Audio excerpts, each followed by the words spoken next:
HarperCollins presents Her Last Lie by Amanda Brittany. Read by Stephanie Racine. Prologue. Saturday, 23rd July. NSW Newsroom Online. Serial killer Carl Jeffrey convicted of triple hostel killings, granted appeal. 6 years ago, the so-called hostel killer, Carl Jeffrey, now 31, was found guilty of the murders of Sophie Stewart, 19, Bronwyn Bray, 18, and Claire Simpson, 26. He got 3 life sentences. Now his younger sister, Darlene Jeffrey, hopes to get him acquitted. Mr. Jeffrey was accused of targeting women travelling alone in Australia. He would gain their trust, and when the women ended their relationship with Jeffrey, he would tap on their window in the dead of night, wearing a green beanie hat and scarf to disguise his appearance, striking fear. He later killed them. The main prosecuting evidence came from his intended 4th victim, Isla Johnson from the UK, who survived his attack and identified him as her assailant. She suffered physical and psychological injuries. Following Mr. Jeffrey's trial, she returned to England, where she now lives with boyfriend Jack Green. During his trial, Jeffrey broke down when questioned about his mother, who left the family home when he was 11, leaving him and Darlene to live with their abusive father, who died 3 months before the first murder. Darlene, who penned the bestseller My Brother is Innocent, has campaigned for her siblings' release for almost 6 years. She claims her brother's DNA was found on Bronwyn Bray's body because they had been in a relationship and that this wasn't taken into account fully at the trial. She also insists the court should re-examine Isla's statements of what happened the night of her brother's arrest, suggesting there is no proof that he started the bloodbath that unfolded that night. Canberra's High Court granted permission today for an appeal, agreeing there are sufficient grounds for further consideration of the case. The hearing will take place on 30th September. Leaving court today, Darlene, wearing a 2-piece royal blue skirt suit, told reporters, "I'm over the moon. I believe we have a sound case and I can't wait for my brother to be released." We contacted Isla Johnson in her hometown of Letchworth Garden City, England. She told us she wouldn't be attending the hearing.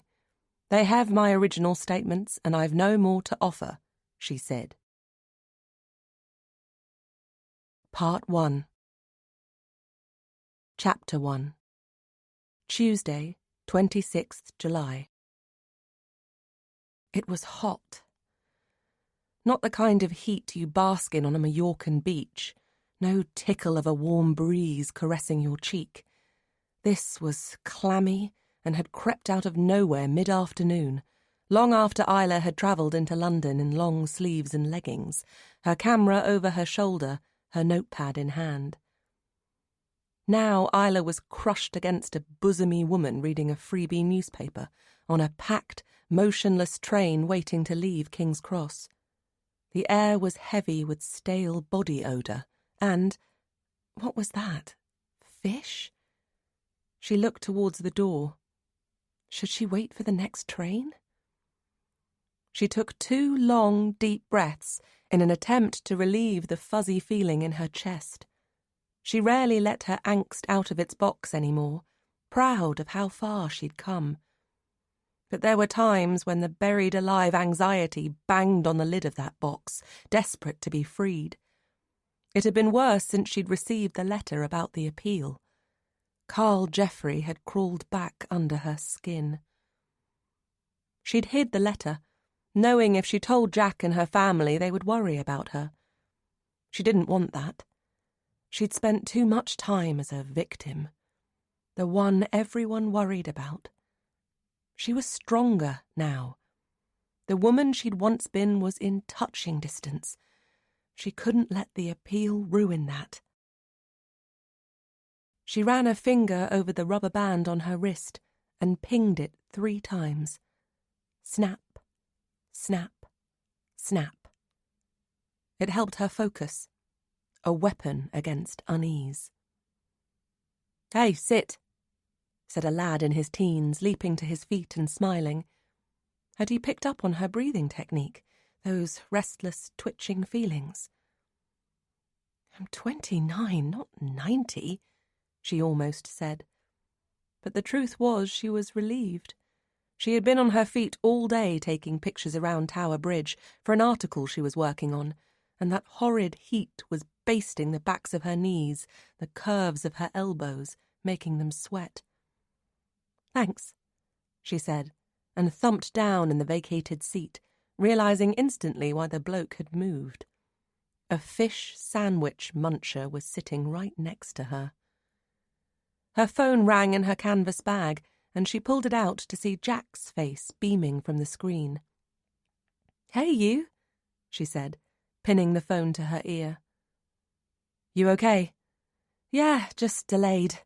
Train's rammed." It jolted forward and headed on its way. "Oh, we're moving, thank the Lord. Should be home in about an hour." "Great.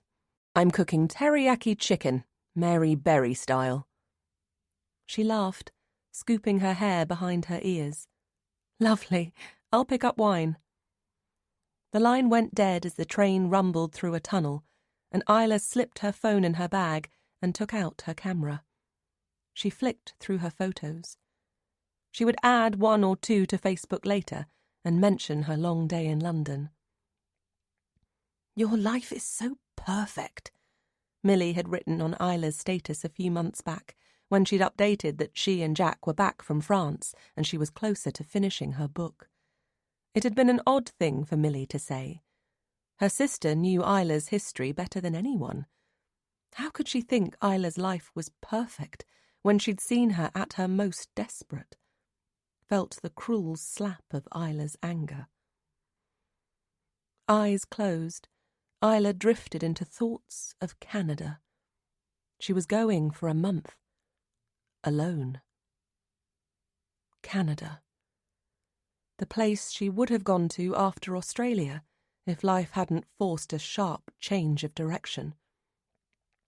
Going abroad without Jack wouldn't be easy, but then he couldn't keep carrying her. She had to face it alone, and it would be the perfect escape from the pending appeal. With a squeal of brakes, the train pulled into Finsbury Park, and Fish Sandwich Man grunted, far too close to Isla's ear, that it was his stop. She moved so he could pass and shuffled into the window seat. Through the glass, overheated people poured onto the platform, and her eyes drifted from a woman with a crying, red-faced toddler to a teenage boy slathering sun cream onto his bare shoulders. "Isla?" Someone had sat down next to her, his aftershave too strong. She turned, her chest tightening, squeezing as though it might crush her heart. "Trevor," she stuttered, suddenly desperate to get up and rush through the door before it hissed shut. But it did just that, sucking closed in front of her eyes, suffocating her, preventing any escape from her past. "I thought it was you," he said, as the train pulled away. He was still handsome and athletic. Gone were his blonde curls, replaced by cropped hair that suited him. He was wearing an expensive-looking suit, a tie loose in the neck, his tanned face glowing in the heat. Her heartbeat quickened. It always did when anything out of the ordinary happened, and seeing Trevor for the first time in years made her feel off-kilter. The man she'd hurt at university was sitting right next to her, his face creased into a pleasant smile, as though he'd forgotten how things had ended between them. "You haven't changed," he said. "Still as beautiful as ever." He threw her a playful wink before his blue eyes latched onto hers. "I can't believe it's been 8 years. How are you?" She'd forgotten how soft his voice was, the slight hint of Scotland in his accent. He'd always been good to talk to, always had time for everyone at university. But the chemistry had never been there, for her anyway, and they'd wanted different things from their lives. "I'm good. You?" she said, as her heart slowed to an even beat. He nodded, and a difficult silence fell between them. This was more like it. This was how things had been left, awkward and embarrassing. An urge to apologize took over, but it was far too late to say sorry for how she'd treated him. Wasn't it? "I've often thought about you," he said, as she tugged her eyes away from him. "You know, wondering what you're up to. I heard what happened in Australia." "I prefer not to talk about it." It came out sharp and defensive. "Well, no, I can see why you wouldn't want to. Must have been awful for you. I'm so sorry." Quickly, Isla changed the subject, and they found themselves bouncing back and forth memories of university days, avoiding how it had ended. "You're truly remarkable," Trevor said eventually. "You know, coming back from what you went through." After another silence, where she stared at her hands, she said, "It was hard for a time. A really long time, in fact." She hadn't spoken about it for so long, and could hear her voice cracking. "But you're okay now?" He sounded so genuine, his eyes searching her face. She shrugged. "Her sister..." Would it be okay to talk to Trevor about the appeal? Tell him about Darlene Jeffrey? Ask him what kind of woman fights their brother's innocence when it's so obvious he's a monster? There was a huge part of Isla that desperately needed to talk. Say the words she couldn't say to Jack or her family for fear they would think she was taking a step back. Vocalize the fears that hovered under the surface. The desire to tell someone about the Facebook message she'd received from Darlene Jeffrey several months ago was overwhelming. "I need to discuss the truth, Isla," it had said. "His sister fought for an appeal and won," she went on, wishing immediately that she'd said nothing. Jesus. He looked so concerned, his eyes wide and fully on her. "When is it?" "The end of September." The words caught in her throat. "Are you going?" She shook her head. She'd contacted the director of public prosecutions, told them she wouldn't be attending, that she didn't want to know the outcome. Being in a courtroom with him again would be like resting her head on a block, Carl Jeffrey controlling the blade. "I can't face it," she said, her voice a whisper. "I don't blame you." He shook his head. "It's sickening that he killed 3 women. Unbelievable." She thought of lovely Jack, knowing how hurt he would be if he knew she was keeping the appeal, and the way it was affecting her, from him. He would be hurt if he knew that within a few minutes of meeting her ex, she was confiding in him, letting it all out. But there was something oddly comforting in the detached feeling of talking to an almost stranger on a train, because that's what he was now. Someone she probably wouldn't see again for another 8 years. "I'll be in Canada when it takes place. I can forget it's even happening. And I've told them I don't want to know the outcome." She pinged the band on her wrist, before turning and fixing her eyes hard on the window, a surge of tears waiting to fall. She needed to change the subject. "So, what are you up to now?" "I'm a chemist," he said, his tone upbeat. "Not a forensic scientist, then?" That had been his dream. "Never happened, sadly," he said. "I'm working on a trial drug at the moment." "Sounds interesting." Her eyes were back on him. He shrugged. "Not really. Not as interesting as travel writing." She stared, narrowing her eyes. "You know I'm a travel writer." He smiled. "I guessed." He nodded at her camera.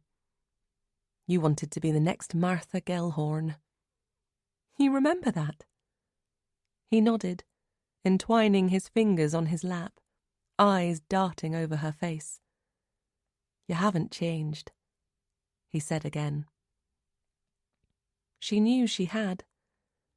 Her blonde hair came out of a bottle these days, and there was no doubting she was different on the inside. She looked away again, through the window where fields were blurs of green.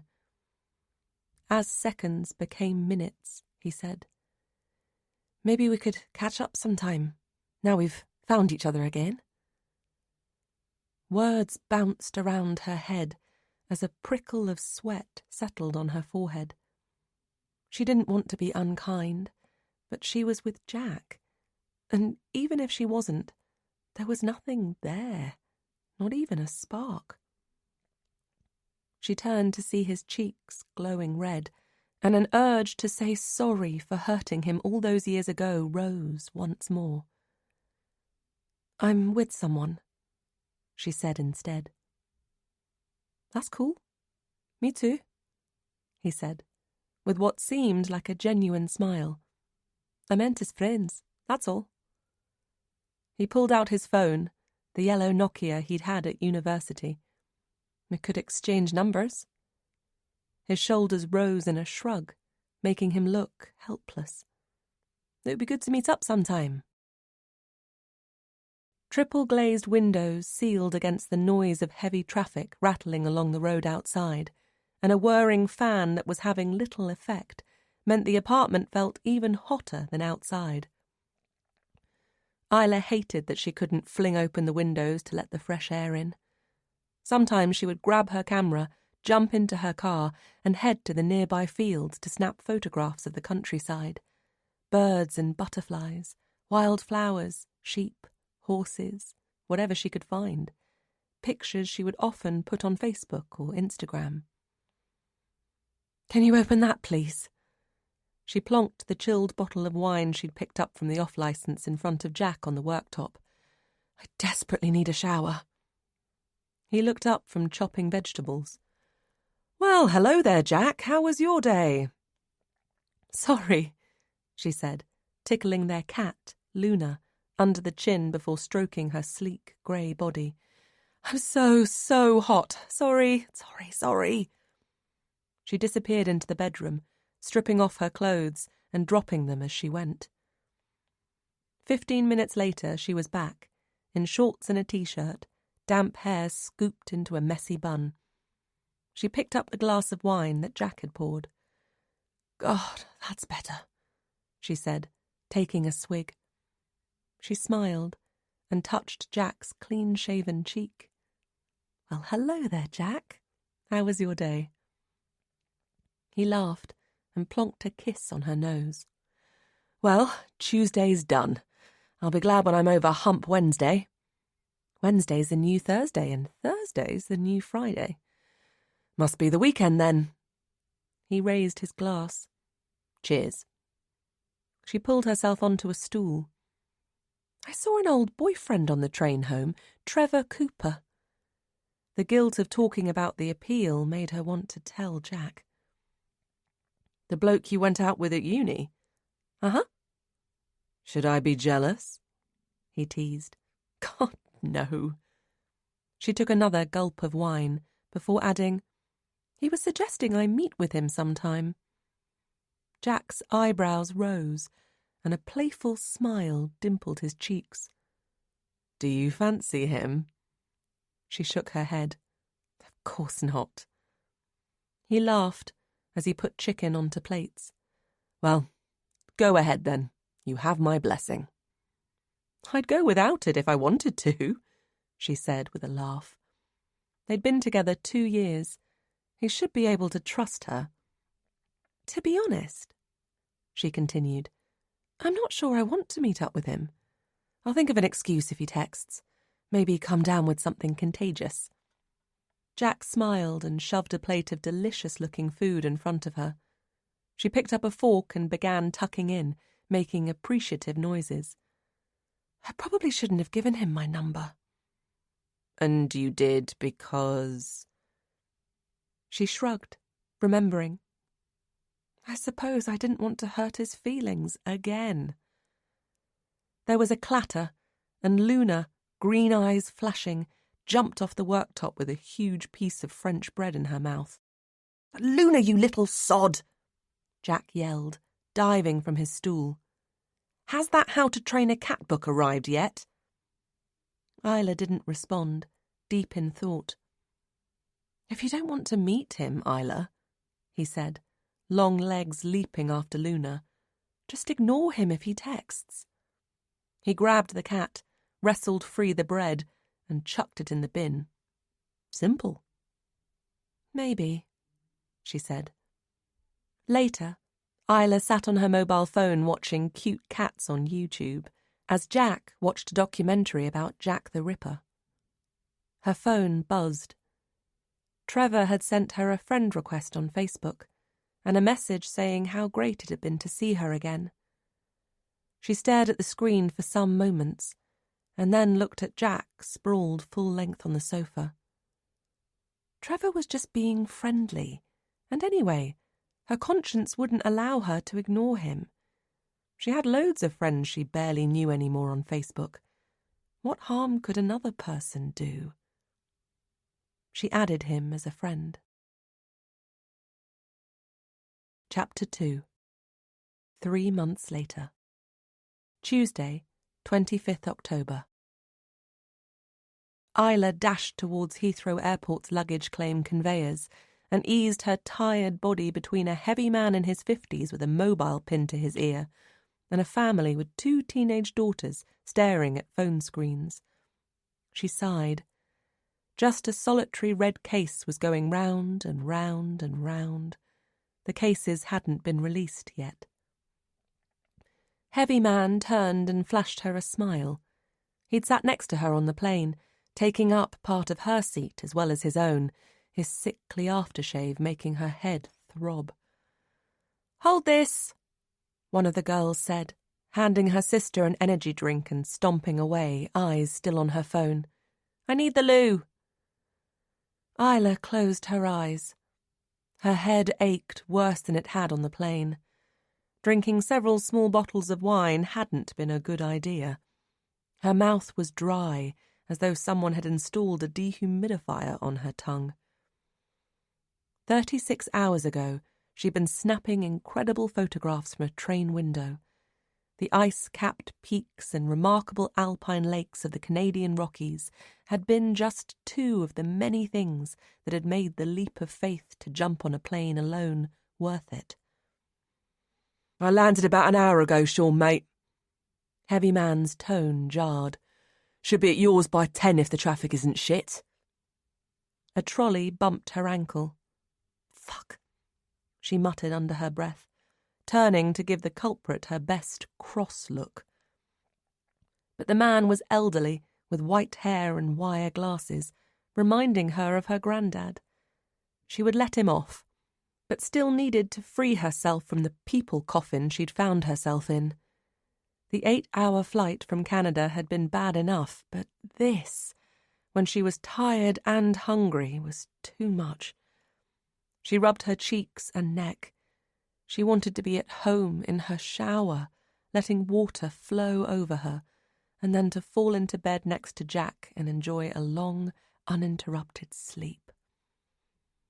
At first, she'd missed having Jack by her side, like a child deprived of her security blanket. Taking off on the trip alone hadn't been anywhere near as easy as it had been 8 years before, when she'd raced into the unknown after university for what was meant to be a gap year, but had drifted into 2. Back then, she'd travelled alone, clueless about where her next bed would be, or what job she might pick up along the way, all without fear. She longed to be that person again, the girl with her life ahead of her, before Carl Jeffrey took a metaphorical sledgehammer and wrecked the mechanics of her mind. She pinged the rubber band on her wrist and, taking a long, deep breath, tucked her hair behind her ears and moved away from the crowd, clinging to how perfect Canada had been. She pulled her phone from her carry-on bag and turned it on.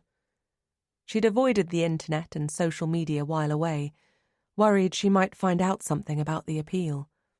But now a month had passed. Whatever the outcome, it would be old news. And being off the internet meant she'd immersed herself in her Canadian adventure and also worked on her book. Her phone adjusted to the London time zone and picked up her network, bleeping, pinging, buzzing, as she was sucked once more into the frenzy of social media. Within moments, she was blocking news feeds on Facebook and Twitter, muting notifications, hiding friends who continually shared news articles. She didn't expect there to be any news about the appeal. It had been a month after all, but she was taking no chances. On WhatsApp, Millie had added her to a chat about a 6-part murder mystery on Netflix. Isla hadn't seen it, but her sister had given away so many spoilers, adding emoticons, that it probably wasn't worth watching it now. Julian had added a comment, "You're totally useless, Millie." Isla sighed. Why did her sister stay with him? On Instagram, Roxanne had put on a stream of photographs of struggling refugees, another cause for her best friend's overcrowded, want-to-help-everyone head. Millie had put on 20 or so photographs of her new puppy, Larry, who looked good enough to eat. And Isla's mum, who didn't understand Instagram and was pretty rubbish with anything to do with social media, had added a photograph of a chicken casserole for no apparent reason. Twitter was dominated by Roxanne's pleas to save foxes and badgers, and there was a string of tweets by a magazine Isla regularly wrote for and several updates from UK butterflies. Facebook was crowded by engagements and late holidays to the Mediterranean, all jostling for attention. There was a wedding of an online friend Isla had forgotten she had, and another friend's mother had passed away. Expected, she was 91, but still gutted, feeling sad. There was a rare update by Trevor Cooper. Really must get on here more and stop being an internet dinosaur. Nobody had liked it, but then he didn't have many friends. When he'd failed to get in contact again 3 months ago, after their chance meeting on the train, Isla hadn't thought any more about him, pushing him far from her thoughts. Maybe she could unfriend him now. As she scrolled, she realised she could whittle her 800 or so friends, mainly picked up from university and her travels, down to 100, and still not recognise some of them in the street. She wasn't sure she even liked Facebook. In fact, sometimes she'd go on there and feel exposed. "Isla, nobody's looking at you, lovely lady," Roxanne had said, when Isla had tried to explain her feelings. "And I mean that in the nicest way. They're just having fun sharing what they've been up to." There was a thump behind her, and she turned to see a black case rumble down the conveyor. Heavy Man barged forward, grabbed it, and once it was on the floor in front of him, he yanked out the handle as though gutting a fish. He pushed past the teenage girls and the elderly man, veins in his forehead pulsing as he marched towards Isla. "Facebook," he said, nodding towards Isla's open screen as he walked by. "Dangerous place, the internet. You heard it here first." She watched him rush through nothing to declare. Not if you use it right, surely. Sidling up behind the elderly man, she waited for her case to appear, her eyes back on her phone world. She began typing. WhatsApp. "Hi, Jack, I'm back. Hope you're okay. I'm so tired and probably won't be home until gone midnight. Don't wait up, as you need your beauty sleep. Not that you're not beautiful, of course. Love you. Isla. Kiss, kiss." Text. "Hi, Mum. Back safe. I hope you and Dad are okay. I'll call you soon. Love you. Isla. Kiss, kiss." Facebook. Landed in the UK. Canada was amazing. I'll upload some photos here on the train home. Feeling exhausted, but still have to tackle the underground. Ah! She was about to close the Facebook app when she noticed Trevor had liked her status and that Julian had left a comment. "Does this mean you finally finished your book?" Before either could properly sink in, her phone pinged. WhatsApp. "Welcome back, gorgeous lady. I'm not at home, won't be back until tomorrow. My mum was taken ill, so had to go down to Dorset. We'll fill you in more in the morning. Should be home around 10. Luna's with your mum. I'll pick her up on my way home. Hope you had a great time. Love you. Jack. Kiss." Chapter 3. www.travellinggirlblog.com. 0 followers. Tuesday, 25th October, 11:30 p.m. Canada. So here I am, travelling home on the train after my wonderful trip and uploading the photographs I promised to post here before I left. Hope you like them. Canada was amazing. I've so enjoyed posting photos and news about my travels over the last few months, but the truth is, I need somewhere to free my mind, or I'll explode into teeny tiny pieces. Nobody in my real world knows about my blog, and they certainly wouldn't understand what I'm about to say. God, I'm having doubts about whether I should write it here. But then I don't get many hits. Those who do visit are one-off visitors, searching images to look at my photos, rather than read my incessant travel ramblings. So I guess then it's okay. It could be therapeutic for me to offload into the abyss. So here goes. I met someone in Canada. His name's Andy, and quite simply, I'm in love with him. There. I've said it.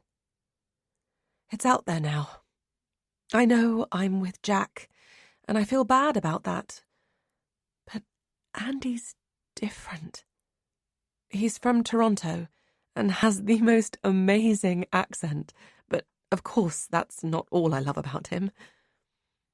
I'm smiling now, and the woman sitting opposite me, about 60, attractive, dressed trendy, is giving me a funny look. She can't see inside my head that I'm thinking of the quirky way Andy flicks his gorgeous auburn hair from his brown eyes. How giddy I felt when he was close to me. The way my skin tingled when he touched me, kissed me. I sound ridiculous, like a pathetic heroine in a novel, all loved up and besotted. But it's true. I never thought I'd feel this way about anyone. Not after what happened in Australia. And I suppose I've always thought women who said that the urge to cheat is uncontrollable were foolish, that nothing would make me do anything to hurt sweet, kind Jack. But when something like this happens, the draw is too strong. It's painful. There are no choices. It's hard because I'm still with Jack, and I know he loves me. He's always been so good to me, would do anything for me. "Mind if I join you?" Andy had said when he approached me in a cafe in Toronto, where I'd taken to going each afternoon. Mind if I join you? A line right out of a 1950s film, up there with, "Is this seat taken?"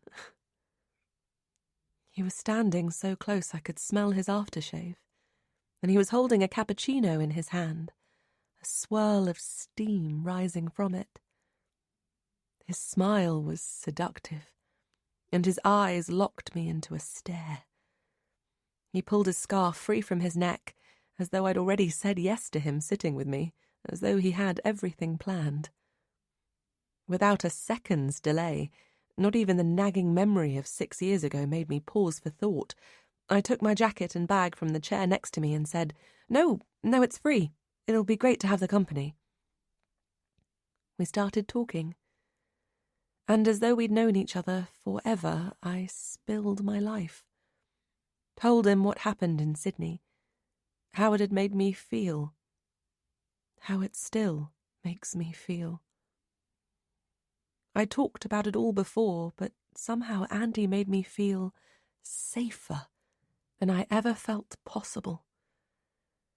We drank wine, and I told him where I was staying.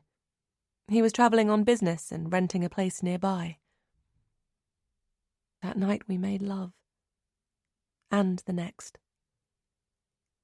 Oh God, the guilt is bubbling up now, making me uneasy, faint and unsteady.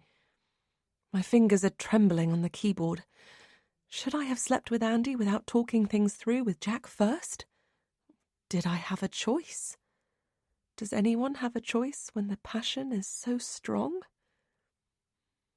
Andy cancelled his business meeting, and over the next few days he was right there by my side, the smell of him making me delirious, his dark eyes melting me.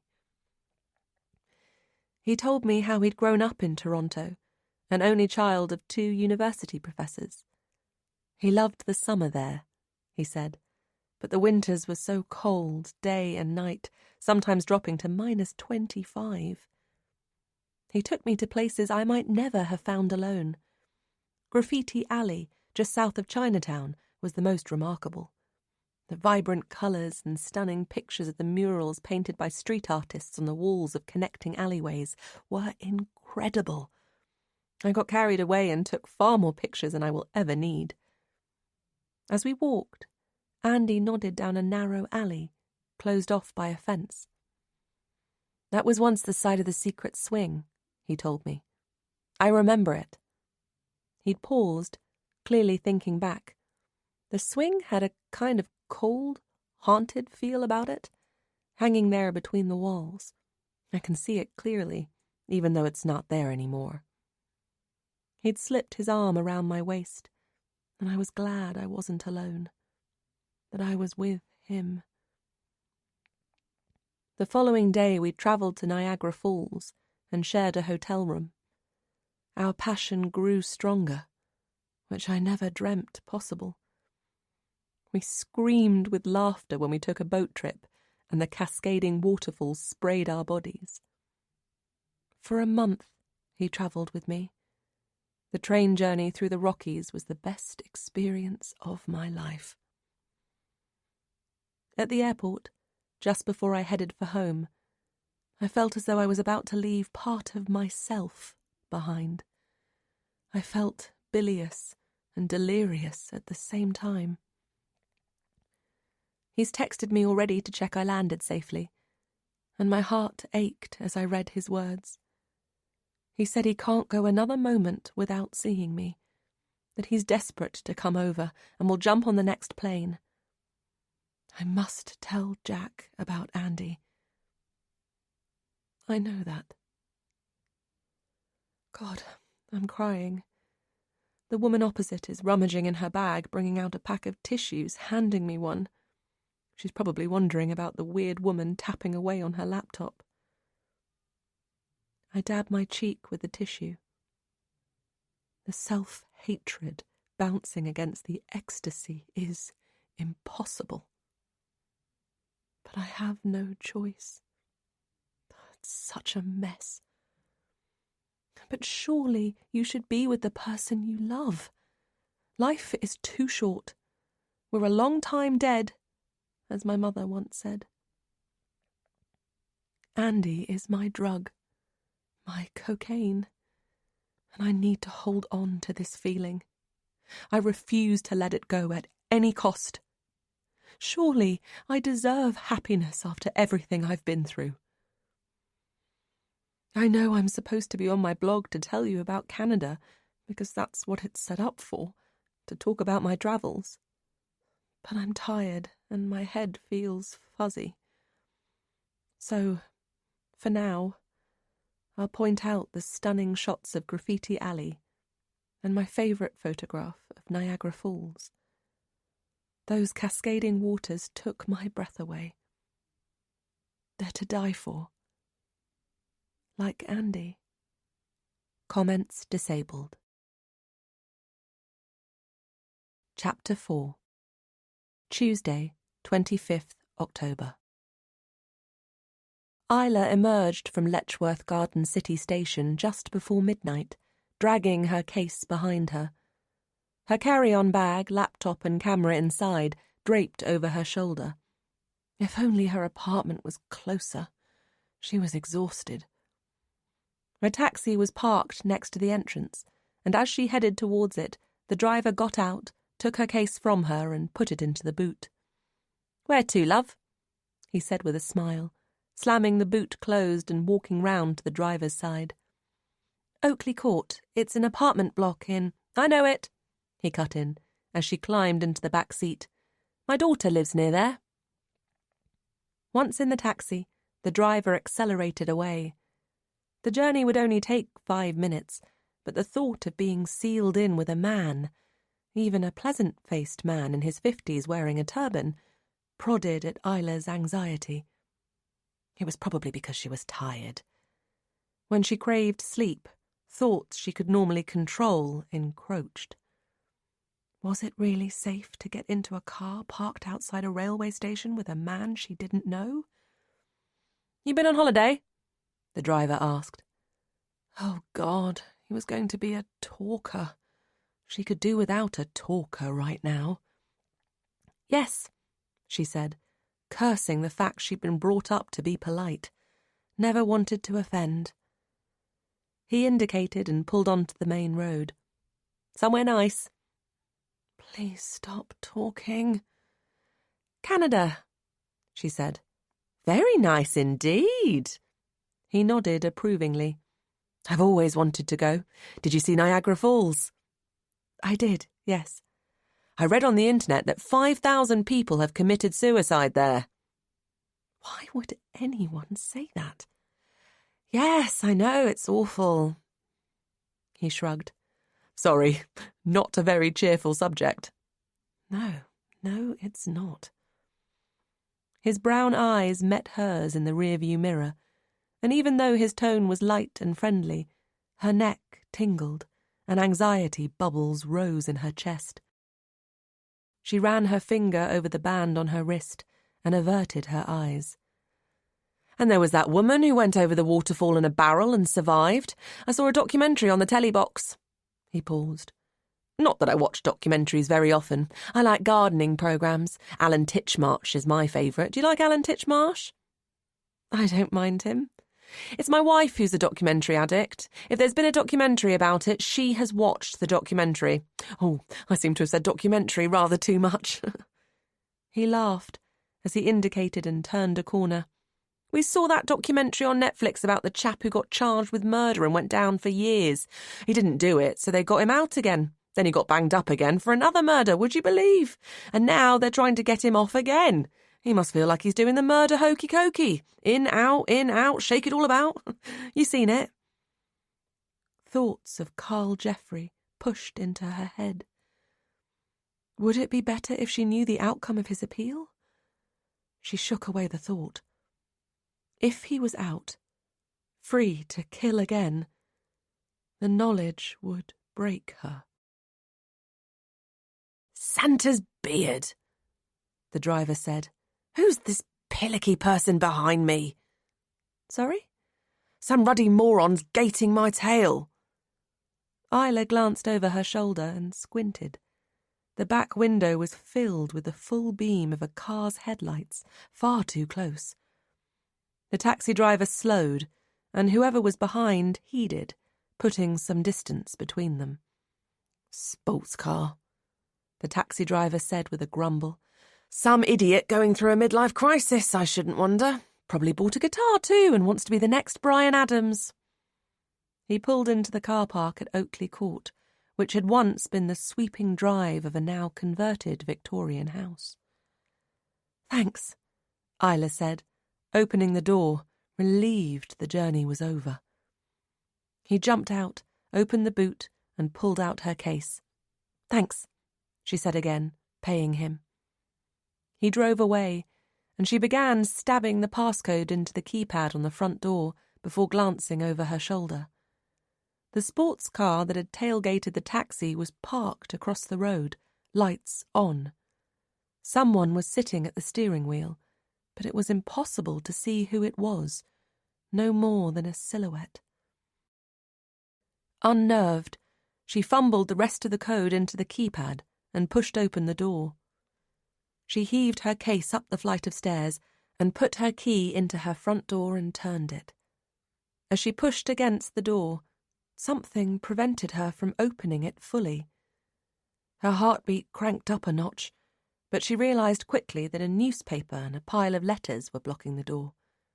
She reached her hand round and pushed them aside. Inside, once the door was closed behind her, she stood in the darkness and took a long, deep breath, frustrated that her anxiety had risen to what she called silly levels. She'd been fine in Canada. Things had gone so well.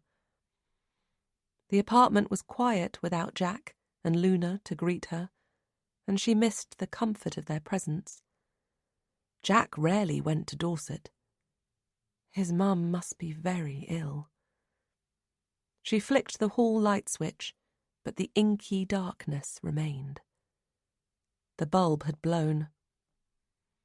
As she wheeled her case through the blackness, she noted the air was musty and heavy with a faint mingling aroma of Jack's aftershave and the slight waft of bacon. The floorboards in the lounge creaked as she padded towards the window and looked out. The sports car was still in the lay-by opposite, lights off. She yanked the curtains closed. In the kitchen, she turned on the tap and streamed water into a glass. She swallowed half of it, her dry throat thanking her, and poured the rest onto the dry soil of a sad-looking plant that Jack had forgotten to water. She took off her coat and slipped off her shoes. She knew she should shower to eradicate the journey, but instead made her way into the bedroom and fell onto the bed fully clothed. Closing her eyes, she drifted into a doze. 5 minutes later, the intercom buzzed. Her eyes sprang open. Could it be Jack home early? He often forgot his key. She rose and headed from the bedroom, her heart pounding as she took in how still and silent the apartment was. She approached the front door, fighting back memories of 6 years ago, frustrated by her fear. She didn't do this anymore, she told herself. She wasn't afraid anymore. She pressed the talk button on the intercom. Hello? Jack, is that you? There was no reply. Maybe the intercom hadn't buzzed. Perhaps it had been part of a dream. It wouldn't have been the first time her dreams seemed real. When she'd been taking tablets, she would often have vivid nightmares that felt far too real. But that was a long time ago. Jack? She said again, noting the wobble in her voice. She released the button, headed into the lounge and crept towards the window. She peered through the gap in the curtains. Someone, hood up, was crossing the road, jogging away from the apartment block. The sports car's lights flashed, and whoever it was flung open the door, jumped inside, and sped away with a screech of tyres. Isla hurried back to bed and dived under the duvet, where she cradled her knees. Tears filled her eyes as memories of Carl Jeffrey swooped into her head. 6 years ago. He stood at the bar, pretending to look lost. You're so pretty. I forgot what I was going to ask for. She'd known immediately it was Carl Jeffrey. Bronwyn, a girl who was staying at the same hostel as Isla, had told her about him. He's fucking gorgeous, she'd said. And there was no doubting that he was. Rugged good looks, dark hair curling into the collar of his checked shirt. The kind of Aussie she could imagine living in the outback in a shack, boiling water in a tin kettle on an open fire, undeterred by huntsman spiders and venomous snakes. But Carl's flattery was transparent.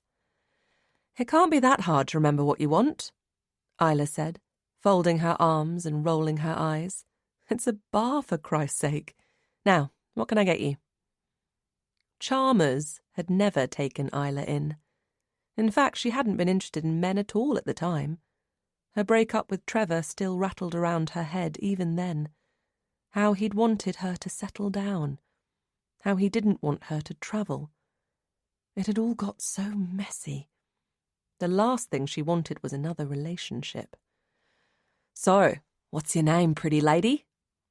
Carl's smirk was lopsided, his eyes deep set. She thrust her hands on her hips. "Seriously, that's your best line?"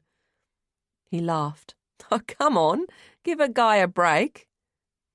"You're really not my type," she smiled. "Don't waste your time." "You're gay?" "So I have to be gay not to fancy you?" She knocked the lid off a bottled lager and handed it to a worse-for-wear customer who was leaning on the bar holding out a $5 note. "So, what will it be?" she said, eyes back on Carl. "Lager," he said, pulling himself onto a stool. "Coming right up." She bent to get one from the fridge. "So, when did you arrive?" he asked, as she handed him the cool bottle. "I haven't seen you around." "2 weeks ago," she said, watching as he parted his lips and took a long gulp. "Staying at the Bristol?" She nodded. "You like it there?" "Yeah, it's cool."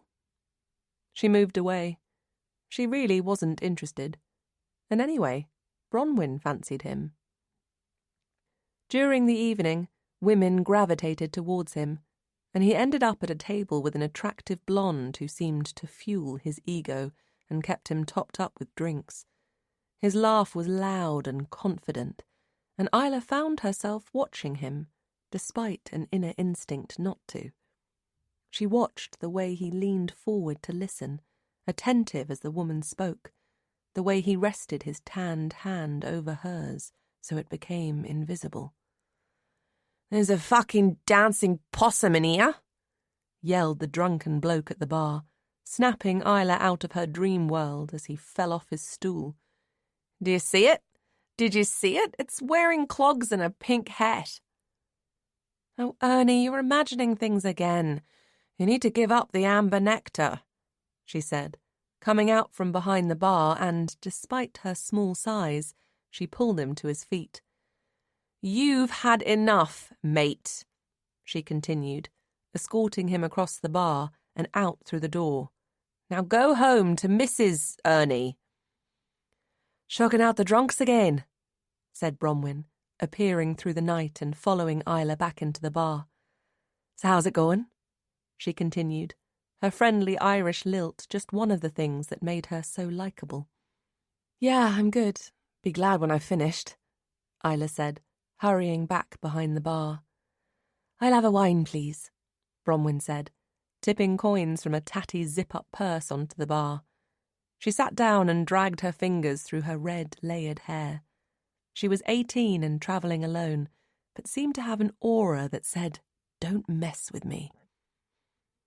"Good to see you, my little Irish beauty." It was Carl approaching and leaving the blonde woman alone. "I'm loving the cut-off shorts." He ogled her thighs and then lifted his eyes to meet Isla's, holding her gaze. Isla looked away, annoyed with herself for getting drawn in by his game-playing. "I'll have another lager," he said to her. And once she'd handed it to him, he lifted Bronwyn from the stool and carried her, her legs gripping his body, her lips on his, to a table in the corner. Her giggles were almost childlike. "He asked me out," Bronwyn told Isla later as they walked back to the hostel. "Says we should have some fun together." "Did you say yes?" "Yep, I like fun. My 2 moms have told me since I was a little girl that I should get as much out of life as possible. And he is pretty gorgeous, don't you think?" She skipped ahead and turned to face Isla, continuing to skip backwards, her skinny body being swallowed by the darkness. "Bron!" Isla called after her, when she'd fully gone from view. "Wait up!" "I've told him I'm not sticking around here for too long," Bronwyn called out. "And he's okay with that?" Isla called back. "Why wouldn't he be?" The darkness was suddenly total, the silence only punctuated by Bronwyn's distant footfalls and the intermittent sound of an owl hooting. "Bronwyn, please wait up," Isla called, picking up speed. "Bron, I'm knackered. I can't be asked to run." "Ah!" "Bron!" Isla called out, grabbing her torch from her rucksack and searching the darkness. "Bronwyn, are you okay?" "Over here!" Bronwyn called out, laughing. The beam of Isla's torch picked her out among the trees. She was sitting on the gravelled earth, brushing down her knees. "Lost my balance," she said, her face spreading into a wide, intoxicated smile. "Should have been looking where I was going." Now. "Get out of my head," Isla cried, burying her head in her hands, tears burning. The appeal had got to her more than she realized. "You can't hurt me any more, you bastard!" But she knew she wouldn't sleep. She couldn't even close her eyes. Chapter 5.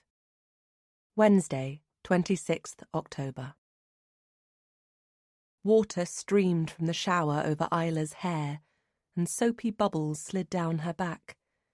She could have stayed there for hours, washing away her tiredness, the harshness of the journey home, and the awful unease of the night before. She turned off the water, reached out for a fluffy towel to wrap around her, and stepped onto the mat in the steamy bathroom, determined she wasn't going to let Carl Jeffrey ruin everything. In fact, the smoothness of the water had already worn away the sharp edges, perspective almost restored. The person in the sports car could have been anyone visiting the apartment block, she told herself, and she wasn't even sure the buzzer had been activated. The door nudged open, and she looked up from rubbing moisture from her hair with a hand towel. "Luna!" The cat ran towards her, meowing, and Isla crouched and tickled her ears. "I've missed you so much, my little angel." "I hope you missed me, too." It was Jack, outside the door. "Hey, you!" Isla called. She smiled as a head of wayward dark hair appeared, along with a familiar smile. He crossed the bathroom and took her in his arms. "So all went okay in Canada?" She nodded. "It did, yes." "You should feel pretty pleased with yourself." He touched her hair and leant in to kiss her lips. Luna mewed and made a quick exit as he began trailing kisses down Isla's neck. He went to unhook her towel, but she flinched and pulled away. "What's up?" he said, his eyes wide and hurt. "Nothing, sorry." He went to reach out to her once more, but she stepped away. "Have you been smoking?" she said. He narrowed his eyes. "Just the one. It was bloody stressful with my mother." "Oh, God, yes, sorry." A pang of guilt. "Is she okay?" "Heart attack." "Jack, that's awful." He shrugged and screwed up his nose. "It was mild. If she listens to the doctors, which she probably won't, she'll be okay." He reached out his hand and touched the St. Christopher necklace hanging around her neck. "Is that new?" She placed her hand over it. "Sort of," she said with a shrug. "I didn't think you were into the saints." No, I'm not. Not really. It was a gift." "A gift?" "Geez, Jack, what is this, the third degree? Roxanne bought it for me, if you must know, before I left for Canada. Easy, Isla, don't bite my head off. I'll put some coffee on, shall I? He said, turning his back and leaving her alone. Isla dried herself and pulled on a pair of leggings and a crumpled, fat-faced top she'd retrieved from her case. She grabbed the rubber band she'd discarded to take a shower, pulled it back onto her wrist, and pinged it 3 times.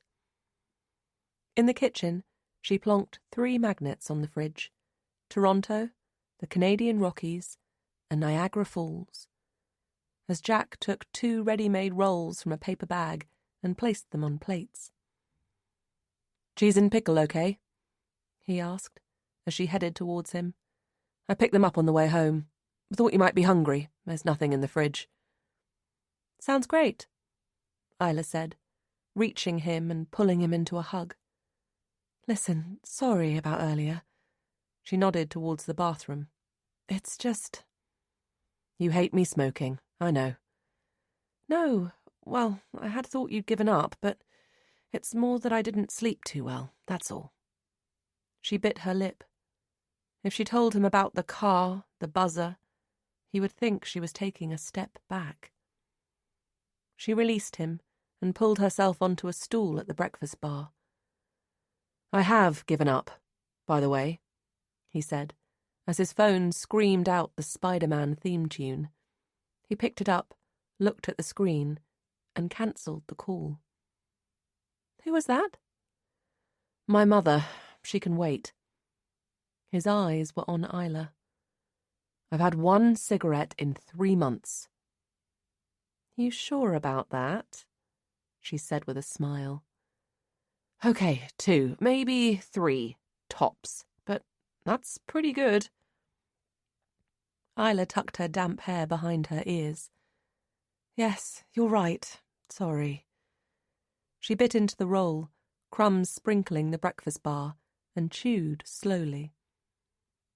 "So you don't think your mum will listen to the doctors?" He shook his head, a crease forming between his eyebrows. He looked pale, his eyes shadowed, as though he'd had little sleep in Dorset. "I don't know," he said. "I only went out of duty, and I'm not sure I even owe her that." He sounded cold, so unlike Jack. And Isla felt lost for the right words. His relationship with his mother had always been rocky. She'd been a drinker when he was a kid, neglected him, especially after his dad left. Luna jumped onto the breakfast bar and attempted to sniff Isla's roll. "You're so naughty," she said, lifting her from the worktop and putting her on the floor where she gave a little mew. "Was she good at my mum's, do you know?" "Good as gold, apparently," Jack said, a smile breaking through. "Christ, we sound like we're talking about a baby." Isla didn't catch his eye. She knew he wanted kids one day. She took another bite of her roll and glanced at her phone on the worktop, noticing a Facebook notification. "And my mum and dad are okay?" she asked, picking up her mobile and looking at the screen. "Yeah, great. Happier now you're back in the UK, of course." "God, when will they stop worrying about me?" she said, opening up Facebook. "I just wish they'd see I'm fine now." "So, tell me all about your trip." He sat down opposite her. "Have you taken lots of photos? The ones you put online are fantastic." "Yes," she said, but she was distracted by an event invitation. "Good God, I was only thinking about him yesterday." "Who?" "Trevor Cooper." "The old boyfriend who you don't fancy?" She laughed, eyes glued to the screen. "That's the one. He's invited me to a university reunion." "I thought he didn't get in touch after you saw him on the train." "He didn't. And I hadn't noticed him on Facebook either. Well, not until yesterday, oddly enough." "Maybe he came on to sort out the reunion." "Yeah, probably." She glanced up. "I like your beard, by the way," she said, touching his face. "Suits you." "What, This old thing? He smiled. It's just something me and Ryan Gosling are trying out. Well, you're much cuter, she said, but her eyes had drifted back to her phone screen. Coffee? Jack asked, and Isla startled. Bloody hell, you're a bit edgy, he continued, getting up after a bite of his roll. You okay? Yes, I'm fine. And yes, please, love one. Thanks. Jack headed for the coffee machine as she tapped the phone screen to open the event. The cover photo was Wetherspoons in Cambridge. Event invitation. University reunion, Wetherspoons, Cambridge. Friday, October 28th, 7:30 p.m. Invited? 6. Coming? 3. Not coming? 2. I'm trying to get together a few old uni friends for a reunion. I thought it was about time. It's been years. Do you guys fancy it? Trevor. Isla looked to see who'd been invited. Roxanne wasn't there, but then she'd fallen out with Trevor. Sarah Pembroke, who had studied chemistry with him, had already accepted. Isla hadn't had much to do with her at university, but recalled she was tall and overweight, with short dark hair. An insular girl, if she remembered rightly. Super intelligent. She clicked on Sarah's profile to try to find out what she was like now, but there was a hedgehog for her profile picture and a field of poppies as her cover photo. Her friends list and settings were private. The declines were Stephen Grant and Jenny Dawson. They'd been the dream couple at university and were getting married on 28th October. The other acceptances were Veronica Beasley and Ben Martin. Their profiles were set to private too, their friends' lists hidden, but Isla recognised them, even though they'd matured over the years. They'd unfriended Isla on Facebook a long time ago, at a time when they were clearing out old university friends and moving on. She was amazed they'd agreed to meet up with Trevor. But then, Trevor had been popular at university. She read the comments on the event page. Veronica Beasley. Sounds like fun. I'm in. Kiss. Reply. Trevor Cooper. Great. Looking forward to it. What are you up to now? Veronica Beasley. Fashion design. I'll ball you about the last 8 years when I see you. Can't wait. Isla's eyes widened as she took in the words. She could hear Jack talking in a cute voice to Luna as he made some coffee, but she was fully locked in cyberworld. She did a quick search for Veronica's company and clicked on her website. She sold her own designs with a quirky vibe about them. They were the kind of things Isla loved to wear, but were way out of her price range. She clicked back to Facebook. Ben Martin. I'll be there if it kills me, Trev, mate. Reply. Trevor Cooper. Great news. Be good to catch up. Are you still in publishing? Reply. Ben Martin. I am indeed. See you Friday. What's up? You look as if you've seen a ghost, Jack said, sitting back down and placing 2 freshly poured mugs of coffee in front of them. I think I have, she said in a whisper. Well, a haunting of ghosts, actually. A haunting of ghosts? Like a gaggle of geese, but ghosts, she said with a smile. Pretty sure you just made that up. She hadn't really looked at Trevor's Facebook profile when he added her in July. Just registering, at the time, his profile picture was a wolf howling on a mountain, and his cover photo a generic beach somewhere. But she looked at it now. He had a dozen friends, including those he'd invited to the reunion. Isla? What? She glanced up and met Jack's inquiring eyes. Sorry. Jack placed his hand over hers. I was thinking, do you fancy taking off on Saturday? Maybe have a picnic by the sea? I know it's October, but... Yes, why not? Sounds great, she said, barely registering his words. So when is this reunion? He removed his hand from hers and nodded at her phone. She sucked in a breath. Friday night. Where? Spoons in Cambridge. Will you go? He swallowed a gulp of coffee. She shrugged. I don't know. Could be fun meeting up with old friends. And I've got a backlog of Game of Thrones to watch, so I need you out of the house. He laughed. Yeah, maybe I will. She looked at the phone once more. Ben Martin is going. He's in publishing. Jack's eyes widened. That could be good, right? He might publish your book. She smiled at his naivety. I'm not sure he'd be best pleased if I started bombarding him with questions, but you never know. You should go, Isla, Jack said, his voice serious. You'll have a great time.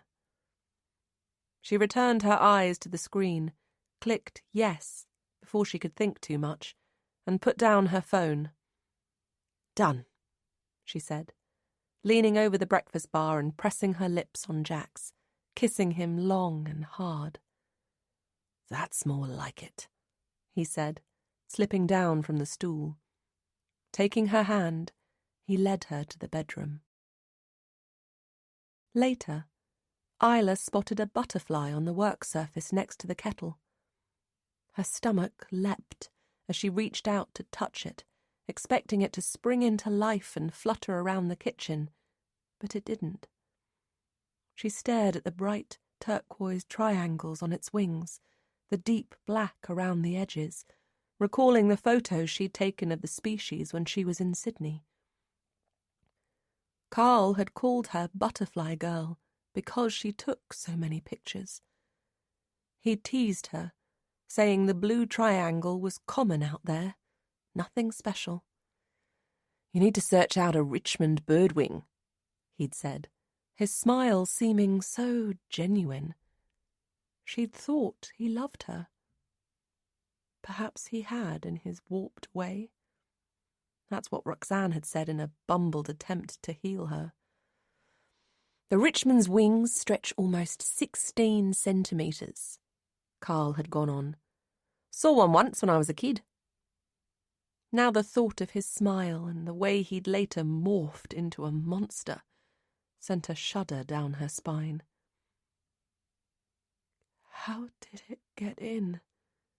She said, her words barely audible as she glanced around at the sealed apartment windows. Jack looked up from shoving clothes from his holdall into the washing machine. Sorry? A butterfly. She felt strangely helpless. Where did it come from? Ah. Jack rose and slammed the washing machine door closed. I found it by our front door yesterday, forgot to say. I know you like butterflies and... On our doormat? Yeah, but I'm pretty sure the poor thing's dead. She gently touched its wing once more. It's not dead, Jack. I don't think it's real. It's made of silk or something. What the hell was it doing on our doorstep? He shrugged. No idea. I just brought it in. Thought it might get a new lease of life. It's silk, Jack. I just told you that. Yeah, well, I didn't know that at the time. She held it in her palm, a slight tremor in her hand. What was it doing out there? I guess somebody must have dropped it. The bloke upstairs likes weird and wacky things. Maybe it's his. What bloke? Some professor type. Moved in while you were away. He stepped towards her, and she flinched, dropping the butterfly, and it floated to the ground. It's just a butterfly, Isla. No, it's not just a butterfly, Jack. She was close to tears. It's the blue triangle, found in Australia. He looked at her for a long moment. Isla, I don't get what the problem is. Is this something to do with Carl? No, of course not.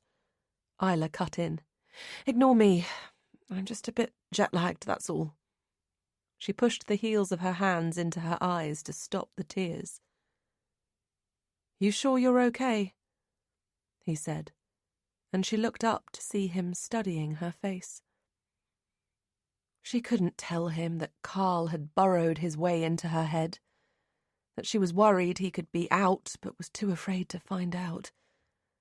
He'd be upset she hadn't told him about the appeal, and then he would worry about her. She couldn't have that.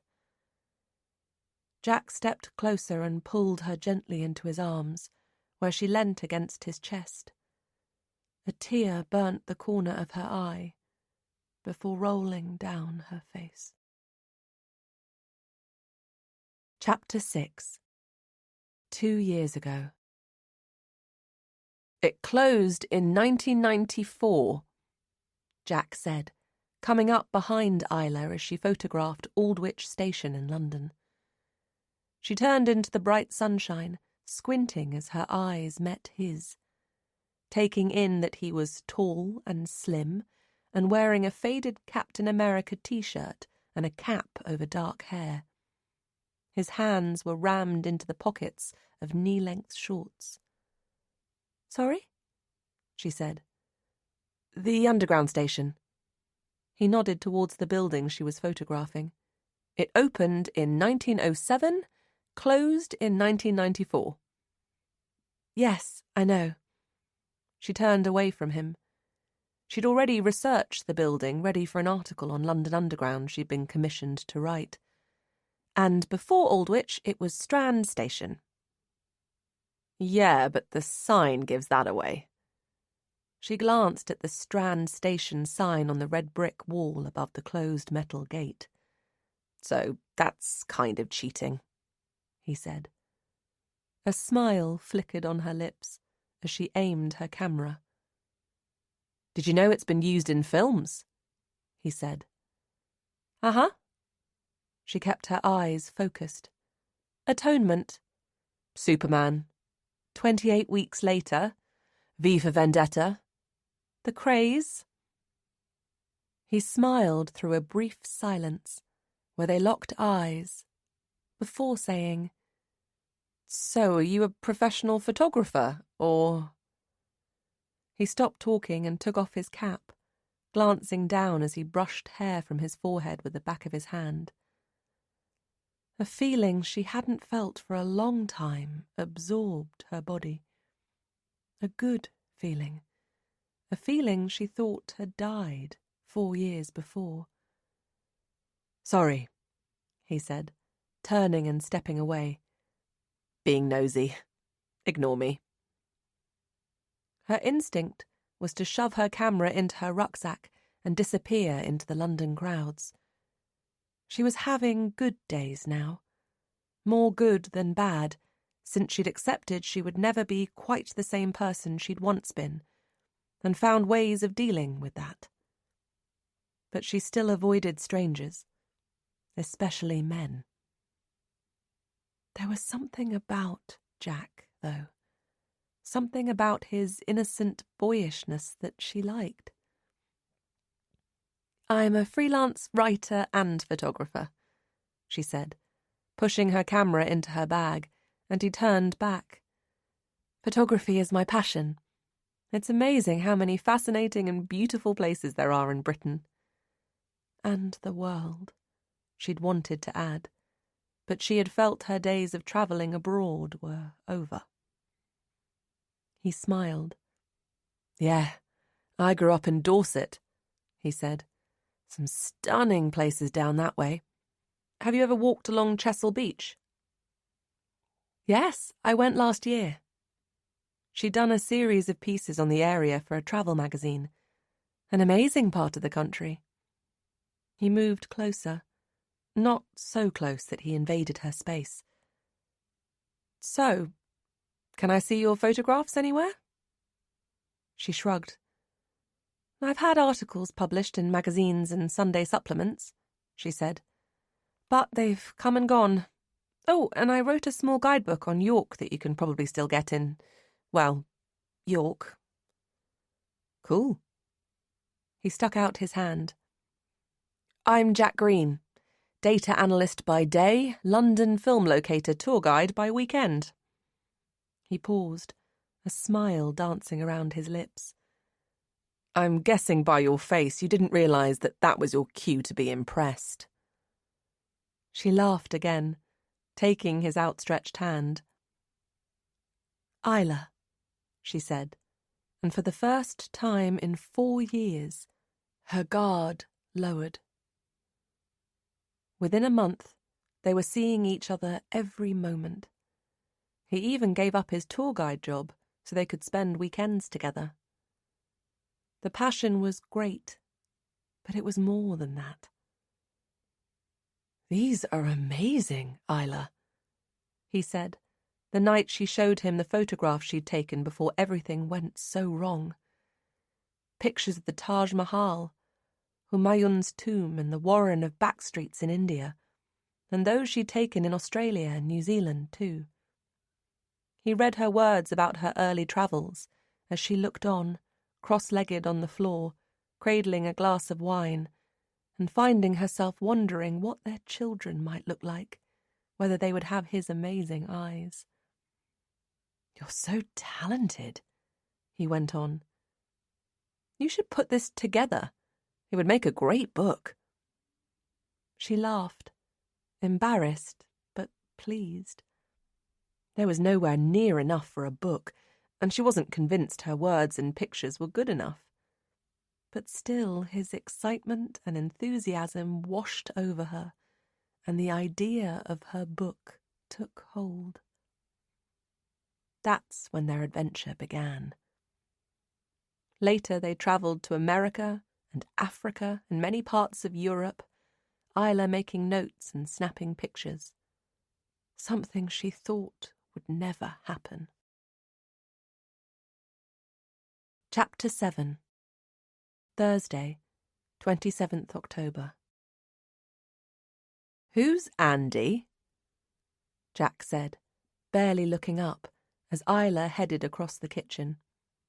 He'd arrived home from work about an hour ago and plonked himself at the breakfast bar with a bottle of lager. He was watching film previews on his laptop while Isla finished writing up an article that needed submitting. They would grab a takeaway later. She stopped and stared at Jack, who finally looked up and smiled. Andy? She said, moving on towards the fridge and grabbing a bottle of wine. Andy Fisher? She looked over his shoulder to see he had Facebook open. He only used it for pages on his favourite films and TV programmes, and only had Isla and a couple of mates as friends. He's commented on your last update. Has he? She sloshed wine into a glass. You want some? No, thanks. He pointed at his half-drunk lager. He's put, miss you already, had such a brilliant time with you. Has he? Did you meet him in Canada? His tone was upbeat. I met quite a few people in Canada, Jack, she said, putting the bottle back in the fridge and slamming the door shut. Most added me on Facebook. I can't remember half of them, and I can't remember him, if I'm honest. She paused. Let me see. No point, he said. His profile picture is a maple leaf. There's nothing to see from my profile. You've loved his comment. Have I? Well, you know me, I love everyone's comments. She took several gulps of wine. You're not jealous, are you? She added with a half laugh. Of course not. He looked horrified. If I was jealous, I wouldn't let you go to that reunion. Let me? Her eyes widened with a mixture of playfulness and annoyance. Oh, come on, you know what I mean. I'm just saying I'm not jealous. I trust you. She thought for a moment, not meeting his eyes. Actually, I'm pretty sure Andy was one of a group of oldies at a hotel I was staying at. They knew how to have fun and joined me in, made a fuss of me because I was young and on my own. That's all. So, Andy's a fun-loving OAP. She laughed, scooping her hair behind her ears. Yup, something like that. They're the best kind. She smiled and sat down next to him, opening her laptop and keying in a website address she'd found earlier for a lodge in Sweden. "Where's that? It looks beautiful," he said, looking over at the snowy scene. "Abisko," she said. "It's in the Arctic Circle." "Bloody cold, then." "Yes, well, at the moment it is. I was thinking of going. It would be so peaceful. Less than 100 people live there. I thought it might be a great place to include in my book." She clicked through some pictures on the site. "It's a fascinating place. For 3 months in the summer, the sun never goes down, and in winter, it doesn't come up." "You want to go somewhere where it's dark all the time?" He looked bewildered. She smiled. "There's about 5 hours of daylight at the moment, which will be plenty to take lots of photos," she said. "It's not until December and January that the sun doesn't come up." She paused, searching his face, unsure if he minded her going. "I don't have to go. I have just been away." "When were you thinking of taking off?" "Well, I'd like to try and finish my book by the end of the year, and Scandinavia would be the perfect final chapter, don't you think?" "It would, yes." His tone was even. "I was thinking maybe the second week in November. Perhaps you could come with me." But her words were empty, and she felt mean even saying them. She knew he couldn't get time off work at short notice. He shrugged and shook his head. "I can try to get it off, but I doubt I will," he said, confirming her thoughts. "Plus, the cold freaks me out." He broke into a smile. "There's my recurring freezer dream to consider." She smiled too, but knew there was more to it than that. He'd told her how, as a 6-year-old, he'd climbed into the chest freezer to get an iced lolly, and the lid had fallen down on him and locked. Mum had fallen asleep, he'd told Isla a while back. Pissed, I realised later. I was always left to my own devices. If Dad hadn't come back, I'd have died. The trauma had stayed with him. He hated the cold. "Did you know that it only takes 70 seconds to freeze your little finger?" he said, holding his finger close to his face. "Must depend on the size of your finger, I guess." "Good God, Jack, please don't tell me you've tested out that theory." "No, of course not. I read it on the internet." "Must be true, then," she said, with an air of sarcasm. "Yeah, it is. Some physiologist experimented on himself. I wonder if your finger becomes brittle, like ice." "Please stop talking." He laughed and looked into her eyes. "Go to Sweden, Isla," he said, putting his arm around her shoulders. "It's time to finish your book." Chapter 8. www.travellinggirlblog.com. 0 followers. Friday, 28th October, 2 a.m. So here are a few more photos of Canada. I hope you like them. My next adventure will be Sweden in November, so watch this space for more news on that. Andy called. Said he hasn't been able to come to the UK because something's come up. He wouldn't say what. It was so good to hear his voice, but not those words. I told him I'm going to Abisko, and he said maybe we could meet there if he doesn't get over to the UK. If he doesn't get to the UK. I desperately need to see him now. I miss him so much, it hurts. I told him that, and he said I wasn't to worry, that he loves me, that he will be with me soon. I'm so close to telling Jack. But it's hard. Maybe once Andy is here, I'll be able to come right out and tell him. I feel wretched that I'm not being fair on Jack. Am I a horrible person? God, how I want to give way to the tears. I'm not sure I want to go out tonight to this ridiculous reunion. Do I really want to see Trevor again? Do I need that complication in my life right now? But then, what if Ben can help me with my book? I'd be a fool to miss a chance like that. Comments disabled. Chapter 9. Friday, 28th October. So you're going on another holiday, you lucky thing. Where's Abisko? Sweden, but it's not exactly a holiday, Millie. Isla tugged the kinks from her hair with her straighteners, catching her sister's eye in the black-framed mirror above the fireplace. It's work. Okay, if you say so. Millie smiled from the sofa, where Luna was purring on her knee. Her hair was scraped back in a haphazard ponytail, and she'd gained weight, despite her dieting efforts. Isla thought curvy suited her, but Millie had never been happy with her appearance. And now her acne was playing up again, a cluster of angry spots on her chin, cruel at almost 40. It really is work, Isla insisted. I'm paying for the trip with a couple of commissions and hoping to finish my book while I'm there. So have you got a publisher yet?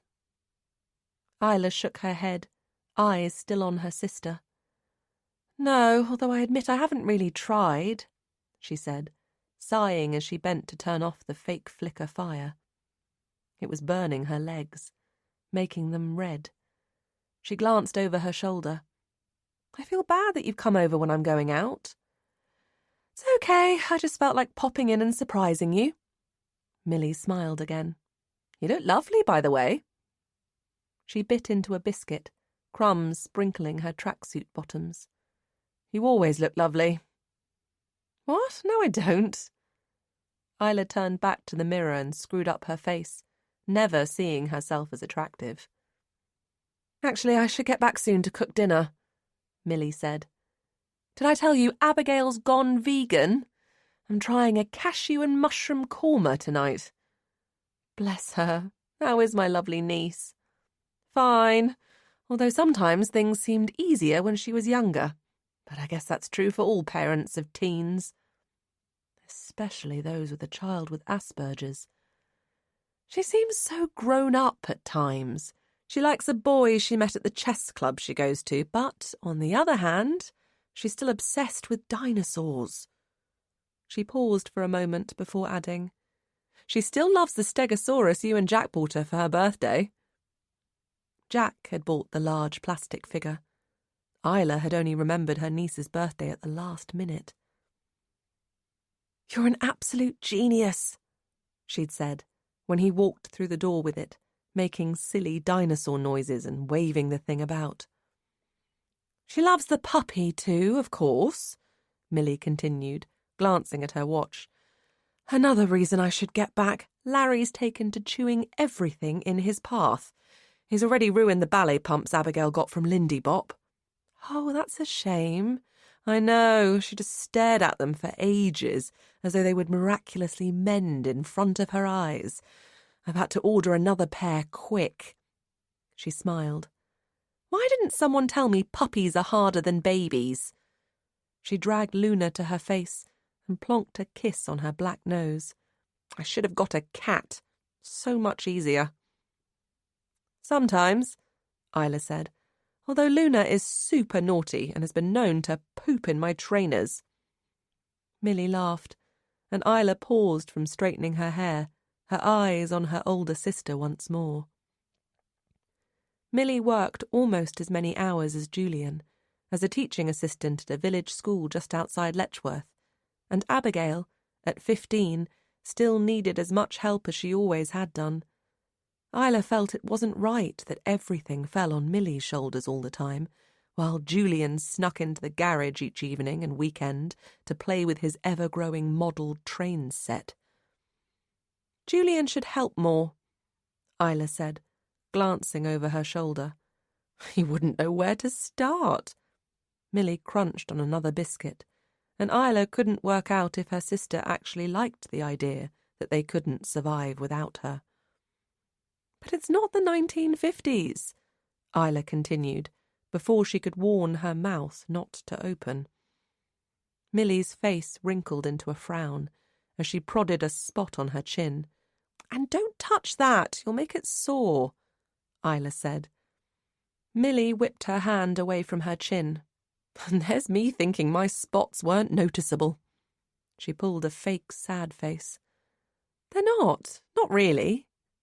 She shook her head, regretting her words.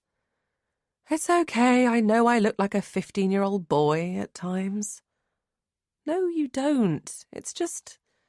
maybe you could get something from the GP to clear them up." Millie shrugged. "Yes, maybe I could, although there never seems time, somehow." She paused again. "And let's face it, nobody looks at me anyway."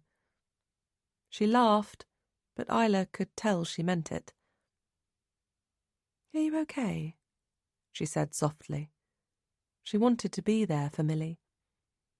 "You know, if you ever need anything, to talk, you know I'm here."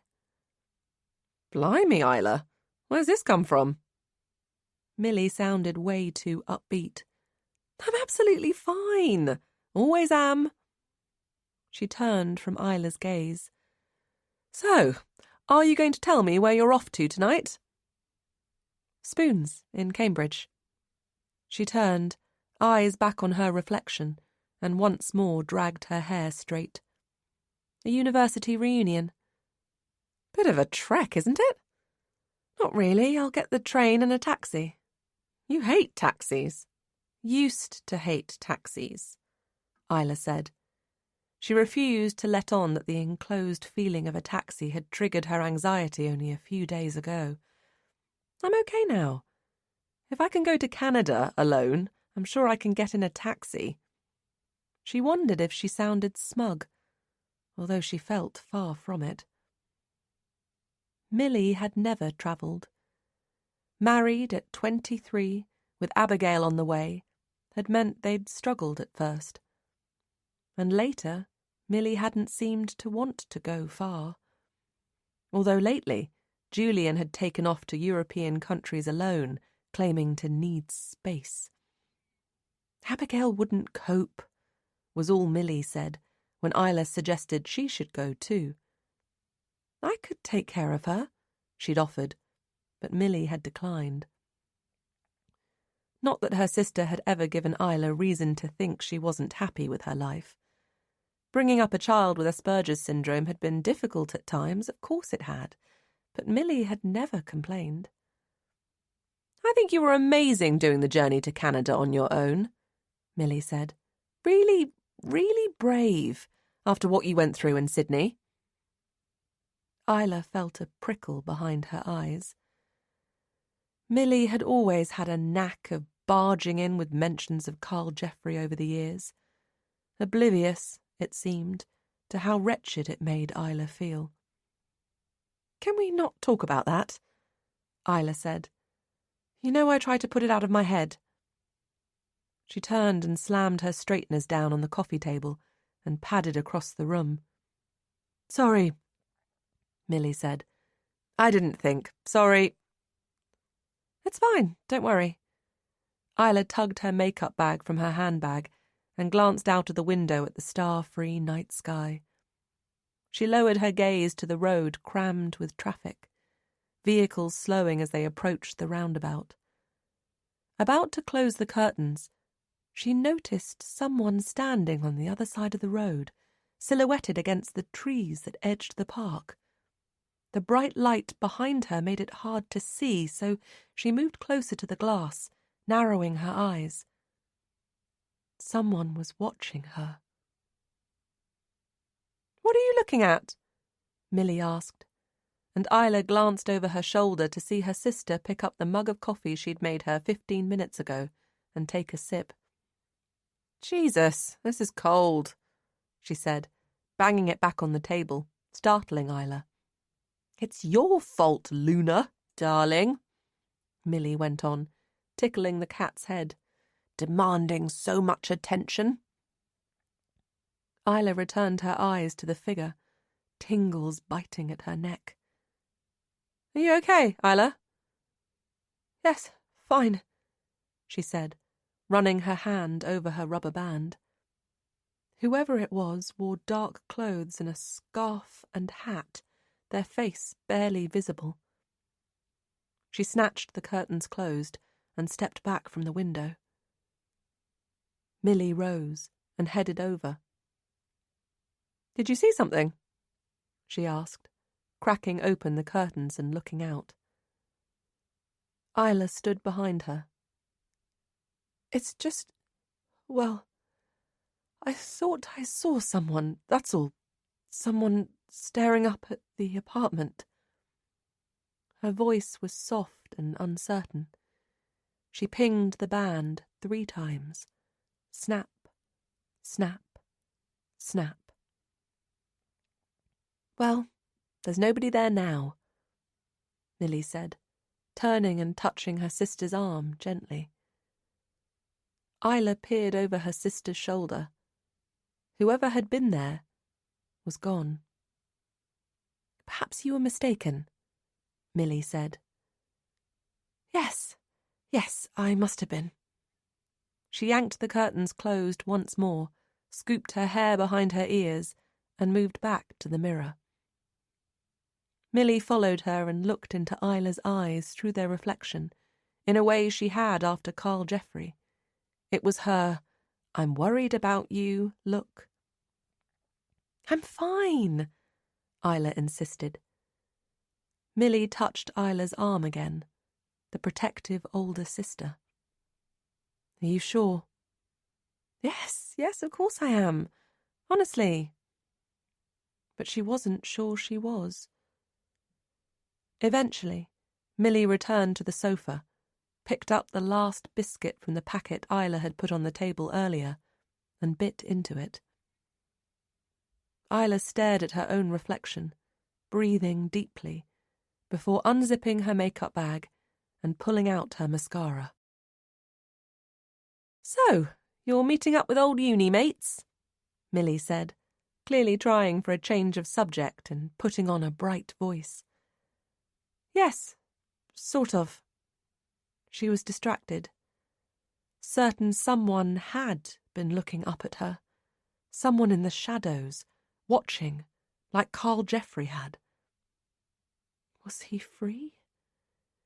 She pinged the rubber band again, making her wrist sting. Maybe she shouldn't go to Cambridge.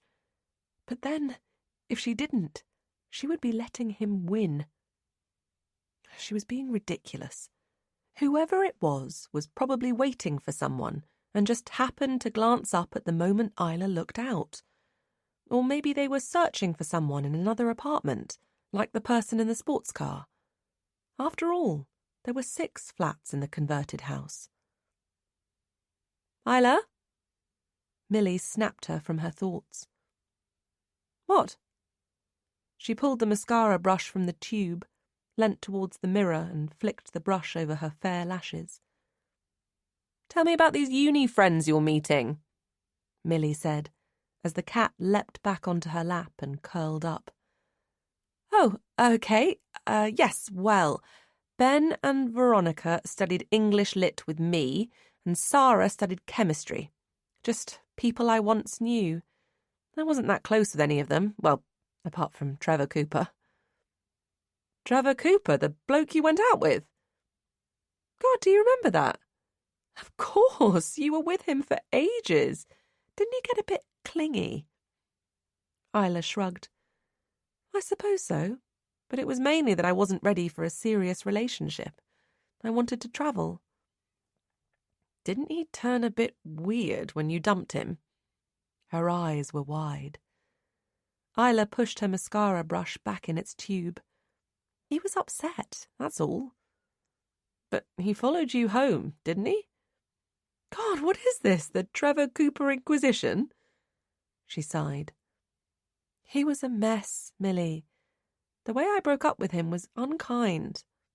I regret that." "Oh, God, that's right. You got Roxanne to dump him for you." "Oh, I couldn't face it. I gave him enough hints, but he didn't listen. She rubbed her temples, a headache coming on. And later he wanted to talk it through, but I didn't have the bottle. I feel guilty even now. No, Isla, you were young and didn't know how to deal with it. Do we ever know how to handle breakups? She sighed deeply. Perhaps you shouldn't go tonight. Isla shrugged. She was beginning to doubt whether she should. She pulled out her blusher brush and flicked it across each cheek in turn before pulling out her lip gloss. Is Jack going? Millie asked. Isla shook her head. There'd been no talk of partners on the event invitation. He wouldn't enjoy it, she said. It doesn't involve sci-fi or fantasy. Millie laughed. It's about time you got engaged, isn't it? You're almost 30. Your body clock is ticking.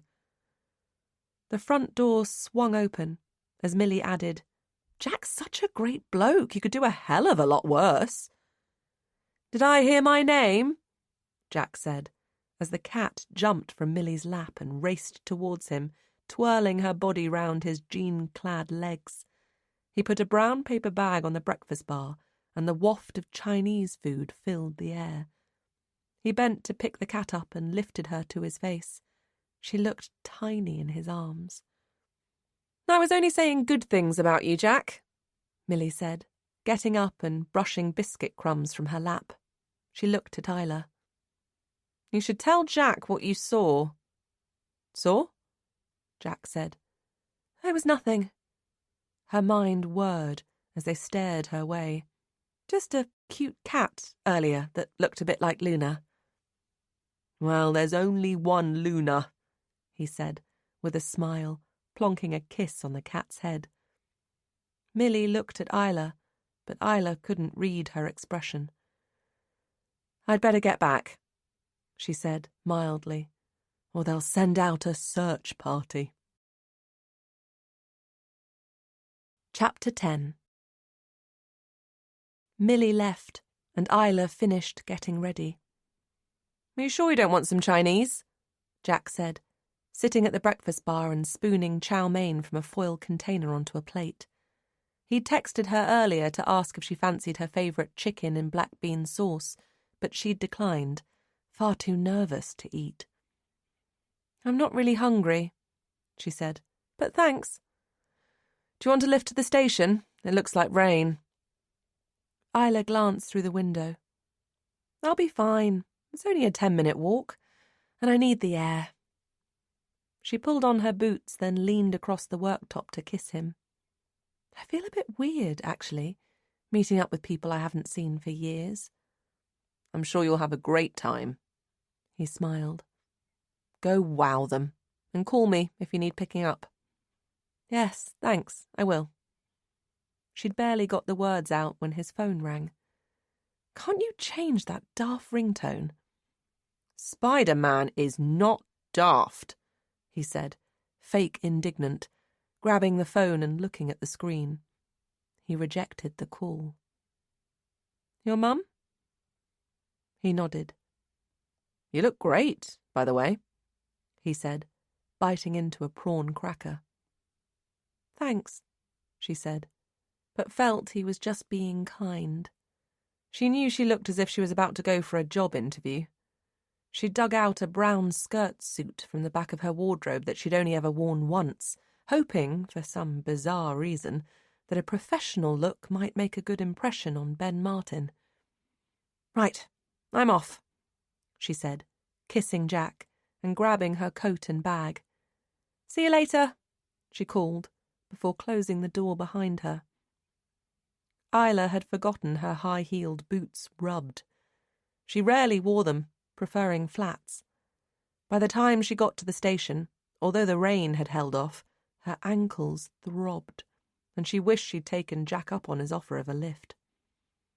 The train appeared within moments, and she headed down the almost empty carriage, just a woman wearing earphones, her head down engrossed in her laptop at the far end.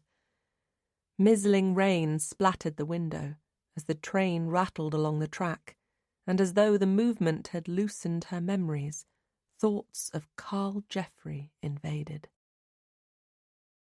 6 years ago. "I'm taking off," Bronwyn said. Isla smiled and turned from where she'd just snapped a photo of a kookaburra perched high in a tree near the hostel. "Now?" she said, greeted by her friend's freckled face beaming at her from under a cap, the midday sun burning down on her from a clear blue sky. She was wearing denim shorts and a t-shirt with the peace sign that matched the small tattoo on her arm, and her thin but sturdy legs led down to battered walking boots. "Uh-huh." Bronwyn hitched up her backpack, which was almost as big as she was. "Got that wanderlust feeling again. Need to carry on." "I'll miss you, Bron," Isla said, a pang of sadness rising. This was what she hated about travelling. You got so close to people and then they'd leave, morphing into a profile picture on Facebook or MySpace. Or, if you were lucky, you'd receive a text every so often. Despite only knowing Bronwyn for a short while, Isla would miss her. In fact, home had crept into her thoughts more than ever lately. After Canada, she would head back to the UK. "So, what's your plan?" "I'll probably hitch into Sydney," Bronwyn said, grabbing a bottle of water from the side of her backpack and taking a gulp. "Then get a flight to New Zealand." "You'll love it there," Isla said, memories of her own visit fresh in her mind. "North or south?" "Both, I hope. I'm desperate to see where they filmed Lord of the Rings." Isla pulled her into a hug. "We've had some laughs, haven't we?" "Sure have. I'll never forget being chased by those kangaroos or that bloody great spider in the loo." Isla laughed. "So, have you told Carl?" They'd been seeing each other for around 6 weeks, although "it's only a bit of fun" was still Bronwyn's stock phrase. "Yep, told him a couple of days ago." "Was he okay with it? He's pretty besotted." "To be honest, he acted a bit weird at first, but I told it like it is. Said he was being an idiot, and it was never meant to be anything serious. He has to be cool with it." "He'll be fine." Isla took her friend's hand. "Don't forget me, will you?" "Course I won't." Bronwyn squeezed Isla's hand and looked back at the hostel, her eyes narrowing as she stared at the 2-story red brick building. "Do you like it here?" she said, screwing up her nose. "Pretty much, yeah." But Isla had picked up on Bronwyn's unease. "Why?" "Oh, nothing. It's my imagination, probably. It's nothing. Ignore me." "Oh, God, you can't say that and leave me hanging." She wasn't one for worrying, but if there was something about the place, she needed to know and move on. Bronwyn met Isla's eye. "It's just, I'm sure someone knocked on my window last night." She shrugged and took a deep breath. "And?" "Nothing. That's it, really. Ignore me." "Did you look out?" Yeah, I did." She studied her feet, scuffing her trainers on the dry earth. "And?" She looked up and squinted into the sun, before arching her palm over her dark eyes. "I got a bit freaked," she said. "Might have been my imagination, but I'm pretty sure someone was out there, watching me."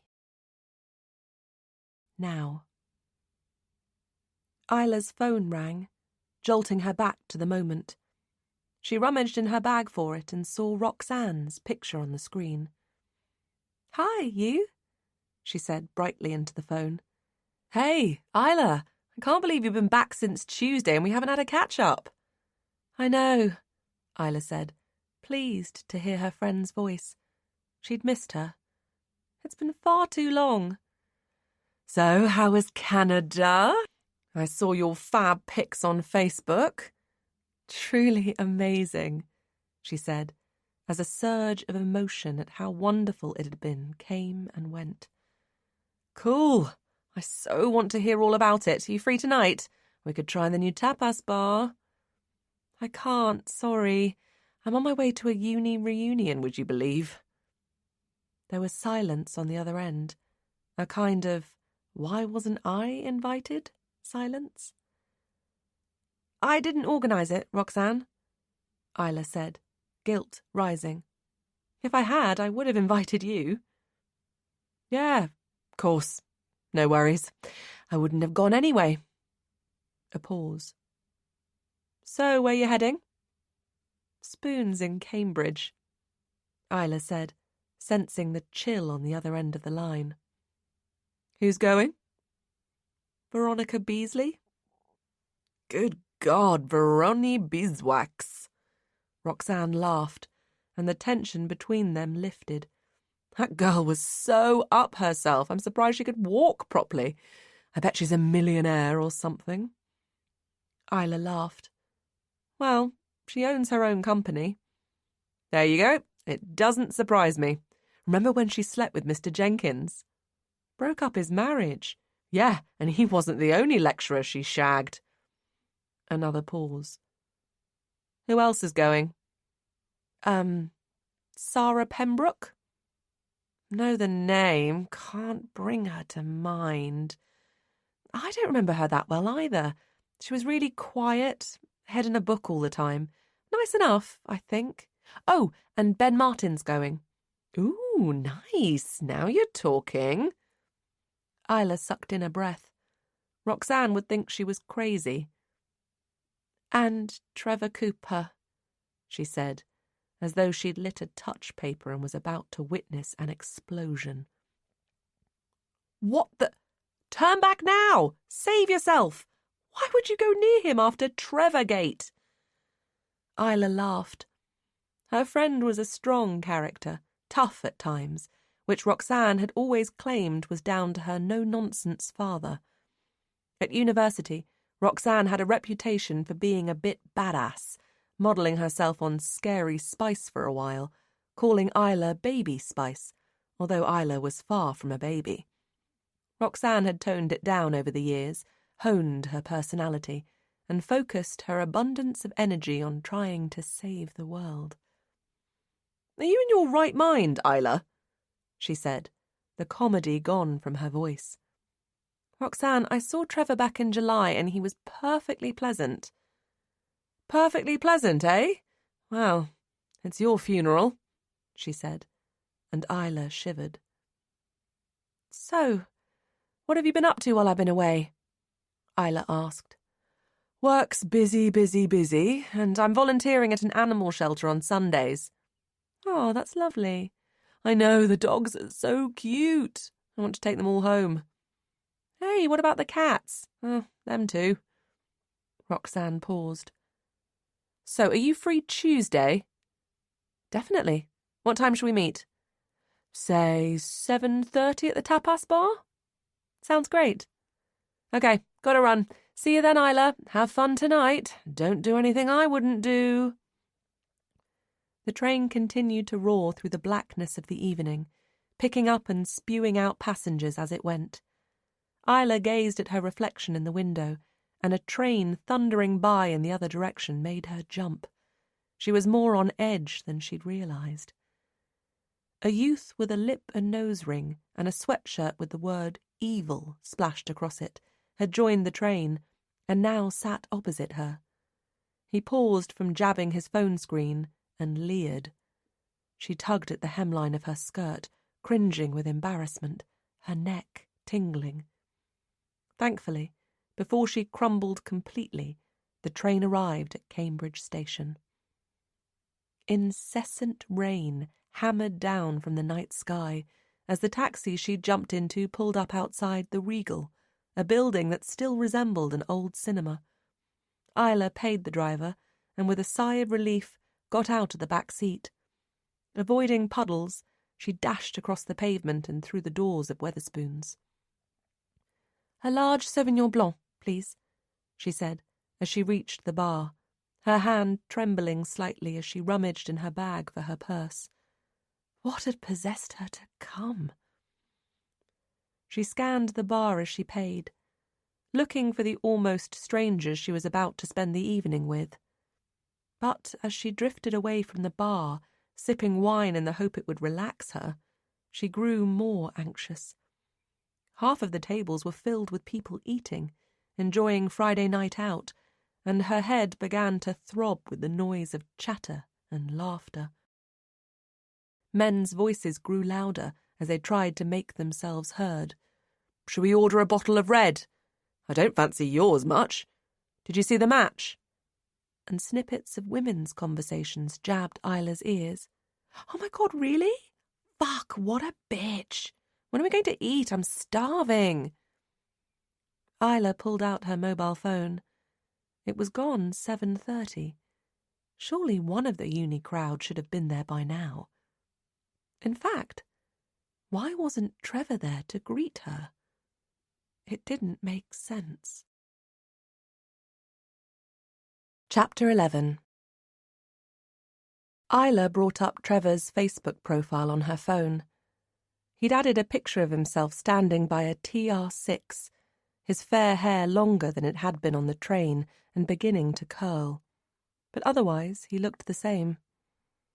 She scanned the bar once more.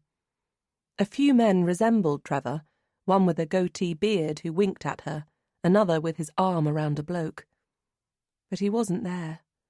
Well, not that she could see. She sat down at an empty table, planning to give her old friends until 8 o'clock and then leave.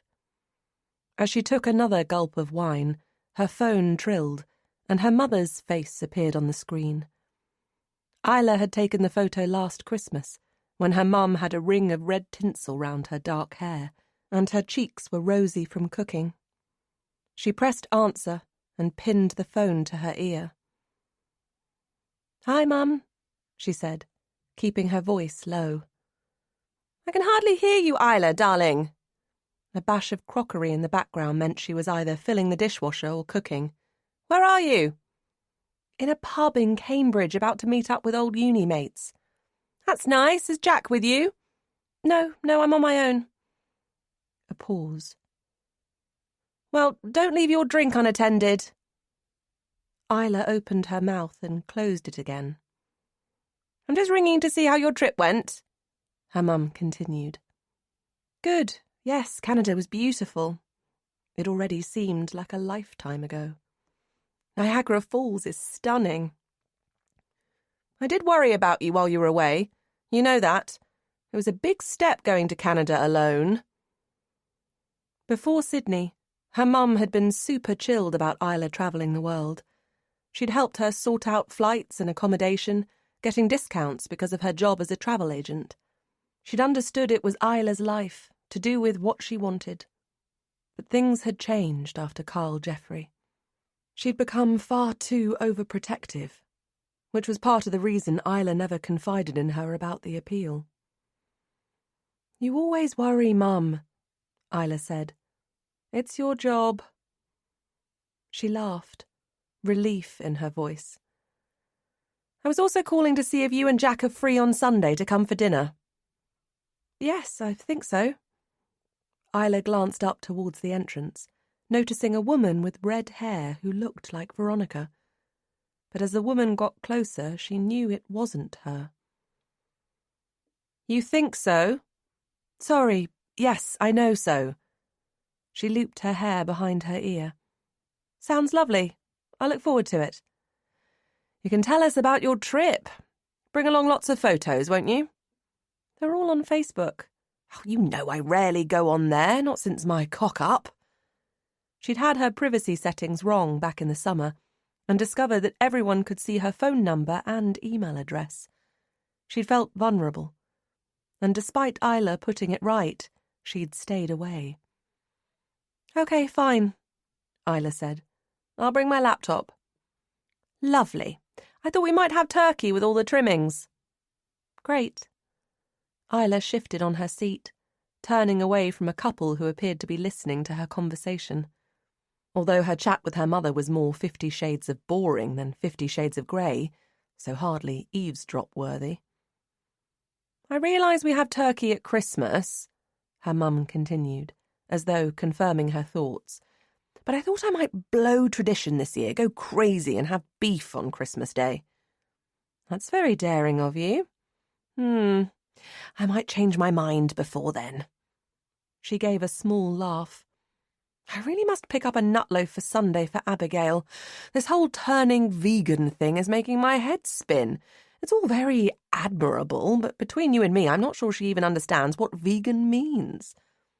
A gushing sound, probably the dishwasher, reverberated down the foam. "Can vegans eat cranberries?" Isla smiled. "Of course they can." "Well, it's not easy. They can't have anything dairy, apparently, so that's my vegetarian lasagna out the window." "But there's no dairy in cranberries." No, of course there isn't. Oh, and while we're on the subject of Christmas..." "Were we?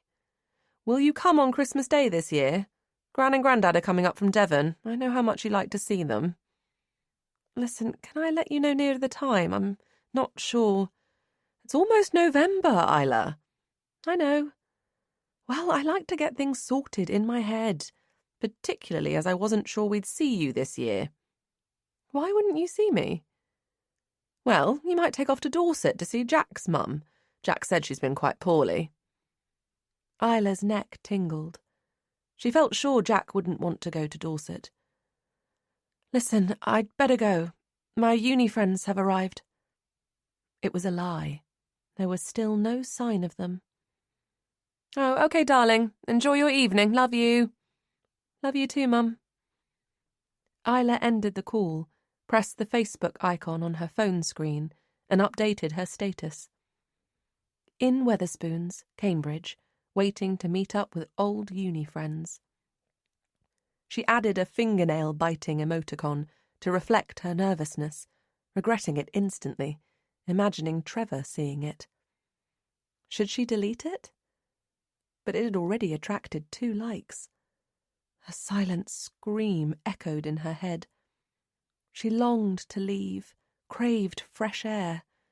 Too hot in her stupid skirt suit, to the point where perspiration trickled between her boobs. She rolled her finger over the rubber band on her wrist before pinging it 3 times. But it didn't help her rising anxiety levels, and neither did a long sip of her wine.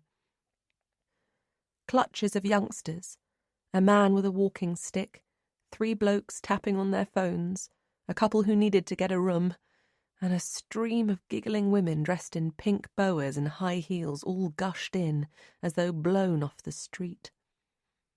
A man in his 60s, passing Isla on his way to the gents, smiled. "Been stood up, love." Isla ignored him and looked down at her phone again. There were now 4 likes on her status, and a comment by Trevor Cooper.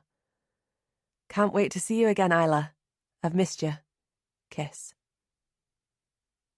He'd missed her. Her skin prickled as a flash of memory crept in. Trevor 8 years ago, sitting in his car opposite the house where she'd rented a room, crying and thudding the steering wheel, and the stream of text messages he'd sent, begging her to talk to him, that she'd ignored. She drained her glass and went to the bar for another wine. She took a long gulp as she headed back to the table. She was being silly. Trevor couldn't have been nicer on the train. But then, what if Jack read his comment? What would he think? Should she delete it? Back at the table, she knocked back the wine in 10 minutes before rising to her feet. She'd made a mistake coming. She didn't need this kind of hassle in her life. "Isla?"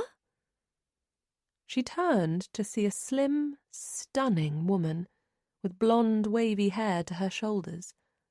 For a moment, Isla thought it was Veronica. But it couldn't be. This woman was taller, and Veronica was a redhead now if her latest profile picture was anything to go by. "Yes?" Isla said, her voice small and cautious. She picked up her bag, ready to make a swift exit. There was an 8:30 train. If she was quick, she could make it. "It's me, Sarah."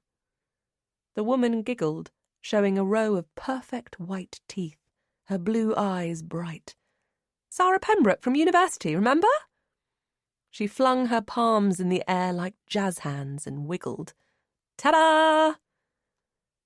"Wow, Sarah, you look amazing." Shocked didn't cover it. It was bizarre, no, surreal, to think this woman in front of her had once been the dark-haired, chubby girl who always had her head in a book. "You look great yourself, Isla, just the same as you did at university," Sarah said, moving forward and air-kissing each side of Isla's face, her subtle yet distinctive perfume wafting like a sea breeze. "I can't believe we're all meeting up. It's totally amazeballs," she squealed, grinning widely. Yes, it is." Isla lowered herself back onto the edge of her seat. She couldn't dash for the next train now, however much she wanted to. "Can I get you a drink?" Sarah asked. She was well-spoken, with a hint of Judi Dench, and Isla realised Sarah had barely talked at university. Or if she had, she couldn't remember. "Okay, yes, thanks. White wine, please," Isla said, noticing her empty glass. "Large?" "Please." She definitely needed a large one. Sarah removed a short, figure-hugging jacket to reveal attractive, toned forearms, and slipped it over the back of the chair. As she floated away, men's heads turned at the sight of her sashaying towards the bar in her flared-at-the-waist 50s-style dress. Isla was transfixed, amazed by the transformation. She would have to stay now. Her curiosity wouldn't let her leave. Chapter 12. "So, what are you up to these days?" Sarah placed a mineral water for herself and a glass of wine for Isla on the table and sat down, smoothing her dress over crossed legs. "I'm a freelance writer and photographer." "Really? Wow, that's utterly amazing. What sort of writing?" "Travel." Isla shrugged. "I'm a photographer, primarily, but I write too." Sarah reached forward and pressed a hand on Isla's arm. "You know, I reckon I've got a novel in me," she said, removing her hand and leaning back in her chair. "They say everyone has, don't they? Have you?" Isla shook her head. "God, no, I couldn't write fiction. I'm not very imaginative." She paused for a moment. "Although I dream that my travel journal will be published one day." "How exciting! Tell me more." Sarah sipped her water, her eyes on Isla. "Well, okay then, but stop me if I bore you." "Yep, promise I will." "Well, it's about travel, obviously." "Obviously?" Sarah smiled. "And it's a blend of the quirky and traditional places I've been to." "Intriguing." "I hope so. I loved researching and photographing unusual places, which hopefully contrast with those everyone wants to see. Like, I adored the Colosseum in Rome, but was equally thrilled by the Torre Argentina." "Never heard of it." Sarah's eyes were fully focused on Isla, her elbows now on the table, hands propping up her chin. "Well, it's an excavation that includes the theatre of Pompeii, where Caesar was killed." She felt a tingle of excitement as she talked about what she loved. "But for me, the best part was that it's home for over 200 of Rome's stray cats." "That's incredible." "I know. They're all cared for there. It's amazing. I took loads of photographs." Her voice brightened further as she spoke, and memories of her trip with Jack woke her endorphins. This was her passion. She glanced towards the entrance. "I had hoped to meet Ben Martin. I think he's in publishing." Sarah nodded and leaned back once more. "I heard that along the grapevine too. He owns his own publishing company, apparently. She looked towards the entrance, too. Fingers crossed he comes and signs you on the spot. Isla laughed. Unlikely, but maybe he could point me in the right direction, give me a bit of advice, perhaps. She paused to take a sip of her drink. Anyway, that's enough about me. What about you? What have you been up to all these years? Sarah straightened her shoulders. Well, I'm a chemist. No surprise there. I work for Tomlin's Pharmaceuticals in London, and I have a tiny apartment near Finsbury Park, although I'm not living there at the moment. Sounds like a great job. Isla smiled as she took in Sarah's perfect face once more. I still can't get over how different you look, she said. A grin sliced across Sarah's face. It's down to a good diet, a personal trainer, and a great hairdresser. She touched her hair and gave a confident laugh. Isla found herself staring. Surely there's more to it than that. She must have had work done. Perfect nose, lips with just the right amount of plumpness, amazing breasts. But then how hard had she really looked at Sarah Pembroke at university? In fact, she could barely bring her to mind. So do you see any of the old uni lot? Sarah asked. She was looking down at her hands, seeming to admire her manicured fingernails. Isla shook her head. Not really. Although I see Roxanne, do you remember her? God, yes. Sarah looked up and snagged her into a stare. If I'm honest, I never did like her. She leaned closer. I can't believe you still see her. There was a hint of concern in her voice. I'm surprised you still trust her after... She's still my best friend. Isla cut in, before Sarah could go on. She picked up her wine and took a long sip. We see a lot of each other. Sarah put up her hands as though waving white flags. Sorry, she said. Ignore me. She looked at her watch. You know, I have the feeling we've been stood up. She glanced towards the entrance again. Odd that none of them have arrived yet, don't you think? Isla let Roxanne's comment go. The last thing she wanted was to bicker with a woman she barely knew. She said, screwing up her nose. Especially as Trevor left a comment on my Facebook status earlier saying he was looking forward to seeing me again. Did he? Oh dear, I hope he's okay. Sarah's perfectly made-up eyes widened. You don't think something awful has happened to him, do you? Maybe he's been in an accident. Isla's cheeks burned. It hadn't occurred to her to worry about him. Tell you what, I'll send him a private message. Sarah pulled out her phone and within seconds her fingers danced across the screen. I haven't seen him since uni, have you? She looked up. Once, briefly, a few months back. You went out with him, didn't you? Isla nodded. For a while. He was in most of my classes. Sarah put her phone on the table. We studied for the same degree and got on well. It's a shame we lost contact. I was looking forward to seeing him again. Are you married? Isla asked. She'd spotted the ring on Sarah's wedding finger when she first walked in, but it had taken more wine to loosen her tongue enough to ask her. Oh, this. Sarah touched the ring and, with a faraway look in her eyes, shook her head. I get a lot of come-ons when I go out, the downside of looking like this. She laughed and turned the ring around her finger several times. Not that it puts some men off. They still think they can try it on. She paused. This was my mother's ring. She died a while back. I'm sorry. Isla could only imagine how awful it would be to lose her own mum. It was over a year ago, Sarah said. We weren't that close, if I'm honest. I was more upset for Dad. They were a perfect couple, so in love. He depends on me now. We're really close. A vague memory of Sarah arriving at university with her mother An upright, stern-looking woman drifted in, but it vanished as quickly as it came.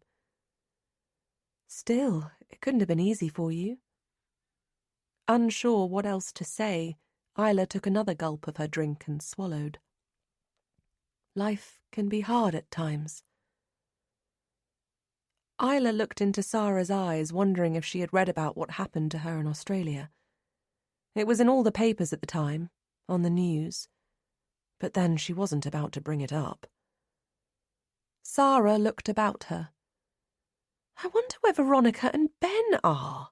Weird. If they don't come after agreeing to. She shrugged. Although in some ways I'm not surprised they haven't turned up. Veronica was utterly self-absorbed at uni. Do you remember? I can't imagine her wanting to see me again. She picked up her phone. Still no reply from Trevor. He hasn't even read my message. Has he contacted you? Isla felt a shiver run through her body. It was becoming awkward. She didn't care anymore whether they turned up or not, and the bar had filled up with diners and drinkers. It was far too noisy. She tugged out her phone and shook her head. No, nothing, she said, looking at Sarah, who was fiddling with her phone. Hey, you should take a selfie of us and put it on Facebook, Sarah said, her blue eyes brightening once more. We can smile as though we're enjoying ourselves. As though we're enjoying ourselves. So Sarah wasn't having fun either, despite her perky expression. It will make them jealous when they see it, she continued, excitement in her voice. They'll wish they'd come. Come on, let's do it. She nudged her chair closer, her perfume tickling Isla's senses, and she flicked her hair forward over her shoulders. Okay, Isla said, feeling she had no choice. She fumbled with her phone before leaning in and raising her mobile in the air in front of them. Their heads touched as the camera flashed. Together they looked at the picture. Oh, don't we look good? Sarah said with a laugh, watching as Isla added it to her timeline.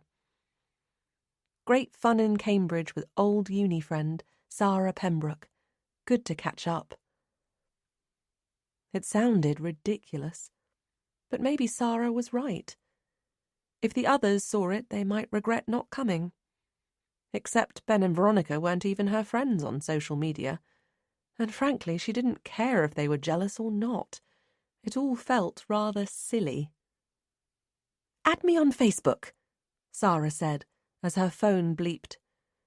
It's a text from my dad, she said, looking at the screen and losing her smile. Her eyes moistened, and the bright, happy image she'd been portraying seemed to dissolve in front of Isla's eyes. Sorry, she said. Do you mind if I reply to this? He'll only worry if I don't. He's so dependent on me. Not at all, Isla said, draining her glass of wine and deliberating whether to go to the bar for another. She stopped herself. Once Sarah had finished texting, Isla would suggest they call it a night. She'd already had 3 glasses of wine on an empty stomach and needed to head home. It was almost 10. Isla opened Facebook once more. Several people had liked the photo of her and Sarah, and there were a couple of comments. Jack Green. Hope you're having a great time. You two could be sisters. Kiss, kiss, kiss. Roxanne Faraha. Say hi to Sarah from me. Kiss, kiss, kiss. Isla smiled, but it didn't last. A private message had appeared in her inbox. It was from Trevor.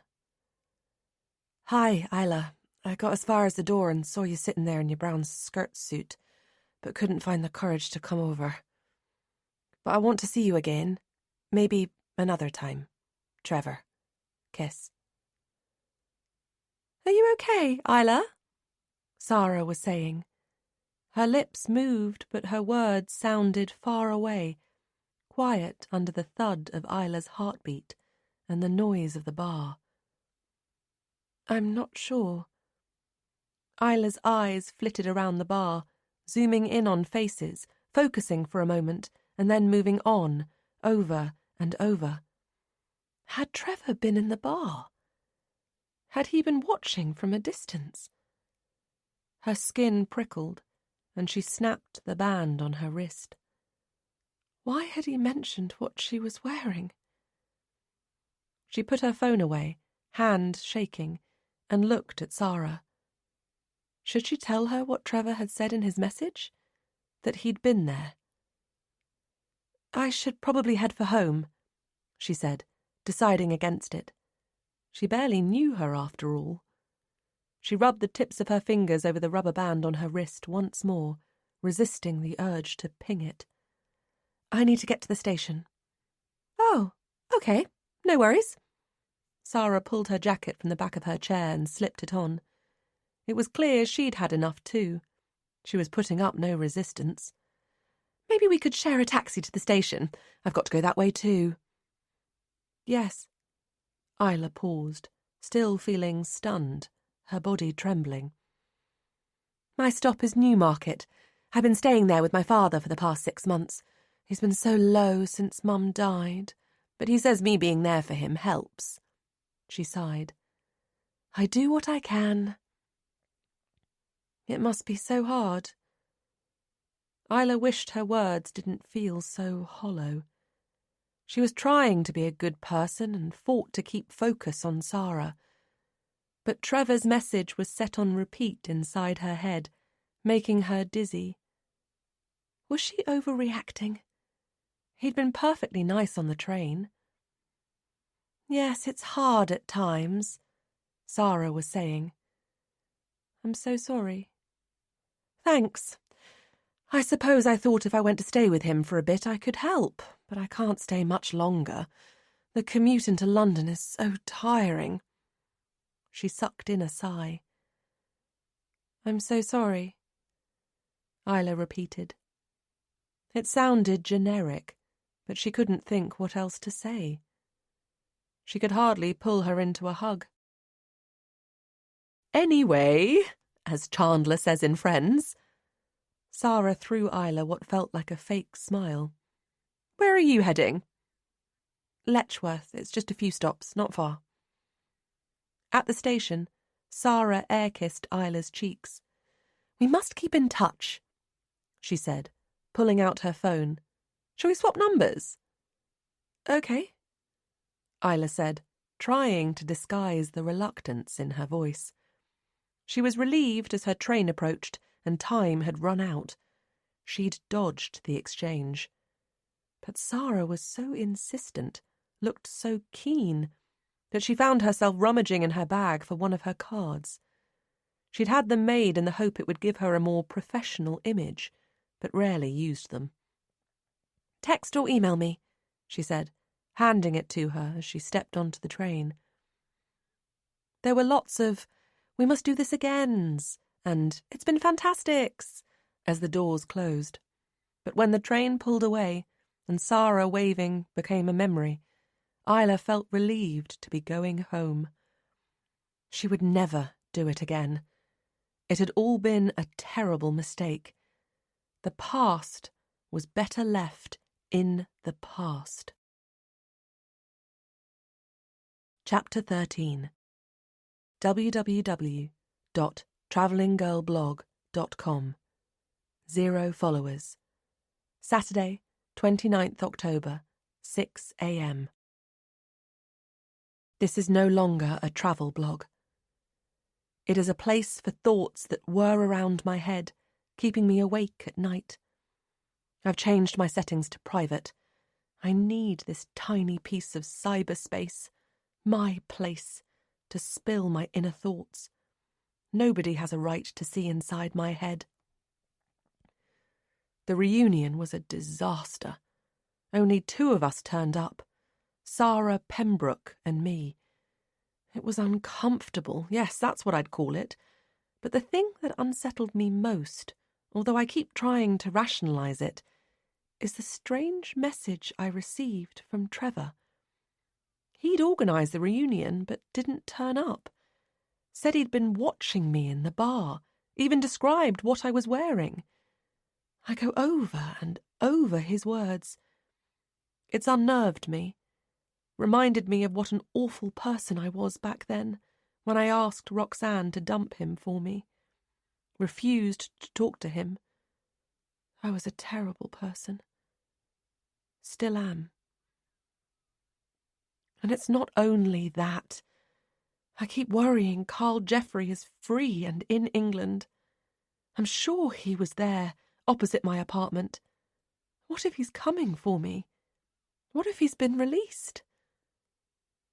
And as if that wasn't enough, Andy texted to say he still can't get over to see me. He won't talk to me on the phone anymore. Says we can only talk by text for now.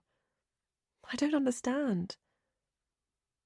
I've added a photo of Andy and me sitting together at the lovely cafe in Canada where we first met. I like to look at it, but it makes me cry. I'm going to be with him, if it kills me. Comments disabled.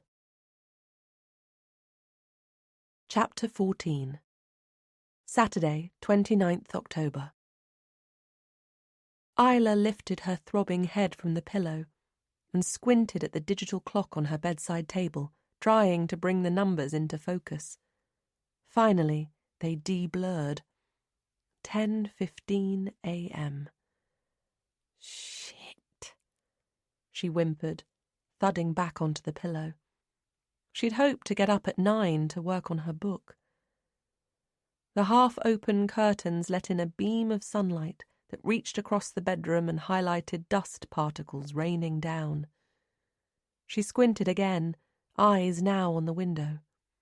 Heavy grey clouds had gathered in the sky, like demons determined to overpower the sun. She'd got up earlier, desperate for the loo and a drink of water to quench her thirst, but eventually she'd returned to bed and taken hold of Jack's hand as he slept.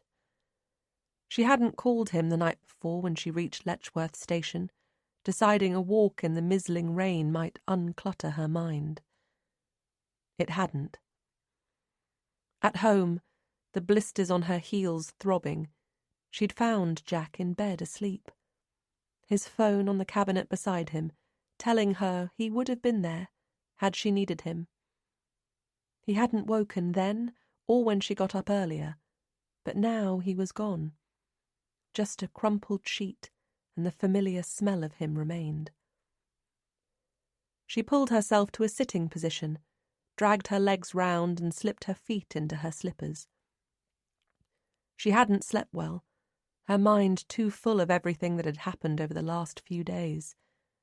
She sighed, eyes falling on her screwed-up skirt suit on the floor. She would never wear it again.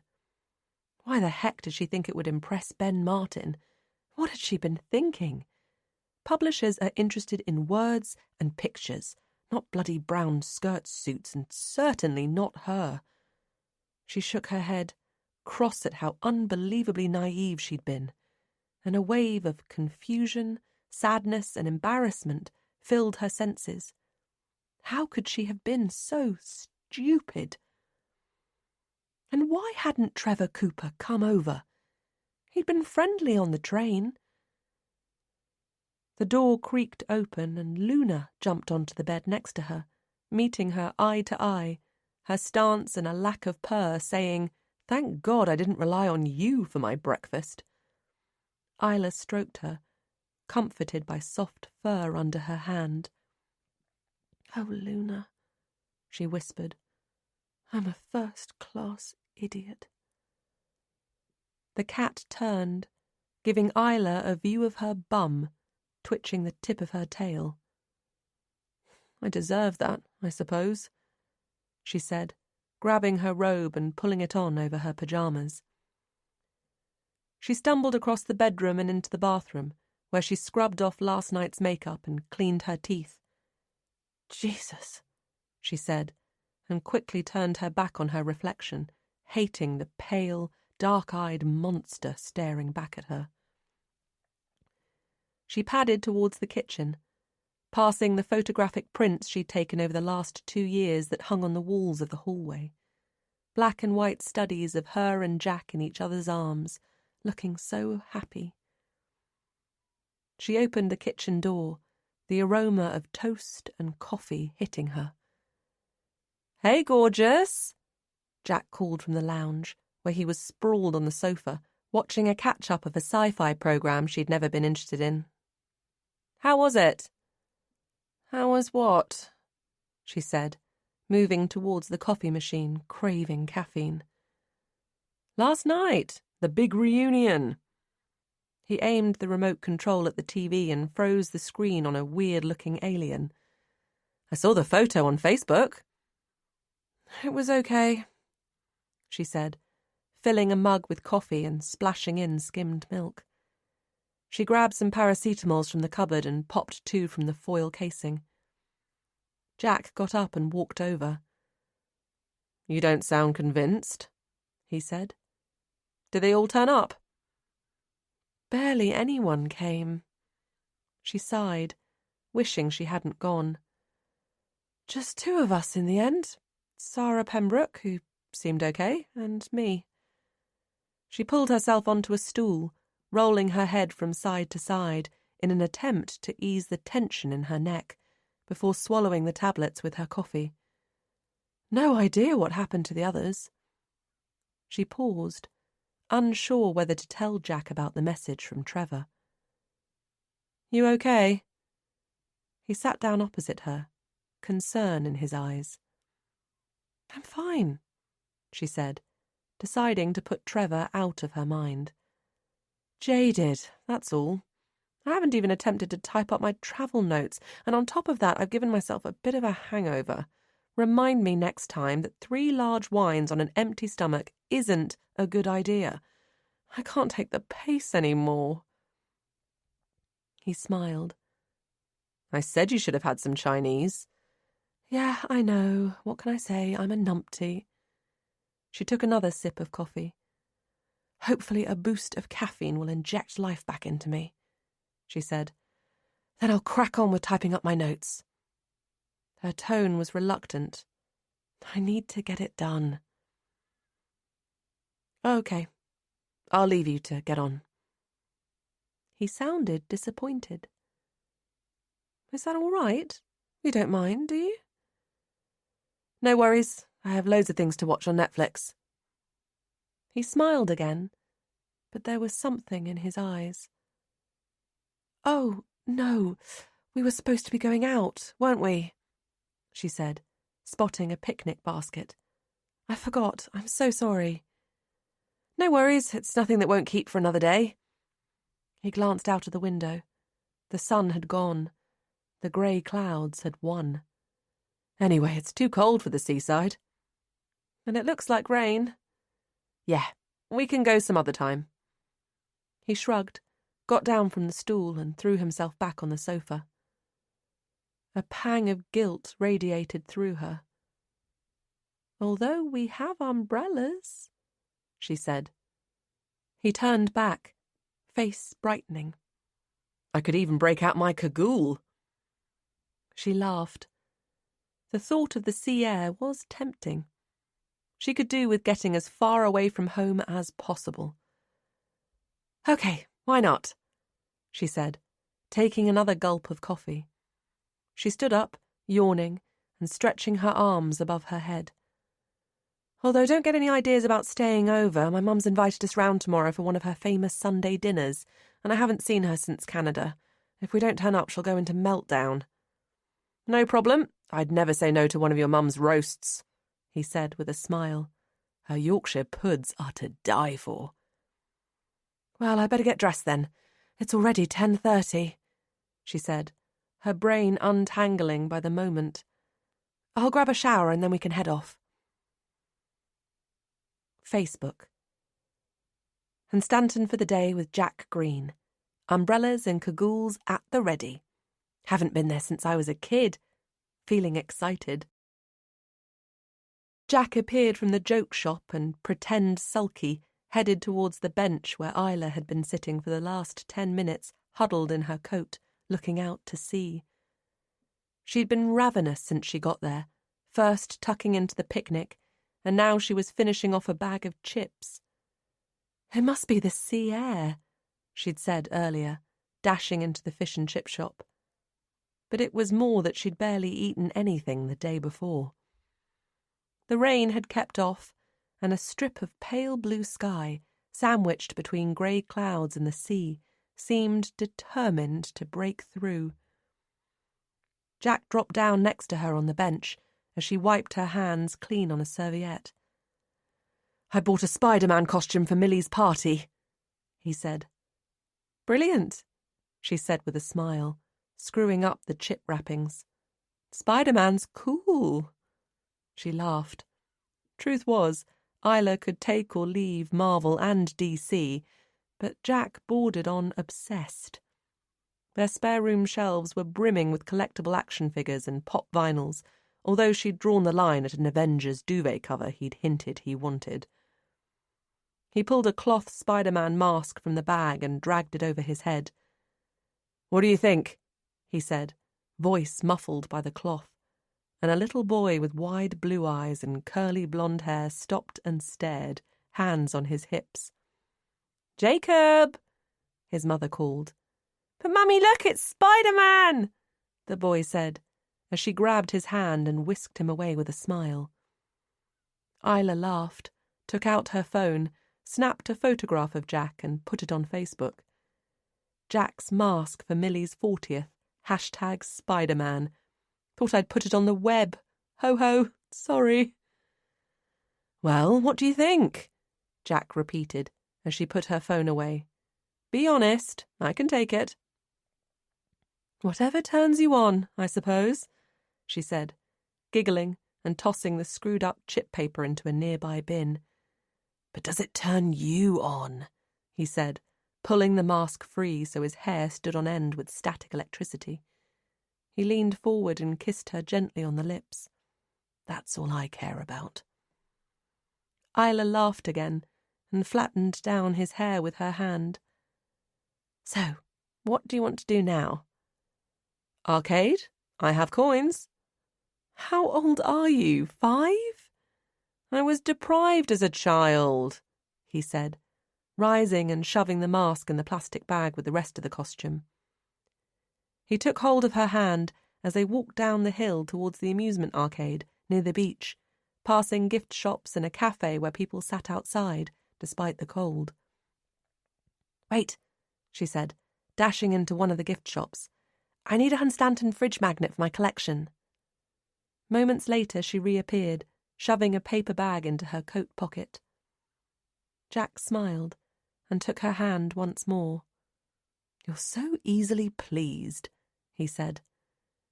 They crossed the road on a zebra crossing and dived inside the arcade like a couple of kids. "Did you come to the seaside as a child?" she said later, as Jack tried his luck catching a cuddly toy at the metal claw machine. "Sometimes," he said, looking at her from the corner of his eyes as the claw caught hold of a minion. He twisted round to look at her, and the minion dropped from the claw's grasp.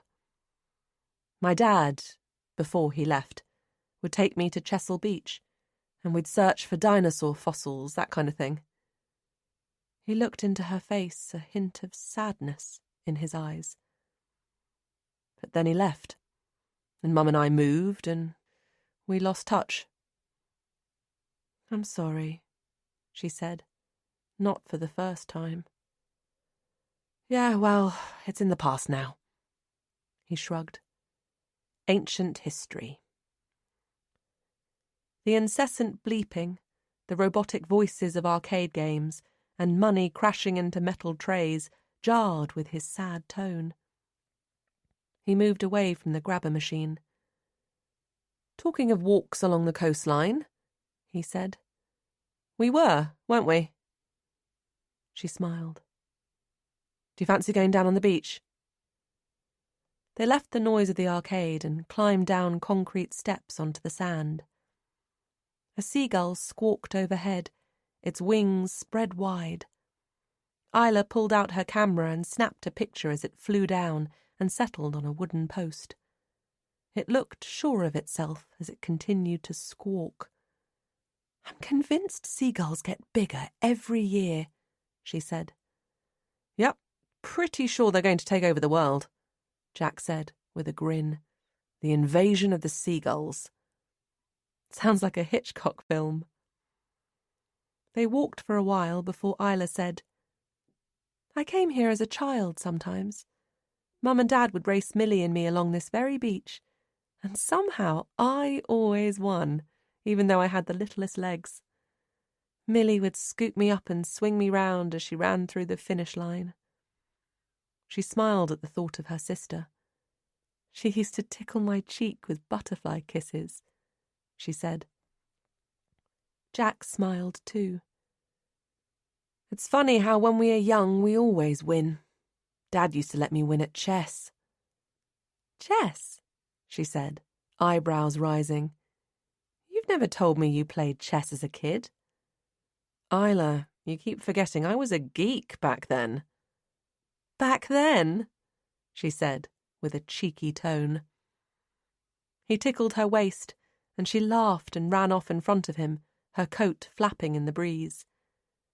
When she was some distance away, she turned and began walking backwards, snapping photographs of him. I'm afraid you're still a geek, Mr. Green, she said. Okay, fine, but I'll have you know, geek is the new orange. What? I don't even know what that means. No, me neither. They walked on in silence for some time, Isla's feet sinking in the soft sand, her trainers heavy. The sounds of the town faded into the distance. It felt good to get away for the day, good to clear her head a bit. You know I love you, right? Jack said, stopping, as the clouds separated and a watery sun beamed down on them. That I'd do anything for you. He fumbled in his pocket and dropped down onto one knee. Oh, God, Jack, what are you doing? The crash of the waves against the sand sounded loud in her ears. Isla Jane Johnson, will you marry me? Isla's heart thumped as she met his eyes, noting his cheeks reddening.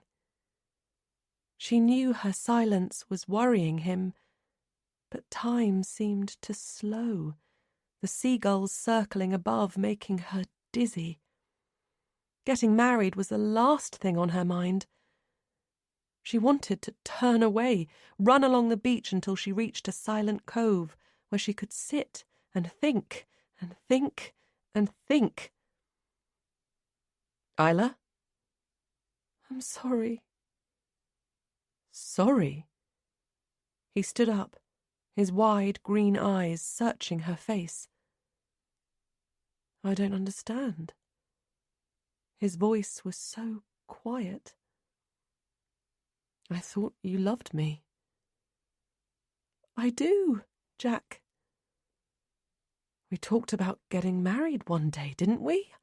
I just thought... She looked again at the ring, noting the slight tremor in his hand, and then back into his sad face. I'm so sorry, she said, tears filling her eyes. Don't be sorry, Isla. Just say yes. Please, you're killing me here. He began to pace back and forth, his trainers scuffing the sand. I thought you loved me. I thought we were solid. She bit down on her lip, watching his eyes grow watery. Lovely, sweet Jack deserved so much more. She couldn't bear that she was hurting him.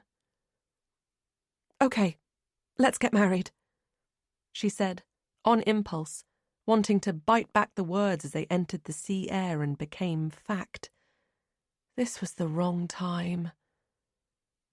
He stopped pacing. Are you sure? Of course. But she was far from it. She wasn't sure about anything anymore. He took her hand and slipped the solitaire diamond ring onto her finger, and her heart continued to race for all the wrong reasons. On the way back, she pulled out her phone and opened Facebook. The place where she could pretend Carl Jeffrey hadn't set up home in her head. A place where she could make believe everything was okay. Got engaged to Jack Green, feeling wonderful. Within moments, the likes and loves appeared, and people began commenting. With a jolt, she realized Trevor was one of them. So pleased for you both. I hope you've made the right decision. Chapter 15. www.travellinggirlblog.com. 0 followers. Sunday, 30th October, 6 a.m. I've lost count of the amount of times I've tried calling Andy. Texting isn't enough. I know he said not to ring anymore, but I need to hear his voice. Tell him about Jack, that my engagement means nothing, that I'm not even sure why I said yes, that it was a stupid, stupid mistake. Pick up, pick up, pick up, I cry each time, over and over. But he never has. I think he's ignoring me. I can't think straight anymore. My brain feels like fog as I attempt to work everything out. I thought he would come to England. He said he would. Yes, he said he would. I'm going to try to come to Sweden, Isla. His last text said, try? It all feels so vague and not what I'd hoped for at all. Not the happy ending I dreamed of. Why is he doing this to me? Comments disabled. Chapter 16. Sunday, 30th October. The early morning walk was helping. It was dark and miserable, threatening rain, but it didn't matter. Isla needed the space and fresh air more than anything right now, somewhere mentally freeing to attempt to sort out her thoughts. She'd parked up in the pretty nearby village of Willian before heading into the countryside on the Greenway route, the wind blowing her hair into a tangled, unruly mess. She'd already taken a stunning photo of a late migrating swallow perched on a wooden sign. Good luck on your journey, little chap, she'd said, watching the straggler take off. She didn't know much about swallows, except that their flight to South Africa was hazardous. She admired how the tiny bird went on its journey, heading for its destination without fear. Now Isla crouched to snap a photo of a red admiral butterfly, happy that the turmoil inside her head had lost its voice, for now. But the calm was cut short by the sound of footsteps. She rose and looked around her, her body stiffening. A gust of wind blew a shower of crispy red leaves across the path she'd taken, startling her. The field to her left spread for miles, meeting with low grey clouds that looked as though they might burst. The trees and bushes to her right were dense. She couldn't be sure whether someone might be lurking there. Twigs snapped under what sounded like more footfalls. Isla. She swallowed painfully. Had someone called her name? No, it must have been the wind disturbing the bushes, or perhaps the wildlife. Still, she shoved her camera in its holdall, pulled out her phone in case she needed it, and hurried away. Speed walking turned into a run as she glanced over her shoulder every few seconds, but nobody appeared. It must have been an animal or a bird, she told herself, as she slowed to catch her breath. Or maybe she was losing it. There was no doubting the thought of Carl Jeffrey being freed was getting to her. Could they have let him out? Could he really be in England, stalking her, scaring her, waiting in the wings to finish what he'd started? She picked up speed again, her legs weak and jelly-like as she ran.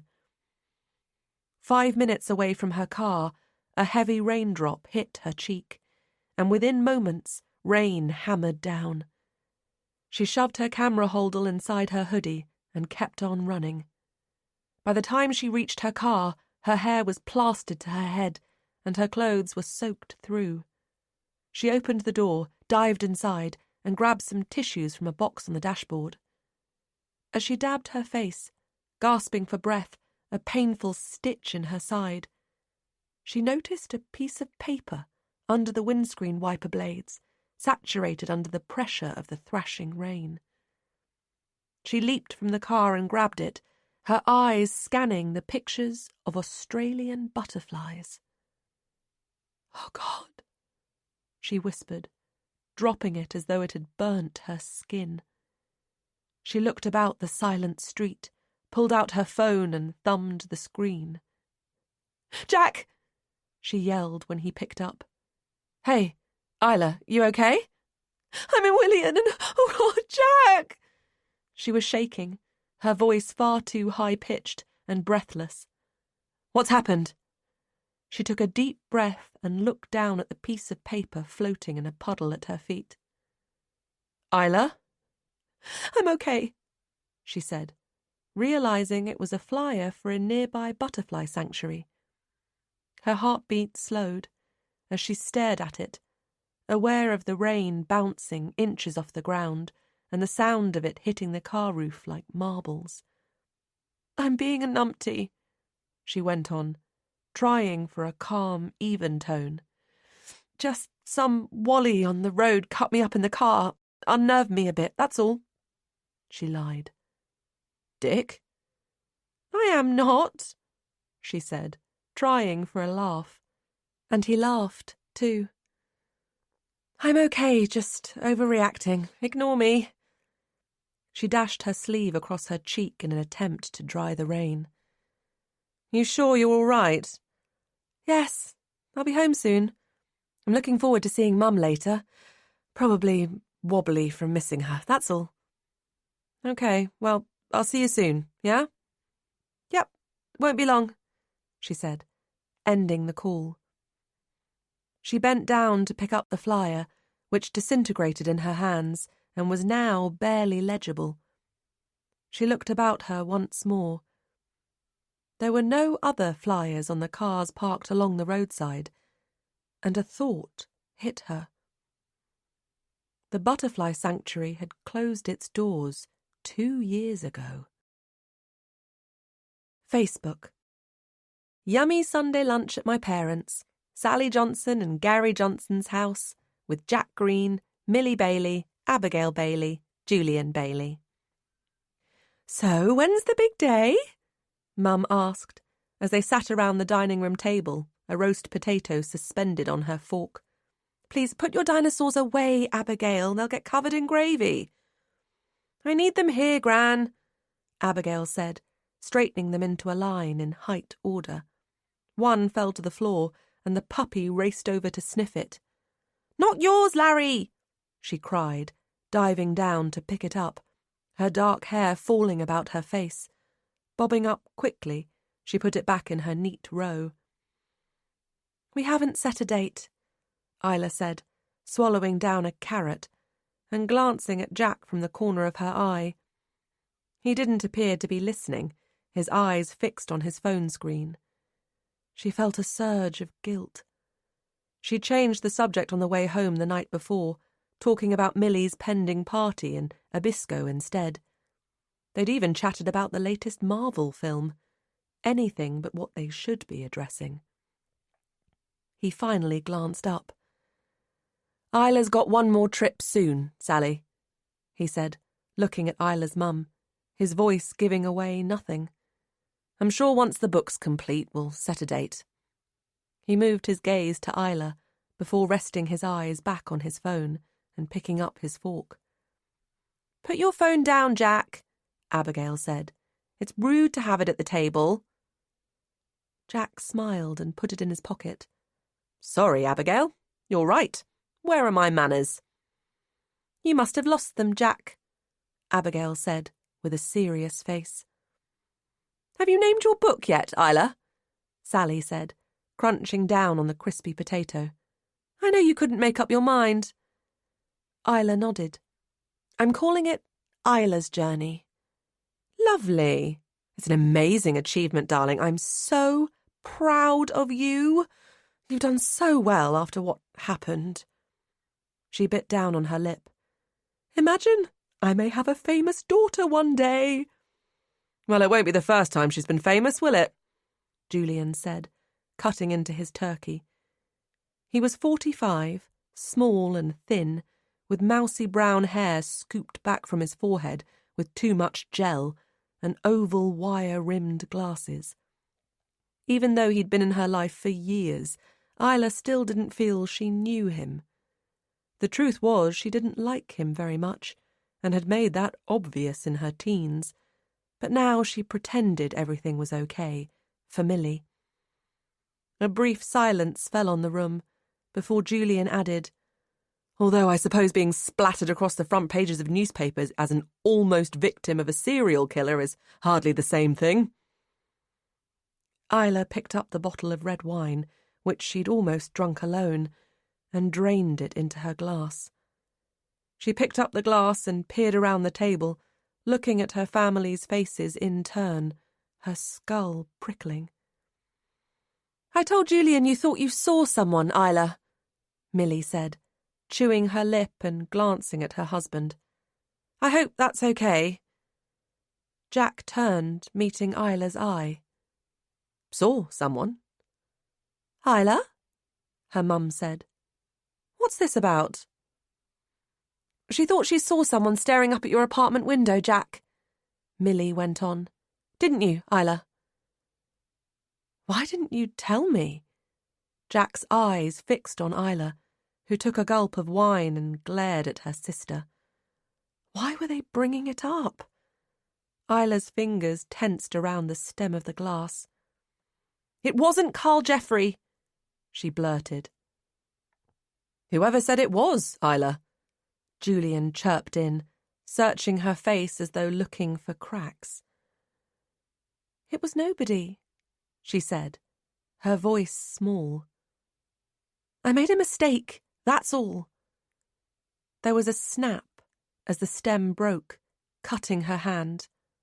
Oh, God, she said, gripping her hand as the glass crashed onto the table and wine splattered the tablecloth like blood at a crime scene. Oh, my goodness!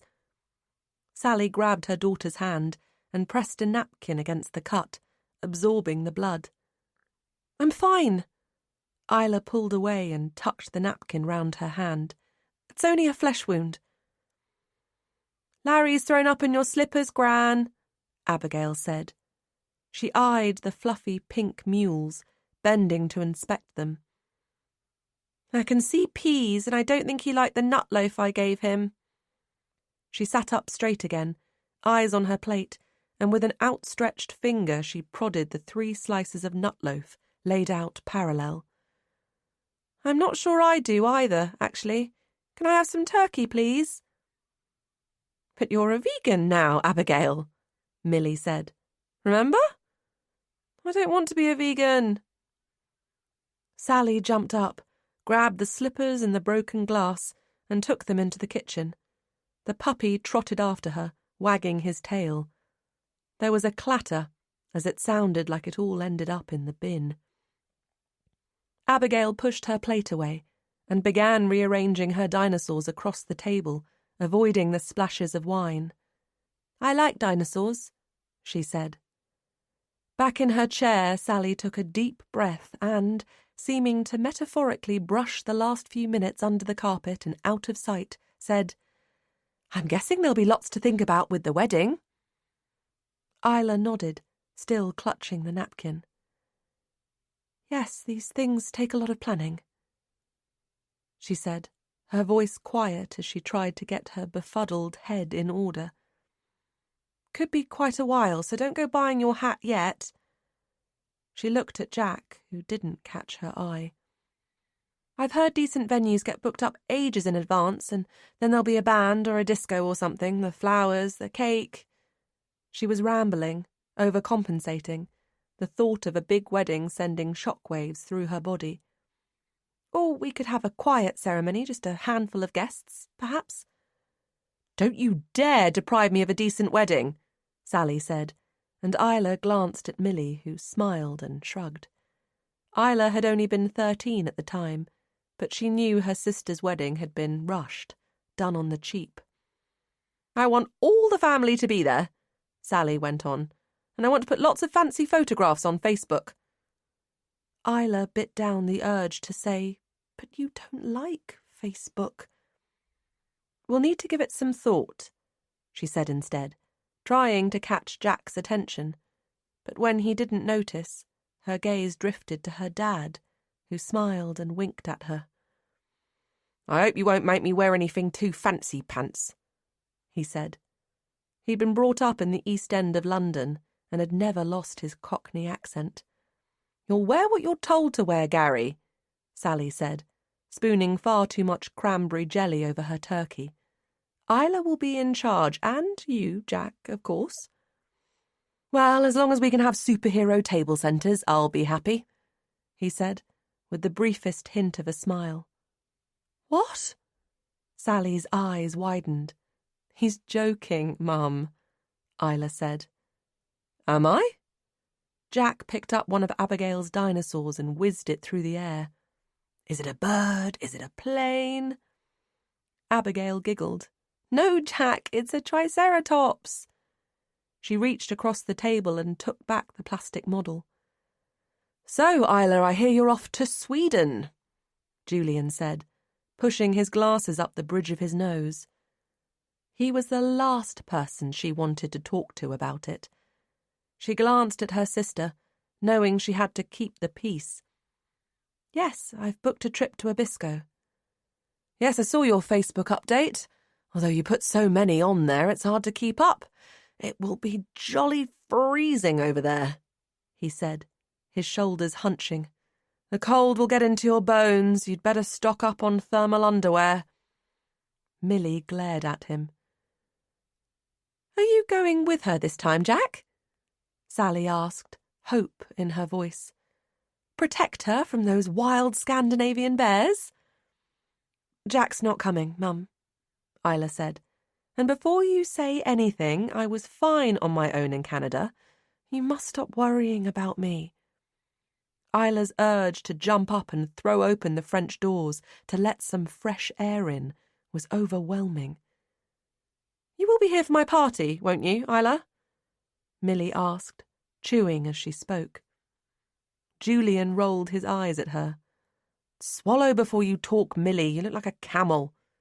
He gave a derisive snort. You won't make me wear a ruddy top hat and tails, will you, Isla? Her dad was talking through a mouthful of mashed swede, his eyes on Julian as though deliberately making a point, always fiercely protective of his daughters. Christ's sake, so many questions. Isla put down her knife and fork, her head and hand throbbing. But it wasn't the questions. It was Carl Jeffrey filling her head. His thick, dark hair, the rugged good looks that belied who he really was, and the way he'd dressed that day. The green beanie hat, the scarf wrapped around his face, despite the scalding temperatures in Australia. Eat up! Sally wiggled her knife at Isla's half-eaten dinner. I've gone to a lot of trouble. Carrots make your hair white and your teeth curly, Gary said, clearly trying to lighten the moment. You can't have curly teeth, Grandad, Abigail said. That's just silly. I will eat it, Mum. It's lovely. Isla sighed. And in answer to your question, yes, Millie, of course I'll be at your party. It's the Saturday before I leave. She picked up her cutlery once more and jabbed a parsnip with her fork.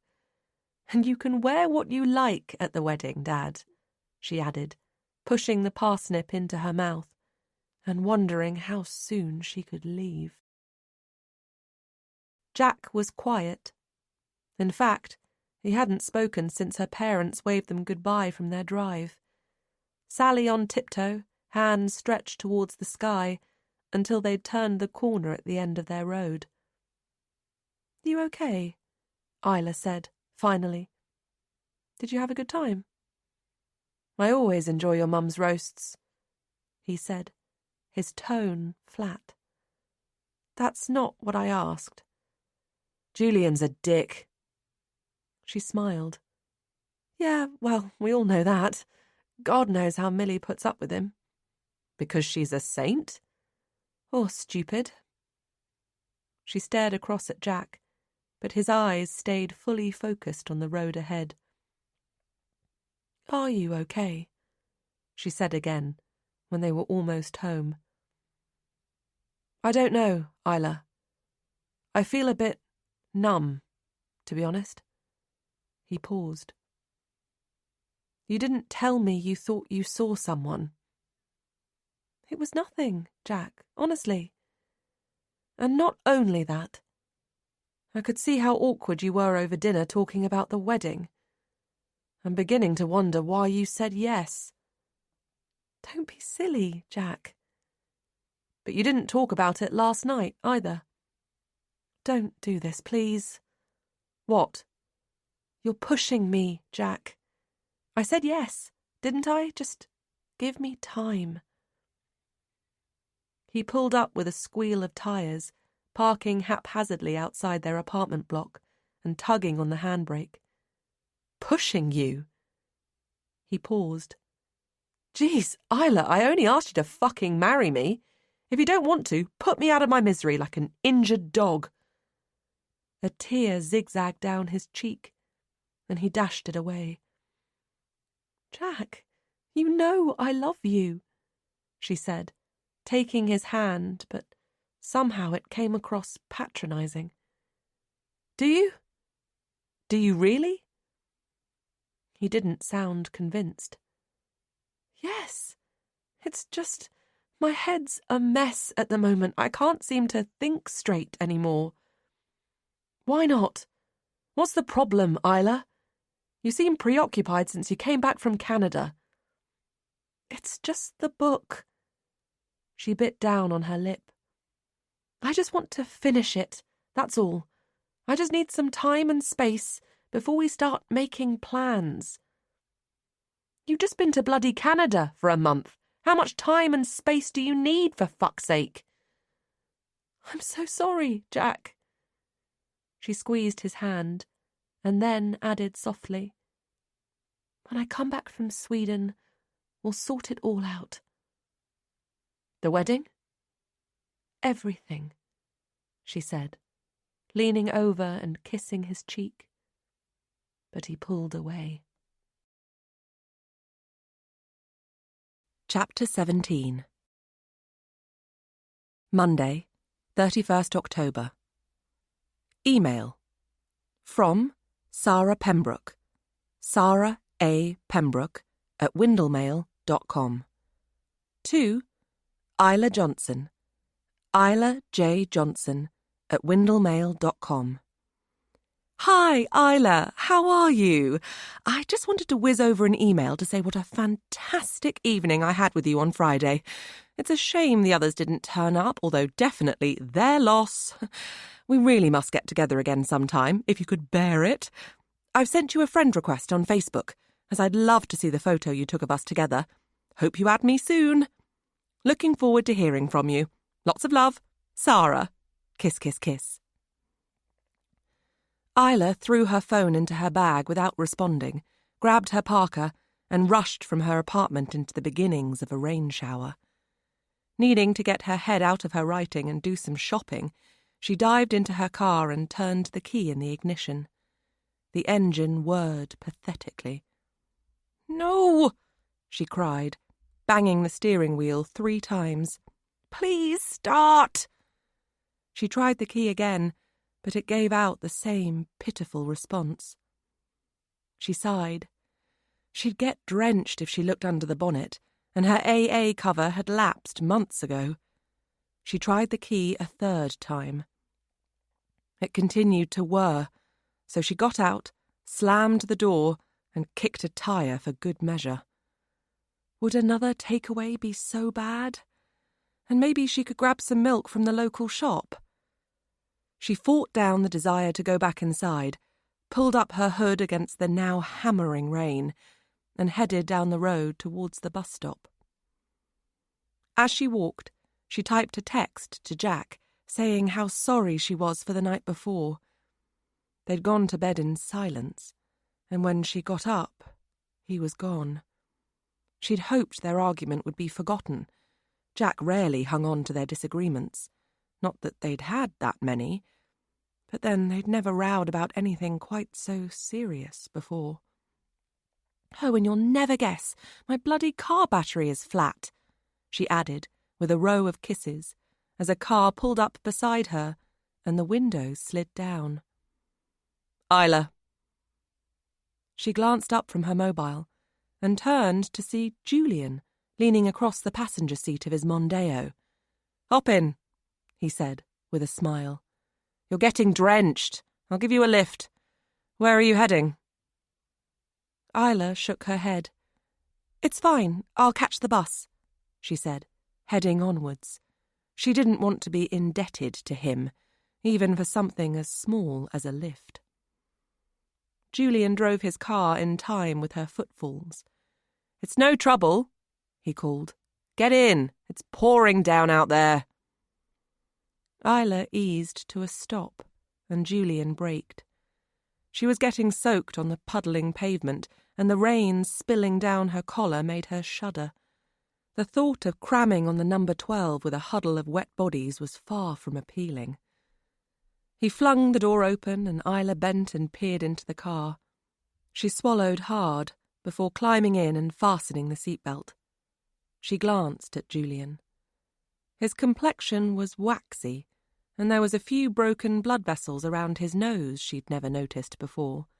But then, she'd never really looked at him. Not close up. "So, where are you off to?" he said, sounding chirpy as he put the car into gear and looked in the wing mirror at the stream of oncoming traffic. "Just the supermarket," she said, tucking her damp hair behind her ears.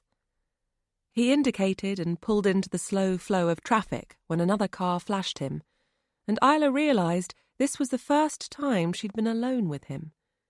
She'd been 12 when her sister started going out with him. He'd looked different back then. Still small and thin, but his hair had been thicker, gelled into frosted peaks, and he hadn't worn glasses. He used to tweak her cheek, tease her about boys. But she hadn't minded that, not really. What she'd minded then, and still did, was how he treated Millie. The way he hammered down how incapable her sister was, destroying her confidence.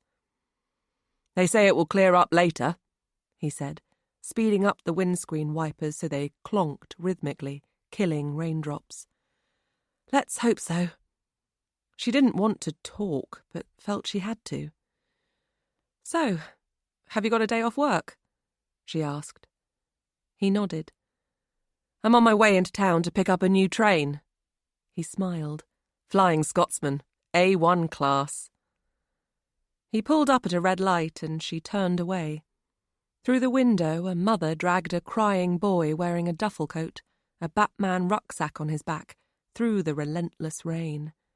They were drenched, and the mother's face was red with... what was that? Anger? Her mind drifted to Jack. He hadn't spoken to his mother since he got back from Dorset, as far as she knew. The lights turned green, and Julian released the handbrake and stepped on the throttle once more. "Millie's worried about you, Isla," he said. "Well, she shouldn't be. I'm totally fine." "But you thought you saw Carl Jeffrey. Why would you think that?" No, I didn't think that, Julian. It was nothing." A heavy silence filled the car. The heating was on way too high and the smell of air freshener was making her feel woozy. "I remember you when you were in your teens," Julian said, his way of talking making him sound older than he was. "You were such a spunky young thing." Was I? She'd never thought of herself as spunky. In fact, it was an awful choice of word, and the mere sound of it made her shudder. Do you remember that day? You must have been about 16, when you told me to... Now, what were your exact words? He paused, staring her way for a few moments too long.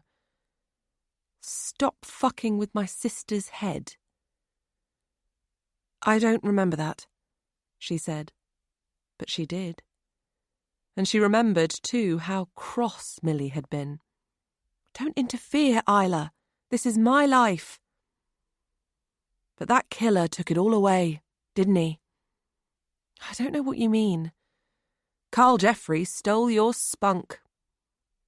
He turned away, eyes back on the road. I suppose so. For a time, anyway. She sighed. Listen, Julian, can we talk about something else? I've put all that crap behind me now. Have you? You seem pretty jittery at your mum's. How is your hand, by the way? Look out! She cried, and Julian slammed on the brakes, just missing a woman who'd stepped onto a zebra crossing.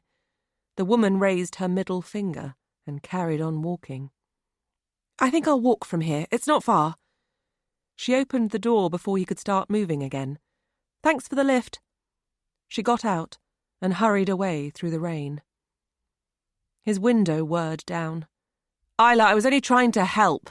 Millie's worried about you, he called. But Isla's walk had turned into a run.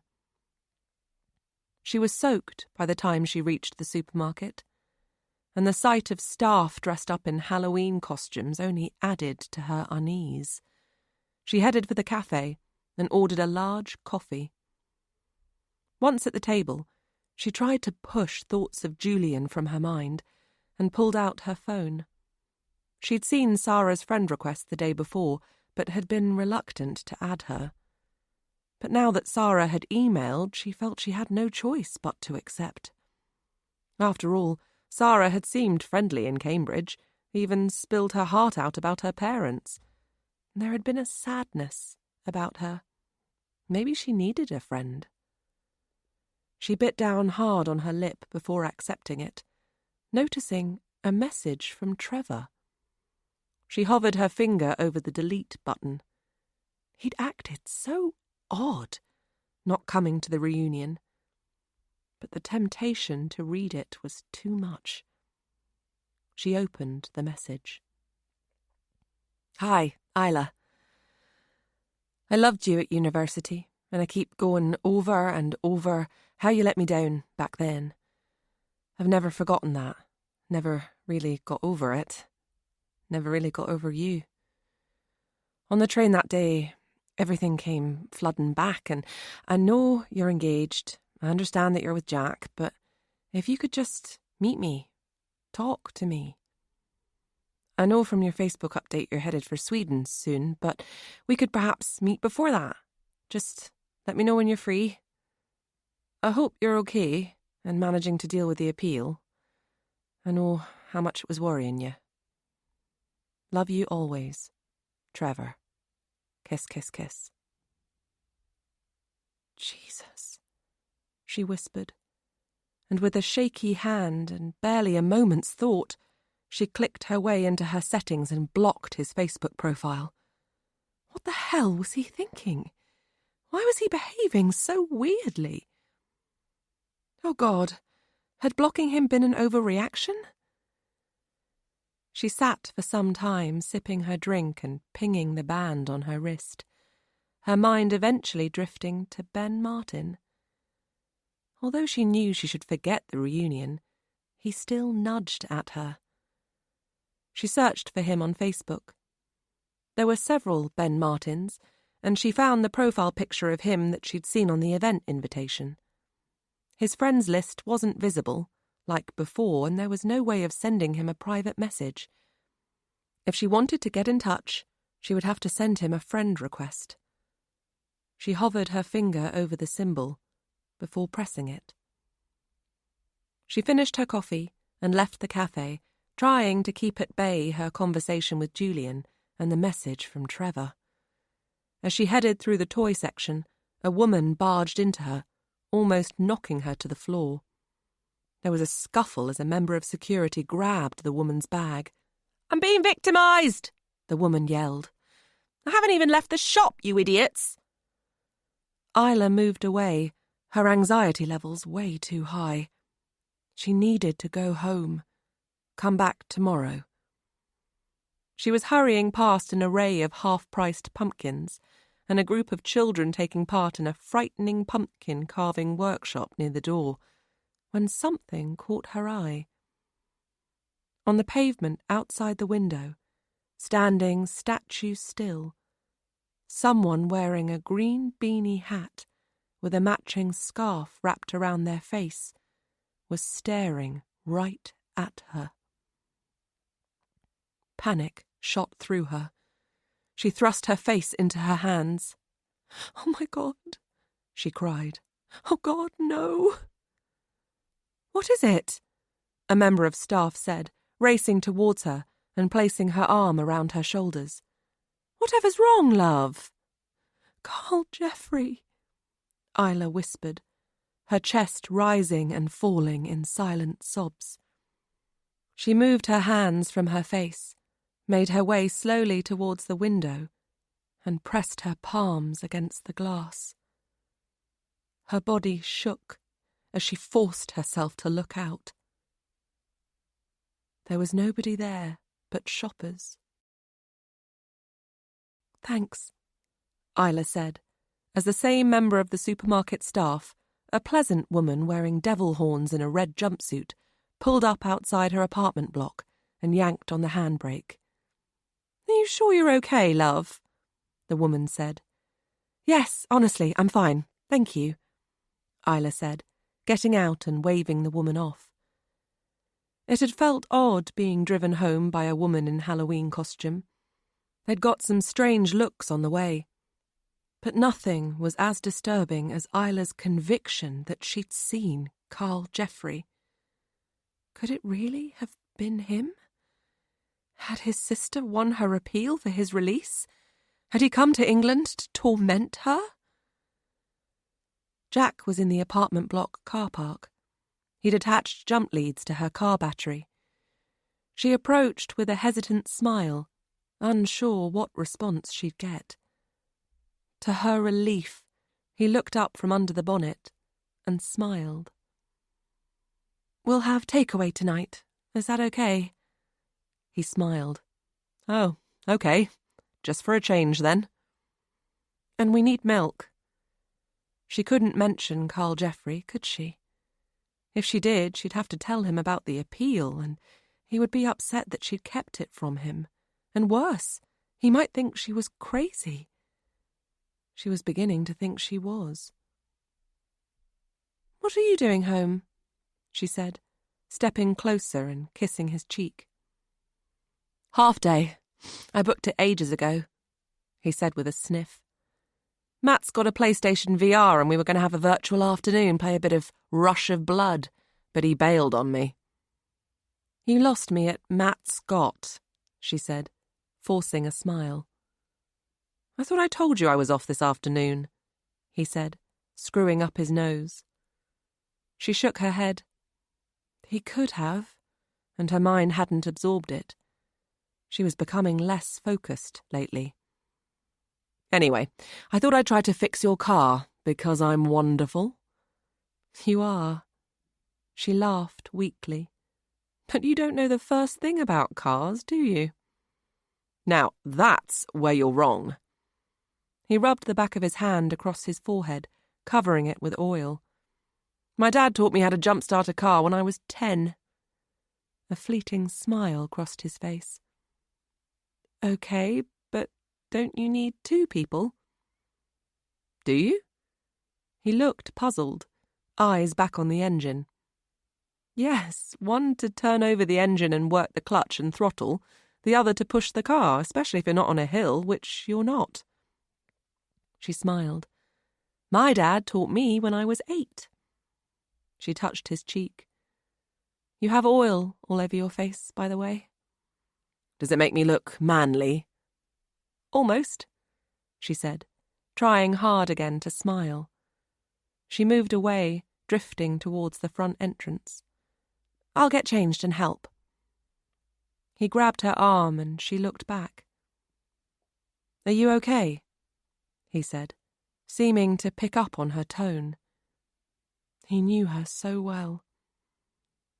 She shrugged. Should she tell him? I don't think I am, if I'm honest. Her eyes filled with tears. I thought I saw Carl Jeffrey. What? His expression darkened. Where? At the supermarket. He worried his bottom lip. But there's no way, Isla. I know, she said. It just unnerved me, that's all. Yeah, it would do. He let go of her arm, wiped his hands on a rag, and slammed closed the car bonnet. Once in their apartment, he made some coffee, and they sat together on the sofa in silence. It was as if neither of them knew what to say. There's something I need to tell you, Isla said, eventually, placing the empty coffee cup on the table in front of them. That sounds a bit ominous, Jack said, eyes narrowing. The thing is, she paused. There was an appeal. An appeal? Carl Jeffrey was granted an appeal. His sister campaigned for it. What? When? In September. Oh, God, how long have you known? I received a letter. I could have gone to the appeal, but... And you never thought to tell me? He rose and began pacing the room. I thought you would worry. It sounded pathetic. Yeah, he said, voice rising. Too right I would have worried. Oh, God, Isla. He didn't win, did he? Is that why you thought you saw him? Calm down, please, Jack. Jeez, could it be him? I don't know. Tears filled her eyes. You don't know? I never found out. I couldn't face it. I didn't want him in my head, Jack, but it turns out he's there anyway. Tears rolled down her face. What if he's out and in England? Isla continued, her fears catching in her throat. Jack dropped onto the sofa next to her and rubbed a hand over his beard. They wouldn't let him out, Isla. There's too much evidence. But they said there were sufficient grounds for an appeal. She paused, her head in her hands. I hate that his sister did this. What kind of woman would think he's innocent? First the book, and now this. We need to know if he's out, Isla, Jack said. Although I'm sure he can't be. Everything was stacked against him from the start. You know that. Remember Bronwyn? She could suddenly see her friend's freckled face, the excitement in her eyes as she'd taken off for New Zealand, and more tears rolled down her cheeks. She knew what Jack meant. They had found Carl's DNA on Bronwyn's body, and that had gone a long way with the prosecution. But what if they'd argued again that he'd been in a relationship with Bronwyn, and that would account for the DNA? Sometimes I wish I'd killed him that day, she whispered. Is that awful of me? To wish he was in hell where he could never hurt me again? Well, if I could get hold of that bastard, I'd rip his head off and fuck the consequences, Jack said, eyes flashing with anger, as he took hold of her and squeezed. God, I hate what he did to you. He let go of her hand and leaned forward to pick up his laptop. We need to look him up, Isla. Find out the results of the appeal. He locked her into a stare. We have to. She nodded. He opened the laptop and began searching. Moments later, he'd found an article. "Thank God," he said, placing the laptop on her knees. "Serial killer Carl Jeffrey loses appeal," he read from the screen. There were photos of Carl, and a grainy black and white study of Darlene and Carl as children. Isla knew Darlene was much younger than Carl, but she was almost as tall and far too skinny. They looked forlorn in tatty dungarees with no T-shirts. Sad creatures that made Isla sick with sorrow. If someone had only seen how dreadful their lives were, maybe Carl wouldn't have ended up a psychopath. "I reached out to Isla Johnson," Jack read from the screen. He looked at Isla. "What's this about? It says here you rebuffed her, blocked Darlene Jeffrey's messages." Isla covered her face with her hands. Jack continued to read from the screen. "I only wanted to discuss the truth about what happened that night. I believe Isla Johnson is a liar, and I have no doubt, even now, that my brother is innocent." He paused for a moment. "She contacted you," Jack said, bewildered. Isla looked up and nodded. "Just once." "And you didn't think to tell me?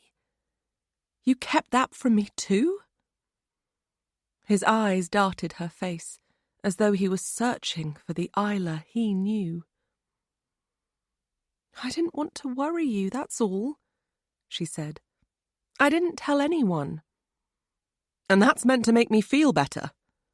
"Jack, please, can we keep this to ourselves?" she said, closing her laptop. "There's no point in worrying my parents or Roxanne." He rose, and without replying headed into the kitchen. She could see him leaning against the worktop in the darkness, taking long gulps of lager. She wanted to go after him, try to explain again that if she told him he would have worried, and it would have changed everything. But her brain was whizzing too fast. Who had been standing outside the supermarket and her apartment?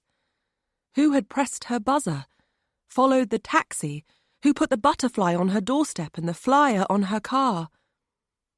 If Carl Jeffrey was still locked away, who was it? Chapter 18. Tuesday, 1st November. Facebook. Much needed girly night with the lovely Roxanne Faraha at La Fabrica. "Oh, try the asparagus, Isla," Roxanne said, chewing and pointing at the grilled vegetable and feta cheese wrapped in prosciutto. "It's totally yummy." Her brown eyes rolled in ecstasy as she made orgasmic sounds that caused a laugh from two blokes at the next table. "I want what she's having," one of them said. La Fabrica, a recently opened tapas bar, had a modern, trendy feel, with live music and great food. Isla and Roxanne had been sitting by the window for about an hour, their table heaving with half-eaten bowls of tapas.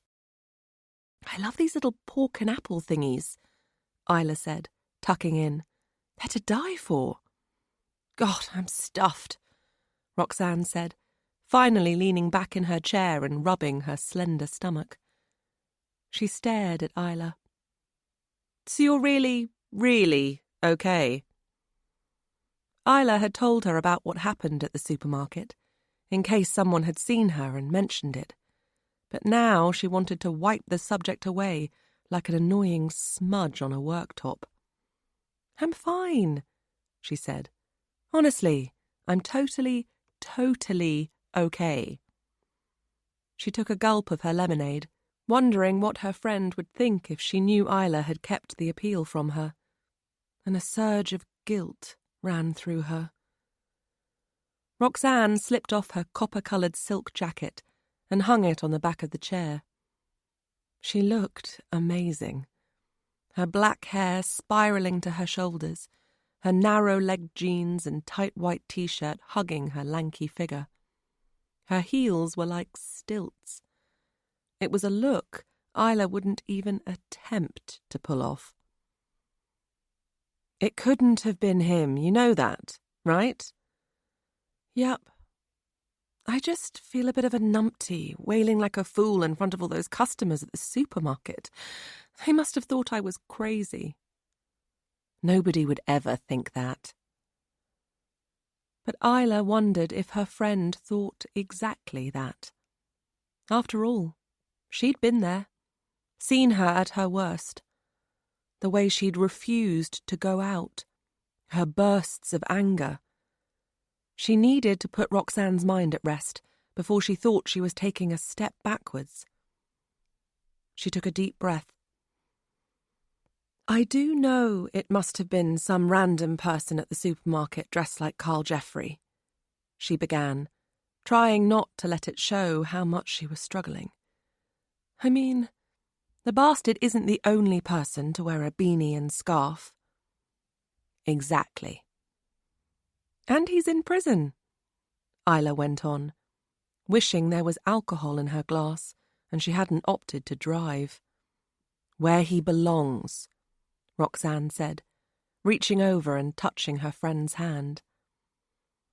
Isla shuddered, needing to change the subject.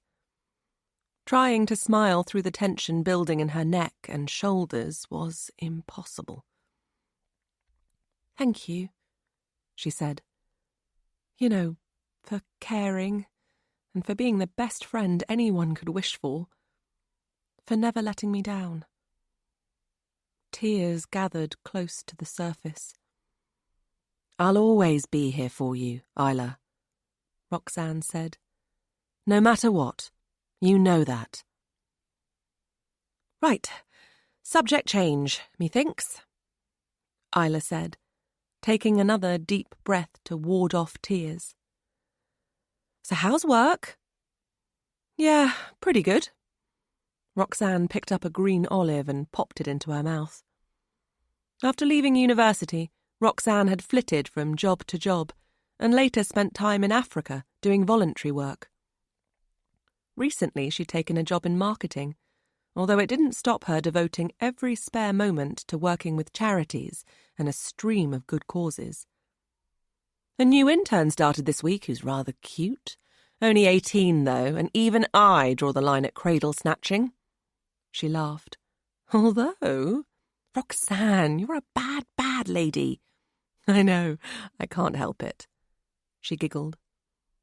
Maybe you'll meet a nice bloke at my sister's 40th.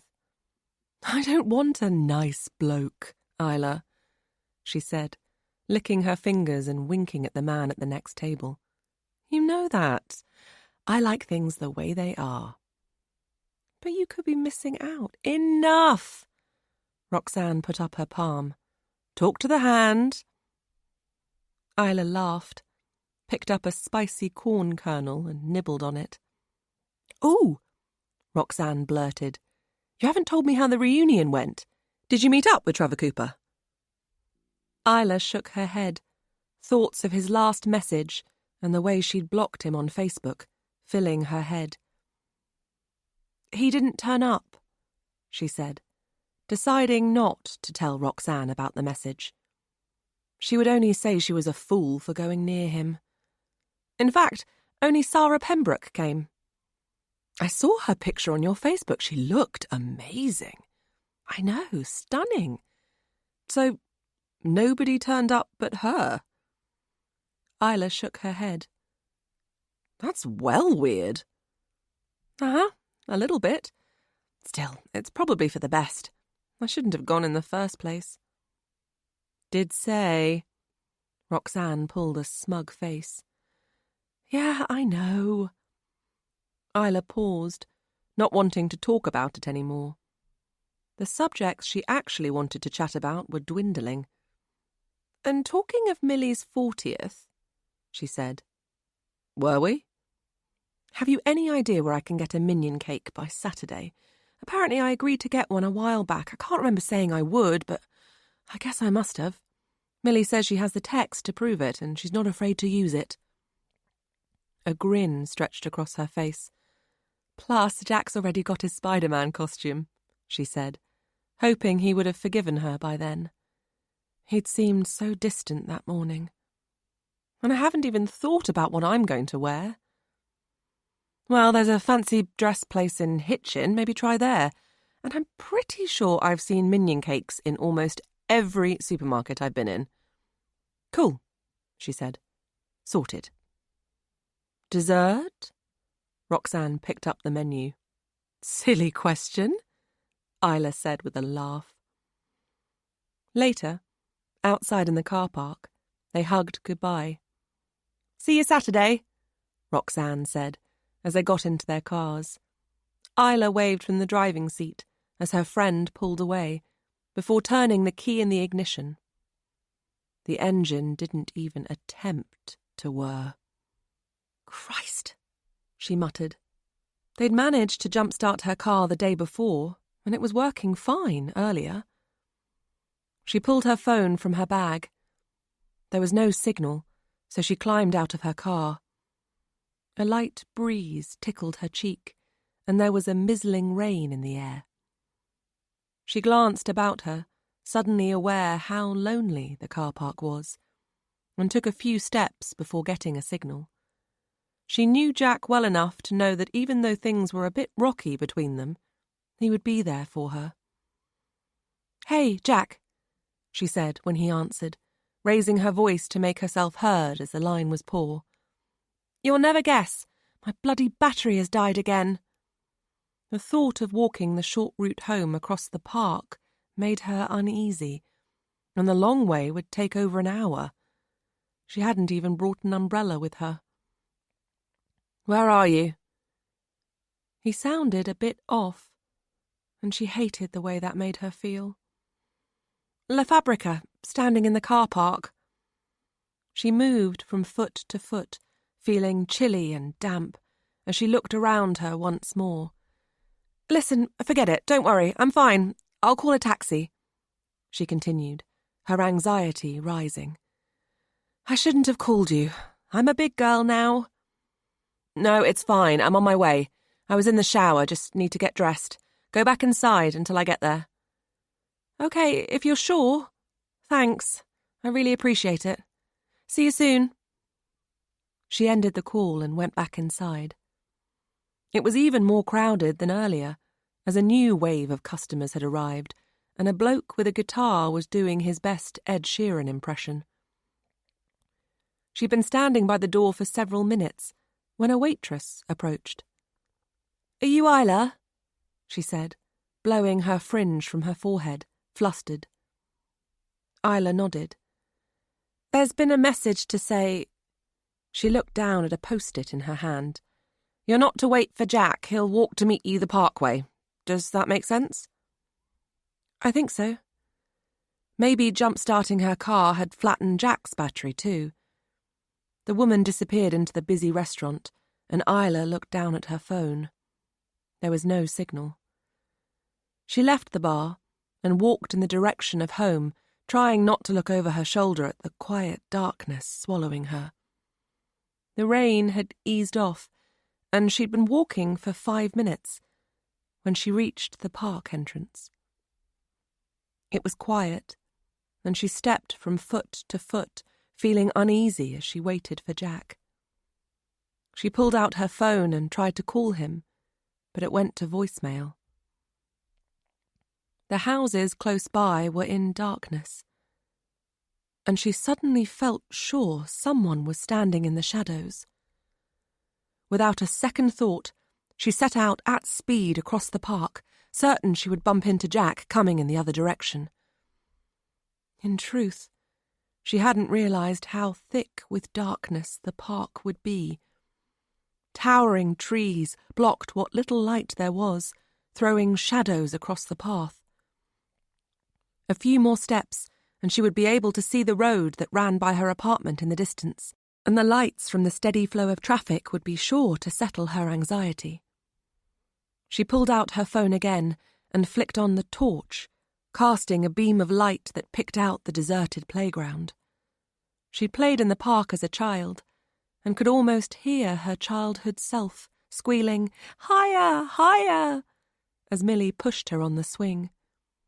Now the swing, a trendy, brightly coloured, netted effort that could hold more than one child, creaked, swinging in the breeze. Suddenly her mobile rang, making her jump. It was Jack. "Isla, where are you?" he said, as she answered. "I'm walking home, like you said. Almost there." Her tone was brighter than she felt. "Why? I'm in the car park, standing by your car." "What? But you said to walk home." She looked around her at the silent, lonely park and picked up speed. "Why would I say that?" He sounded confused. "What's going on? Where are you?" "I told you I'm almost home." A noise behind her, and the sudden sound of footsteps pierced her ears. Was someone following her? She glanced over her shoulder. The darkness was total, impossible to see. "Oh God, Jack, I think someone's behind me," she said into the phone. But the signal had died. Isla took off like a sprinting athlete, thanking her sensible side for wearing flats. She didn't look back and was out of breath by the time she got to the main road. She'd never been so relieved to see the flow of noisy traffic. At the apartment block, her hand shook as she keyed in the code. She opened the door and finally dared to look behind her at the huge expanse of park. A young couple walked along the road, arm in arm. But there was nobody else about. Had she imagined the footsteps? Isla was sitting on the sofa trying to gain control when Jack's key turned in the door. She jumped to her feet, blinking away tears. As soon as he appeared, a look of confusion on his face, she raced into his arms. "What's going on?" he said, holding her close. The argument of the night before seemed to be forgotten. "I don't know," she said into his shoulder. "The waitress at the tapas bar said you'd called, that your car wouldn't start and I should walk home." "But I didn't call, Isla." "I don't understand." Her brain felt as though it was closing down. "Let's go back," he said. "We can talk to the waitress and jumpstart your car." "No." She paused. "Sorry," she said, quieter. "I really want to stay here." She tugged from Jack's arms and moved towards the window. She looked out at the park. She'd loved it there as a child, but now it looked almost sinister. "I had a feeling someone was watching me," she said quietly. "I heard footsteps and ran." She closed the curtains across the window, her heart thumping. "It was horrible, Jack. I haven't felt like this in years. What if we're wrong and Carl Jeffrey is free? Or he's somehow managed to escape?" "Isla, he's locked away." She turned. "Okay, fine, but what if he's got someone on the outside trying to scare me, maybe even planning to kill me? Like that series you watch about serial killers with Kevin Bacon." Jack's eyes widened. "You think Carl Jeffrey has disciples on the outside willing to murder for him?" He approached and touched her arm. "Isla, this is silly." She flinched and moved away. "Why? Why is it silly?"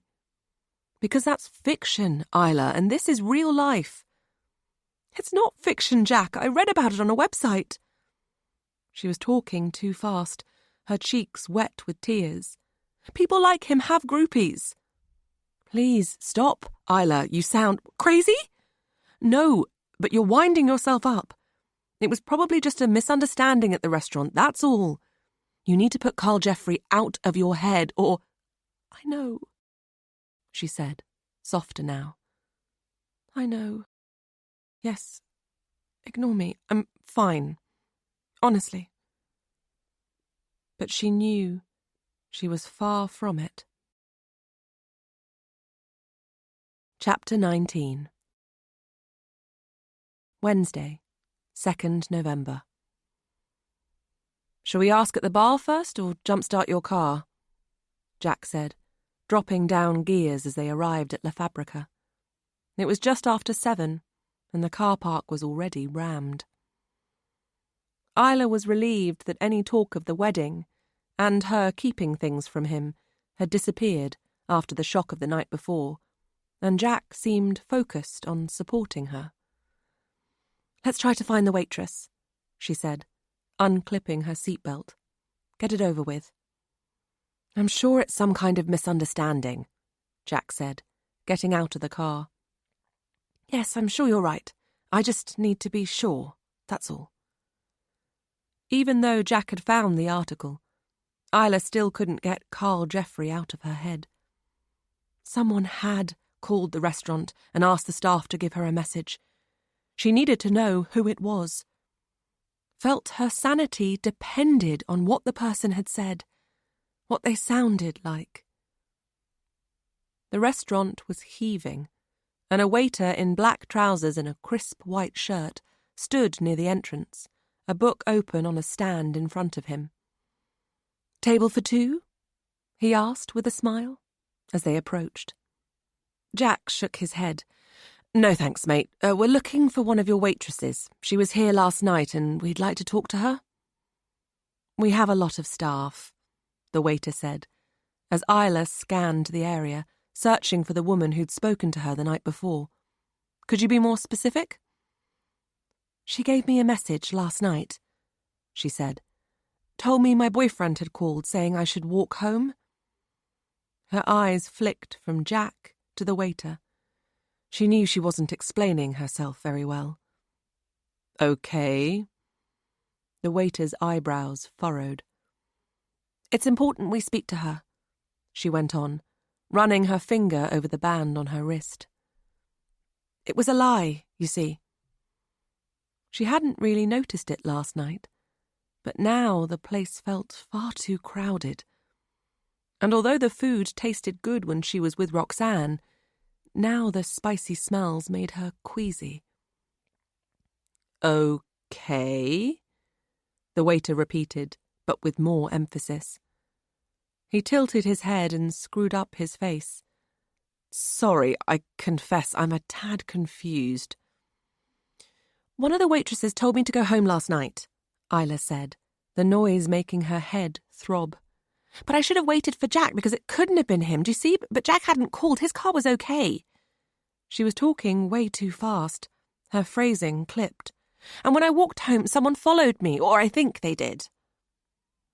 "The bottom line is," Jack cut in, taking Isla's hand and squeezing, "I didn't call the restaurant. We think someone called here pretending to be me. We just need to speak." A deliberate cough came from behind them, and Isla and Jack turned to see a middle-aged couple, tight-lipped with impatience. "I won't keep you a moment, sir," the waiter said, peering round Jack and Isla. "We've booked a table," the man said. "We'd like to be seated, please." "I'll be with you shortly." The waiter threw them a forced smile and sucked in a sigh. He glanced over his shoulder into the busy restaurant and then back at Isla and Jack. "We've got about a dozen staff on tonight, but they're pretty much a different bunch than last night, I'm afraid. What did this phantom waitress look like?" Isla looked at Jack. Was the waiter being sarcastic? Did he think she was crazy? "About 40, I think," she said, realizing she could barely bring the woman to mind. "Hair colour?" She touched her own hair. "I'm not sure. Brown-ish?" Maybe we should go somewhere else, the man behind said, sounding irritated. Excuse me, the waiter said to Isla, as he grabbed 2 oversized menus. He beckoned the couple forward and escorted them into the restaurant. This is a waste of time, Jack, Isla said, as the waiter disappeared. I'm not even sure I'd know her if I saw her. She paused. And what can she really tell us? In fact, maybe I imagined someone behind me in the park, or maybe it was someone innocently walking their dog, or something. Tears were close to the surface. He wrapped his arms around her shoulders. It was as though he didn't know what to say. Isla gave the restaurant one last sweep with her eyes. It didn't matter that Jack had found the article saying Carl Jeffrey was still locked up. He was still haunting her, just as he had 6 years ago. Let's get my car sorted, she said. I want to go home. Once they were on the road, she followed in the wake of Jack's taillights, eyes darting from the pavements either side of her, imagining Carl there, lurking behind every tree and in every shadow, and back to the small red light on the dashboard that told her all the doors were firmly locked. He couldn't get in. She was safe. For now. 6 years ago. Isla had been working in the bar the day she heard Bronwyn was dead. She hadn't known it was her feisty friend. Not then. Not at that moment when the news grabbed her attention. It had been a long day, rowdy between 7 and 9, but now it had quietened down, and the TV above the bar boomed out over the low, muffled chatter of stalwart punters. Isla had been talking for the last 10 minutes with a relatively sober Ernie, sipping a glass of wine he'd bought her, when news of the death was broadcast. Isla's skin prickled at its close proximity. Less than a mile from the hostel. What's a young Sheila want to go and top herself for? Ernie said, banging down an empty glass. Stick another schooner in there, Isla, would you, love? He sighed. Life's so fucked up, and my missus wonders why I drink. Robotically, Isla filled his glass and handed it over, his eyes fixed on the screen. The young woman was found hanging from a tree like an ancient execution, the newsreader, a woman in her 30s, was saying. She was at the scene, holding a mic, dense forest all around her. Although police say there are no suspicious circumstances at this point. It was clear the news channel thought otherwise. Isla grabbed the remote control. Let's put something more cheerful on, shall we? She said, flicking through the channels and landing on a repeat of Neighbours. That's better, she said, but she couldn't get the thought of the woman out of her head. What would drive someone to take their own life? Didn't she have anyone to turn to? A friend? Family? She brushed away a tear. She couldn't begin to imagine being so desperate. But then, her life was pretty good. She was one of the lucky ones. It was Carl who later told Isla it was Bronwyn. The police had contacted him. His details were in her backpack. I should have known, he said, through tears, as they sat in the corner of the bar.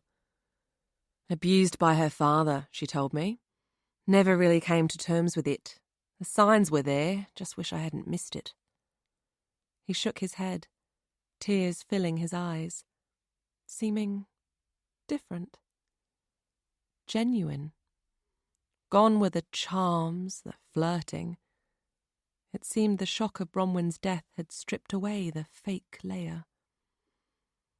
And Isla cried too. Sobbed until her stomach hurt, before covering her mouth with her hand, attempting to quieten her emotions. I didn't know, she said, the helplessness of being that friend who Bronwyn had never turned to, biting into her. We were never serious, Carl said after a while. But close, if you know what I mean. Had fun. I had no idea she was so desperate. A tear rolled down his face, out of place on his tanned cheek. No idea at all. She took his hand and squeezed, her fingers damp from dashing away her own tears. Don't beat yourself up, Carl, she said, as another heavy tear dripped off her chin. Neither of us could have known. The following day, Isla had headed into the woodland behind the hostel, the sun hot on her back. It was as she was taking a photograph of a blue triangle butterfly that she spotted Carl in the distance. He was taking a photograph too. Hey, she called, but he didn't seem to hear her. So she made her way towards him, her footfalls crunching on the dry fauna. Hey, she said again as she approached, and he looked up. Isla, he said, with a smile that brightened his eyes. It's great to see you. Listen, I'm sorry about last night. My emotions were all over the place. I still can't. No, nor me, she said, biting back her own emotions. She nodded towards his camera. I didn't know you were into photography. Yeah, have been for years. I find it therapeutic. Me too, she said, her eyes wide, pleased to find someone else who shared her passion. She looked over her shoulder. I was taking a few photos of butterflies. He smiled. You like butterflies, Isla? Love them, she nodded. There's just something amazing about them, don't you think? They're like fairies. Well, I'd never seen them like that, but okay. He laughed. I tend to think of the butterfly effect when I see one. That smallest step can change everything. Yeah, something like that. He smiled. I read that the tiny flutter of a butterfly's wing can cause pandemonium on the other side of the world. He paused, looking almost shy. Listen, I don't suppose you fancy a drink tonight? Ignore me if you think my timing is out. She wasn't sure. Bronwyn's death was so fresh in her mind. But wouldn't she want them both to be happy? To find comfort in each other? After all, she had been heading off to New Zealand. It was over between them. The smallest step could change everything. No worries, he said, seeming to pick up on her delay. He aimed his camera at a sacred ibis. I'd like that, she said. He turned and met her eye. Yeah? That's great. I'll pick you up at 7, butterfly girl. Chapter 20 www.travellinggirlblog.com 0 followers. Wednesday, 2nd November, 11:55 p.m. Somebody pretended to be Jack last night. I know they did. I can barely type these words, as my fingers are shaking so much. Tears blur my vision and splash the keyboard like tiny pools of sadness, magnifying the letters. I don't know what to do. I feel as though I'm losing my mind. I need Andy more than ever now. If he loved me, he'd be here, wouldn't he? He still texts, sometimes. Says he'll see me in Sweden. But the messages are becoming less frequent. I feel so let down. In fact, I wonder sometimes, what is the point of it all? Comments disabled. Chapter 21. Thursday, 3rd November. Ah! For Christ's sake, go away!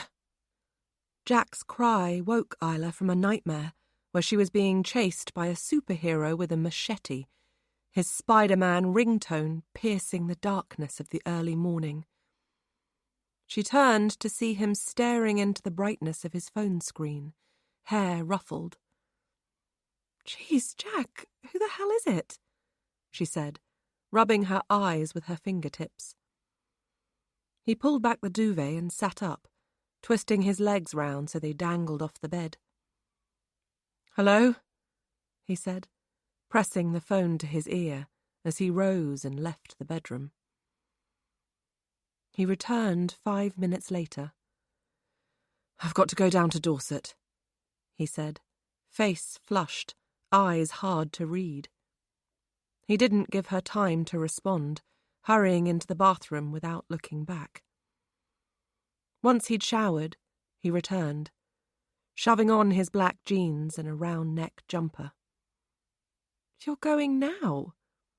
she asked, dragging herself up to a sitting position and cradling her knees.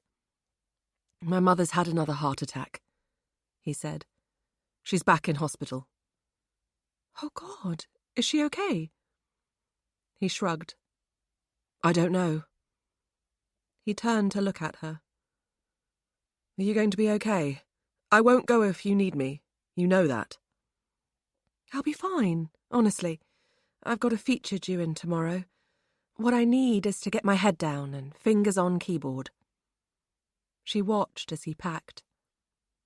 "I hope to be back for Millie's party," he said, zipping his holdall. "Hopefully before that." After kissing her gently on the lips and touching her cheek, he headed for the door, glancing back once as he left the room. From the window, Isla watched him drive away, and an annoying snag of worry at being alone niggled at her, followed by a surge of anger that she was letting the fear in. Even though she knew Carl Jeffrey was locked away, she felt unsettled. Unleashed horrors of her past danced a manic dance in her head. But she was stronger than this, surely. Capable. She would lose herself in her book and finish her feature. She hadn't worked so hard to mend herself, only to fall apart. Isla spent the afternoon in Hitchin, choosing a costume for Millie's party. It was a choice between Daffy Duck or Marilyn Monroe. She chose the latter. The blonde wig was a bit straw-like, but she felt sure she could do something clever with her own hair on Saturday.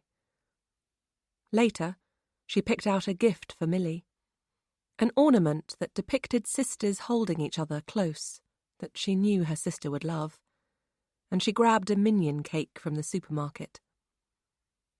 It was around 7, after she'd microwaved a ready meal and pushed it around her plate, barely eating any of it, that she began tapping away on her laptop, a glass of wine on the table in front of her. She needed to finish the article she'd been working on, a piece about tiny houses. She'd been gathering photos and information for a while now on houses she'd seen in Islington and Wales, another on the Rue de Château in Paris, and now the little house in Toronto she'd seen so recently. A tiny white house, built in 1912, the smallest in that area. How strange it must be to live somewhere so small. "Would you feel trapped?" she typed. "Or would the size make you feel safe?" Perfect memories of Canada bashed against all that had gone wrong since her return, and her hands stiffened on her keyboard as though she had arthritis. She had to beat this. She had to. She put down her laptop and picked up her wine. A long gulp went some way to soothing her senses, and Luna's purr from where she was sprawled near the radiator, helped too. She closed her eyes, but moments later the sound of her phone vibrating across the coffee table prevented her from drifting into a doze. It would be Jack, letting her know he'd arrived safely. But as she leaned over and picked up her phone, she saw that it was from Trevor. Isla, I know we're not friends on Facebook anymore, but that's okay. I'm a bit of a dinosaur in that department anyway. I just wanted to say sorry for my last message. I'd had a bottle of wine and you know how that is. I just spilled it all out. And I'm also sorry I didn't turn up at the reunion. I guess the nerves got the better of me. I'm trying to organise another, if you fancy it. Text back soon, and we'll sort something out. Trevor. Kiss. She'd forgotten he had her mobile number. She should have blocked that, too. She pressed reply. Hi, Trevor. I'm afraid I won't be able to come to another reunion. And please don't contact me again. I'm in a relationship. After a few seconds, guilt took hold. So she added, I hope you understand. Isla. Within moments, her phone pinged again. You really think you're something special, don't you? Heart racing, she bit down hard on her lip, looking at her phone screen. Hand shaking, she typed a final message. I don't know why you're being like this, Trevor. I never meant to hurt you. You have to understand, I'm deeply in love with someone else. Once the message had left her inbox, she took several long gulps of wine before blocking him from her contacts. She got up Jack's number. Should she call him? No, it wouldn't be fair. He was with his mother. She had to deal with this herself. It was much later that she closed her laptop, her eyes growing heavy and sore from constantly looking at the screen. She hadn't noticed the quiet stillness of the apartment while she'd been working, but now it was pouring at her, reminding her Jack wasn't there, that she was alone. She curled up on the sofa, resting her head on a cushion, and dragged the throw over her. She knew she should get up and go to bed, but the trip to the bedroom seemed a long way. Too hard, somehow. She would sleep where she was.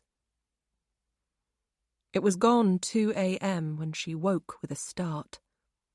Something had crashed to the floor in the kitchen, but now all was quiet. She sat upright, grabbed her phone and pulled the throw round her. Luna? She called into the darkness. Within seconds, the cat leapt onto the back of the sofa. Jesus, cat, she cried, reaching for the band on her wrist, noticing Luna's feline face was covered in the cream she'd left on the worktop earlier. You'll be the death of me. Friday, 4th November. Yay, you're back, Isla said, looking up from her laptop as Jack walked through the door with his holdall. It was gone 8, and he looked so tired. How was your mum? He flopped down onto the sofa next to her, and she felt the touch of his lips. She's not great, but stable. He paused. She's given me my dad's address. Apparently she'd had it all these years. What? So you could have been in contact with him all this time? Pretty much. He bent to pull off his trainers. She had an epiphany, apparently. He sounded flippant. Suddenly realised I should be in touch with my father. She never did tell him where we'd moved to when he walked out. Well, at least you know where he is now. She rested her hand on his arm. Will you get in touch with him? He nodded. I called him on the way home. And? She felt excited for him. To be honest, it was a bit stiff and awkward, but he asked me to come down to see him next Friday after work. When I'm away? Yeah. He lives on the East Coast. The East Coast is pretty big. He smiled.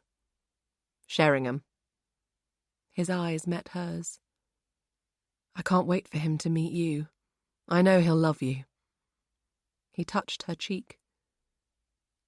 You know I'd do anything for you, Isla, don't you? Blimey, Jack, what's brought this on? Oh, I don't know. He pulled her to him.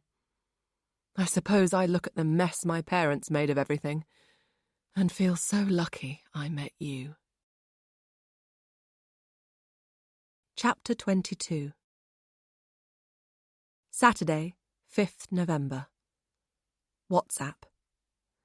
Happy 40th birthday, Millie! You're the best sister ever. Love you. Kiss, kiss, kiss. Facebook. Heading to my sister Millie Bailey's 40th at Crabthorne Community Centre, Letchworth Garden City, with Jack Green. That's me without the mask trying Marilyn Monroe on for size. Feeling excited. Email. From Isla Johnson. Isla J. Johnson at windlemail.com. To Sarah Pembroke. Sarah A. Pembroke at windlemail.com. Hi, Sarah. So sorry for taking so long to reply. It was lovely to meet up with you. Yes, a shame nobody else turned up to the reunion. But, like you say, their loss. Anyway, I may not be in touch for a while as I take off for Abisko on Wednesday, but we'll email you after that. Isla. Kiss. Isla pummeled her temples, the thrump, thrump, thrump of the disco's bass, making her head pound, not helped by a same-day hangover gathering momentum. She regretted the wine she'd already knocked back since arriving at Millie's party 3 hours ago.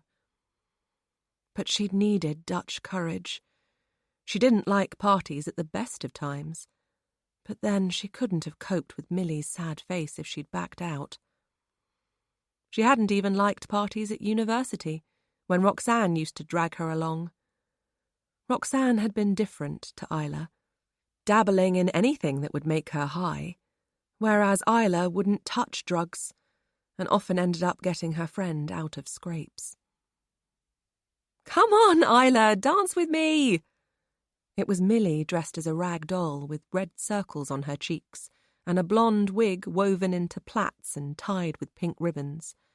She placed her hands on her curvy hips and wiggled. Where's Julian? Isla asked, eyes searching the room for her brother-in-law. Can't you dance with him? Julian can't dance, she said with a giggle. Anyway, I have no idea where he is, and I don't care. There was a hint of rebel in her voice. I want to dance with you, my lovely sister.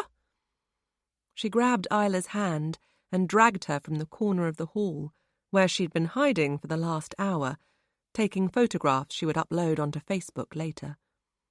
In fact, she'd caught a great study of Jack and Roxanne messing around on the dance floor. She hadn't realised Jack had so many dance moves. Do I have to?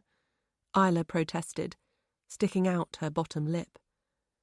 But Millie continued to pull her towards the disco lights. Yes, you do, please. It's my birthday.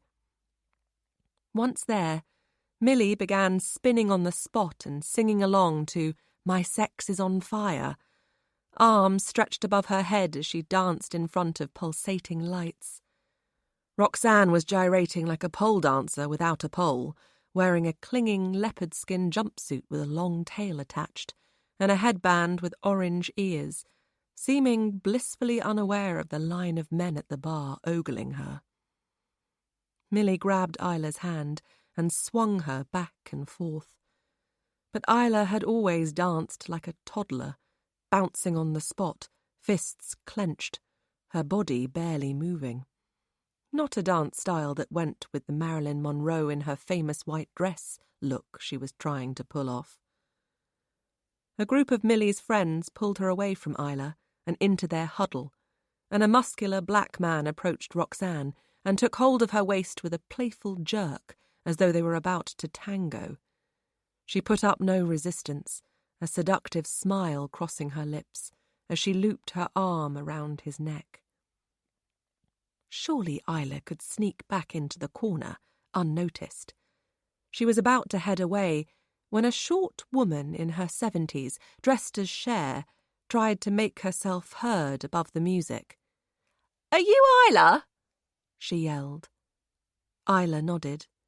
"Spider-Man is looking for you outside." She nodded towards the exit door, which was constantly being opened and closed as people went outside for a smoke or a breath of air. "Oh, okay, thanks," Isla said. "Where is he?" But a Colin Baker-era Doctor Who had grabbed the Cher almost look-alike, and she was now being whipped up into a dancing queen frenzy. In fact, the dance floor had filled up, lights pounding the darkness. Isla searched the throng of dancers, but she'd lost sight of her sister and Roxanne, and she couldn't see Jack. She moved away from the crazy dance routines and pushed open the hall doors. The freezing air hit her like a slap, and goose pimples rose on her arms. She hadn't realized the temperature had dropped so low. How cold it was. "Jack?" she called, stepping outside, searching the dark car park. The sky burst with bright lights, and the bangs of rockets exploding overhead made her jump. She'd forgotten it was firework night. A snake of smoke drifted on the air, and tobacco tingled her nostrils. She moved away from the entrance and turned a corner to see a Pokémon, a Power Ranger, and someone dressed in pyjamas chatting. The Power Ranger was tapping his foot to the music that floated from the hall through an open window. There was no sign of Jack. "Have you seen Spider-Man?" she asked, knowing she sounded a bit silly, and they all turned to look at her. "Is it a bird? Is it a plane?" Pyjama Man said with a slur, blowing smoke towards Isla, making her eyes sting. "That's Superman," she said, mildly irritated. Pokémon dragged hard on his cigarette. "Yeah, he was here a while ago. Went back inside, I think," he said with a sniff. She glanced through the window to see Doctor Who twirl Cher like a spinning top, causing her to stumble and fall flat on her face. Doctor Who pulled her to her feet and handed her a coat. "Okay, thanks," Isla said, eyes back on the smoking trio. She turned to go inside. "Hang on, Marilyn?" the rotund Power Ranger said, throwing down his cigarette and extinguishing it with the heel of his boot. "Isn't that him?" She turned and looked to where he was pointing. Someone dressed as Spider-Man stood in the darkness on the far side of the sprawling car park, beckoning her. "Jack?" she called, stepping away from the gathered smokers and squinting. "Jack? What are you doing over there?" The figure gestured again for her to come over, and she walked towards him. But as she got closer, struggling to walk on heels she wasn't used to, he swung around and took off into a dark alley. "Jack, where are you going?" she said, picking up speed. She reached the entrance to the alleyway. It was long and dark. Even the light from the hall didn't illuminate it. She screwed up her eyes, peering so she could just about make out a figure in the distance, standing still. "Jack? What's going on?"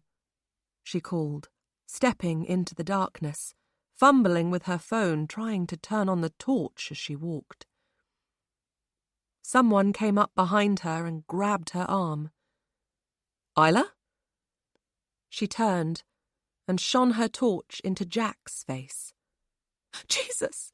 she cried, falling into his arms. He wasn't wearing his mask and he smelt vaguely of cigarettes. "Oh, God, I don't understand. I thought—" Her throat closed. None of it made any sense. "I thought it was you," she stuttered. "Who?" "Someone dressed as Spider-Man called me over here. He disappeared into the alley." She trembled, eyes darting everywhere. Jack released her and flew off, heading towards where she was pointing. She stood alone in the darkness, heart pounding, shivering. Within minutes, he reappeared, breathless and holding his stomach as though he had a stitch. "Did you see him?" she asked. He shook his head, puffing, bent double. "You do believe I saw someone, don't you, Jack?" "Of course. Why wouldn't I?" he said. "Hang on. Let me get my breath back." "You don't believe me." She stared into his face. "I can see it in your eyes. You don't believe me." "What? Isla, don't be daft. Why wouldn't I believe you?" He took her in his arms once more, pulling her close, and she rested her head on his chest. "What if Carl Jeffrey is here, messing with my head?" she stuttered, her eyes stinging with tears. She knew she sounded ridiculous. "Isla, it can't be him," he said, his voice concerned. "But—" "Isla, it must have been someone dressed like me. It's a pretty common fancy dress costume." "Yes. Okay. Maybe." Her thoughts skittered. Had she seen another Spider-Man at the party? But even if she had, she would have thought it was Jack, wouldn't she? "But he beckoned me over." "Are you sure? It's really dark out here." He looked towards the night sky, lit up with more fireworks. "I'm not saying you didn't see someone, Isla. Really, I'm not. But maybe whoever it was calling over someone else." But she was certain he hadn't been. As memories of Carl Jeffrey flooded back, she knew she needed Jack to take her seriously. She felt sick, limbs trembling as she glanced across to the smoking area. There was nobody there. Pokemon, the Power Ranger, and Pajama Man were getting into a yellow Volkswagen Beetle on the far side of the car park. "They saw him!" she cried, pointing towards them. "I need to speak to them." She pulled away from Jack and went to run, but he grabbed her hand. "I believe you, Isla. Really, I do." "Yes, but they saw him beckon me. I need them to tell you that." She was talking way too fast. "Please, Jack." He released her hand and she ran towards the car, tripping on her heels. But the engine of the VW was running. They were about to leave. "Wait!" she cried, tripping and crashing to the ground, the coarse gravel of the car park stinging her hands and making them bleed. "Please wait," she whimpered. "Isla!" It was Roxanne with the man she'd been dancing with. She raced over and crouched down beside Isla. "God, lovely, are you okay?" Isla sat up, gasping, hands bleeding, and tears sprang from her eyes and rolled down her face. She hooked her arms around her knees and rocked. She could hear Jack's footsteps and glanced back to see his worried face as he approached. The VW sped away, passengers and driver oblivious. Jack bent down next to Roxanne. "Oh, God," he said, pulling Isla into his arms as she buried her wet face in his shoulder. "Isla, whatever's wrong?" Roxanne said. "What's happened?" "Someone tried to lure me away," Isla cried, noticing her tights were laddered and bloody from a surface wound. "My dress is ripped," she said in a small voice, pushing her finger through a hole in the fabric. A tear dripped off the end of her chin and her nose streamed. "Who, Isla?" Roxanne said, brown eyes wide as she took hold of Isla's hand. "Who tried to lure you away?" But Isla was no longer sure. Had someone really been there in the darkness? Had someone really beckoned her over? Maybe it was just another guest at the party. "I'm okay," Isla said, dashing her tears away with the back of her hand, as Jack pulled her to her feet and wrapped her in the comfort of his arms once more. They headed back to the party, Isla leaning her head on Jack's shoulder. As she limped beside him, she said, "By the way, what did you want?" "Sorry?" "You asked Cher to come and get me." "Do you know how weird that sounds?" He tried for a smile. It was just Jack doing his best to make things right. "But what did you want?" she persisted. "I'm off, Isla," Roxanne called from where she was getting into a car with the man she'd been dancing with. Isla turned to see her blowing kisses. "I'll call you before you leave for Sweden, yeah? Are you sure you're okay?" "I think so," Isla called back. As she watched Roxanne go, Jack took her hand. She flinched. It was sore, but she didn't pull away. "So, Cher?" she said seriously, turning to look into his eyes. He shook his head. "I didn't talk to any Cher, Isla." Isla gulped, her eyes darting around the car park once more. Was this the way whoever it was worked? Was he passing on messages, pretending to be Jack in an attempt to lure her away? Or was she simply losing it? "But I'll tell you what I did see," Jack went on. "At the end of the alleyway, a sports car was pulling out of the street at speed." Chapter 23. www.travellinggirlblog.com. 0 followers. Saturday, 5th November, 11:55 p.m.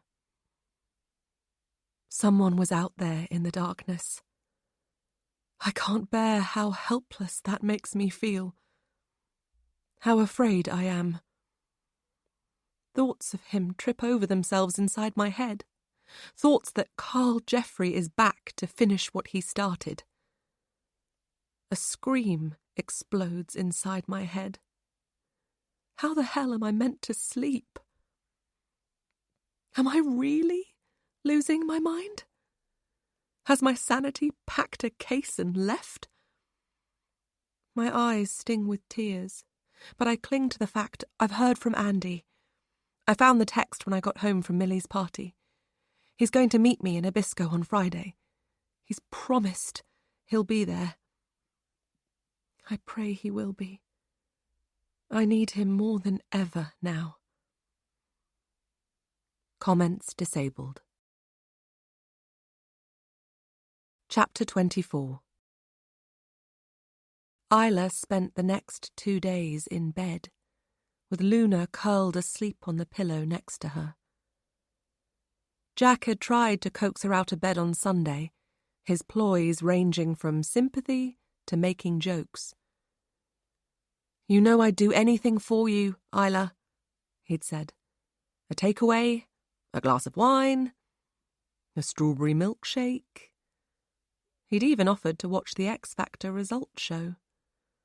"Or," he'd said, tugging at the duvet, "you can have my body if you want." He tried so hard to make her smile, but she'd pulled the duvet further over her head and said, "Just leave me alone, Jack, please." On Monday, she'd rung the magazine she was currently writing for, feigning a stomach bug, and asking for her deadline to be extended, but it was her head that was a tangled mess. Jack had sat on the edge of the bed and with worried eyes had taken hold of her hand and squeezed. "Maybe you need to see someone," he'd said. "What?" She looked up at him and pulled her hand away. "A shrink, you mean?" No, just the GP. "I'm fine," she snapped, although she knew she was far from it. "I challenge anyone not to feel like crap after the weird things that have happened." She burst into tears, and he wrapped his arms around her. "You do believe me, don't you, Jack?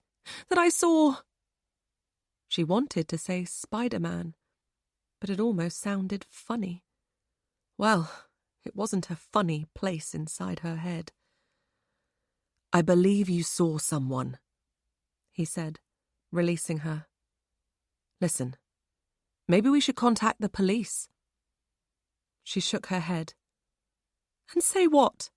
That Carl Jeffrey, who is locked up in Australia, is stalking me?"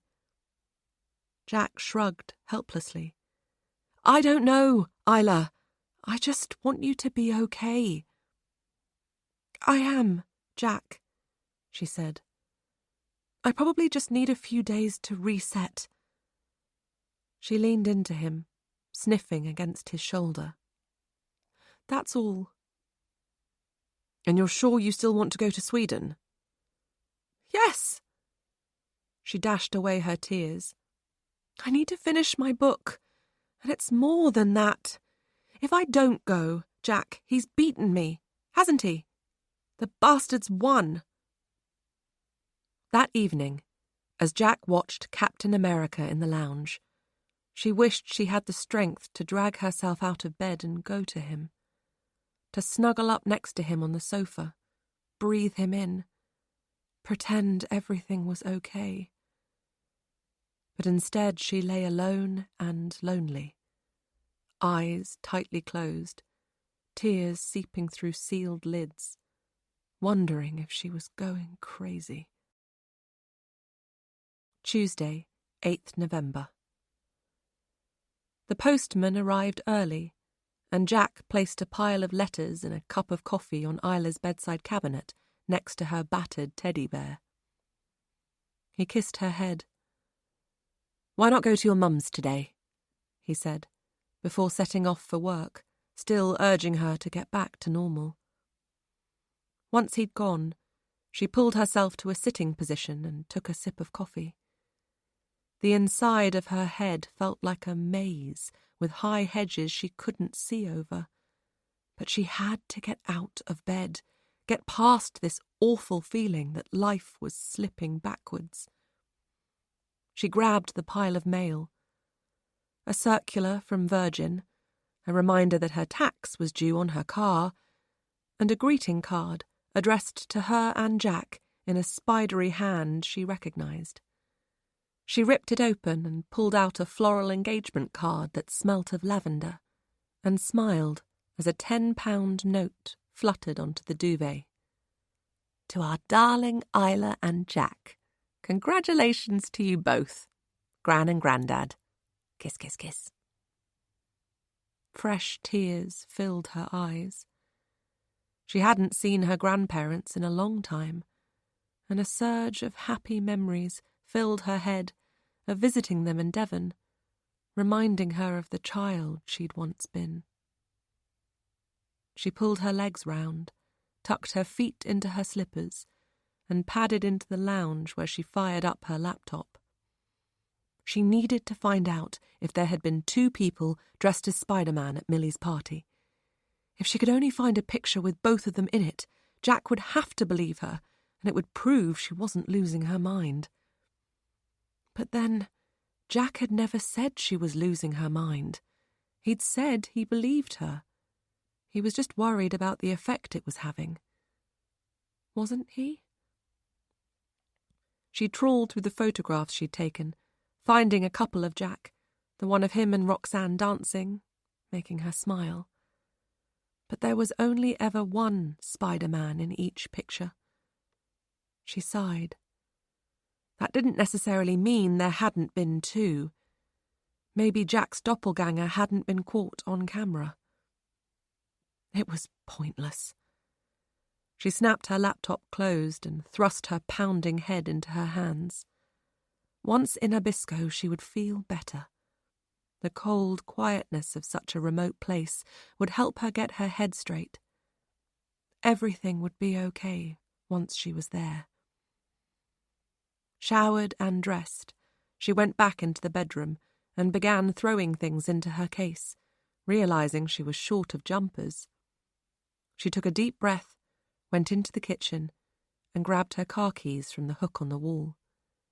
She tickled Luna's chin, and with her jacket over her arm, she stepped out into the brightness of the chilly day. She drove to Hitchin. She loved the market town with its abundance of crowded cafes, where she often sat outside, sometimes with Jack, him playing games on his phone, her writing and sipping cappuccino and eating blueberry muffins, sometimes alone. She'd written a few articles for her local paper about Hitchin and a feature for a woman's magazine called The Real Parminster, about the series Dr. Foster being filmed there. Now she strolled towards the market. It reminded her of her childhood, when she would push through the crowds, gripping her mum's hand, listening as fruit sellers yelled that their strawberries or bananas were a bargain at twice the price, while the smell of hot dogs and burgers from a van had made her young tummy rumble.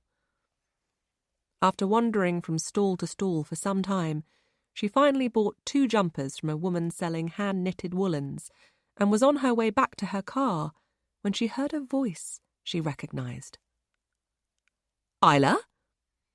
She turned to see Sarah crouched in front of a flower stall, a spray of pink roses in her hand, her perfect face lit up with a bright smile. She was wearing jeans, a green woolen poncho, and suede ankle boots, her blonde hair scooped into a high ponytail. "Oh, my God!" Sarah continued, thrusting the flowers back into the bucket of water. She rose, raced towards Isla as though they were long-lost friends, and air-kissed Isla's cheeks, her distinctive perfume wafting on the air. "How lovely to see you again!"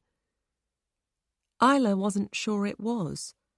She wanted to get home, pack, and get out of England as soon as she could. "How are you?" Isla said, always polite. "How's your dad?" Sarah screwed up her nose. "If I'm honest, not so good. I'm really worried about him." Her chin fleetingly crinkled. "He relies on me so heavily, which I don't mind, but I just want him to be okay. I'm so sorry. It must be so hard for you." She shrugged. "Enough about me, or it'll set me off," she said with a sniff. "What are you doing here?" Isla lifted her bulging carrier bag. "Shopping for woolly jumpers," she said. "Oh, yes, you're off to Sweden tomorrow, aren't you?" She gave a gleeful whoop. "I got your email. Sorry I haven't replied. I've been so busy at work." Isla's forehead furrowed. She hadn't expected her to. "I'm so jealous, by the way," Sarah went on. "I've always wanted to see the Northern Lights." "Me too," Isla said. A twinge of excitement ran through her body, the first she'd felt since she returned from Canada. "Although I guess there are no guarantees I'll see them." "Fingers crossed. Listen, I don't suppose you fancy a pot of tea and maybe some cake or something?" Sarah tilted her head. "I spotted a lovely little tea room in Bancroft." Isla glanced at her watch. "Maybe another time. Sorry, I need to get back to finish packing. I've barely started." Sarah put up her hand like a traffic cop. "No excuses necessary," she said. "Totally understand." "So what about you?" "Me?" Sarah pressed her chest. "Hitchin's a bit of a trek for you, isn't it? What are you doing here?" "Well, you're never going to believe this," she said with a grin. "Trevor Cooper got in touch and asked if I'd like to meet up with him." So he did organise another reunion. "We had lunch at the restaurant in the market square," Sarah went on. "They do a great beef Wellington." She glanced about her. "In fact, Trevor's about here somewhere." A shudder ran through Isla. He was the last person she wanted to see. "Are you okay, Isla?" Sarah asked, as Isla's mind drifted. "Isla?" she repeated. "Sorry, I'm miles away. Yes, I'm fine. Trevor said he wanted to invite you to make up for the spoons fiasco. He's so embarrassed by that, poor chap, but his messages didn't seem to go through." She tilted her head, the cool, bright sun highlighting the strands of gold in her hair. "He even tried to call you several times when we were in the restaurant." She paused for a moment. "He's still got that yellow Nokia he had at university, would you believe? It did make me laugh." "What do you think of him?" Isla said, trying to keep her tone even. "Trevor?" She shrugged. "He seems nice, just like he was at uni, really." Isla's legs felt unsteady, her head muzzy. Should she mention the odd messages? "It's just—" She paused. No, she really didn't know Sarah well enough. "Did Veronica and Ben come?" "At lunchtime." Ben was there." Isla's heart sank. If Trevor hadn't been so odd, she might have met him. "He couldn't believe how much I'd changed," Sarah continued. "Pretty sure he was flirting with me." "Some things never change," Isla said with a smile. "He was a bit of a player at uni, wasn't he?" "I wouldn't know. Nobody but Trevor spoke to me much back then." She laughed as though it didn't matter. "I told Ben about your book." "You did?" Isla felt her cheeks flush. "Uh-huh. I gave it my best shot, told him what a great project it was about the cats in France." "Italy." "Yes, sorry. Although I'm not sure he really listened." She paused and stuck out her bottom lip. "Sorry." "Well, thanks for trying," Isla said, wishing the ground would open up. "Was Veronica at the restaurant?" Sarah shook her head, her ponytail swinging to and fro. "Trevor invited her, but she couldn't make it. Rude, if you ask me," she said, playfully, a slight snort expelling from her nose. "Trevor said Veronica messaged an apology both times. Mind you, he said he couldn't really complain, having blown us all off in Cambridge." She put her hand on Isla's arm and narrowed her eyes. "Isla, there's something I probably should have told you when we met up last time, and it's been eating away at me ever since." She paused for a moment. "Especially as you said how close the two of you are." "The two of us?" A woman with a Hessian bag barged past, banging Isla's leg. She winced. "You and Roxanne," Sarah said. "What about us?"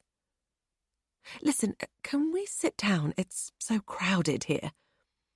Sarah pointed to a bench near the river, and they strolled out of the market and sat down. A man with a toddler laughed as they fed ducks. The little boy flapped his hands and stomped his feet as the ducks approached. The rushing sound of the fountain should have been therapeutic. But, despite that, the stunning view of the ancient church and the sun's rays glinting on the water, tension began to build in Isla's shoulders. What was she doing here, sitting with Sarah? She needed to get home. "The thing is," Sarah began, screwing up her face so a thin line formed in the centre of her forehead. "When it came to sharing a Bunsen burner or a laminated list of chemical formulas, Trevor and I were a great team back then."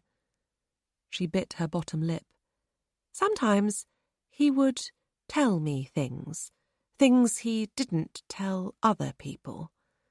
I think he saw me as a kind of confidant. I mean, I wasn't about to blab about what he told me, as I barely spoke to a soul during my 3 years there. She let out a strange little laugh, followed by a silence as Isla scrutinized her. There was no doubting she'd had work done. Everything about her was far too perfect. There was no trace of the girl she'd once been, and she wondered what insecurities had led Sarah to change her appearance so drastically. "What kind of things did he tell you?" Isla said, not sure she wanted to know. Sarah turned from Isla's stare and looked up at the sky. "Oh, wow, look," she said, as a noisy flock of Canadian geese came in to land. "Amazing, aren't they?" Her eyes were back on Isla, and she sighed deeply. "He said that the day Roxanne told him it was over between you, well..." She rested her hand on Isla's knee. "She made a pass at him, and in a weak moment, he slept with her."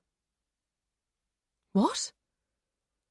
A surge of blood raced through Isla's veins. She got to her feet. "That can't be true. You must have it wrong." The toddler stopped flapping and stared over. "Roxanne would never do that," Isla said, lowering her tone. "Well, I suppose you weren't technically with Trevor at the time." Sarah shrugged. "On a break, as Ross in Friends would say."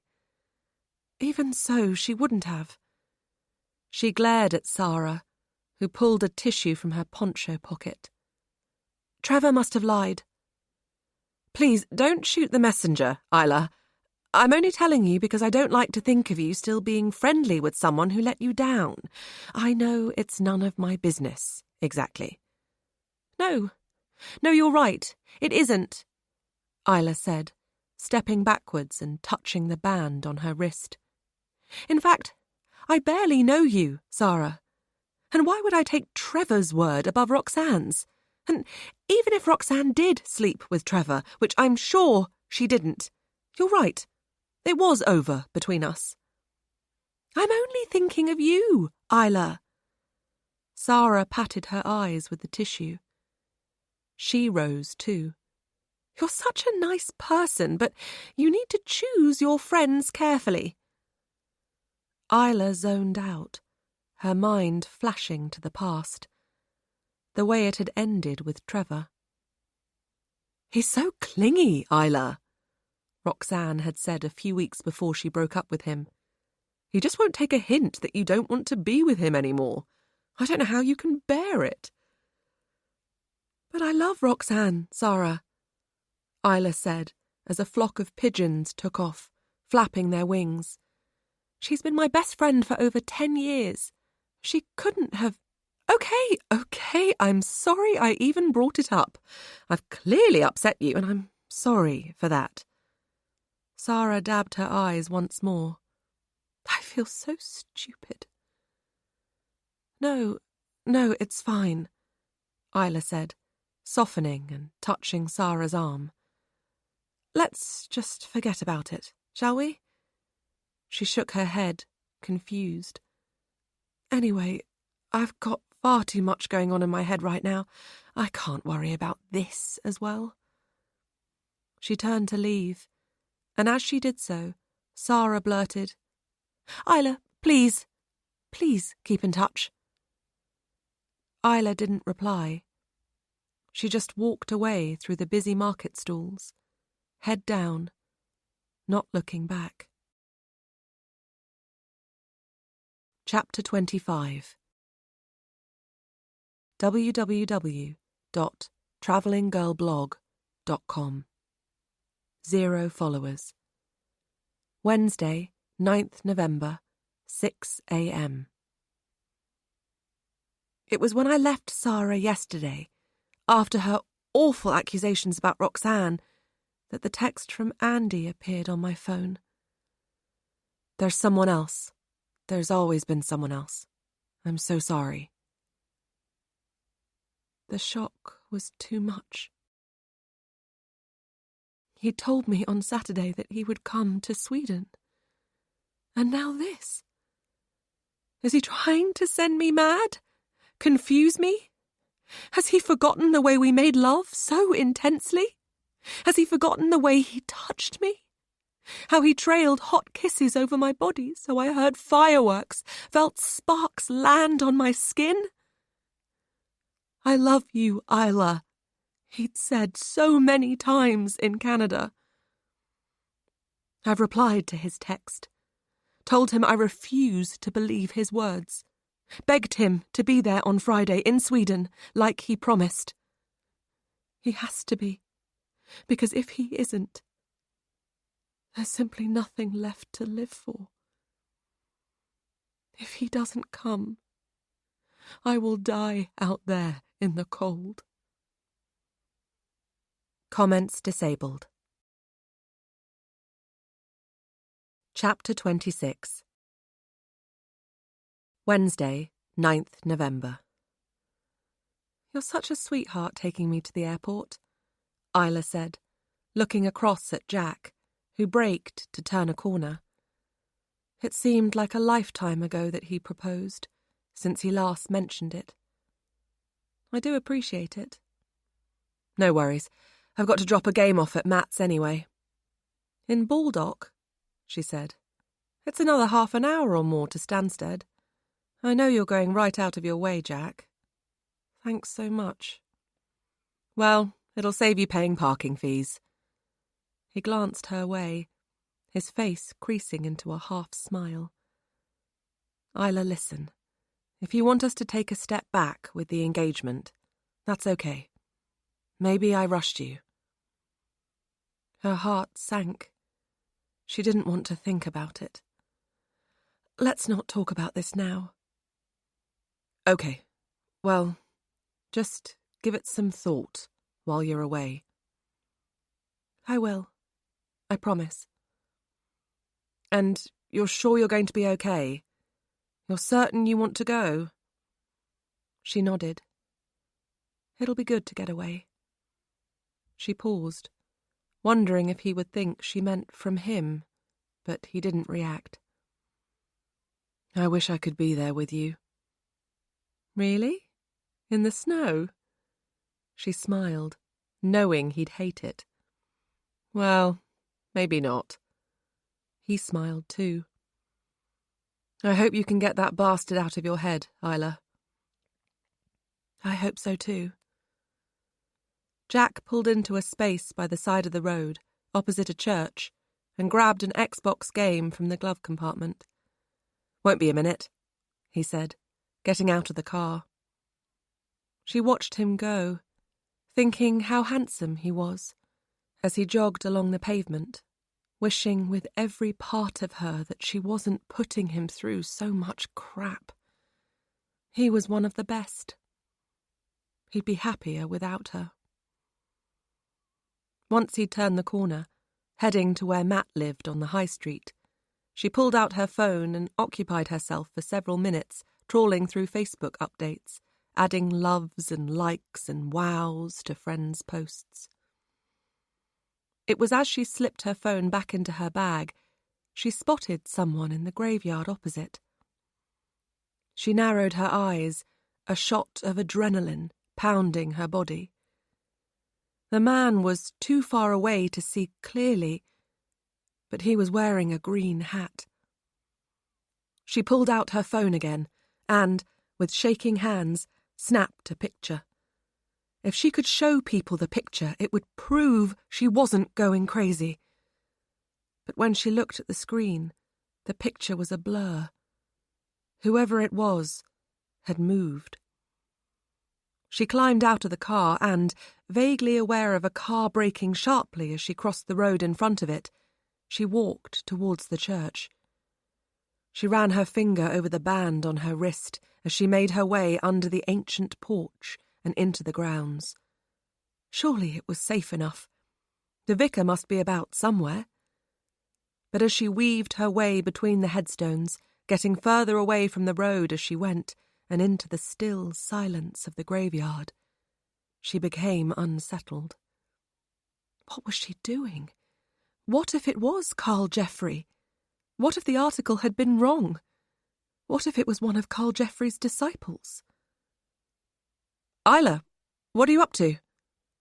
She startled and turned to see Jack behind her, looking pink-cheeked as though he'd been running. Nothing, she said, realizing how stupid she was being. It's just... nothing. We'd better head off. You don't want to miss your flight. As they drifted down the path towards the car, she glanced over her shoulder. A man wearing a green hat was placing flowers on a grave. It wasn't Carl Jeffrey. It wasn't even a beanie. It was a cap, and the man was elderly and had now been joined by a woman who linked her arm through his. Was everything that had happened really just delusions brought on by her fear of Carl Jeffrey? You know what? Isla said to Jack once they were in the car and she was trying to calm her anxiety. I wonder sometimes if what happened in Australia messed with the wiring of my mind. I just don't feel like me lately. I feel like I'm going crazy. You're not crazy, Isla, he said, starting the engine and thrusting the car into gear. You just need some time out. You said so yourself. Anyone who went through what you went through will have bad times. He made it sound as if it was something and nothing. An off day because someone nabbed her parking space or pushed in front of her at the supermarket. But why now? Why after 6 years? You know why. It's because of that bloody appeal. Just go to Sweden, relax, and when you get back, everything will be okay.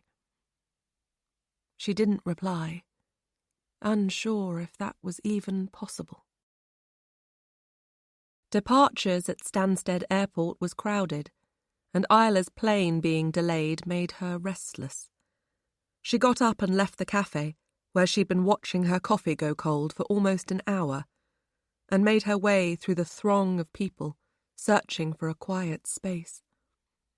Relieved, she spotted a row of seats next to a huge window, just a man on the end seat reading a Dan Brown book, and a woman doing a crossword. Isla could cope with that. She sat down, gazing through the window at a stationary plane being refueled by what looked like Playmobil people, and her stomach tipped. Not long now, surely. She pulled her phone from her carry-on bag, opened up her email account, and began typing. To Sally Johnson. sallyjohnson@windlemail.com. From Isla Johnson. Isla J. Johnson@windlemail.com. Hi, Mum. I'm about to take off. Please don't worry about me. I won't be gone long. I'm going to take loads of photographs, but mainly get my head down. Maybe I'll complete Isla's journey. You never know. The details of where I'm staying can be found here. www.camp-arctic.com. There's a phone number and pictures of the place. They provide snowwear so I won't freeze, and I bought some of those little hand warmer thingies, which I can also use to keep my camera battery warm. I'm hoping the weather will be perfect for the Northern Lights. Love you lots, and please give my love to Dad too. Isla. Kiss, kiss, kiss. She closed her emails and clicked on the text message icon. Hi, Jack. I'm so sorry I've been acting so odd. Forgive me. Isla. Kiss, kiss, kiss. Next, she pressed the Facebook icon. At Stansted Airport waiting for my flight. Camp Arctic, Ibisco, here I come. Whoop! She stopped herself from messaging Roxanne. Even though she knew she shouldn't believe what Trevor had told Sarah, Roxanne had been a wild card at university, sleeping with everyone on campus. Taking drugs? Was it possible she'd slept with Trevor? It wasn't that she cared now, of course. It was more that their friendship had been based on a lie. Before she switched off her phone for the flight, she registered that Ben Martin still hadn't accepted her friend request, even though Sarah had mentioned her to him. She sighed deep and long, trying to summon the girl she'd once been. It was time to head to Scandinavia, write and live the final chapter of Isla's journey. She hoped it would be special, and she could leave the UK and the stress of the last week behind her. But as her phone screen buffered and went black, she felt small and lost. The giant toad of Stansted Airport overwhelmed her. She glanced about, pinged the band on her wrist, and took a deep breath. She looked down at her passport and boarding pass in her hands, and up at the sign that now told her to go to her gate. The first flight with Ryanair would take her to Stockholm. From there, Norwegian Airlines would take her to Kiruna. In 4 hours, she would have reached her final destination. She rose to her feet, her stomach leaping, her subconscious screaming, "Go home, Isla." But she had to go. She couldn't give up now. Chapter 27. 5.5 years ago. For 6 months, Isla had been cocooned in her old bedroom at her parents' house. It hadn't changed since she'd left for university 5 years before. Her old paperbacks jostled for space with Disney videos on a cheap bookshelf. And as she burrowed herself under her duvet, like a rabbit down a hole, scared of life, the Spice Girls and Take That looked down from posters blue-tacked to her butterfly wallpaper, reminding her of the person she had once been. Over the months following the attack, she'd eaten just enough to keep alive, showered when her mum told her politely that the smell was getting too much. Her hair hung long and greasy. Her skin had an unhealthy grey tinge. She'd had a job lined up for her return from Australia in a cafe by the River His that a friend of her mum's owned. She'd planned to work there while she thought about her next step. Eventually, it was given to someone else. They can't wait forever for you, Isla, love. Her mum had kept her updated about the constant flow of people calling, asking after her. They'd seen what had happened, on the news, in newspapers, online. They care about you, darling, her mum would say, reeling off names she didn't take in. She didn't want or need anyone. They meant nothing. And anyway, all they wanted was to pick over the bones and walk away. Through the months, her mum had pinned on a smile, as though she thought Isla might catch it and wear it too. She never did. She couldn't smile. In fact, the pills had made her feel so numb her face felt like it was set in a plaster cast. Her body a shell, carrying around half the person she once was. Roxanne would turn up with piles of glossy magazines and paperbacks, rom-coms to cheer her up. Isla never read them. "She's doing okay, Roxanne," she would hear her mum say, and Isla wondered if her mum believed her words, whether she was in that much denial. "I'm thinking of going to Africa," Roxanne said one day, full of smiles as she plonked yet more magazines on Isla's bed. "I want to help out there, be useful, you know?" "Great," Isla said. "Really?" Roxanne said. "I won't go until I know you are okay," she added. "I'm fine. Go, fuck off," Isla said, voice rising. "I don't need you." She grabbed her battered bear from the bedside unit, her skull tingling, a feeling of panic rising at the possible loss of her best friend, and she disappeared under the duvet. "Just leave me alone." "You need to eat more," Millie said a month ago, staring at the uneaten cod and chips on the floor. "It's been over 5 months, Isla. You look so thin." Isla was sitting up in bed, bolstered by pillows, her dirty hair tied into an untidy ponytail. She was flicking through the TV channels at speed, the noise blaring out. Millie snatched the remote and turned off the TV. "I was watching that, God's sake! What do you want, Millie?" Millie sat down on the edge of the bed, turning the remote in her hands. "I'm worried about you, Isla." "I know, you've told me 1,000 times. I'm fine."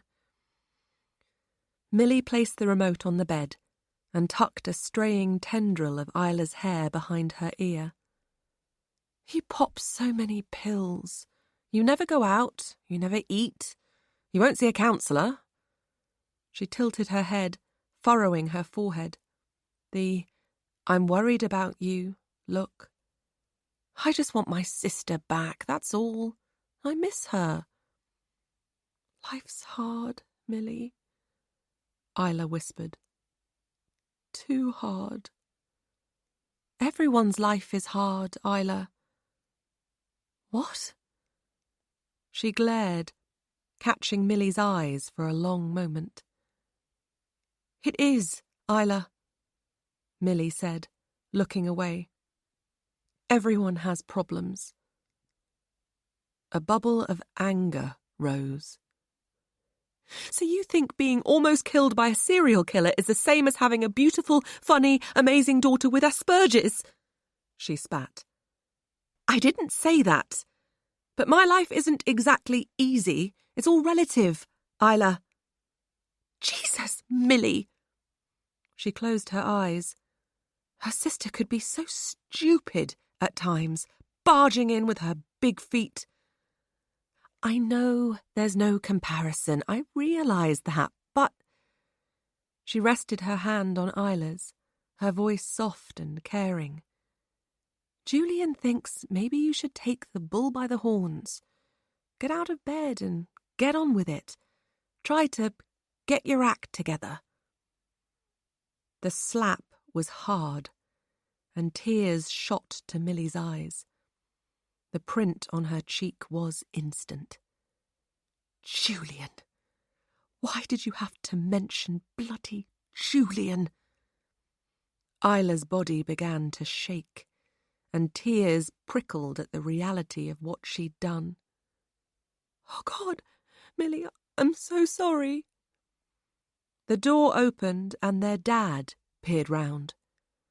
"Is everything okay, girls?" "Dad," Isla said, sinking lower down her bed, tears streaming her cheeks. "I heard raised voices," he said. "It was nothing." Millie got to her feet and fumbled for a tissue in her pocket. "I'm so sorry," Isla sobbed, burying herself under her duvet, her shoulders heaving, hysteria setting in.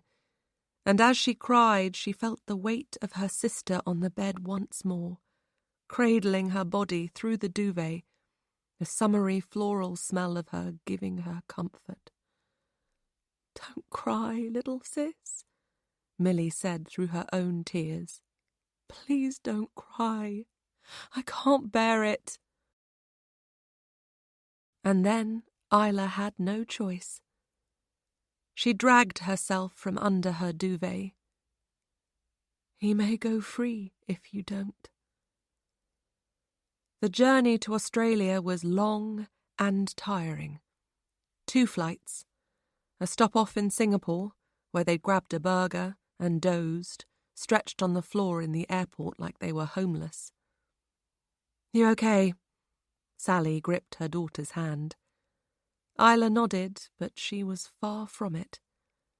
To go back to where it all happened was horrendous, scary, what nightmares were made of. We'll be landing soon, love, Sally went on, peering through the window at the fluffy white clouds above Sydney. Won't be long now. Johann Arnold, the prosecution lawyer, was confident, his Aussie twang strong. It had made Isla flinch when she first heard it. Sad. She'd always loved the accent before. What Jeffrey did to you that night, Isla, he'd said over Skype a week before they took off, brushing a hand over his silver-grey beard. Along with his DNA on Bronwyn's body, the fact he admitted to you that he killed Sophie Stewart and Claire Simpson topped up. He'd gone on as though he was filling a glass of fizz. With the eyewitness accounts, it's enough. But we need you here, Isla. We can't do this without you. Once in the courtroom, dressed in a drab brown skirt suit, it hadn't taken Isla long to realise the defence's tactics. Yeah, too right, Isla Johnson's violent. It was Coral Reynolds from school, talking over a live link to the UK. Nearly gave me brain damage. Isla stared at the woman on the screen, still thin with cropped blonde hair, but now she had a tattoo of a windpipe on her neck. Isla placed a shaking hand on her own neck. Tears burned. Isla threw me across the classroom. Coral went on with a shrug. I banged my head on a desk, and there was, blood everywhere. Isla turned away from the screen. The memory of Coral, a girl she'd barely known, insulting Millie, pushing its way into her head. Your fat-ass sister's been knocked up by a creep, Coral had spat back then. She had gone around winding people up, lighting touch papers and getting off on their reactions, the chaos. Anyone would have retaliated. But it was such a long time ago. They'd been kids, 13, 14, maybe. Why was she dredging up ancient history, defending a man who'd killed 3 women? In fact, how had they even found her? But it was simple. She'd found them. She hadn't changed. The defence are clutching at straws, Isla. We've got this in the bag, Johann said, when she expressed a desperate need to go home. He'd looked harassed, eyes dull, frustrated. They're dredging up stuff to make it look as though you attacked Carl. It's pathetic. We will win this. He hadn't given her a chance to respond, just walked away with his briefcase, his expensive suit creased. Day after day, the defence picked over Isla's life, and day after day she watched on as the prosecution held up the green beanie, the scarf, photos that made her stomach turn. Day after day she shared the courtroom with Carl Jeffrey. Went over and over what had happened that awful night, knowing his eyes were on her. It was a Friday. Isla remembered because it was the 13th, when her dad climbed onto the witness stand, visibly shaking. Mr. Johnson, the defence began, are there any moments when, growing up or even more recently, that Isla has been prone to violent outbursts?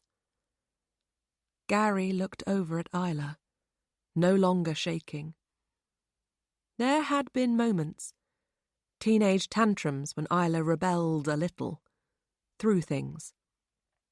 But more recently, there had been that awful moment when she'd lost control and slapped her sister, hard, bruised Millie's cheek.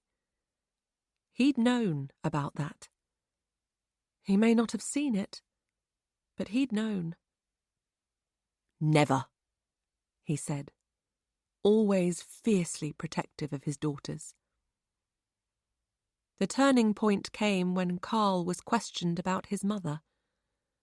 Isla couldn't be sure if Johann had expected the reaction he got, but his eyes went from dull to bright in moments. He began firing cleverly crafted questions, shooting them at his victim. "Talk to my sister," Carl Jeffrey cried, his eyes searching the many faces of the public gallery as though he hoped she was there. He began stuttering over his words, crumbling like a child. "Me and Darlene went through hell when Mum left." His eyes darted around the courtroom, and he began to cry. Helpless tears. "Mum knew what he did, but she still left us with him."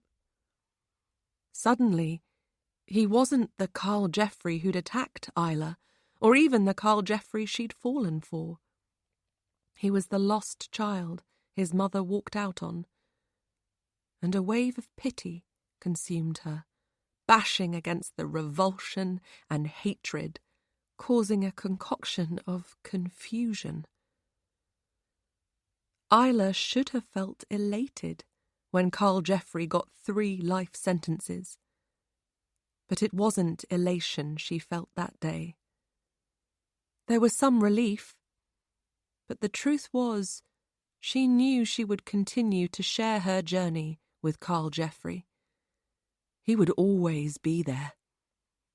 Riding trains with her, buses, planes, walking a few steps behind, lurking in the shadows on dark nights, among the crowds on bright summer days, just hidden enough that she couldn't quite see his face.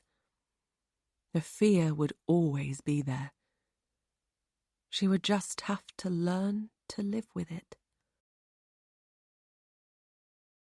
Chapter 28. Now. Isla's eyes ached as she gazed out at the miles and miles of freshly fallen snow, the bright sun reflecting off its brilliant whiteness. It was quiet, nobody for miles, and she felt so absorbed by the silence that sitting in the back of a taxi felt unusually easy. A moose in the distance wandered slow and lumbering, and Isla pulled out her camera. She lowered the window, the bitter cold air making her face tingle. "Are you staying here long?" the taxi driver asked, as she rested the camera lens on the glass, zoomed in on the moose, and snapped a picture. "A week," Isla said. "I wish it was longer." She slid the window to a close, and the driver dashed a look over his shoulder. He was about 30, with a friendly smile. "I live in Kiruna," he said. His English good, although there was no doubting he was Scandinavian. She glanced out once more at the miles and miles of endless snow. This was perfect. "Kiruna's the most northerly town in Sweden," he continued, as though proud of his home, "although it will all move eventually."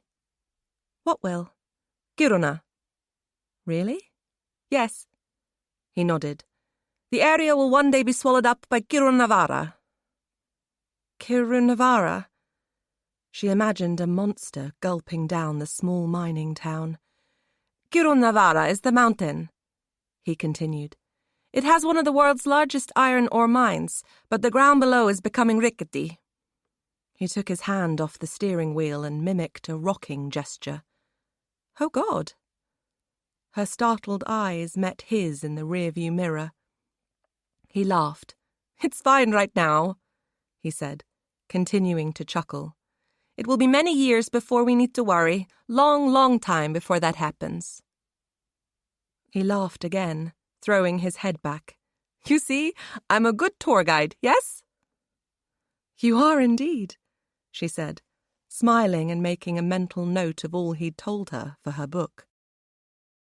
Apart from the roads, the whole area was buried under 8 feet of snow, but the taxi driver seemed oblivious to the weather conditions, driving at a fair speed.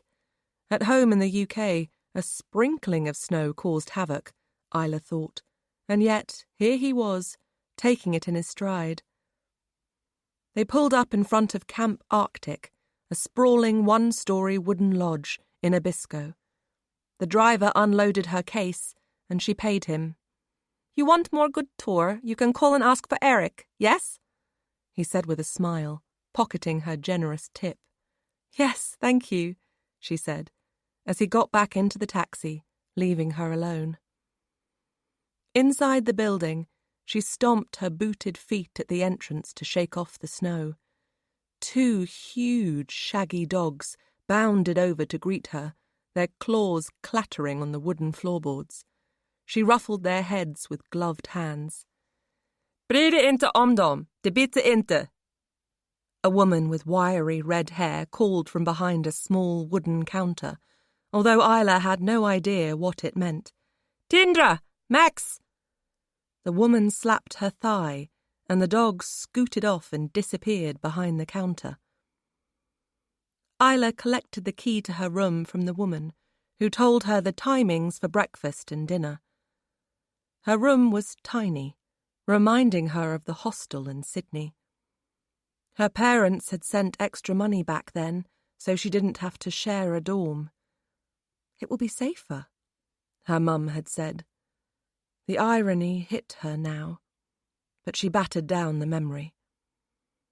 She turned on her phone, noticing the battery was low. After heaving her case on the bed, she opened it, hunting for the charger. "Crap," she muttered, as she rummaged further in her case, realizing she'd forgotten it. She picked up her mobile, and with the phone's last breath, texted Jack and her mum, telling them she was a numpty, and if they needed her in an emergency to call the hotel. She would attempt to borrow a charger, but needed them to know all was well, in case they worried. She tugged her teddy bear that she took everywhere from the case, and sat it on the bedside table. Wasting no time, she grabbed her camera and made her way back to reception, where she hired a snowsuit, thermal gloves, and a pair of boots from the red-headed woman. She pulled them on and dived out into the frosty air. After walking for half an hour, the silence and sheer peace clearing her head a little, and the pleasure of snapping photographs soothing her senses, she spotted someone in the distance.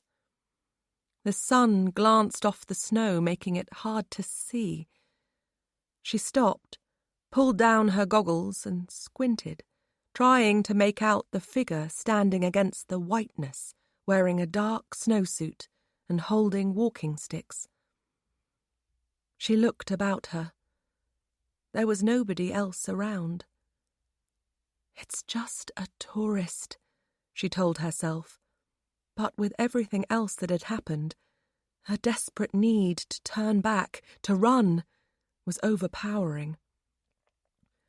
The figure lifted a snowstick, as though greeting her, and she spun round and attempted to walk at speed. Her boots were heavy in the deep snow, like walking in treacle, but she kept on going, looking back every few seconds. Whoever it was didn't move, just watched as she ploughed on, snow crunching under her feet, her emotions on hyper-alert. As the figure grew smaller in the distance, another figure appeared, dressed in pink. The 2 figures appeared to talk for a few moments before turning and moving off in opposite directions. Once back at the lodge, Isla almost fell into the doorway out of breath. "Is everything all right?" the red-headed woman asked.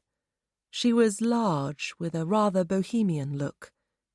"Yes," Isla said, feeling ridiculous and angry with herself that he was still there, even in the quiet of Abisko, Carl Jeffrey, messing with her head. How had he done that?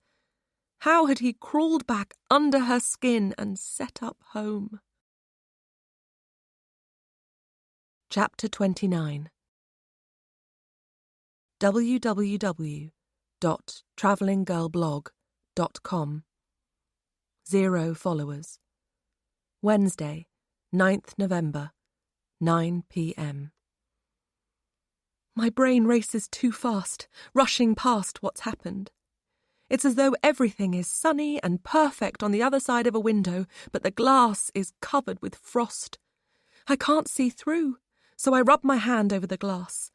The ice burns my flesh, and I cry and cry in pain, helpless as the ice thickens, getting colder and colder. The only person who can save me now is Andy. He has to come on Friday, or I don't know what I'll do. Maybe I'm going crazy. Maybe I imagined someone outside my window that day, or at the supermarket, or at Millie's party. Is it possible nobody else can see him but me? That he was never there at all? That Carl Jeffrey is haunting me from the other side of the world, lodged in the workings of my mind forever, deep inside my head, mocking me? Comments disabled.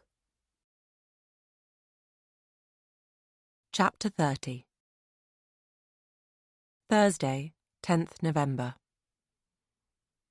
Isla knelt in the snow and zoomed in the lens of her camera for a close-up shot of Nomad. The husky's eyes were velvet black. White fur bled into grey. "You're absolutely gorgeous," she said, rising and ruffling the dog's head as his tail swished to and fro. She brushed snow from her knees, aware the minibus was waiting for her. The other guests from Camp Arctic, all wrapped in snowsuits, seemed to scowl at her from the iced-over windows. They'd been on a husky ride and clearly wanted to head back. Isla hadn't joined them on the ride, instead taking pictures of the dogs and the surrounding countryside and wildlife. Earlier she'd spent time with Sami people, learning about their culture and history, while sitting in a teepee around an open fire, eating game soup. It had briefly helped to free her mind. Snow began to tumble from the pale sky, flakes stinging her cold cheeks. "Please come now," the minibus driver called, pulling his white, woolly bobble hat further down over his ears and stomping snow with heavy boots. "Coming, sorry." Isla tucked her camera away and hurried towards him, almost slipping over. She climbed aboard, sensing a hostile environment. "Sorry for holding you all up," she said, as a young man looked at her from the back seat. "Sorry," she said again, scrambling into a seat as they set off. The woman next to her finally smiled. "Did you have a good day?" she asked, her American accent strong. "Beautiful here, isn't it?" Isla nodded and smiled back. Yes, it is." The minibus's temperature gauge registered -17 Celsius, and the windscreen wipers, despite whipping across the glass at speed, were no match for the falling snow. Out of the front window, she could just make out the road stretching ahead of them, chalk white. Back at the hotel, the reception buzzed with people leaving and arriving. Cases were everywhere, and a suffocating feeling of chaos replaced her earlier sense of well-being. Jittery, she pushed through the throng and headed past the reception desk. "How was your day?" the red-headed woman called to her, smiling, before turning back to her computer screen. "Good, thanks." She itched to open the door that led to the sanctuary of her room.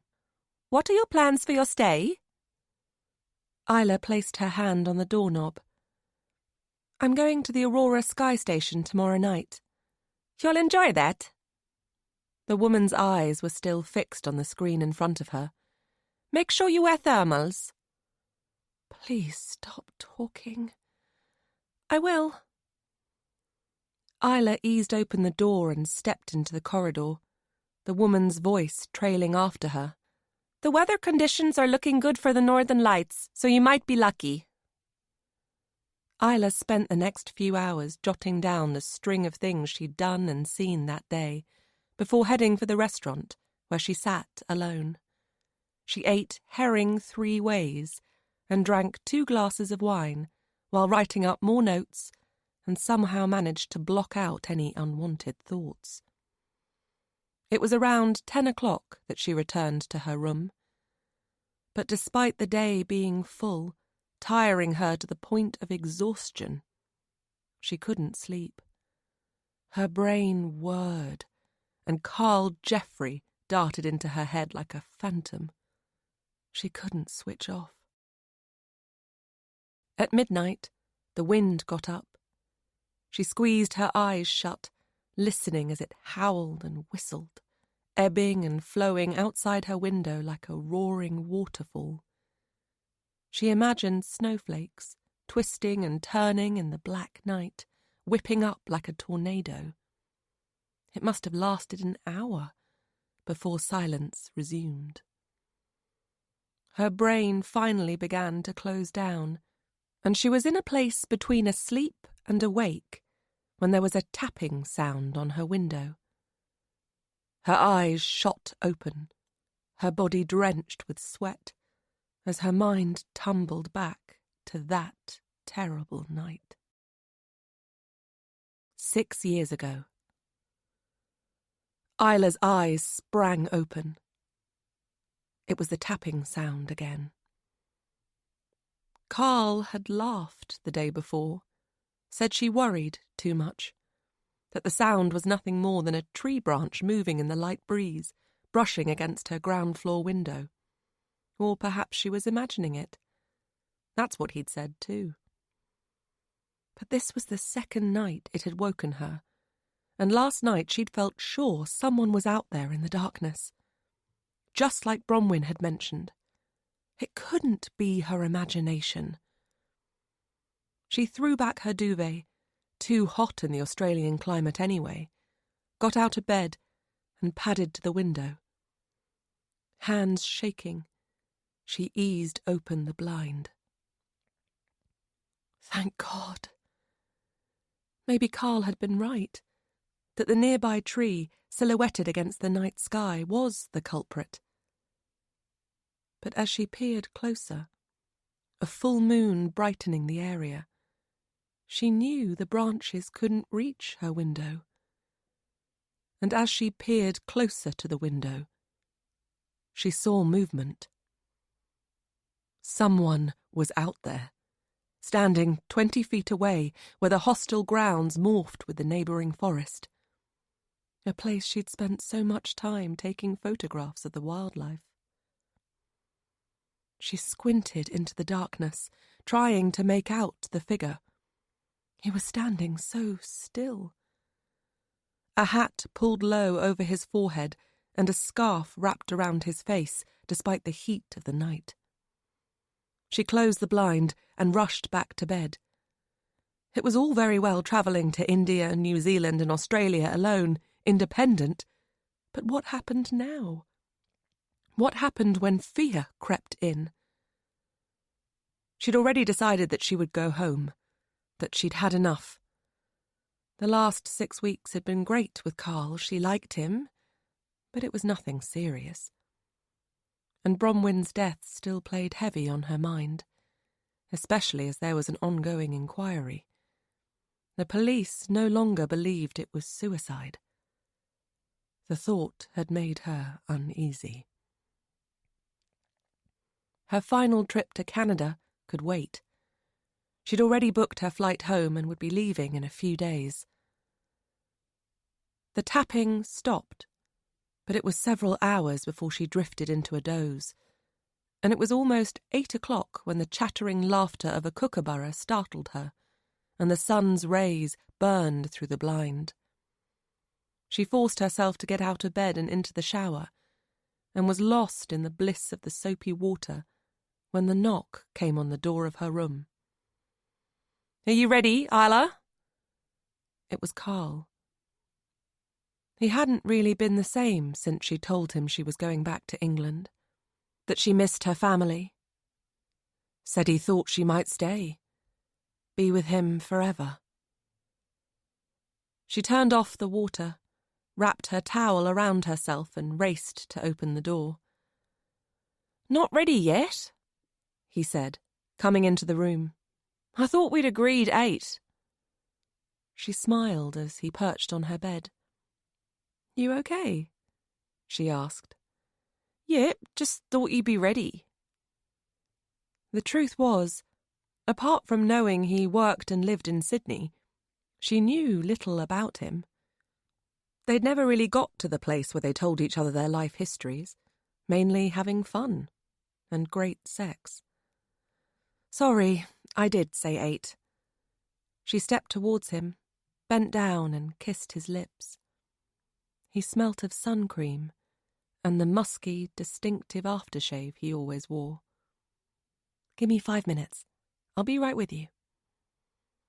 Carl dragged his fingers through his hair as he watched Isla dash around, putting on her pants and bra, a pair of khaki-coloured shorts, and an orange vest t-shirt.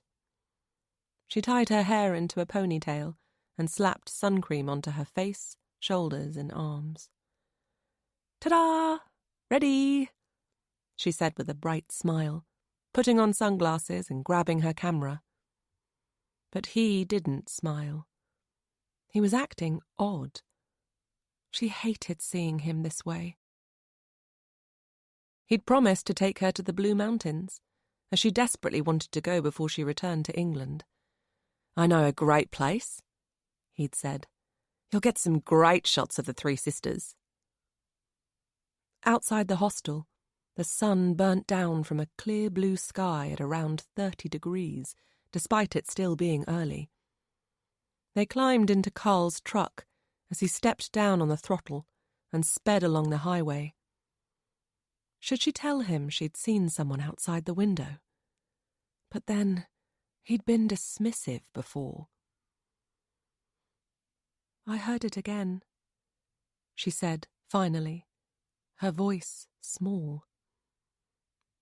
He changed gear, his shirt sleeves hugging his muscular forearms, the tick-tock, tick-tock, tick-tock of the indicator seeming loud as he slowed to swerve round a corner. Sorry, what? He said, as though he didn't understand, looking at her from the corner of his eyes. She leant back, the headrest vibrating under her head, as he sped up again along the straight, lonely road. She turned to look at him.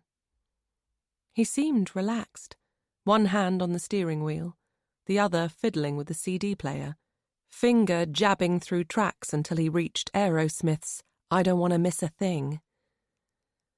They continued for some way before Isla tried once more. Someone tapped on my window. Why had her voice taken on a timid tone? She wasn't timid. She had never been timid. Was it Carl? Was he making her uneasy? He twisted to look her way. Isla, you couldn't have. He smiled. Who the hell would tap on your window in the night? It's like I said before, a tree, I reckon. There is a tree outside. I looked. There you go, then. Except it's too far away from the window. He gave a grim laugh. You've been watching too many thrillers. No, she said, the makings of a foggy headache nagging at her temples. I never watch thrillers. She sighed. Carl, there was someone out there, she continued. Or at least I think there was. You think? Can you hear yourself, Isla? He took both hands from the wheel and threw them in the air in a shrug. He turned to face her. There's nobody out there, Isla, he said. You've got an overactive imagination. He pulled off the road, tyres bouncing over bumpy ground, and screeched to a stop in a clearing. There's a great place to take photographs, through there. He pointed towards some eucalyptus bushes. She would have to let things go for now. They got out and made their way through the bushes to an area that looked out over the 3 sisters. The sheer drop below made her stomach leap. Don't go near the edge, Carl whispered, standing so close she could feel his warm breath on her neck. I wouldn't want to lose you. It's absolutely stunning, she said, pulling out her camera and snapping pictures of the sun glinting off the mountain range, giving it a magical purple and blue tinge. She turned and crouched beside a redback spider scurrying across a web and zoomed in her camera lens. Jesus, Isla, keep back from him, Carl said, placing a hand on her shoulder and squeezing. He'll kill ya as soon as look at ya. She rose once more and tucked a straying hair behind her ear. Everything is so amazing, she said, but she was feeling unsettled. Thanks for bringing me here. Pleasure. He scuffed the undergrowth with his boot. And yeah, it is pretty awesome. A great country, even if I do say so myself. Are you from Sydney originally? She said. It was the first time she'd asked. Melbourne, he said, crossing his arms over his broad chest. Do your parents live there? He shook his head. Not anymore. Dad died a while back now. I've got a younger sister, but when Mum left, she only stayed with me and Dad for a few years before being taken into foster care. I'm sorry. You must miss him. Her dad had tried so hard not to cry at the airport when she first set off on her travels, and she had tried too. He wasn't a good 'un, Isla. Carl's expression darkened. Let's leave it at that. Sure, sorry.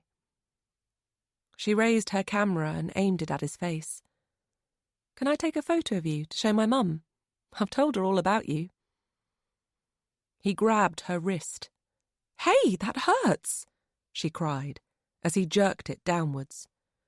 I'd rather you didn't, he said, those dark, haunting eyes that had won her over now cold.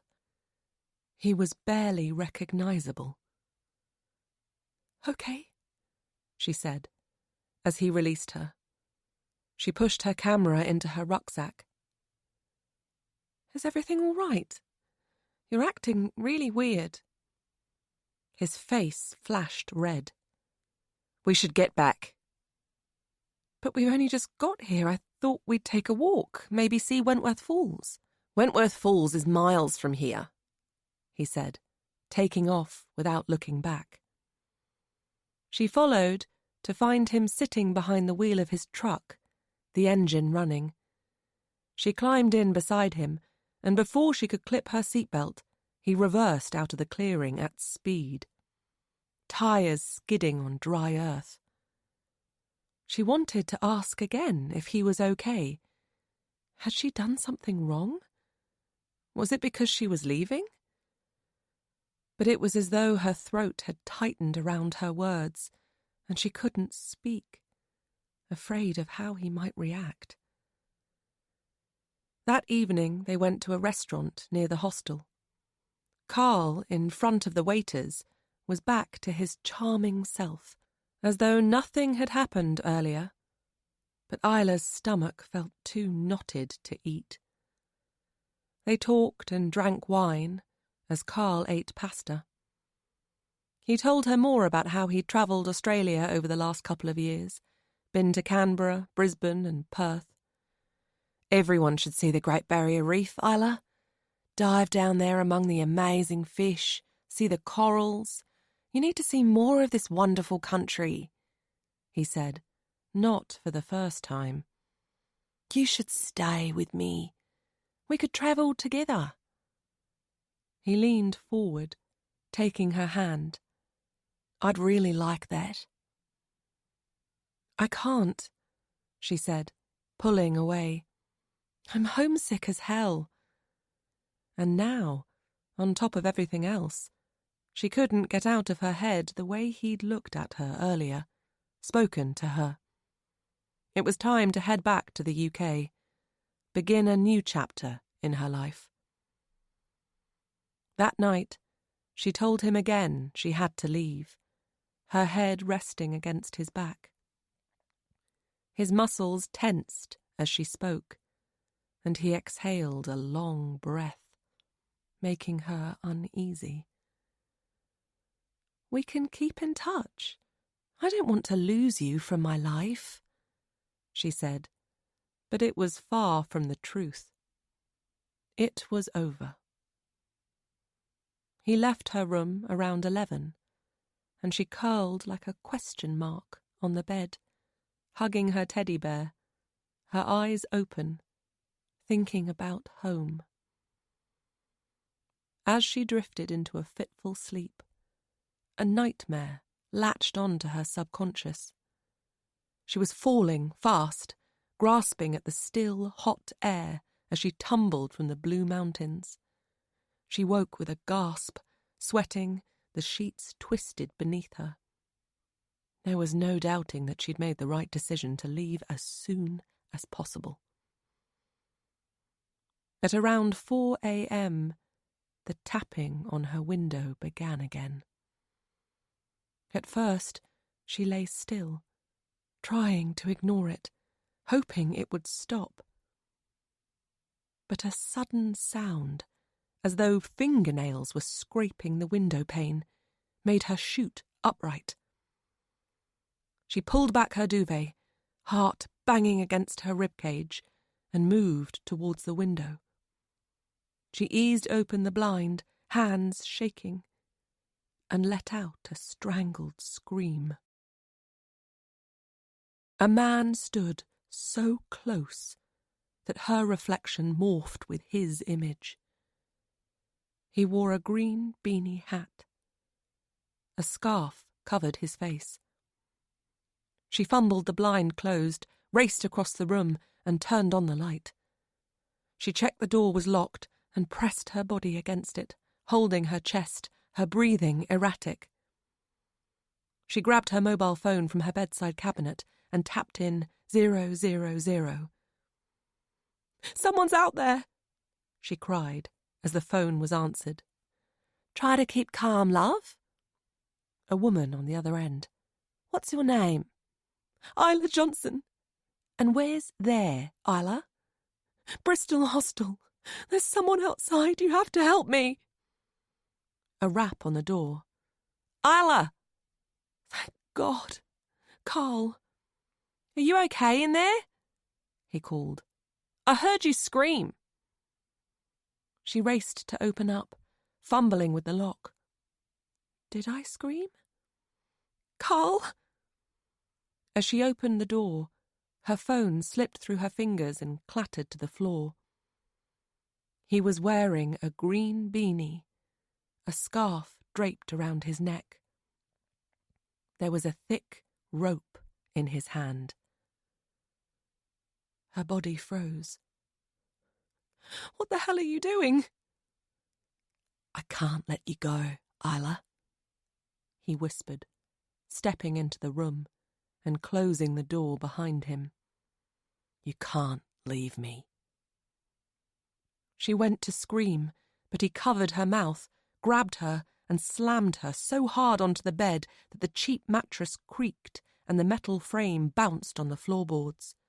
Stars danced in her head as she fought back panic and pain. "Please, Carl, stop," she attempted through his heavy, sweaty hand. But his eyes were wild as he wrapped the rope around her slim neck. He was unreachable. Now. Tap, tap, tap. Isla leapt out of bed, darted across the window, and beating down the fear that someone would be standing behind the glass, she yanked back the curtain. A branch, heavy with snow, swayed back and forth in the wind. Tap, tap, tap. "Thank God," she whispered, closing the curtains. She hugged her chest, her heartbeat strong under her fingers. "Get a grip, Isla. she muttered, rushing back to bed and covering her head with the duvet. Chapter 31. Friday, 11th November. Deep snow surrounded Aurora Sky Station, the temperature around -10. The wind chill caused pain in Isla's temples, as though the blood in her veins was slowly freezing. The inside of her bones hurt, and her teeth ached, and her toes had gone from painful to feeling as though they weren't there at all. But still she'd stayed, mesmerized by the sight of the northern lights through her lens. The Aurora Borealis. She turned, the fur around her snowsuit hood tickling her cheeks, and lowered her camera. Beautiful, isn't it? The man, early 50s at a guess, continued, stomping from foot to foot, snow crunching beneath his boots. He rubbed his gloved hands together. I'm Alex. Isla stared, unsure whether to enter into conversation. He was tall and slender, with feathers of silvery white hair poking out from beneath his hood. He smiled, his sparkling blue eyes appealing in his tanned, lightly lined face. He seemed to pick up on her apprehension. I believe we're both staying at Camp Arctic. He looked suddenly familiar. She'd seen him when she first arrived, and several times the day before. He was sharing a room with a much younger woman. Isla smiled. Ah, yes, she said, a slight stutter in her voice, a misty cloud leaving her mouth as she spoke. She looked towards the sky.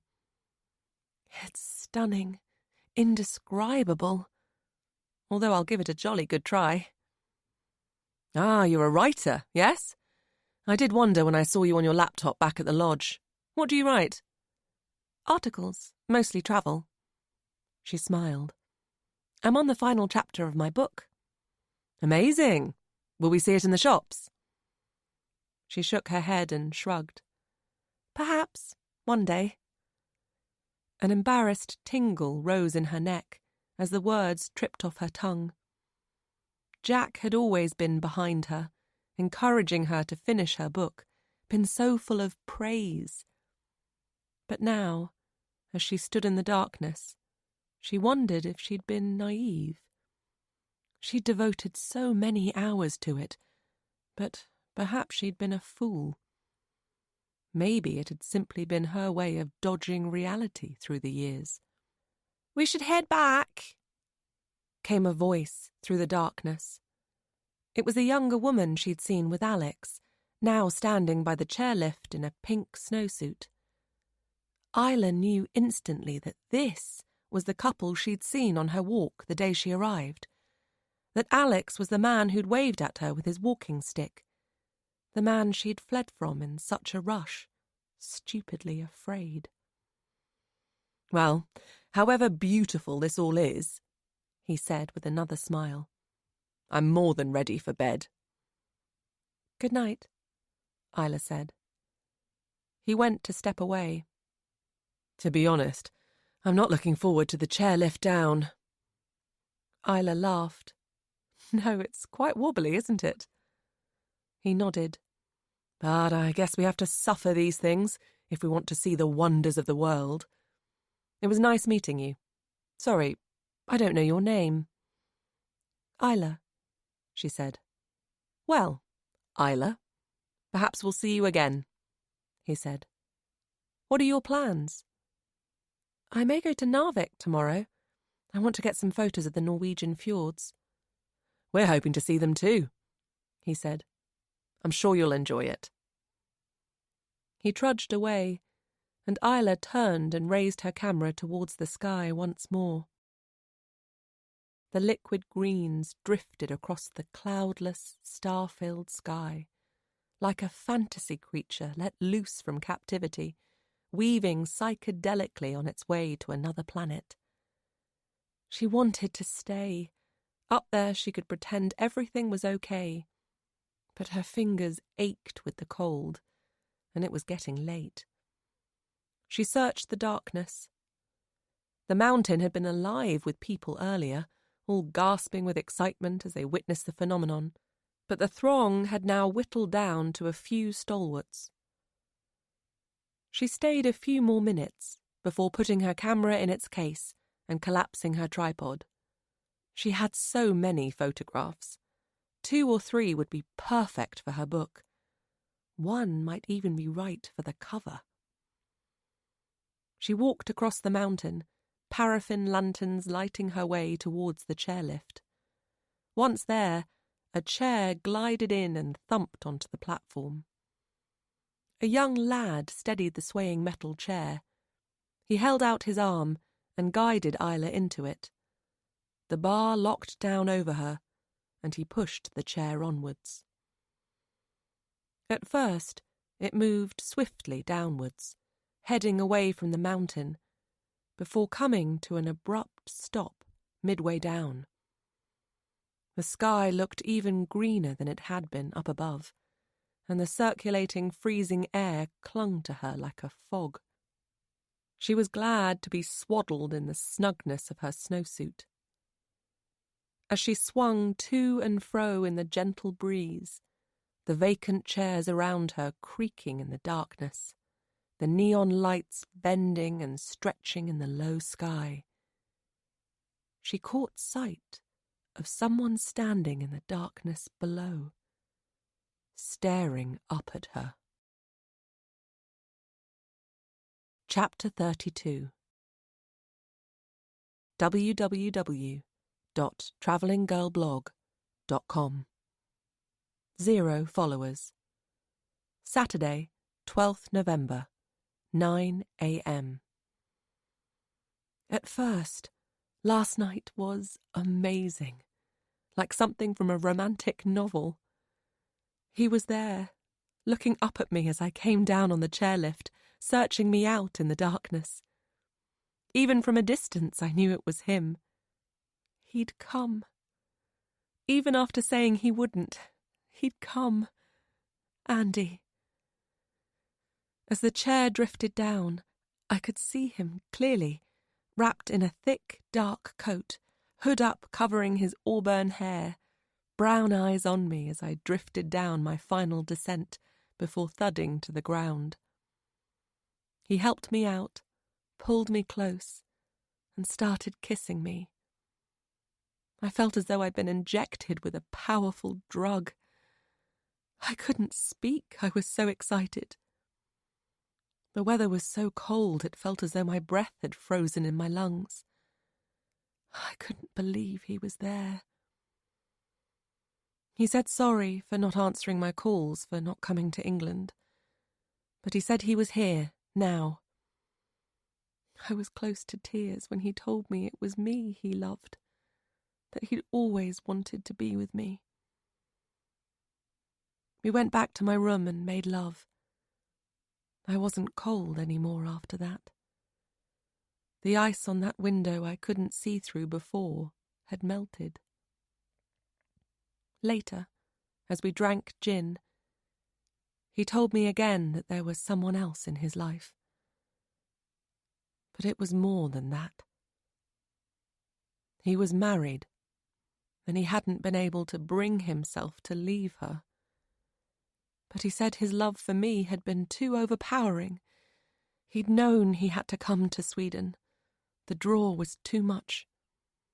"I'm here now," he said again, stroking my cheek, his hot breath on my neck. I didn't think about Jack. Does that make me a horrible person? Am I cruel? Cruel in the same way I was cruel to Trevor all those years ago? This morning I woke at 8, expecting to find Andy's warm, naked body beside me. But he wasn't there. I glanced around the room, straining my ears, wondering if he was in the shower. But there was no sound, just silence. "Andy?" I called, getting out of bed, grabbing my robe and slipping it on. And then I saw the note. My darling Isla, I've been awake all night thinking, tormenting myself for coming. I thought this was the right thing to do, as I missed you. I really did miss you. But this morning, I found a text from my wife. She's having our baby, and I realized I'd made a terrible mistake coming here. I can't leave her. I thought I could, but I can't. I'm so sorry. I love you, Isla, but I'm returning to Canada. I'll be changing my phone number so you can't contact me, not because I don't want to hear your voice, but because it's easier this way. I'm sorry for the pain I've caused you, the mess I've made of both our lives. Forgive me, Andy. I wasn't sure how long I sobbed for, or how loud. But now the tears have gone. I know what I have to do. The truth is, I never got over what happened in Australia. Never got over Carl Jeffrey. For a time, those around me thought I had. And why not? I suppose even I thought I had control. Then came the appeal, stripping away the protective layers, revealing soft, bruised flesh. I felt those spindly cracks under the surface widen. Going to Canada was the perfect escape, far away from reality. Then he appeared, so strong. A man who made me feel so much safer than Jack ever could. Jack, who played at being a man as he tried to fix me. When I was with Andy, thoughts of Carl Jeffrey dissipated. I talked, I cried. Nothing new, but so different than the talks I'd had with Jack and Roxanne, my parents, Millie. When I was with Andy, everything was okay. Then I came back to England, his promises echoing in my head. Things began to fall apart. Odd things started happening. Andy seemed to melt away like an ice cube on a hot day.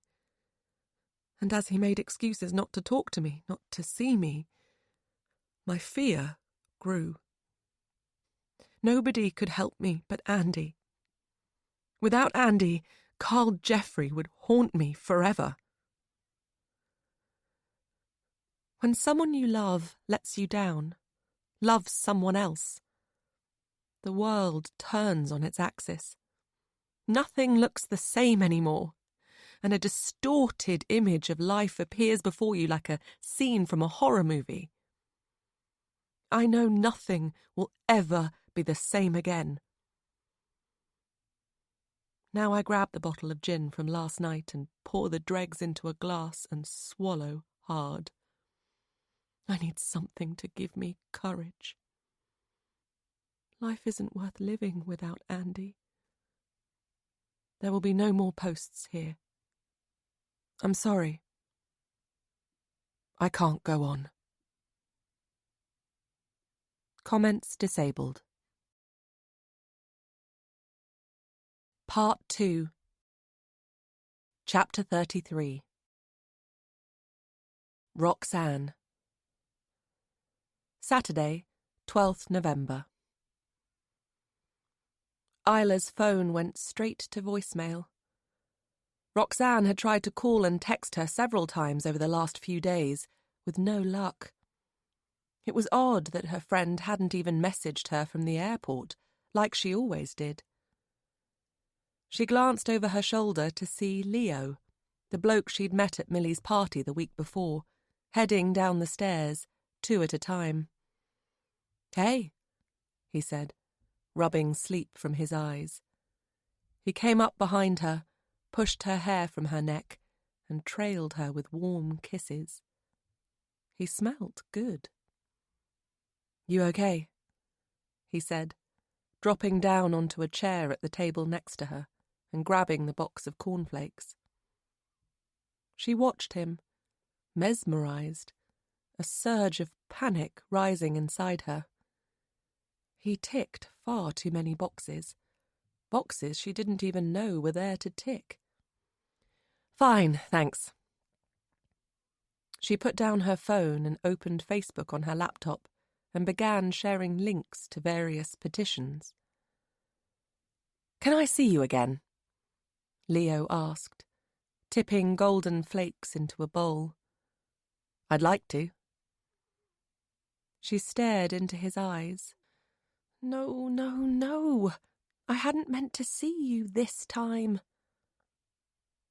Why not? She said, as her phone vibrated across the table. You going to get that? He said, in his easy way. She picked up the phone. It was Isla's mum. Sally never normally called. Her number was only in Roxanne's phone from a time when Isla was going through hell. She was about to answer when the call ended. Everything okay? Leo said, dark eyes narrowing. You look worried. I'm good. I'm sure everything's fine. She rose from the table, a weird sense of doom washing over her. Excuse me, she said, turning her back on him and pressing Sally's number. Hey, she said into the phone when Sally picked up. Roxanne. Her voice was jittery. What's up? You okay? Roxanne turned a curl of her hair around her finger. No, I'm not. The thing is, Isla has emailed, and... Sally, what is it? Roxanne's pulse quickened as Sally burst into tears. Even the most gripping tales need a moment of rest. Let this pause refresh your senses. Let me get away. Yeah, I'm running. So love me or leave me, I'm standing alone. Can't shake a feeling that lives in my bones. Lie to me, tell me you wish you could, but nothing you gave me is worth what you took. 'Cause I won't love.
Towns out alone, hood keeps wheeling. The mother willows, I can feast my time.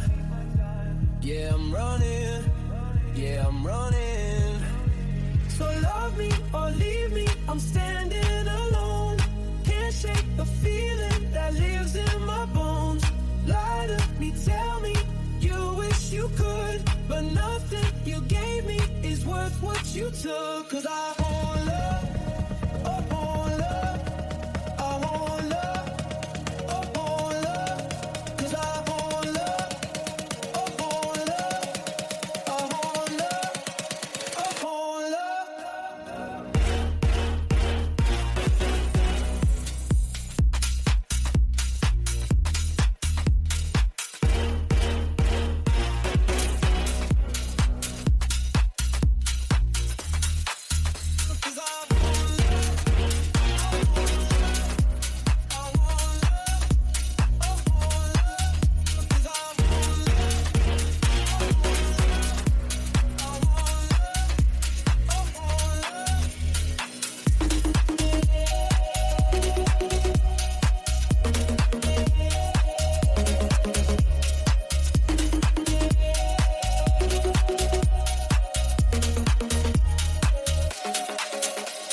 tears. There was a rustle on the other end of the line, voices in the background. "Sally?" "Roxanne." It was Gary, his voice low and even. "The thing is, love." He paused. God, there's no easy way to say this. "Say what, Gary? What's going on?" "The thing is," he repeated, We think Isla may have taken her own life." Sally and Gary's dining room had dropped into a painful silence when the shrill sound of the doorbell pierced the still air. "That'll be Jack," Millie said, rising and rushing to the door.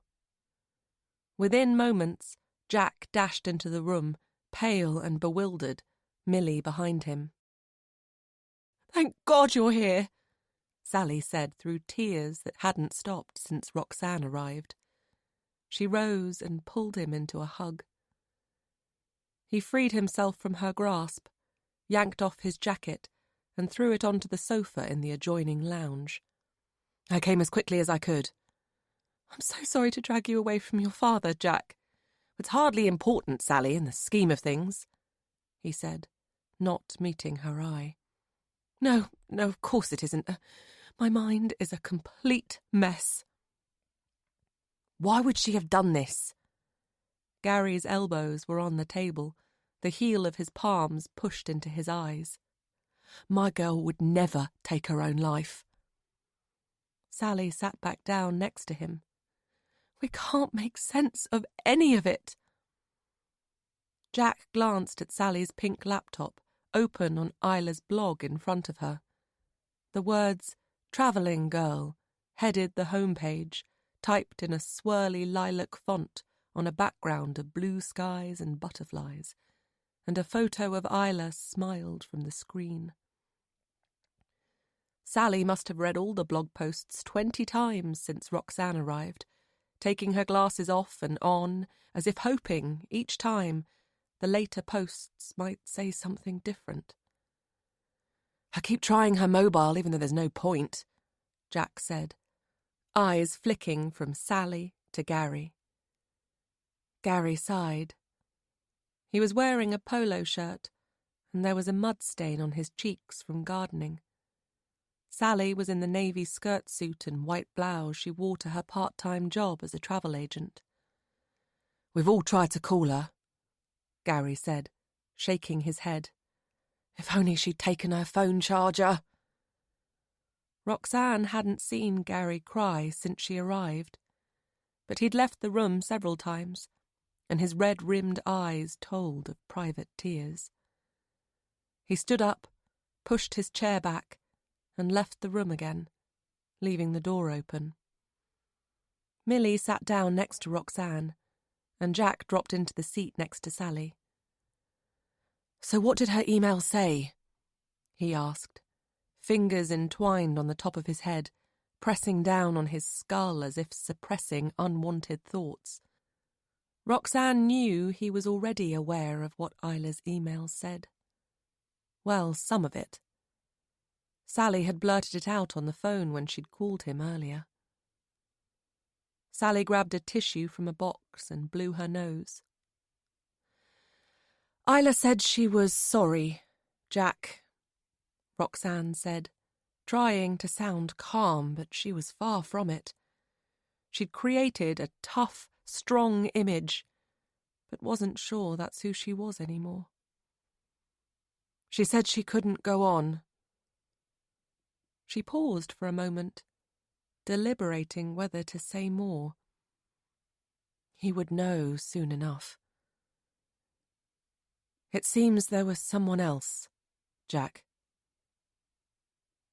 "Someone else?"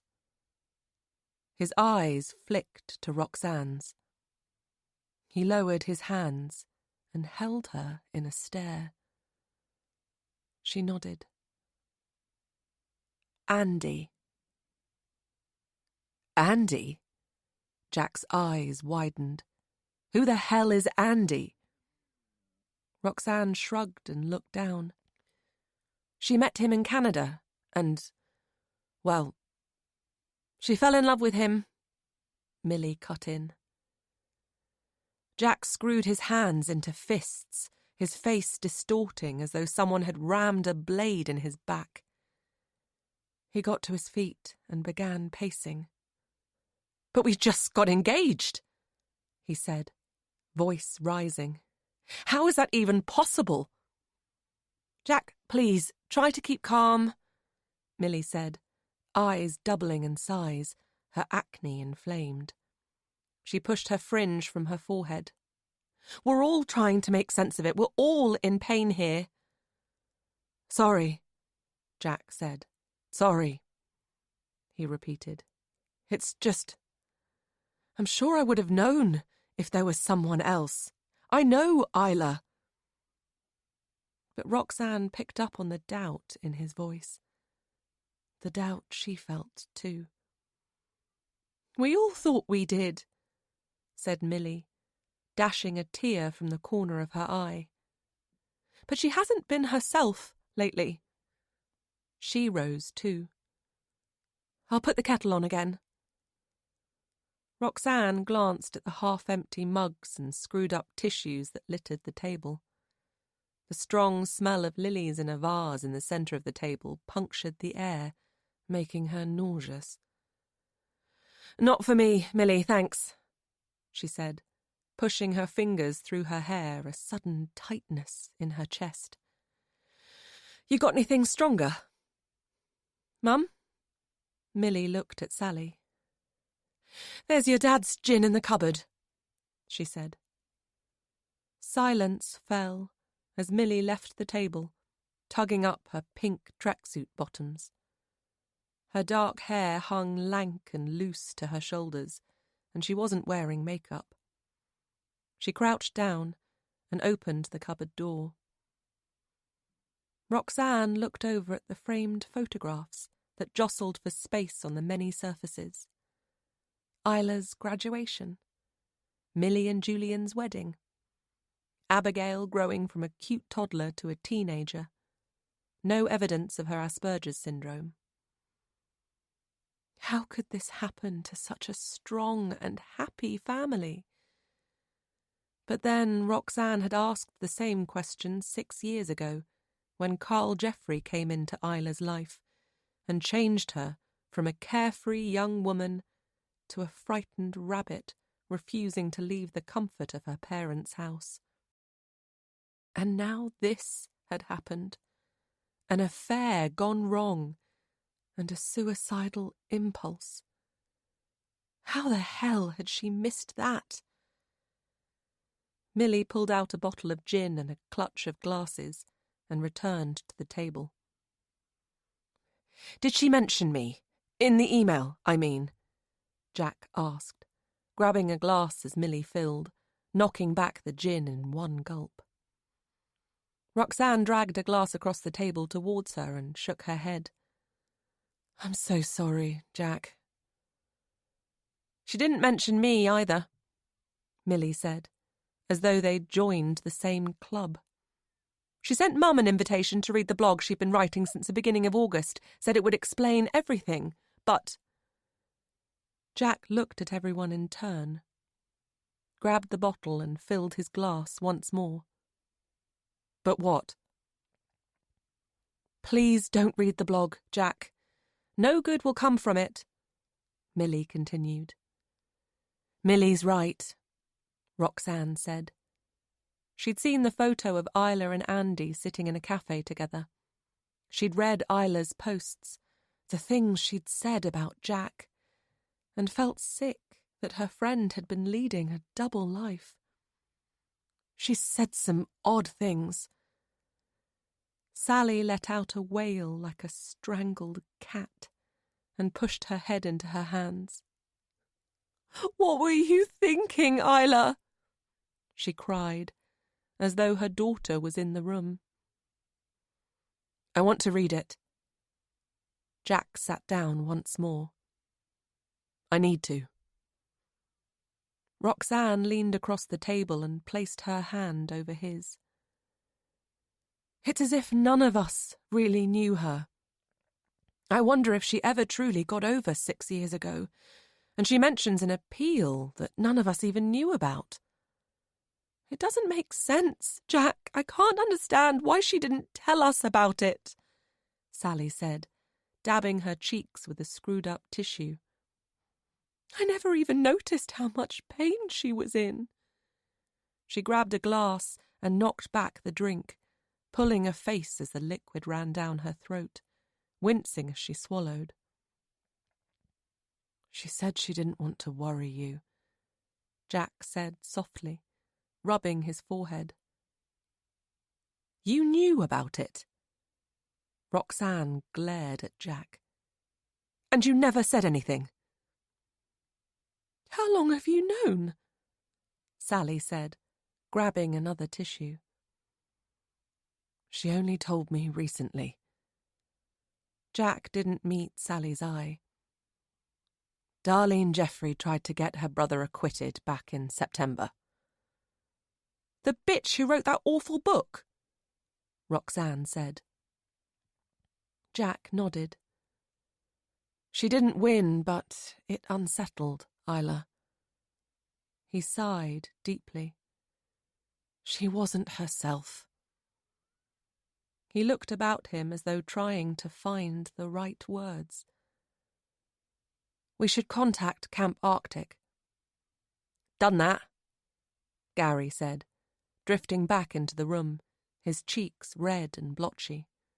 She's not in her room. They said they'll make inquiries, call us back as soon as possible. He glanced at his watch. That was a couple of hours ago. If she's not there, I don't know what else they can do. Maybe it's an awful mistake. Sally rubbed her face. Please let it be a terrible mistake. Have you called the police? Jack asked. Would the cops be able to help? Sally nodded. They're sending someone round to talk to us. At that moment, the doorbell rang, and Millie rose once more. It must be them, she said, her voice dull and lifeless, as she left the room. Roxanne looked on as 2 police officers introduced themselves and sat down at the table, opposite Sally. PC Samantha Langton was young, with dark hair and a large nose. Inspector Blackstone, older, with a crumpled, battered look, as though he'd been dragged through the last 40 years tied to the back of a police car. Jack was on his feet once more, pacing in front of the French doors, an unlit cigarette clenched between his fingers.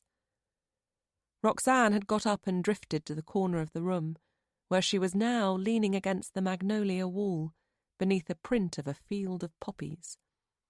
To an onlooker she probably looked calm, too nonchalant perhaps, but it was far from the truth. Someone had to stay strong, and looking at the state of everyone else, it had to be her. I understand your daughter has sent you an email, claiming to have taken her own life, Inspector Blackstone said to Sally, rubbing his chin. Roxanne couldn't help feeling as if she'd been transported into one of the crime TV shows her mum watched. The bumbling older cop, who was actually a super sleuth, and his young sidekick. Except it wasn't, was it?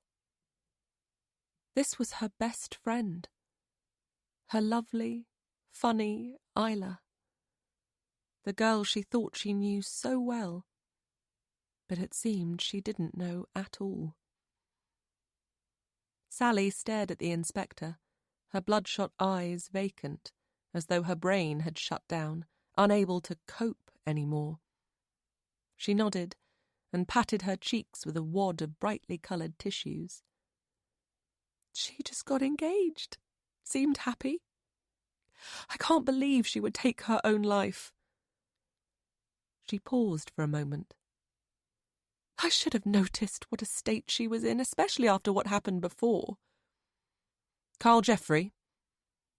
The inspector rubbed his forefinger across a deep crevice in his chin, his bushy grey eyebrows rising. He'd clearly done his research. Targeted hostels over in Australia. Millie nodded. Isla was one of his victims, she said, pouring another gin and swigging it back in one gulp. He killed 3 backpackers. The inspector went on, as though he was telling them something new. Roxanne eased away from the wall and moved towards the table. He's rotting in prison, although it's nowhere near enough. He deserves to be strung up by his balls and a red-hot poker shoved up his arse. She met Sally's watery eyes. Sorry, Isla thought she saw him recently, Millie said. Jack's forehead furrowed. But it couldn't have been him. He had an appeal recently, but it was refused. She was left scarred and shattered after it happened, Sally said with a sniff. But surely this can't have anything to do with that. It's been 6 years. She'd been behaving odd lately, Mum, Millie said. Gary placed his hand over Sally's. The police need to know everything, love, he said. It will give them an idea of the kind of person Isla is. You know yourself how long it took her even to go out after it happened. Yes, but that's the point, Gary. She did, in the end, Sally said. Things had been going well for her over the past few years. She'd been like her old self. Why would she let some man ruin that? She let out a small sob and whispered into her hands. It's heartbreaking. And why get engaged to Jack? Millie said, meeting the inspector's eye. Why would she do that if there was someone else? Jack? The inspector scanned the room. Jack stopped pacing and raised his hand as though he was back at school. She met Jack 2 years ago, Sally said, voice croaky now from crying. She was so happy. But everything changed when she went to Canada, Millie said. She didn't seem herself when she got back, and now we know why. She met someone else. Roxanne glanced over at Millie. Was that anger or sadness in her bloodshot eyes? You said on the phone that she's in Sweden, the inspector said. Yes, Bisco. She set off on Wednesday. Sally rubbed her forehead. And nobody's heard from her since she arrived? Apart from the email, obviously. They all shook their heads. She forgot her phone charger, Jack said, so couldn't get in touch. She didn't think to borrow one? Jack shrugged. Isla often got lost in her work as a travel writer. She probably didn't think. The inspector looked at Jack. She never called you from a landline? No emails? No. Jack shook his head, his expression hard to read. She'd only been gone since Wednesday. Except she'd been blogging, as it turned out, Millie said, refilling her glass, the gin splashing on the table. She found time to do that. Millie, please, Roxanne said. That isn't helpful. This is hard enough for Jack, for all of us. But it's the truth. Millie brought the glass to her lips. I'm only saying it like it is. She couldn't ring up or email us, but she was typing away on that stupid fucking blog of hers. Stop that now! Sally glared at her daughter. I'm not 5, Mum, Millie said under her breath. The inspector's eyes were back on Sally. So Isla's email came in early this morning. Sally nodded, now shredding a tissue, its pieces drifting onto the table. And Isla said in the email that she was going to take her own life. Not in those words exactly, but yes. A tear rolled down her face. May I see the email? Sally rubbed her eyes dry, put on her glasses and opened the email. She pushed the laptop across the table towards the inspector. 2. Sally Johnson. Sally Johnson at windlemail.com. From Isla Johnson. Isla Johnson at windlemail.com. Dear Mum, I'm sorry. I can't go on living. I fell in love for the first time in my life in Canada, but I was let down so painfully. Andy is my everything. Without him, I can't go on. I've been writing a blog since August. www.travellinggirlblog.com. It began as my travel blog, but later it was where I privately wrote my thoughts.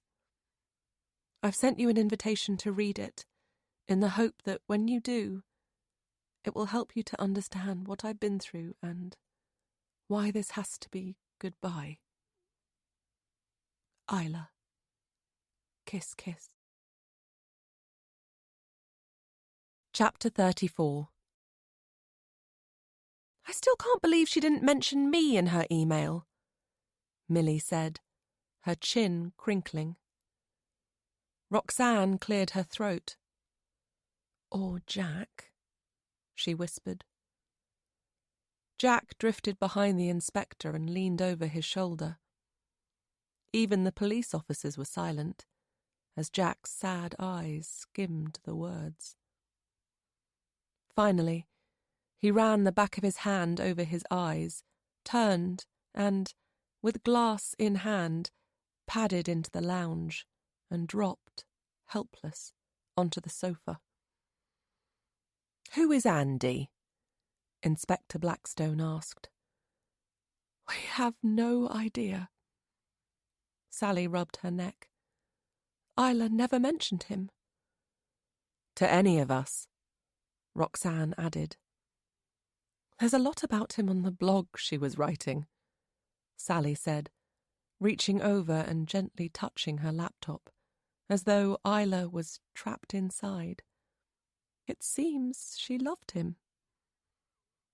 The inspector began clicking through the blog posts, eyes flicking over the words, thick fingers awkward on the keyboard, as he read Isla's upbeat posts from August and early September, telling of things she and Jack had done together, places they'd been to, and later the desperate ramblings. "Did any of you know she felt this way?" the inspector asked, eyes narrowing as he focused on each of them in turn. A pang of guilt ran through Roxanne. Could she have done more? Had she been so preoccupied with her job, her causes? Her mind flashed from Isla pinging the rubber band on her wrist to her friend collapsing at Millie's party, sobbing. And why hadn't Isla messaged her the day she left for Sweden? Isla always texted before she took off abroad. They all shook their heads. Isla had been acting odd, but not suicidal. "So you haven't heard anything from her since the email?" the inspector asked. Sally shook her head. "And you've tried her mobile?" "Of course, 100 times." There was mild irritation in Gary's voice. "Her battery's flat. She forgot her charger." Inspector Blackstone grunted as he heaved himself out of the chair as though his body wasn't agreeing to the movement. "We'll contact the police over there, see if there have been any reported suicides." Sally burst into tears. "Oh, God, my darling, darling girl," she cried, burying her face in her hands. Roxanne rarely cried, but at that moment the pain was unbearable. Tears stung the backs of her eyes. It took all her willpower to beat them back. "We'll be in touch, Mr. and Mrs. Johnson," the inspector said, heading for the door. "Rest assured, we will do everything we can to find out what's happened to your daughter." Gary saw the police officers out, thanking them. But what could they do? What could anyone do but wait? 10 minutes later, Sally was upstairs lying down, and Gary was deadheading flowers in the garden, snapping the shears with force. He was a gentle man normally, but today it was as if he wanted to kill someone. Jack was outside too, smoking, looking on, one hand deep in his trouser pocket. Roxanne could see through the window that they weren't talking, that neither had anything to say. "I should head off," she said, turning to see Millie pour another gin. No, please stay," Millie begged, her voice slurred. She picked up the bottle and glass and stood up. "Let's talk," she added, staggering into the lounge where she dropped onto the sofa. Roxanne followed. "But I'm not much use here, Millie," she said. "My phone's on, just call me if you hear anything." "None of us are any use, Roxanne, but it's good to know we're all here together, supporting each other, supporting Isla." She put the gin bottle on the coffee table in front of her and patted the seat next to her. "Sit with me for a bit," she said. "Please." Roxanne felt she had no choice and lowered herself onto the edge of the sofa. "Okay, I'll stay a bit longer," she said. "But I really should go soon." Millie knocked back the drink and filled the glass once more. "I'm not a drinker, as a rule," she said, pulling a face. "I know you're not, so maybe you should go easy, eh? Julian doesn't like me drinking, says I show myself up." Roxanne had noticed he wasn't there when she first arrived, and had been relieved. The last time she'd seen him was at Millie's party, where he'd refused to dress up, finding the whole thing ridiculous. He'd made a comment about Roxanne's costume being far too tight, and that she should be careful as the men were ogling her. She'd ignored him. He wasn't worth her energy. "Where is he?" she said, watching as Millie continued to pour drink down her throat. "Julian?" It was as though she'd forgotten her train of thought. Roxanne nodded. "Miniatur Wunderland." Millie's attempts at German weren't good, especially after so much drink. She shrugged. "Somewhere in Germany, Hamburg, I think. It's this huge model railway attraction he wanted to see." She flung one arm in the air. "So I'm home alone at the moment." "No Abigail?" "Staying with a friend. She's taken Larry." She took another gulp of gin. "Do you know what? I don't even like this." She held up the glass and stared at it, furrowing her forehead. "But these are unprecedented circumstances, don't you think?" "They are," Roxanne agreed. "But maybe you should slow up a bit. You won't be much use to Isla, pissed." "I'm not pissed." Millie's eyes widened, and then she laughed. "You know what, Roxy? Do you mind if I call you Roxy?" Roxanne hated it, but she kept quiet. It seemed petty. "You know what, Roxy?" Millie repeated. "Isla has always been my pretty little sister. So lovely, so perfect." She flopped her head back on the sofa with a thud and closed her eyes. "I'm afraid I was left behind the door when God gave out all the good things. He forgot about me and later gave them all to Isla." Roxanne looked at Millie. She wasn't unattractive. Struggled a bit with her skin and weight, perhaps, but Roxanne knew when Millie put the effort in, she looked good. "You're both beautiful," she said. "And anyway, looks mean nothing. It's about who you are on the inside. And you've always been the best sister to Isla." "Do you think so?" Millie said, eyes still closed. "Yes, and let's face it, Isla's life has hardly been perfect." Millie opened her eyes. I know, I'm drunk. Ignore me." She flapped her hand and took another gulp of her drink. "It's not exactly been a normal day, has it?" "You can say that again." "I guess it's hit me that Isla has so much. She's beautiful, clever, and has the most amazing man in her life. A perfect life." She glanced out through the window at Jack, and he turned and met her eye. And she snuffed it out like a candle. Just like that. A tear rolled down her cheek and dripped from her chin. "We don't know that for sure." Roxanne's words seemed hollow. What more proof did they need? All they could really hope for was that Isla's suicide attempt had failed. "And you have a lovely life too. A great job. Abigail. Julian. Ha! A husband who barely looks at me, let alone wants sex with me. And he always picks away at everything I do. And a daughter who struggles to interact, bless her heart. Yeah, my life's a bed of roses, Roxanne."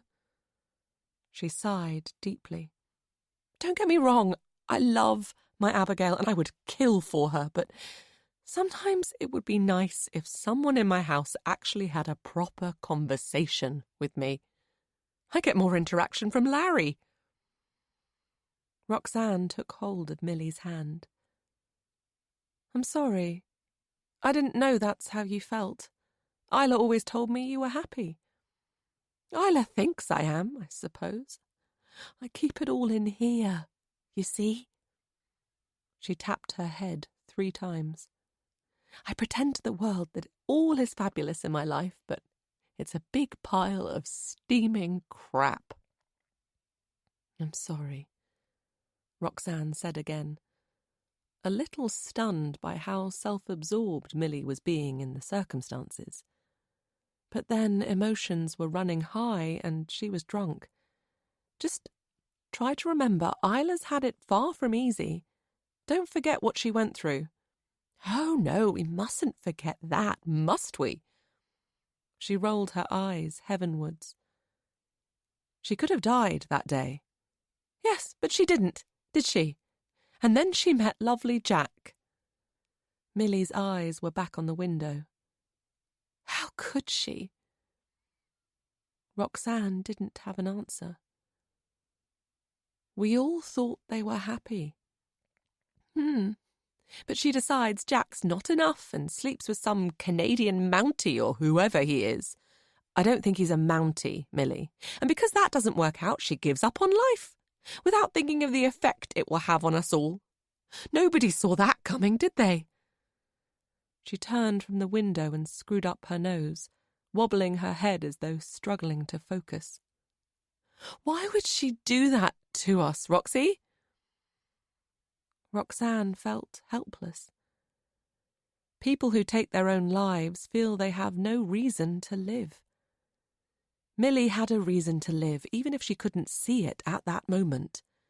She lived for Abigail. She said herself she would kill for her. But it seemed Isla thought she had nothing to live for anymore, narrowing her life to a pinpoint where only Andy was important. She'd lost sight of the people who loved her. She saw no reason to carry on. She's stupid, stupid, stupid! Couldn't see how much I adore her! Millie cried, her high-pitched tone jabbing into Roxanne's thoughts. Then she gulped and swallowed, colour draining from her face. Actually, I feel a bit sick. I'm thinking you've probably had enough to drink. Roxanne took the glass from her and put it on the table. Millie didn't resist and leant her head on Roxanne's shoulder. I almost had an affair once.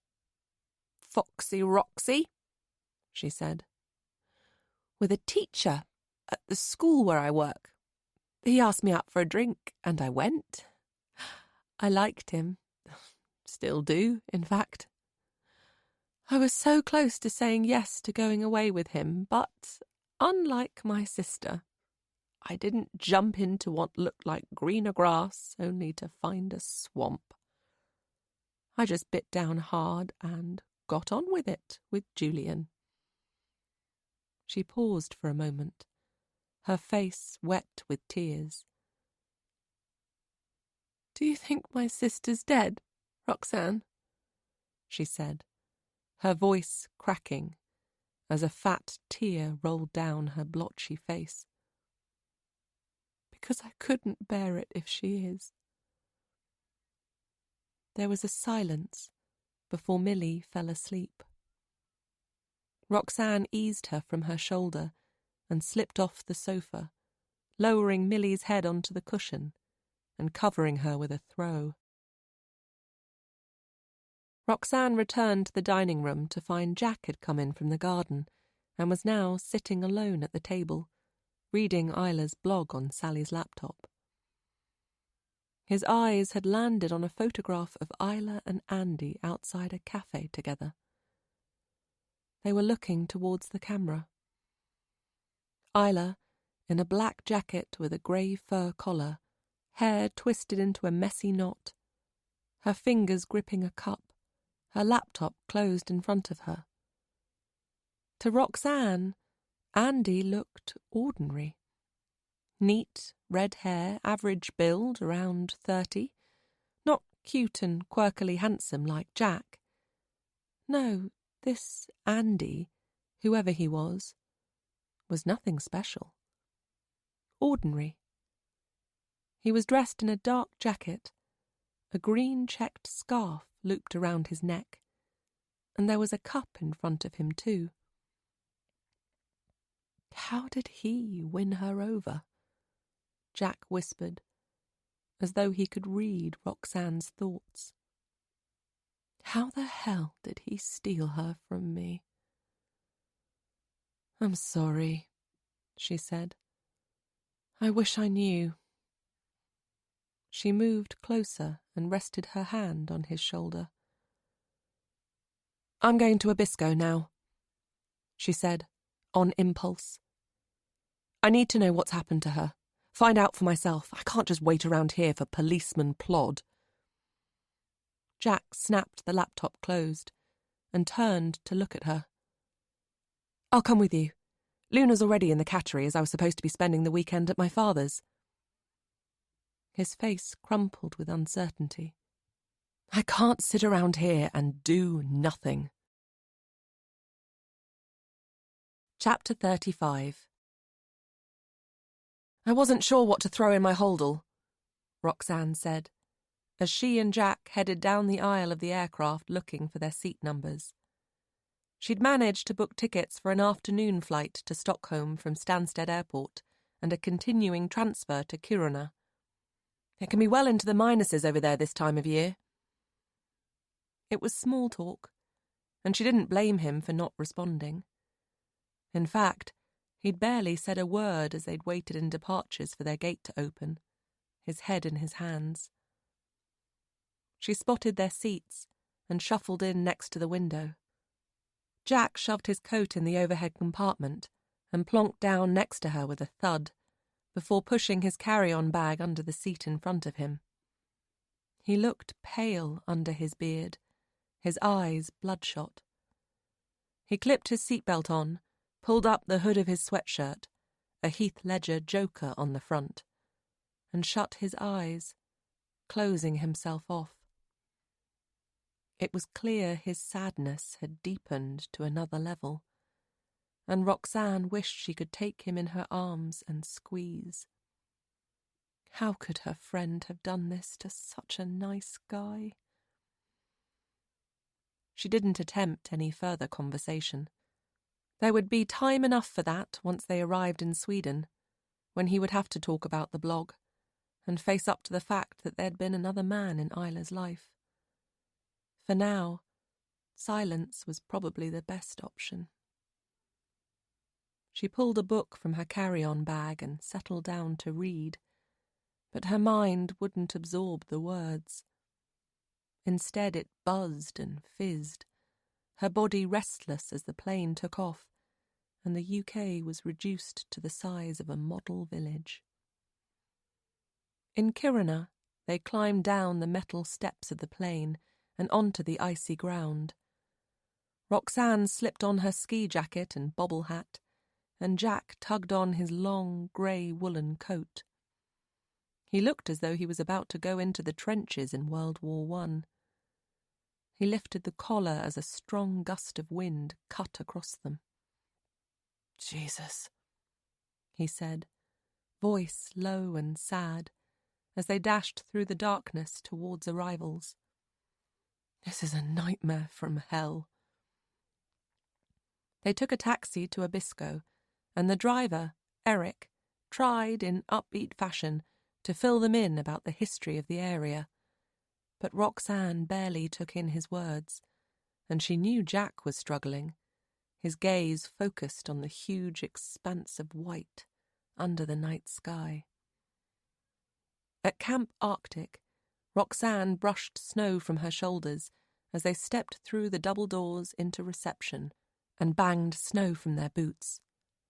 They approached a red-headed woman sitting behind a counter. "Hi, do you speak English?" Roxanne asked, clapping her hands to try to warm them. "Of course. How may I help?" The woman smiled. "I think it was you I spoke to on the phone earlier. I'm Roxanne Faraha. I'm looking for my friend, Isla Johnson, who appears to have gone missing. She is staying here." "That's right, yes. I'm afraid your friend hasn't returned." She looked at the screen in front of her. "You've booked 2 single rooms, is that right?" Roxanne nodded, and as the woman searched for keys, she glanced over her shoulder. The reception had a cosy feel. There were a couple of armchairs and 3 sofas heaped with mismatched cushions and draped with fur throws. There were a few people dotted about reading newspapers or looking at their phones and iPads. A floor-to-ceiling window looked out into the darkness, and a rather dated-looking computer was on a desk in the corner for guests to use. On a table near the restaurant was a jug brimming with loganberry juice and several glasses. The woman handed Roxanne and Jack the keys. "Once you've settled in, we can talk if you like." She eyed Jack, who was shivering, his face rosy red from the cold. "We have snowsuits and boots," she said, nodding towards a wooden rack near the door, as the fluffy face of a dog appeared on the counter. She stroked its head. "I'm fine as I am," Jack said, his eyes darting around the room as though searching for Isla. "You're in rooms 12 and 17. Easy to find. They're just through there." She pointed towards a side door in the corner. "Dinner's from 7 to 9, and breakfast is served from 8. The corridor was narrow. Doors on the left-hand side heading into the near distance, windows on the right. Jack led the way past a cleaning trolley. "God kväll," a housekeeper called from inside room 9. They continued along the corridor in silence until they reached room 12. "I'll see you in 5 minutes in reception, shall I?" Roxanne said as she opened the door.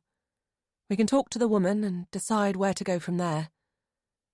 But in truth, she had no idea where there was. What the hell did she think she could do here, snowed in and far from anywhere? "Okay," Jack said, carrying his holdall further along the corridor, shoulders slumped as he entered his room. Roxanne's room was like a cupboard. She propped her bag in the corner and pulled out her phone. It had reset an hour forward, and her internet roaming had attached to a Swedish network. She had hoped there would be a message from Sally with news from the police. How hard could it be to find out about a suicide attempt in this quiet, out-of-the-way place? She took off her jacket, pulled free her scarf and woolly hat, and sat down on the edge of the bed. "Isla," she whispered, legs sprawled, almost touching the wall. "Where the hell are you?" She left her room and walked towards reception, where the dogs bounded to greet her. "Hi there," she said, ruffling their heads as she made her way towards the sofa. It was some time before Jack appeared. He was still wearing the same sweatshirt, but his hair was damp, and his face had drained to the colour magnolia. He joined her on the sofa, and Roxanne picked up on a slight smell of cigarettes. The red-headed woman came from behind the counter and made her way over, heavy boots clonking on the hardwood floor. "I'm Alma," she said, sitting down in one of the armchairs. "So, what do you need to know?" Roxanne bit her lip as a jumble of incoherent words gathered in her head. Nothing sounded right.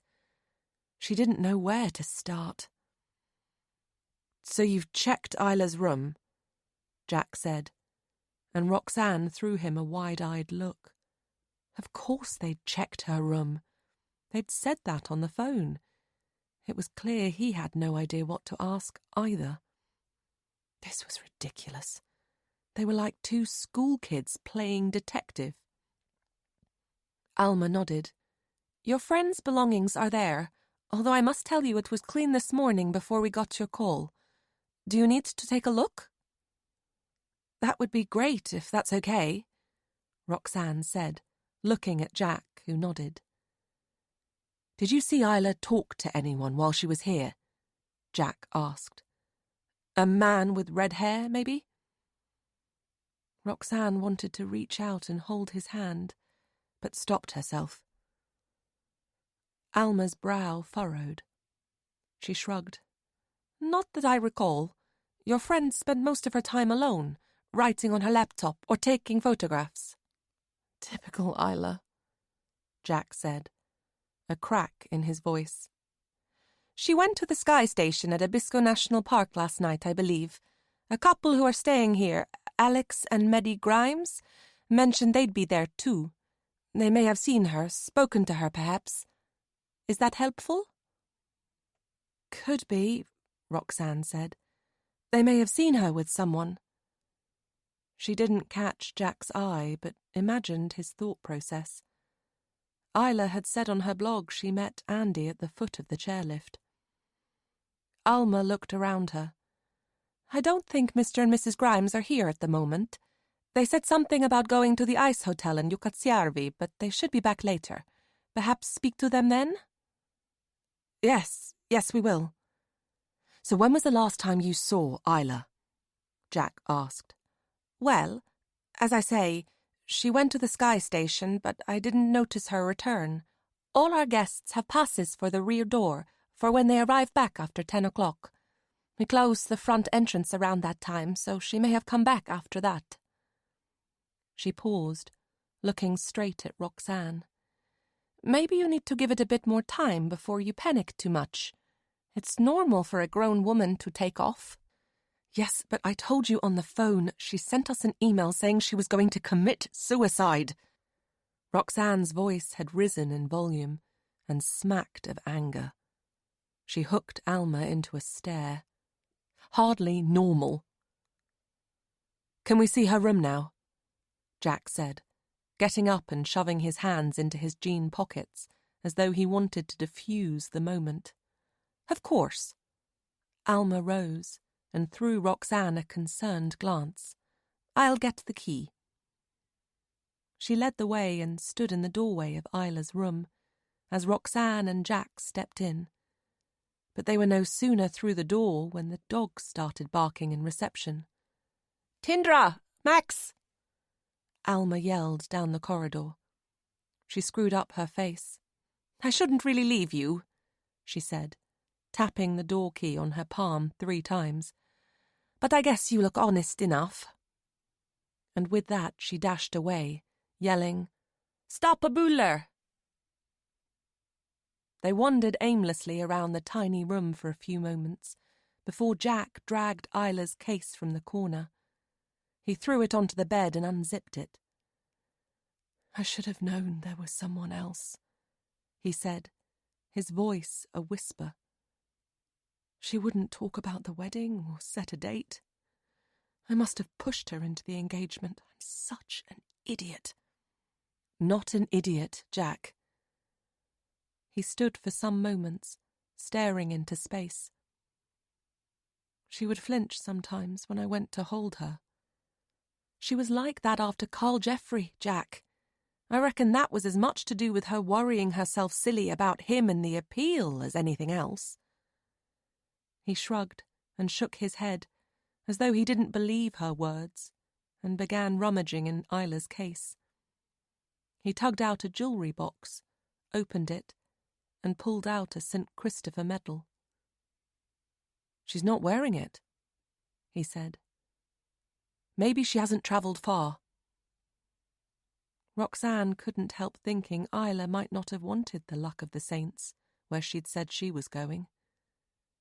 She swallowed down her sadness. Did you buy it for her? Jack asked.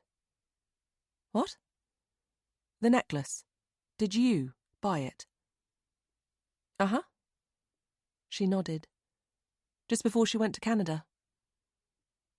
His lips fleetingly turned up at the corners. Well, at least she didn't lie about that, he said, putting it back in the box and closing the lid. Oh no, Roxanne muttered, spotting a photo propped on the shelf. She cleared her throat. It's the picture of Isla and Andy. She went on, picking it up and turning it over. There was nothing written on the back. It's the one on her blog. Jack closed his eyes for a second, as though mustering strength, before stepping towards her and taking it from her hands. He dropped down hard on the bed. Shit, he said, his eyes filling with tears. How did I get it so fucking wrong? She even said I was trying to fix her. I wasn't trying to fix her. I just loved her.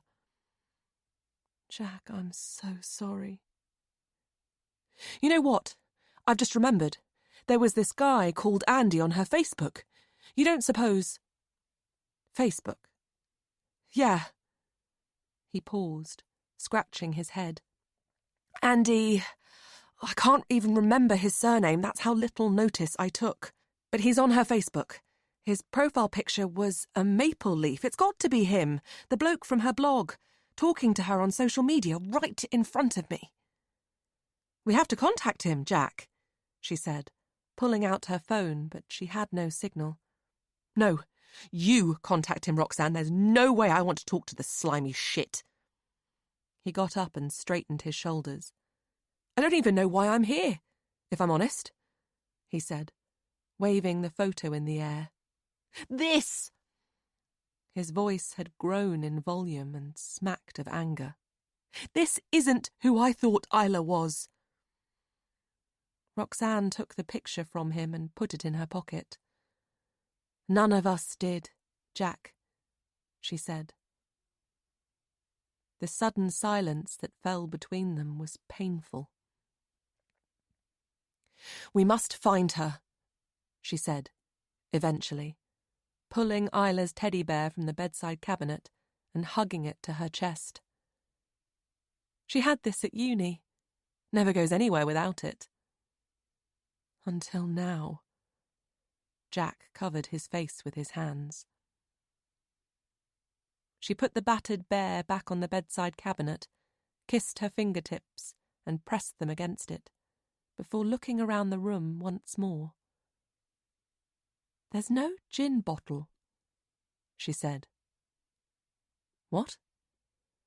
"Isla said on her blog she was drinking gin last night, didn't she? So where's the empty bottle?"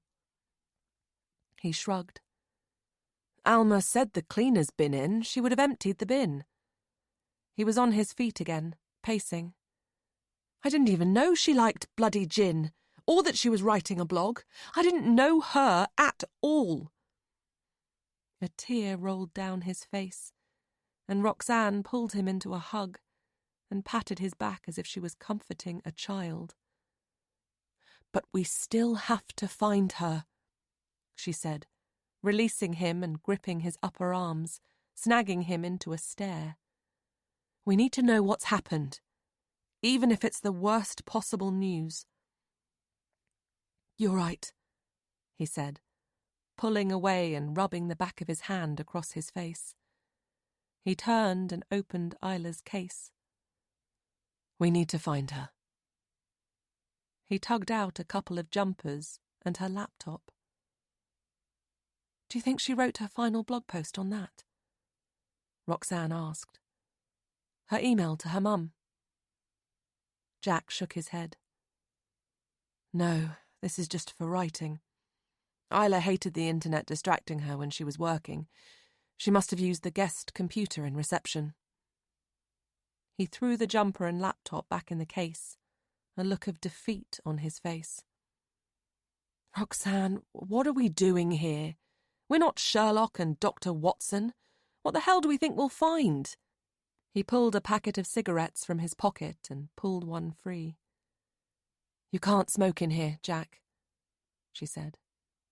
No, God, I'm really not thinking straight." He shoved the cigarette back into the pack. "Try to keep calm, please. We need to be strong. For Isla." "How, Roxanne?" He shook his head. "I would have done anything for her, and she cheated on me." He lowered himself back onto the edge of the bed. "I thought we were good, you know? I thought she loved me." "She did, Jack." "No." He shook his head again. "No, you don't do this to someone you love. And now she's gone, and I've lost her in the worst possible way." He paused. "I just don't know what to do." Roxanne's eyes stung. Jack was one of the best, always making everyone laugh, brilliant to be around. "How could you do this, Isla? This is beyond cruel." Why had Isla led him on when she was crazily in love with someone else? She sat down beside him and took hold of his hand. "Oh, Jack," she said. "This is about what Carl Jeffrey did to her, the damage he did." He looked up, silent now, his face damp, eyes intense green. "I need to go back to the UK," he whispered. "This is killing me. I don't know what I was thinking saying I'd come." He tugged his hand away, got up, and left the room. Roxanne hurried after him. "Jack, please," she called, racing down the corridor. "I can't do this alone." "I can't do this at all, Roxanne, I'm sorry," he said, not looking back. "Please, Jack." He put the key in his door and turned to face her. He was shaking. "I thought I could, but I can't," he said, stepping into his room. "I'm sorry." He closed the door with a gentle snap. Roxanne rested her forehead on the wood, biting down hard on her bottom lip to stop her tears. 10 minutes later, he'd gone. Roxanne was alone. Chapter 36. Back in her room, Roxanne flopped onto her bed, folded the pillow and shoved it under her head, her mind spinning. Where the hell was she supposed to begin? Why hadn't Isla turned to someone? Surely after all their years of friendship, she should have known Roxanne would have been there for her. Why hadn't Isla said something? Given someone a clue to her state of mind? Or had she? And Roxanne had missed it. There were ways back from the edge. Choices. Someone would have helped her, listened. Even if Isla didn't want to mention Andy to Roxanne or Jack, there were suicide helplines, the Samaritans, a doctor. Why hadn't she cried for help? Why, Isla? Edgy, Roxanne pulled herself to a sitting position and leaned against the wall. Twirling a curl of her hair around her finger, she bit down on her sadness, refusing to let it drop deeper, determined not to let her friend down. She had to do something, anything. Surely the fact there had been no news was hope enough that Isla could still be alive. Propelled by that hope, she leapt from the bed and headed to reception. She would question the guests, ask if anyone had seen Isla. The dogs were sprawled on the floor in reception, and a blonde lad of about 14, wearing a thick knit sweater and a woolly hat, was tapping away at the computer. A young couple had followed Roxanne through the side door, and the woman smiled. "Beautiful here, isn't it?" she said, with an American accent. Yes, it is," Roxanne said. And keen to begin her questioning, she pulled out her phone and found a picture of her and Isla, a photo of them attempting to ice skate last Christmas, holding each other up, cheeks pink with the cold. They'd been useless on the ice, but the day had been fun. They'd had donuts and Prosecco for lunch, pizza and Prosecco for dinner, and they'd laughed until they hurt. She showed the couple the picture. "I don't suppose you've seen my friend?" They leaned in as one to glance at the photo. "Yes, I saw her a couple of times," the woman said. "Once on the minibus after we'd been on a husky ride, and another time here in reception." Roxanne pulled the photograph of Isla with Andy from her pocket. "Did you see her with this man?" They shook their heads, glancing at each other. "Sorry," the woman said. "Well, thanks anyway," Roxanne said, doubting how useful she was being. As the couple walked away, she dropped down on the sofa next to a man in his 60s, reading a newspaper. "I don't suppose you've seen this woman?" she began again, as someone wearing a bright blue snow jacket with a mountain scene on the back got up and disappeared into the night. "I think I may have seen her in the restaurant," the man said, studying the picture. "But young blonde women all look the same, don't they?" He paused. "Are you a policewoman? Has she been murdered?" Roxanne shifted away from him, the thought turning her stomach. No, of course not." "Well, who is she then?" Roxanne rose without responding, noticing the teenage boy was no longer at the computer. She turned, spotting him through the window, where he scooped up a handful of snow and lobbed it at the glass, before racing away and disappearing into the darkness. Roxanne headed for the screen and rested her fingers on the keyboard. After a few moments' thought, she signed into Facebook and got up Isla's profile. Her last update was the one she'd put on just before leaving England. "At Stansted Airport waiting for my flight. Camp Arctic, Abisko, here I come. Whoop!" Roxanne had commented, telling her to have a great time, but she hadn't replied, or even liked her words. She'd had several likes, but she couldn't see any comments from anyone called Andy. She clicked on Isla's friend list. There was only one Andy. Andy Fisher. His profile picture was a maple leaf, and his cover photo a picture of Niagara Falls.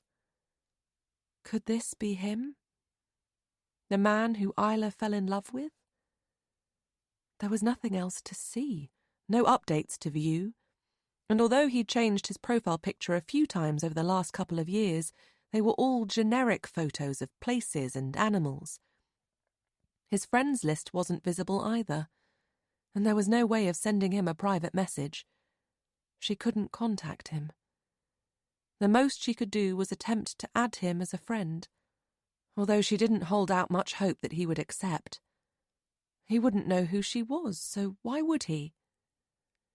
She would tell Sally about him and hope the police could get hold of him. She sat for some moments, struggling to believe Isla would lose her sanity so quickly over a broken relationship. But maybe it was possible. After all, Andy had seemed to be the only person who could stop Isla's fear of Carl Jeffrey. Roxanne dragged her fingers through her hair. Or had something snapped in Isla's mind? If she could find out what, maybe it would help her find her. A memory drifted in of a schizophrenic man she'd once worked with, who tragically threw himself under a train. She keyed in schizophrenia and symptoms, and millions of websites flashed up. She clicked on a few. It usually begins in early adulthood. Hallucinations. Schizophrenics have a higher than normal chance of committing suicide. Roxanne pushed her hair flat with the palms of her hands as she stared at the screen. Was Isla suffering with schizophrenia? She was about to key in dissociative identity disorder, but her fingers froze on the keyboard. What the hell was she doing? How was this helping? She wasn't a psychologist, and even if she was, how would any of this find Isla? She stifled a desperate cry, tears blurring her vision. Her pulse throbbed in her temples as she closed down the rows of website tabs she'd opened, at speed, ashamed she'd even gone there. A pain settled deep in her chest. Be alive, Isla. I'll be there for you, always. Just be alive. She rubbed her eyes, her head solid, heavy with confusion. She'd been so close with Isla over the years, but now she wondered if she'd known her friend at all. She clenched her fist against her forehead, her mind flashing back to university. Isla happy and carefree, a little shy at first, perhaps, but she'd grabbed life and run with it. She'd been kind, too. In fact, the only person she'd ever hurt was Trevor Cooper, and she'd felt awful about that. Roxanne impulsively keyed Trevor Cooper into the search engine, rolling her eyes at her own stupidity when thousands of websites appeared. She tried Trevor Cooper Chemistry, knowing he'd studied the subject, but Cooper was a far too common name. She signed into Facebook and ploughed through hundreds of pictures of strangers, unable to find anyone who even vaguely resembled the Trevor Cooper she remembered. Suddenly, she felt uneasy, as though she was being watched. She swung round, but nobody in the reception area seemed to be paying her any attention. She turned back to the screen and, on impulse, searched Facebook for Sarah Pembroke. She scrolled through several profiles before she came to one that seemed to bounce off the screen. Her stomach flipped. There was no doubting she'd found the correct Sarah Pembroke. Her profile picture was the one of her and Isla, taken in Cambridge. Roxanne took a deep breath, battling down a surge of... what was that? Envy? She was being silly. Sarah had every right to have a picture of her and Isla as her profile picture. Maybe Isla had become friendlier with Sarah than Roxanne had realised. She may even know something about Andy. She wasted no time in sending her a friend request, a spark of hope rising. The most important thing was finding Isla, not her petty jealousies. She flung her head back. Oh, God, was she clutching at nothing? Again, on impulse, she keyed in Darlene Jeffrey and quickly found her Twitter account. She had over 5,000 followers, a photograph of her book as her cover photo, and her profile was a picture of 2 children Roxanne assumed were her and Carl. Good God, she whispered, as she read tweet after tweet around the time of the appeal. Darlene had been so outspoken, calling Isla a liar. But the last tweet was on 1st October. It was as though the appeal being rejected had finally silenced her. Hi! Roxanne turned to see the lad from earlier by her side, his chubby, freckled cheeks pink with the cold. I heard you say you're looking for someone, he said in broken English. Yeah, that's right, Roxanne said, grabbing her phone and bringing up the picture of Isla.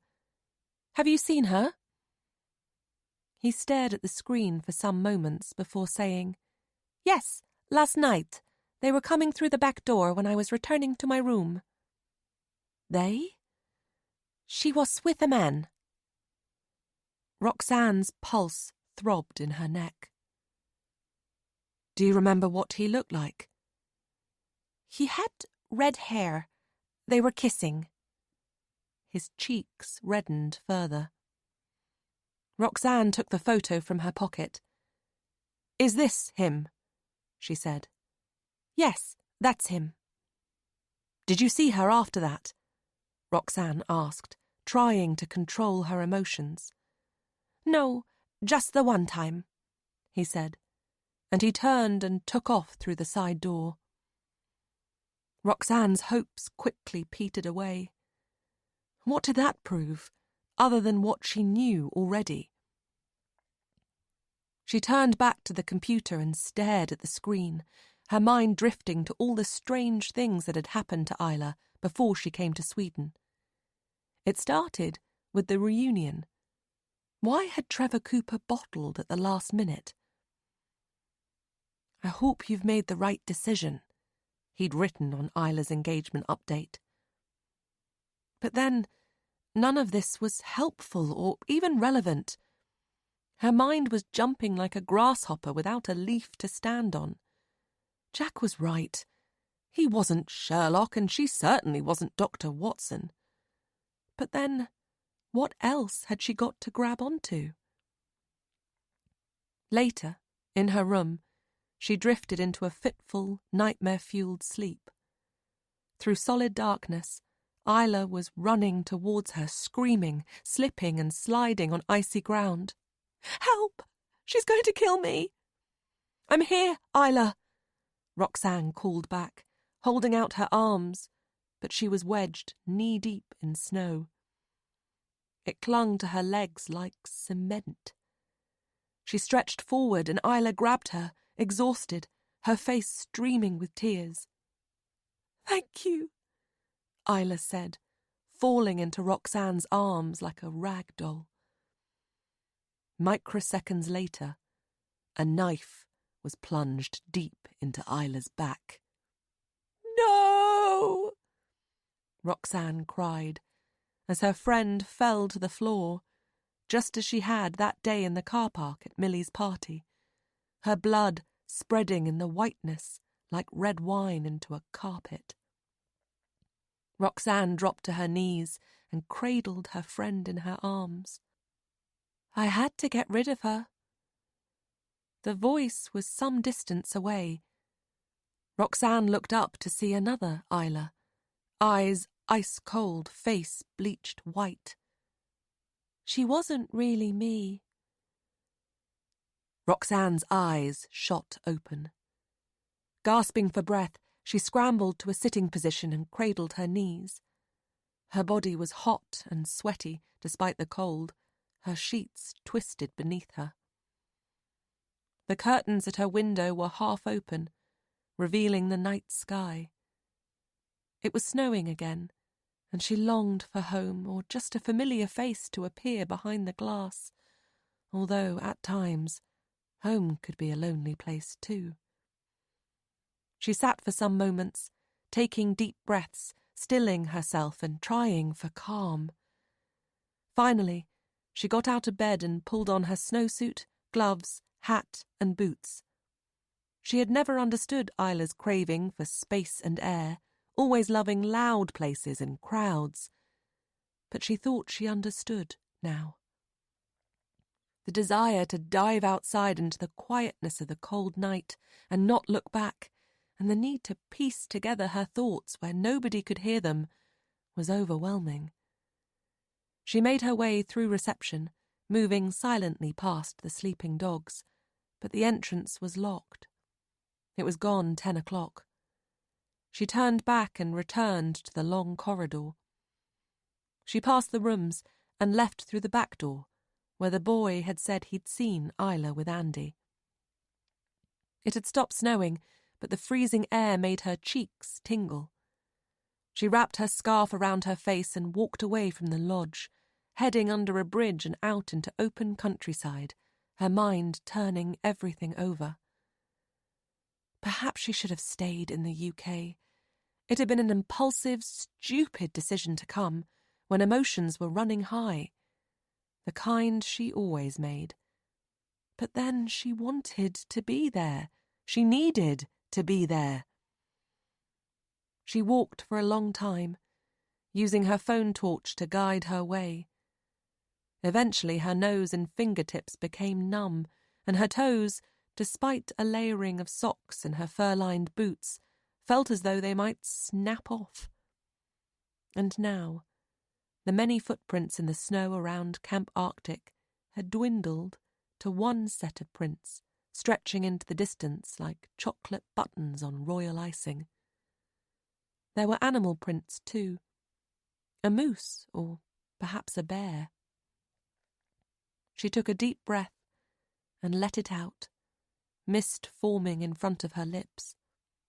She was about to turn back when a sudden noise in the trees caught her attention.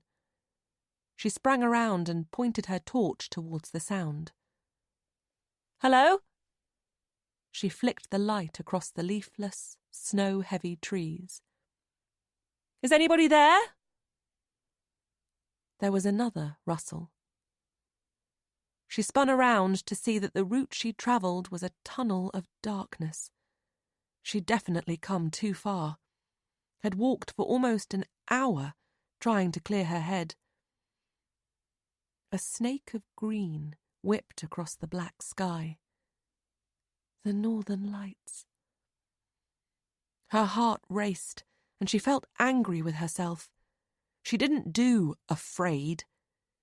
And yet here she was, gripped by fear. She began to head back, shoulders hunched to her ears as she stepped in her own footprints. In her haste, she stumbled, falling face down in the snow. She lifted her head to look back over her shoulder, her cheeks freezing, and shone her torch into the darkness. What if it's a bear? Suddenly, a hare darted from the trees where she'd focused her light a few moments ago. It bounded across the path, its back legs leaping as if on springs, and into the bushes on the other side. She scrambled to her feet and brushed the snow from her suit with gloved hands. "Bloody hare! You nearly gave me a heart attack," she muttered, close to tears as she hurried back to the lodge. There was no doubting that it had been stunningly beautiful out there in the cold, dark night, far away from everything and everyone. But it was a place for those who absorbed the heavy silence and loneliness without fear. It might be something Isla craved, but Roxanne knew now it wasn't for her. Sunday, November 13th. It was still dark when Roxanne woke at 6 a.m. She lay for a few moments before grabbing her phone from the bedside table and staring at the screen, blurry-eyed. The battery was dead from using the torch the night before. She got up and plugged it in to charge. After showering, she headed to reception and asked Alma for the key to Isla's room. "Just to see if there's something I missed, if that's okay," she said, tilting her head apologetically. She needed to do something. Alma led the way. "I need to give the room to someone else, soon," she said, opening the door and folding her arms. "Your friend left a credit card number, but if she's not coming back—" Roxanne growled inside at the woman's lack of tact, but decided to shrug it off. "I guess so," she said. "In fact, stick her things in my room, if you like." She stepped through the door. Isla's room was as it had been when she and Jack looked around the day before. She knew she was wasting her time. She left within moments, closing the door behind her. Alma locked it and headed back to reception, swinging the key by her side. Roxanne leaned against Isla's door, noticing the door to the next room stood open. She peered inside to see a housekeeper singing as she puffed up pillows. Roxanne stepped in. "Hello." The woman didn't look round, so Roxanne moved closer. "Hello," she repeated, tapping her on the shoulder. "Heit," the woman said, dropping the pillow and pulling out her earphones. "Sorry, I didn't mean to startle you," Roxanne said. "Do you speak English?" "A little." The woman gestured a small amount with her thumb and forefinger. "Is this your room? I can come back later." Roxanne shook her head. "No, I just wondered if you remember the woman who was staying in the room next door?" She pulled out the photograph of Isla with Andy and showed it to her.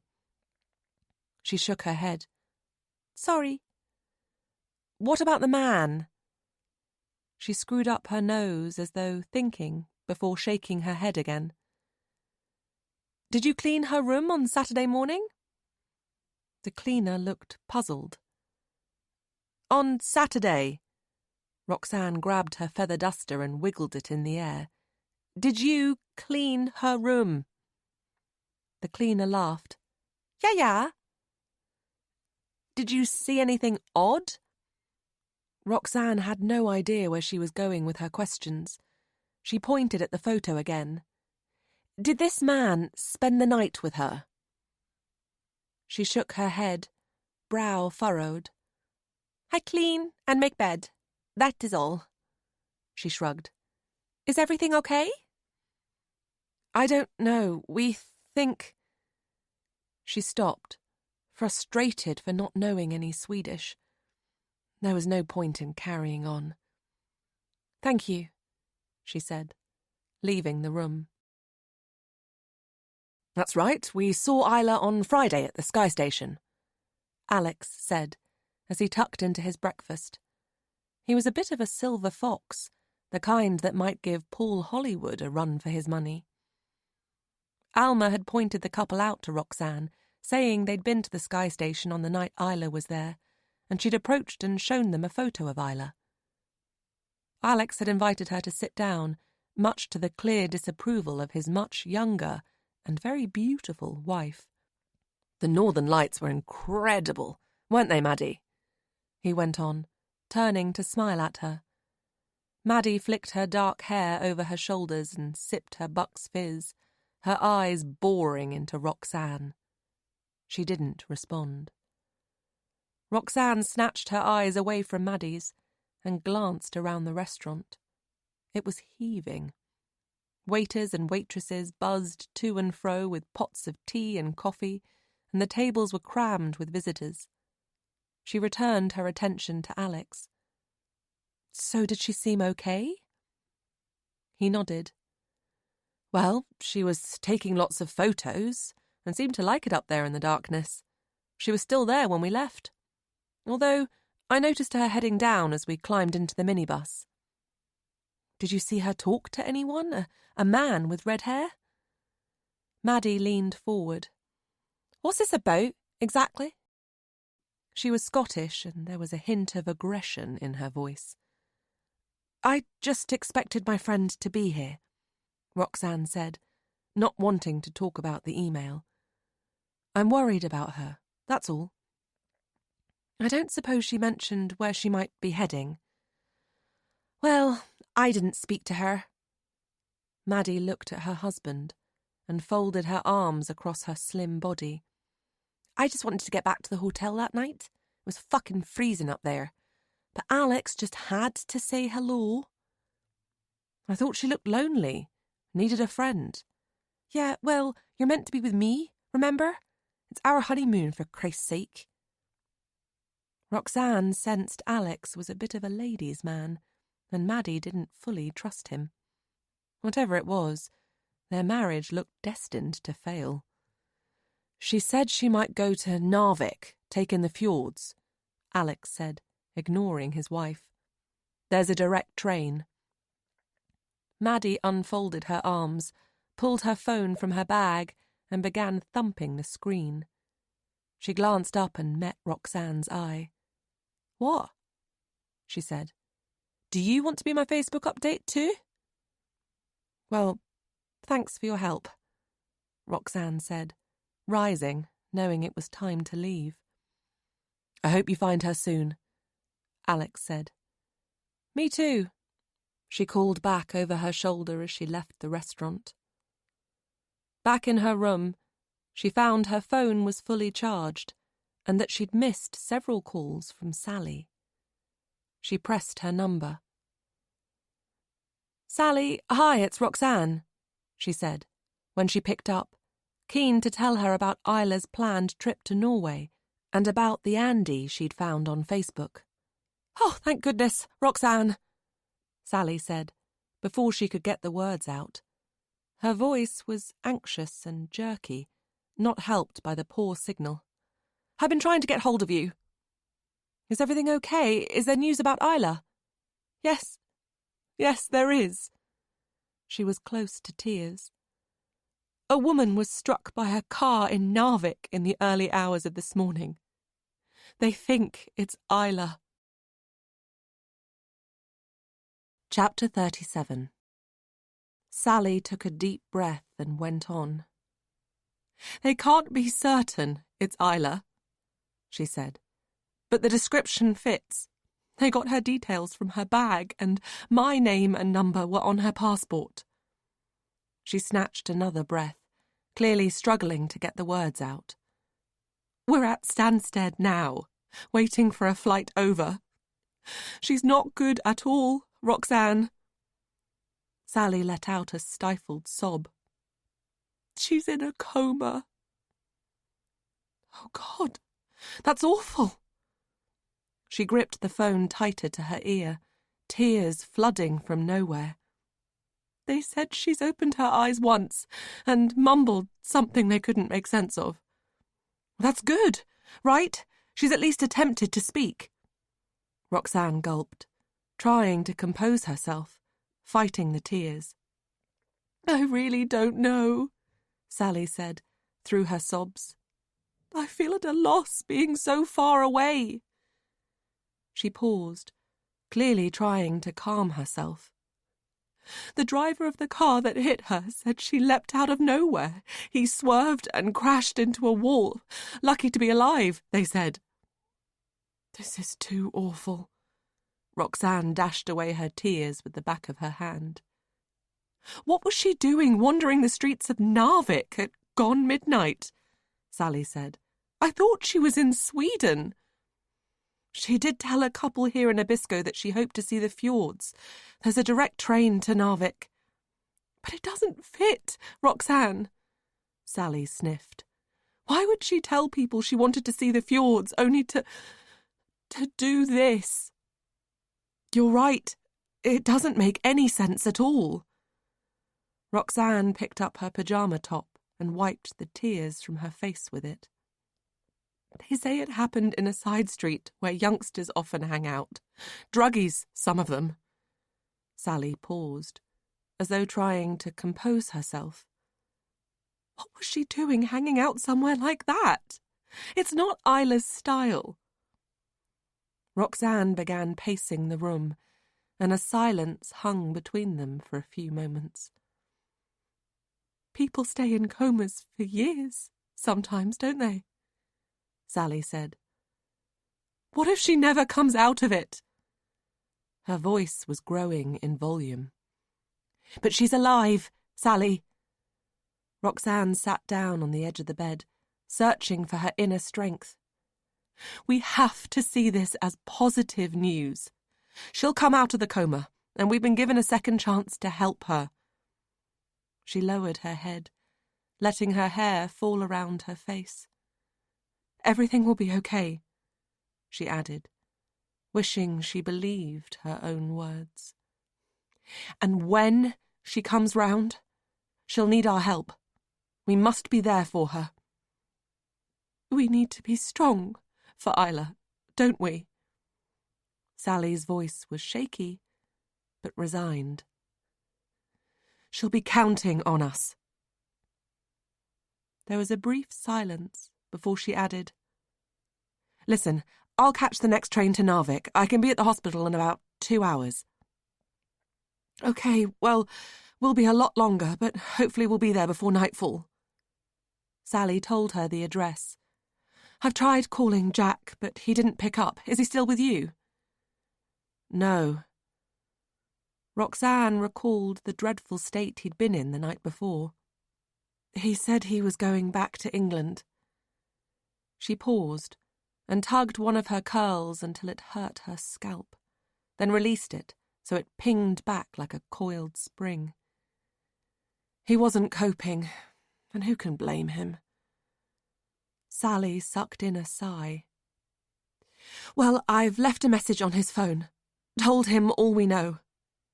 Good. Well, if you hear from him, or anything else, just call me. I will. Oh, hang on a sec. There's one other thing, Roxanne said. There's an Andy Fisher on Isla's Facebook. It looks as though he's from Canada, going by his profile and cover photos. Do you think it could be him? Yeah, there's a good chance it could be. Trouble is, his settings prevent me messaging him, but maybe you could tell the police, see if they can get hold of him, somehow. Yes, of course, I'll call them now. And once I'm at the hospital, I'll be in touch. Thanks, Roxanne. The phone went dead, and Roxanne flopped back on the bed, eyes wide as she stared up at the ceiling, her head pounding. But she knew she couldn't waste a second. She tried calling the hospital, but they couldn't tell her any more than Sally already had, so she dragged on her snowsuit and left the room. She would catch the next train to Narvik. She needed to be there for her friend. On the platform, she stomped her feet to keep warm. She didn't have long to wait before the train roared into the station, shrieking to a stop. She and half a dozen others climbed on board, and she moved along the almost empty carriage and sat down next to the window. The train moved away, passing stationary trains and scattered, isolated buildings on its way into the whiteness of the countryside. The sky was a light, hazy grey with hints of blue, and a pale sun lit the clouds. As the train gathered speed and rattled on its way, the rows and rows of leafless trees moving past became hypnotic. A coal train rumbled by as they continued along the track and curved their way into a tunnel. Everything felt so slow, bashing against the urgency she felt inside. In Norway, the stunning fjords lying beneath snow-tipped mountains looked like a scene from Narnia. The views of the mountains could have been drawn with charcoals, strokes of black on white. Roxanne imagined Isla taking photographs, aiming for her dream to publish her book and write more articles. She gulped back more tears. She'd cried more over the last few hours than she had ever before. She had to get her act together. She was no use to her friend or anyone else if she fell apart. She pulled out her phone and texted Jack. "Hi, Jack. I hope you got Sally's message. I'm heading for Narvik. Call me, please. Roxanne. Kiss." The view opened up further with such splendour. How could anyone in their right mind take their own life when there was so much beauty in the world? But then, who was she to judge her friend?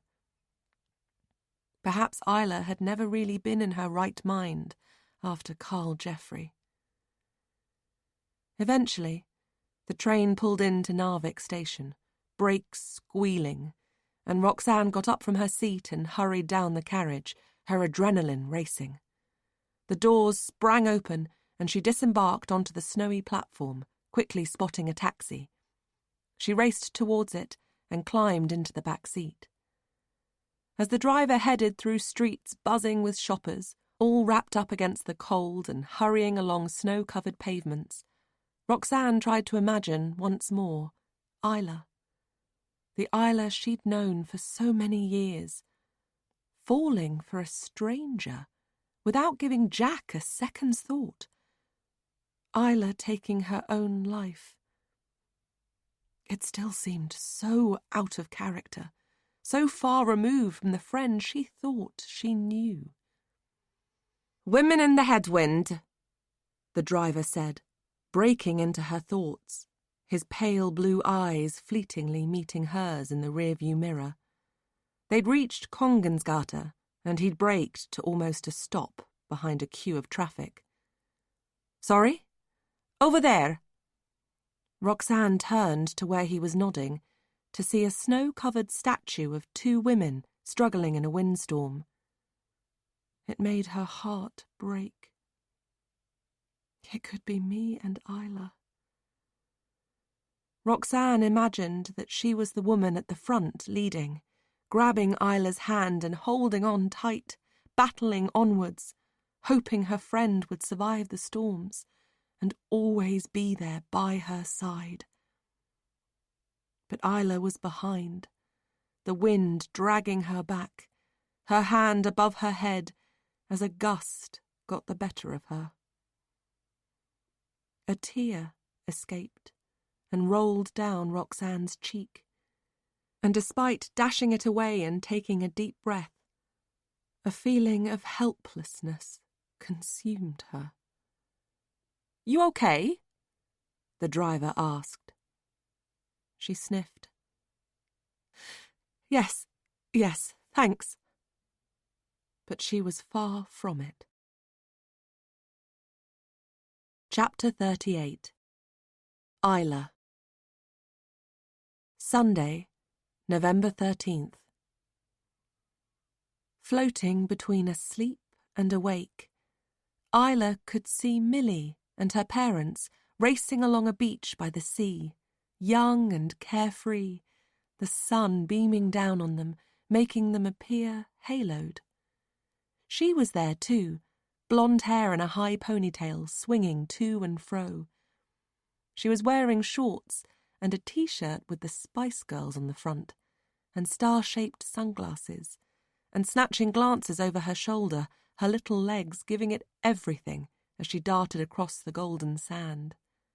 Giggling. Her family were letting her win. "Mum?" They dissipated, like dandelion clocks floating on the air, up into a cloudless sky and beyond. Gone. Leaving Isla suspended in real time, unable to open her eyes, a pain in her arm, as if a giant dragonfly had stung her, over and over, her limbs left lifeless, heavy. "Hello?" The sensation in her neck and throat was intolerable. She'd only felt it once before, the day Carl Jeffrey tightened a rope around her neck, intending to string her up. Why could she feel it now? Was it real? Hello. But she knew there was nobody there in the simmering orange behind her eyelids. She dipped in and out several times now, attempting to grab on to what was real and what was not, only to drift back into what felt like a fantasy, a dystopian world where she knew people, but didn't know herself. A door opened with a creak, and soft footfalls approached. Where am I? What's happened? Thoughts scrambled and tangled as whoever it was moved to her side. She felt moisture on her dry lips, soothing. Isla, can you hear me? The voice, a whisper, was barely audible. She couldn't even make out if it was male or female. A brief memory of travelling through darkness on a chairlift, liquid greens zigzagging the night sky, came and went. A cold hand touched her arm. She flinched inside, but knew she didn't move. The voice continued, fading further, words muffled. Isla was losing the connection, drifting deeper into her thoughts. Is any of this real? 6 years ago. Carl tightened the rope, his eyes wild, a hint of a smile twisting his lips. Darkness called to Isla, as consciousness drained from her body. I should have known. Bronwyn had told her he'd acted weird when she tried to leave, said she thought someone was watching her. He'd killed her, hadn't he? Pieces slotted into place. Bronwyn was abused by her father, he'd said. A happy childhood brought up by 2 mums, she'd said. Why hadn't Isla taken it in, seen him for who he was? The need for comfort after Bronwyn's death had blinkered her. She'd been a fool. He slackened the rope, and she gasped, tears creeping from the corners of her eyes like tiny bubbles of pain. Please, she tried to say, but words wouldn't form. Are you crying because you'd wish you'd tried harder, Isla? I mean, we could have been so good together. He screwed up his face and moved so he was inches from her face. But you're all the same, aren't you? He said, breath hot on her skin. Bronwyn, Claire, Sophie, Mother. Too full of your own importance, doing exactly what you want without a care for anyone. She went to try and talk again, but her throat closed in pain. I was all she could say. The police contacted me again about Bronwyn's death.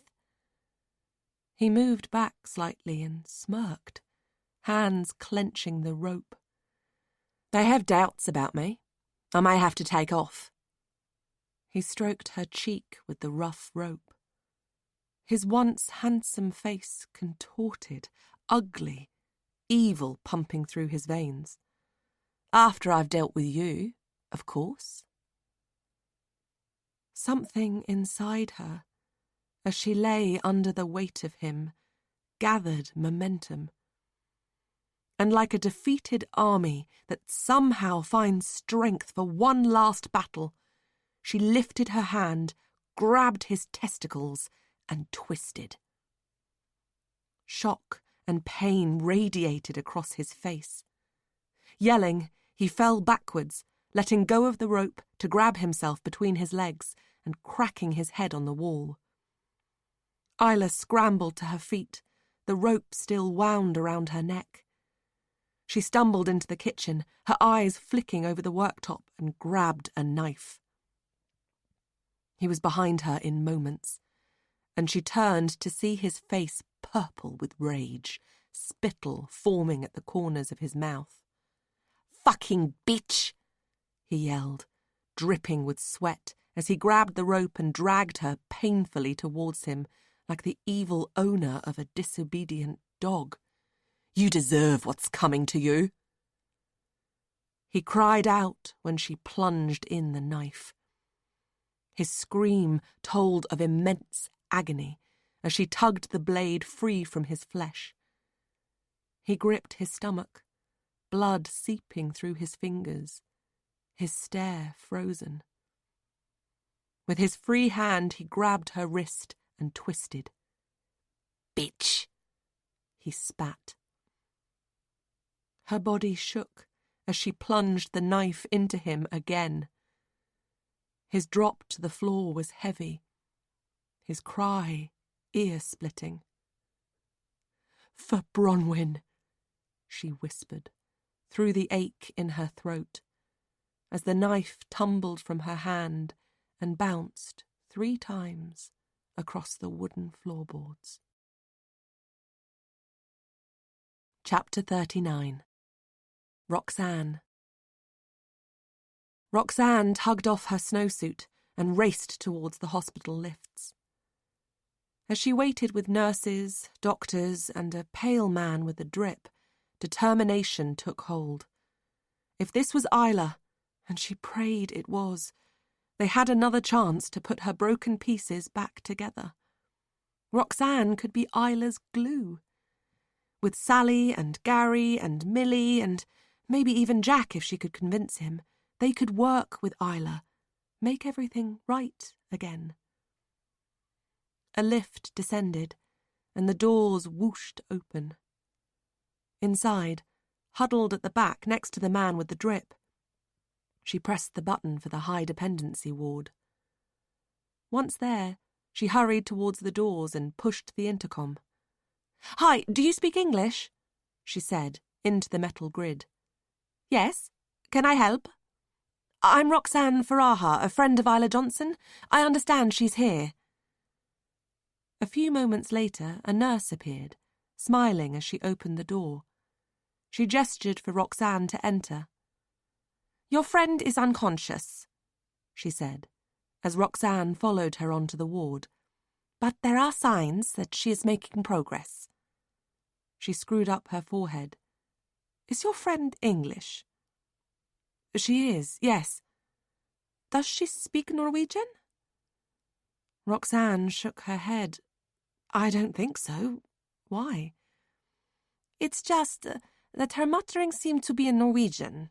But that's not unusual, as she may have heard someone speak Norwegian just before her accident." She pointed to a side room. "Please, go ahead. I'll be with you in a moment. And don't be too worried by her injuries. They will heal." Roxanne approached the room and tapped on the glass door, despite being aware there was nobody inside to invite her in. Isla wasn't going to sit up and wave, excited to see her. She edged open the door and stood in the doorway. Everything blurred in front of her, as tears swam into her eyes. Her determination from moments ago draining away. The beeps of the monitor sounded loud in her ears, and she desperately wished she wasn't alone, that Isla's parents were there, or Jack, to absorb some of the shock. It was as though the fear that had hovered about her since she first read Isla's email had thickened and lowered quite suddenly, about to consume her. "Isla?" she whispered, taking a step forward and brushing the tears from her eyes. "It's me, lovely lady. What have you been up to?"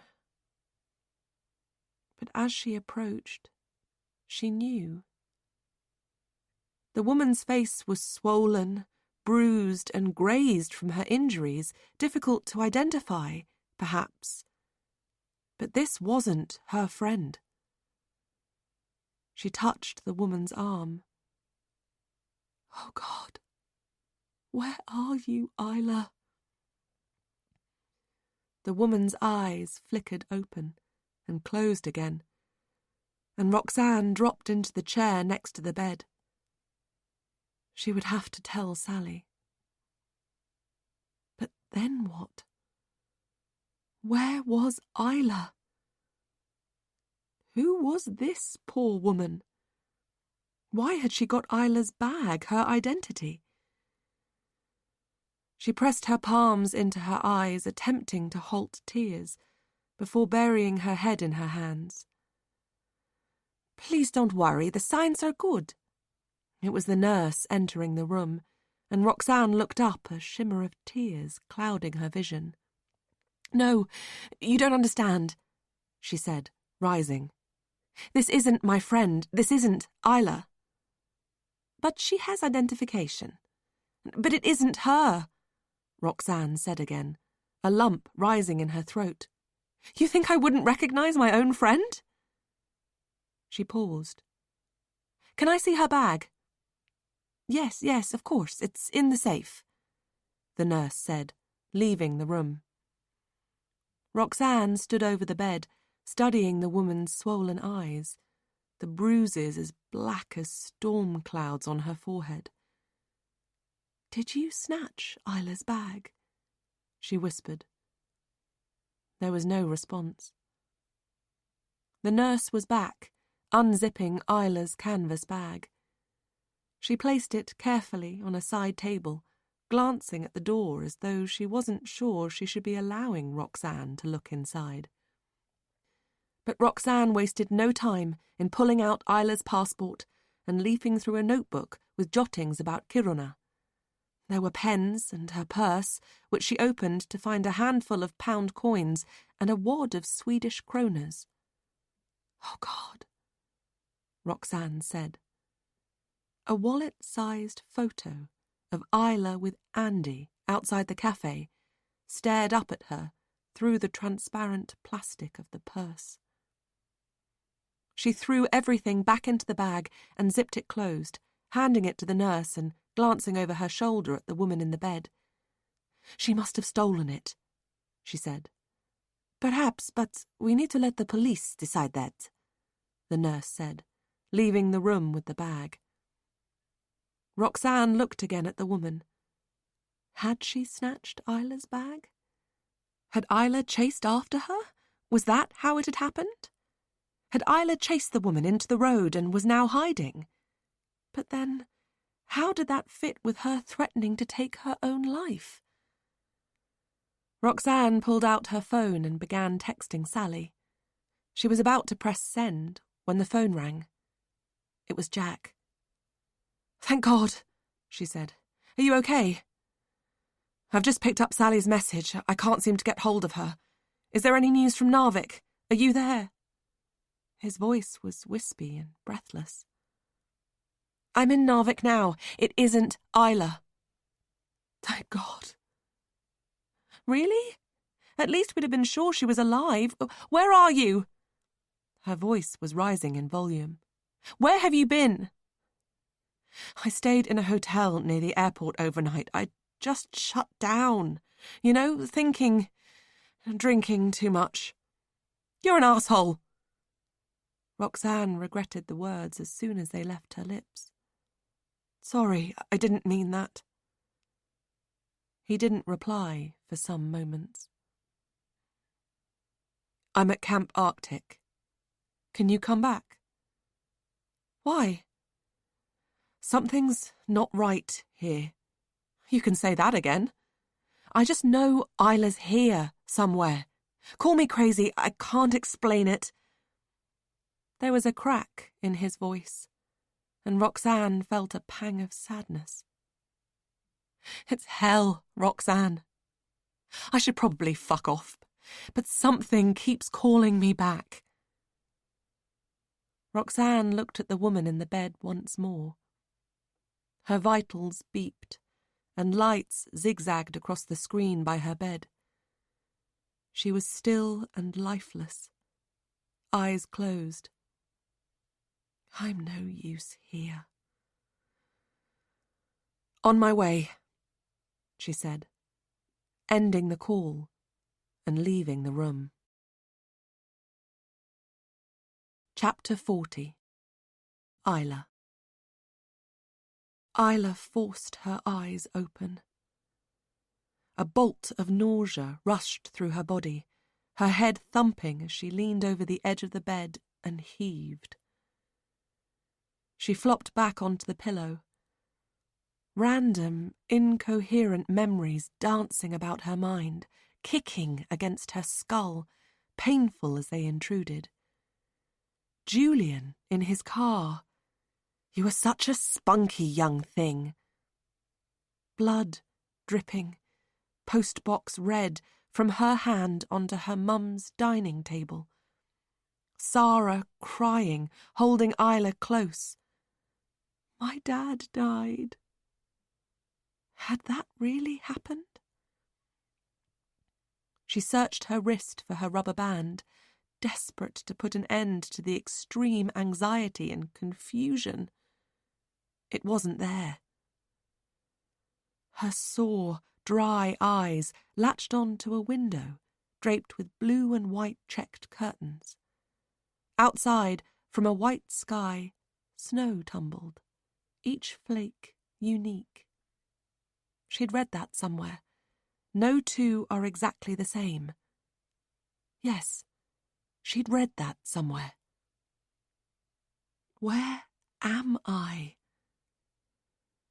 Her fear increased as she attempted to swallow and almost gagged. She hauled herself up, limbs heavy, and propped her body against the wall. She was wearing pink silk pyjamas. She never wore pink pyjamas. She never wore pink. She spotted her mobile on the bedside table, and, with a burst of adrenaline, she reached for it and fumbled, attempting to turn it on. It was dead. I forgot my charger. Her eyes flicked over the room. No personal touches, just wood-clad walls, a print of the Northern Lights, a pine wardrobe and dresser, her clothes neatly folded on a chair. She rose from the bed and staggered towards the window. Outside, footprints in the snow led to and fro. There were tyre tracks some distance away, but no car. A shed, a pile of wood, an axe, and beyond that, snow stretched endlessly under a milky sky. Where am I? She grabbed a blanket from the foot of the bed and draped it around her shoulders before easing open the bedroom door. From a small landing, doors led to a bathroom and another bedroom. She could see a double bed covered by a floral duvet. A window, open and letting in the cold, was draped by another set of blue-checked curtains that flapped noisily in a light breeze. "Hello?" she attempted, tugging the blanket around her and cautiously making her way down the stairs. But her mouth was so dry and her throat ached. She could barely make herself heard. She padded into a kitchen. Pine cupboards dominated the small room, and 2 wine glasses were upturned on the drainer. Let's drown our sorrows. She moved towards a door that led outside and tried the handle. It opened onto deep snow. She looked down at her bare feet, her flimsy pyjamas, and closed the door once more, knowing she wouldn't last 5 minutes in the freezing conditions. She turned, a ball of screwed-up paper on the worktop catching her eye. She picked it up and flattened out the creases. The words swam before her eyes as she tried to focus. My darling Isla. I've been awake all night thinking, tormenting myself for coming. I thought this was the right thing to do, as I've missed you. I really did miss you. But this morning I found a text from my wife. She's having our baby, and I realized I'd made a terrible mistake coming here. I can't leave her. I thought I could, but I can't. I'm so sorry. I love you, Isla, but I'm returning to Canada. I'll be changing my phone number so you can't contact me, not because I don't want to hear your voice, but because it's easier this way. I'm sorry for the pain I've caused you, the mess I've made of both our lives. Forgive me. Andy. A woozy sensation had taken hold, as if she was drunk on a bobbing boat in the middle of a choppy ocean. Nauseous once more, she staggered towards the sink, falling against it and retching, but nothing came up. The light in her head was fading, as though someone was blowing out candles. And, losing her battle with consciousness, she slipped down the worktop, landing in a heap on the quarry-tiled floor. Everything went black once more. Chapter 41. Roxanne. Roxanne sat in the waiting room at Narvik Station, a yellow, 2-story building close to the railway line, her phone open on the internet in front of her, struggling to find ways to help Isla. Everything she came up with seemed futile or pointless. Apart from Andy, it was the reunion that played on her mind the most. The odd way only Sarah had turned up, and Trevor's strange comment on Isla's Facebook update. Trance-like, she searched for Veronica's website. There was a contact address, and without thinking too much, she emailed her. From Roxanne Faraha, roxannefaraha@littleboxmail.com. To Veronica Beasley, veronicabeasley@yomail.com. Hi, Veronica. You may not remember me, but we went to university together. Isla Johnson mentioned that you almost met up for a uni reunion the other night with Ben Martin, Sarah Pembroke and Trevor Cooper. Just wondered if she'd been in touch with you at all, especially in the last few days. Cheers. Roxanne Faraha. She felt, deep down, it was a waste of time. Surely she would have known if Isla had been in contact with Veronica. Roxanne and Isla shared everything. Except they hadn't, had they? She signed into Facebook. Sarah Pembroke had accepted her friend request, so she composed a message to her too. Hi, Sarah. You may not remember me, but we went to university together. I understand you met with Isla a little while back at a reunion in Cambridge, organised by Trevor Cooper.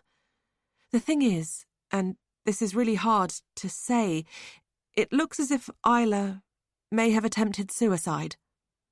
I know this is a total long shot, but I wondered if you thought there was anything strange about her when you met up, or did she mention a bloke called Andy? Or if you've heard from her in the last few days. I'm sorry if this all seems a bit odd, but I'm desperate. Cheers in advance. Roxanne. She pressed send, before thrusting her head into her hands. What the hell was she doing telling Sarah about Isla? Was she being disloyal? Fuck.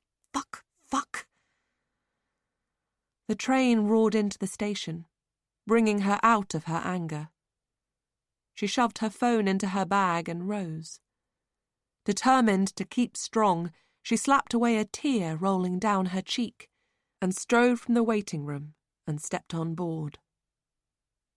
An hour and a half later, she was back in Abisko, hurrying from the railway station, crisp, newly fallen snow crunching under her boots as she headed for Camp Arctic. She prayed Jack had found something out, and together they would find Isla. Once there, she scanned reception for Jack's face among the guests, before dashing towards Alma. "Have you seen Jack, the man I was with when I first arrived?" she asked, a little out of breath as she fussed over the dogs, who greeted her with wagging tails. "He left a while ago," Alma said, glancing up from her computer screen. "Left? Did he say where he was going?" Alma shrugged. "Not to me. I just noticed him leave." She paused and tilted her head. "I understand you still haven't found your friend." Another pause. "The police have been here asking questions." "Really?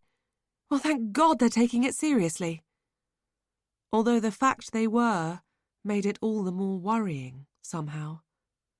"We thought we'd found her in Narvik," she said, "but it wasn't her." The words took shape in her head, and the mystery surrounding her friend deepened to a darker level. Isla hadn't been seen for over 36 hours, and it was well over 24 hours since she'd sent the email. If she'd taken her life, wouldn't they have found her by now? She turned away, pulled out her phone, and tried Jack's number, but it went straight to voicemail. "Where are you, Jack?" Her stomach grumbled, and a wave of nausea washed over her. She hadn't eaten for ages. She would be no use to Isla if she passed out, so she tugged off her snowsuit and hung it up before heading into the restaurant, where she ordered game soup. "I wondered, have you seen my friend?" she asked the waitress before she could walk away, thrusting the photo of Isla and Andy in front of her. "Yes, I saw her a few times," the waitress said, studying the picture. "What about him? Did you see him?" She shook her head. "No, she was always alone." The dark, hot soup smelt rich and comforting, and as Roxanne ate, her stomach made grateful gurgling noises. One-handed, she did a Google search for Ben Martin and publisher, and came up with nothing. There was a text from Leo, who had drifted so far from her thoughts since she arrived that she wondered if she would ever meet up with him again. She'd probably be alone forever. Would prefer it that way. Was she afraid of commitment? Too selfish to share her life? Or was it more than that? Had what happened to Isla in Australia affected Roxanne more than she realised? As she left the restaurant, her phone rang. It was Sally. "Roxanne, where are you?" Her voice was tense. "In Abisko." "Well, we're at the hospital, and it's not Isla." "Yes, I know." "You know?" "Yes, didn't you get my message?" "Message? I sent you a text." Roxanne thought back to how the call from Jack had come through just as she was about to send it. Had she pressed send? Had her mind been so full that she'd forgotten to press send? "I was at the hospital, but I'm back at Camp Arctic," she said, moving on as swiftly as she could, guilt engulfing her. "I'm trying to find Isla." It sounded weak. How could what she was doing, eating soup, for Christ's sake, be classed as searching? She put down her spoon, no longer hungry.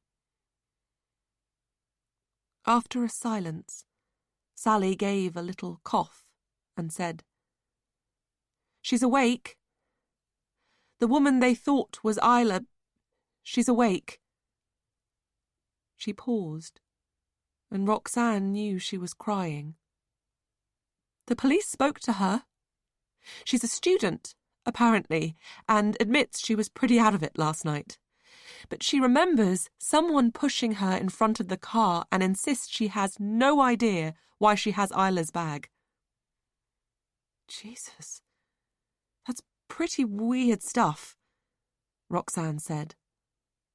Do you think she's telling the truth? Maybe she's covering her back. I don't know. Sally's voice was cracking under the stress and exhaustion. We're going to talk with the police now, and we've hired a car, so maybe we'll head to Abisko if we get no joy here. And Roxanne. There was a pause. If you hear anything at all, call me. Please. Yes, I will, of course. Oh, and one more thing. The police have spoken to Andy Fisher. And? He admits meeting Isla in Canada, but he insists they didn't have a relationship. He was there with his wife, and a whole group of them befriended her. And they believe him? He's nearly 70, Roxanne. I can't see how it can be the same man Isla talked about. No, you're right. It can't be. I'll talk to you soon, love, Sally said, before ending the call. Roxanne left her half-eaten soup and returned to her room. She sat on the bed cross-legged and tried Jack's number twice more, with no luck. What else could she do? Her eyes drifted to the window. It was still snowing, flakes tumbling from the sky, clinging to the glass. And although it was warm inside, it was as though she was out there, in the cold. Chapter 42. Isla. A car door banged, startling Isla awake. Unsure how long she'd been lying on the kitchen floor, she hauled herself to her feet with the aid of the worktop and looked out of the window. It was dark now, but an outside light lit the area. Whoever it was had turned off the engine and was sitting in the car, head down, no more than a silhouette. Memories of thinking she saw Carl Jeffrey in England swooped into her head. Was he out there now? Had he escaped and trapped her miles from anywhere so he could finish what he'd started 6 years ago? Or had he sent someone to do the job for him? Panic surged through her body. She fumbled for a light switch and flicked it on, illuminating the kitchen. Her eyes skittered over the worktop, and she opened drawers and cupboards, searching for something to protect herself with, finding nothing but a dinner knife. She staggered from the kitchen. A small hallway led to a front door, and another door opened into a lounge. She stepped into the room and froze, the light from the kitchen behind her streaming in. Hanging from the ceiling beam was a noose. "No!" she cried, stepping backwards and falling to her knees. She dropped the knife and buried her head in her hands. Moments later, there was a sound of a key in the door. Isla crawled into the room and, with the aid of the sofa, she dragged herself to her feet again, a sense of doom washing over her. She hadn't got the strength to fight. Not this time. "Oh my God, you poor sausage!" It was Sarah. She flicked on the lounge light and leapt towards Isla, pulling her into a hug, the soft fur of her hood brushing against Isla's cheek. "I didn't think you would wake up while I was gone." She looked up at the noose. "I should have taken that down. I'm so sorry. You really don't need reminding." Reminding? Isla's voice was thin and wispy, as Sarah helped her onto the sofa, rubbing her arm affectionately. Why are you here? Why am I here? You don't remember? Isla searched her mind. My father died. I just thank God I was here for you last night, that's all, Sarah said, leaving the room and reappearing moments later with a glass of water. Drink up, she said, handing it to Isla. You must be thirsty after sleeping off all that booze. Isla sipped the drink, the pain intolerable as she swallowed, her eyes on Sarah, watching, spellbound, as she climbed onto the coffee table and took down the noose. I don't remember, Isla said. No, well, that would be the alcohol, I expect. Sarah smiled. Isla certainly had a headache, a feeling of nausea. She touched her neck, ran her fingers down her windpipe. I'm sure that will hurt for a while. Sarah threw the rope behind the sofa and it landed with a thud. She took off her coat to reveal jeans and a cream cashmere jumper, and her eyes slid to a fire barely flickering in the grate, and then up to a mirror above. Isla put down the glass, rose, and looked at her reflection. The bruises, deep reds and blues, on her neck, just as they'd been after Carl Jeffrey. Sarah moved behind her. We look so alike, don't you think? She said, stroking Isla's hair.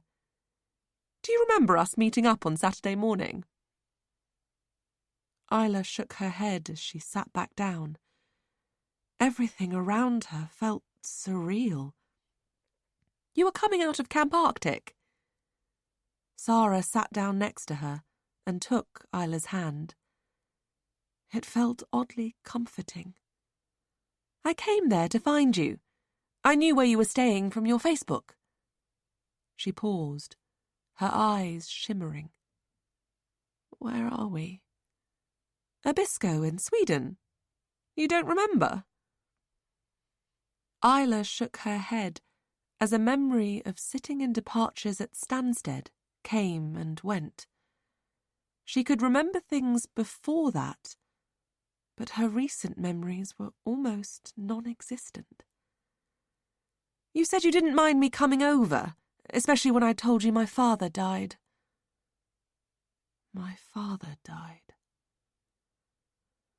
Isla vaguely recalled meeting Sarah, but it was exactly that, an elusive memory she couldn't pin down. Tears gathered behind her eyes. I should probably get back to Camp Arctic, she said, although the place wouldn't come to mind. Alcohol had never affected her this way. Yes, she liked a few wines, but she'd never got so intoxicated she'd forgotten things. I've just been out, Sarah said. There's been deep snowfall. I'll take you back as soon as the roads are cleared. Isla rubbed her head. Could I use your phone? Call Jack? Sarah smiled and squeezed Isla's hand. Oh dear, you really don't remember anything, do you? Isla shrugged, reaching into her head and coming up with nothing. When we met up yesterday, you were in a dreadful state, Sarah said. The irony was I'd come here to ask you for support, but you needed me more than I needed you. You were so down, Isla. She began, but the words died in her mouth. I suggested you came here to my lodge for a bit. I'm renting the place. She looked about her. We spent the day together. She paused. You told me about Andy. Isla remembered the note in the kitchen. It felt as though she'd entered another dimension.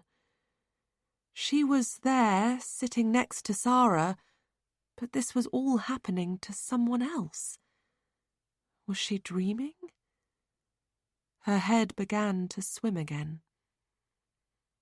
"We drank a fair bit," Sarah continued, and a memory of being handed a glass of wine, a flicker of knocking it back and the liquid warming her throat, an image of the two of them in deep conversation.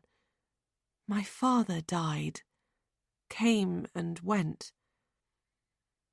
"We drowned our sorrows," Sarah added. "You've been through so much lately." A pause. "Carl Jeffrey," she said, tilting her head. "You told me how you'd seen him everywhere." Did I? Isla looked down at her pyjamas, ran her fingers over the silk, as everything continued to blur and distort. "I changed you into those last night after you passed out."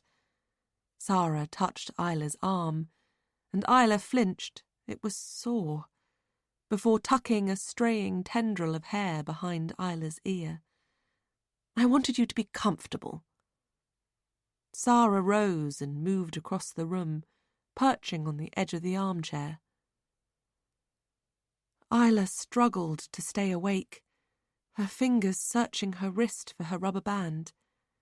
If she could only ping it, she might stay awake. But she knew it wasn't there. "It was later that I found you." Sarah, now a hazy blur, tilted her head towards the ceiling. "If I hadn't been here, Isla, well, I can't even say the words."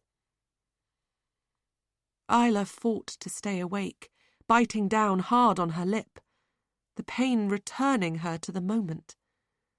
Sarah came back into focus once more, her blue eyes steel-like as she stared at Isla. "Oh, dear sweetie," she said with a smile. "I thought I was about to lose you." Isla shifted and began to shiver. "The fire's gone out," Sarah said, leaning forward and touching Isla's hand. "You're freezing. It's as though the cold has crawled under your skin and fallen asleep." She gave a little giggle and jumped to her feet. "I'll get into something more comfortable and chop some wood for the fire." She smiled again as she left the room. Her footfalls were light on the stairs, and it wasn't long before she was heading back down again. "Won't be long," she called, leaving the house. Isla rose and staggered into the kitchen, her limbs heavy as though wading through tar. Through the window, the outside light had illuminated the area. Sarah picked up the axe and began chopping wood.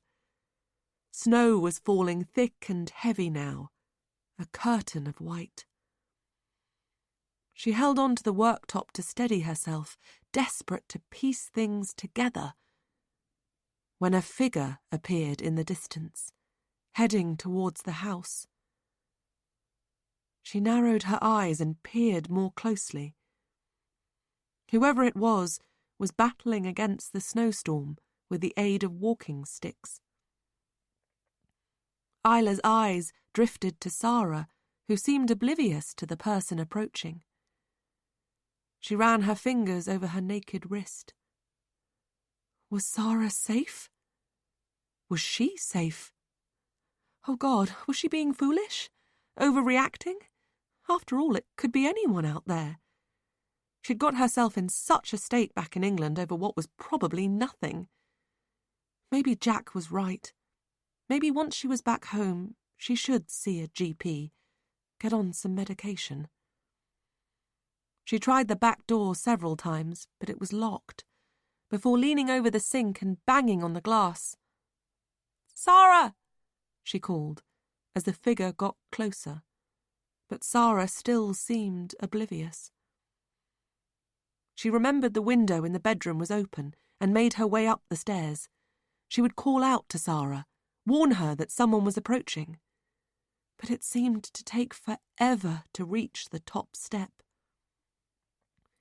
Finally, she stumbled into the bedroom, but the window was closed and locked, and outside all was quiet. There was no sign of Sarah or the figure through the veil of snow. Woozy, heart racing, Isla dropped onto the edge of the bed. She needed to find a key to the window, or better still, something to protect herself with. She threw open the bedside drawer, before looking in the wardrobe, but they were both empty. A holdall and a rucksack were wedged into the corner.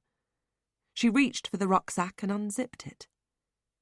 Inside, she found a dark bobbed wig, a makeup bag, and a yellow Nokia. She would call Jack, but then she'd never memorized his number. She began to cry stupid tears. Stop panicking. Stop panicking. She could call the police. And say what? A friend's locked me in. A friend. She's outside, and someone's heading towards the house. Someone? What house? It could be Carl Jeffrey. You have to listen. He tried to kill me. When? 6 years ago. Where are you? I've no fucking idea. And they would put her on hold. They would put her on fucking hold. And she would yell down the phone that they had to fucking listen because she was trapped, locked inside a house. Listen to me, you fucking morons! She would scream. But nobody would hear her. Nobody would hear her. Hands shaking, she switched on the phone, and within moments it sprang to life. The old phone didn't have a password, and several text messages came through, as though the phone had been turned off for a while. One stood out. It was from her. She opened it and read it. I don't know why you're being like this, Trevor. I never meant to hurt you. You have to understand, I'm deeply in love with someone else. It was Trevor's phone. What the hell was Trevor's phone doing there? She fumbled, hand shaking, trying to recall the number for the Swedish emergency services. But even if she could have remembered it, she couldn't keep her limbs from shaking, and she wasn't used to the Nokia format. Frustration and panic injected her heart with adrenaline, making it thump as tears rolled down her face. Something was very wrong. This wasn't her imagination. She wasn't overreacting. Something was very wrong. She heard footsteps heading up the stairs and jumped, dropping the phone. Behind her, the door opened. Chapter 43. Roxanne. Roxanne's phone pinged, startling her out of her helpless trance. From Veronica Beasley. Veronica Beasley at yomail.com. To Roxanne Faraha. Roxanne Faraha at littleboxmail.com. OMG, you're a blast from the past. Roxanne Faraha, long time. Are you still trying to save the world, getting pissed and shagging your way through half of the UK?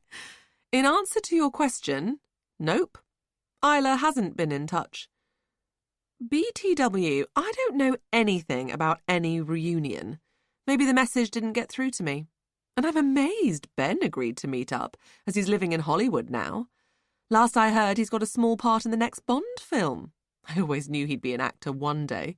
He blagged his way into my bed enough times. Listen, sorry this is a bit short, hun. Got a dash. Alfie Christie is here. Remember him from uni? Cute with muscles to die for. He's my cockapoo walker, and he's about to take Maudie and Frida for their trundle around Hyde Park. Plus, I've got a fashion show to prepare. Toodles! Mwah, mwah, mwah. Veronica. Roxanne absorbed the words. How could Veronica know nothing about the reunion? Was Ben a publisher and an actor? Was that even possible? Her head pounded. Had Isla lied about the reunion? Had she been meeting Andy all along? She pummeled her temples with her fingers. But Isla must have been at the reunion. Roxanne had seen the photograph on Facebook of her and Sarah. Roxanne headed from her room, a dire need for something alcoholic from the bar washing over her. She would contact Sally, and Jack if he would only pick up. She dived along the corridor, bumping into Alex coming out of his room. "Sorry," she said.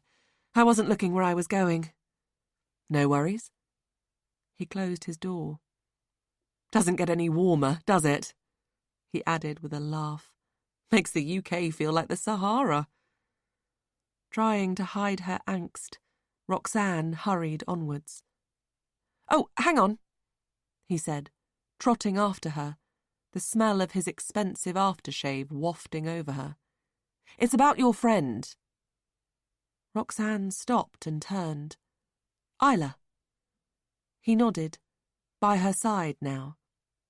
"We got chatting with a woman earlier, and I told her how you were looking for Isla, and she thinks she saw her at the Sky Station on Friday." Roxanne's hopes rose. "Who is she? Can I talk to her?" He shook his head. "She left for home, but she definitely thinks she saw a blonde woman get off the chairlift and meet someone." "Was it a man?" She thought of the photograph of Isla with Andy, her head whirring with confusion. Alex nodded. "She overheard him mention somewhere called God Dag Lodge. It's a few miles out, apparently." He shrugged. "They got in a car." "But you didn't notice the car?" He shook his head. "I didn't notice anything much. We were knackered, and the cold air and a couple of bevies, well, you know." He opened the door, allowing her to go through. "Well, thanks," Roxanne said, heading past him and not looking back. A taxi stood outside, dropping off visitors. Roxanne knew she needed to move fast, so she stepped out into the darkness, raced across the snow, and jumped into the back seat. God Dag Lodge, please," she told the driver, as she keyed 112 into her phone. At her destination, Roxanne climbed out of the taxi, plunging her booted feet into the deep snow, which cracked under the pressure. She flicked on her phone torch and shone it around the area. The lodge itself was in darkness. "Can you wait for me, please?" she asked the driver, who nodded.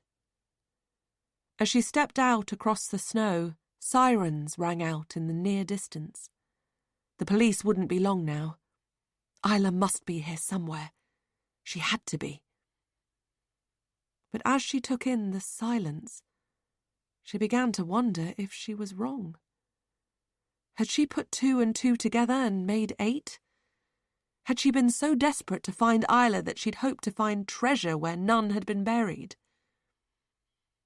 Snow had stopped falling for now, but the air was freezing as she walked towards the lodge, and a mist formed before her lips as she stumbled. Everything was far too quiet, and any hopes she'd had were drifting away. Her phone pinged, and she stopped and quickly read a text from Sally, telling her they would soon be in Abisko. There was an email from Sarah, too. She would read it later. With gloved hands, she banged on the door and tried the handle several times, but it was locked. She peered through the window to see no sign of life. There was a notice on the glass saying the place was available for holiday rental. She punched the contact number into her phone. "Hello, I'm at Goddag Lodge. I wondered if anyone is staying here at the moment." "Yes, until today. It's available from tomorrow if you are interested." "Could you tell me who is renting it out at the moment?" "That is confidential, I'm afraid." "But it's very important," Roxanne said, her voice rising. "Sorry, would you be interested in hiring the lodge?" "I'll get back to you." She ended the call and strode around the lodge, but there was nothing to see. She was almost at a loss when the police arrived, and even more so when they searched the area and confirmed what Roxanne already knew, that nobody was there. And that's when Roxanne broke down, sobbing into her hands, a stream of tears she couldn't control. "Please be assured we're taking Isla's disappearance seriously," a young police officer said, her Scandinavian accent warm, her tone comforting, as she rested her hand on Roxanne's arm. "We'll talk to the owners and make sure she hasn't been here." The officer was about to get into her car when headlights illuminated the area, and with a skid across the ice, a car came to a halt. A man was driving, and a wide-eyed woman was in the passenger seat. 2 young children in bobble hats sat in the back. They all climbed out, the man and woman looking concerned as they approached, the children picking up snow and throwing it at each other. "Can I help?" the man said, banging his gloved hands together. "We're renting the place." "The police have gone now, Sally," Roxanne said later, her phone pinned to her ear as she headed down the hill in the back of the taxi. Isla had never been there. A family had been renting it out for over a week, and they haven't seen her. What will the police do now? They'll search the area. They seem to be taking it seriously, but there's nothing suspicious up there. What made you think she was there? Roxanne sighed. Somebody saw Isla heading up to the lodge in a car. Well, they thought it was Isla. It suddenly seemed far too vague, and she began to doubt whether it had even been Isla. "We will find her." "I keep clinging to that thought." Sally paused for a moment. "We've had so many lovely messages of support from family and friends. Millie's put an update on Facebook. Not about Isla's email, of course, but the fact we're searching for her. Has anyone seen her? That kind of thing." She was talking too fast, almost manic. "It's had lots of shares, and Abigail's tweeted about it. I didn't even know she had a Twitter account. It helps to know people are supporting us." "Yes, I'm sure." "We had a charming email from Sarah Pembroke. She said you told her what had happened." "Yes, sorry, I should have—" "No, don't worry, she sounded lovely. She said she and Isla are good friends, and she wants to help. I suggested she does what she can on social media. That's all anyone can do." Roxanne felt suddenly agitated. Sarah and Isla weren't good friends, were they? "Listen, I'll leave you in peace and talk to you later." "Okay, we should be there soon." Roxanne ended the call and looked out of the taxi window. It was snowing again, stunning to the eye, yet so dangerous if you get on the wrong side of it. A tear rolled down her cheek. "Where are you, Isla?"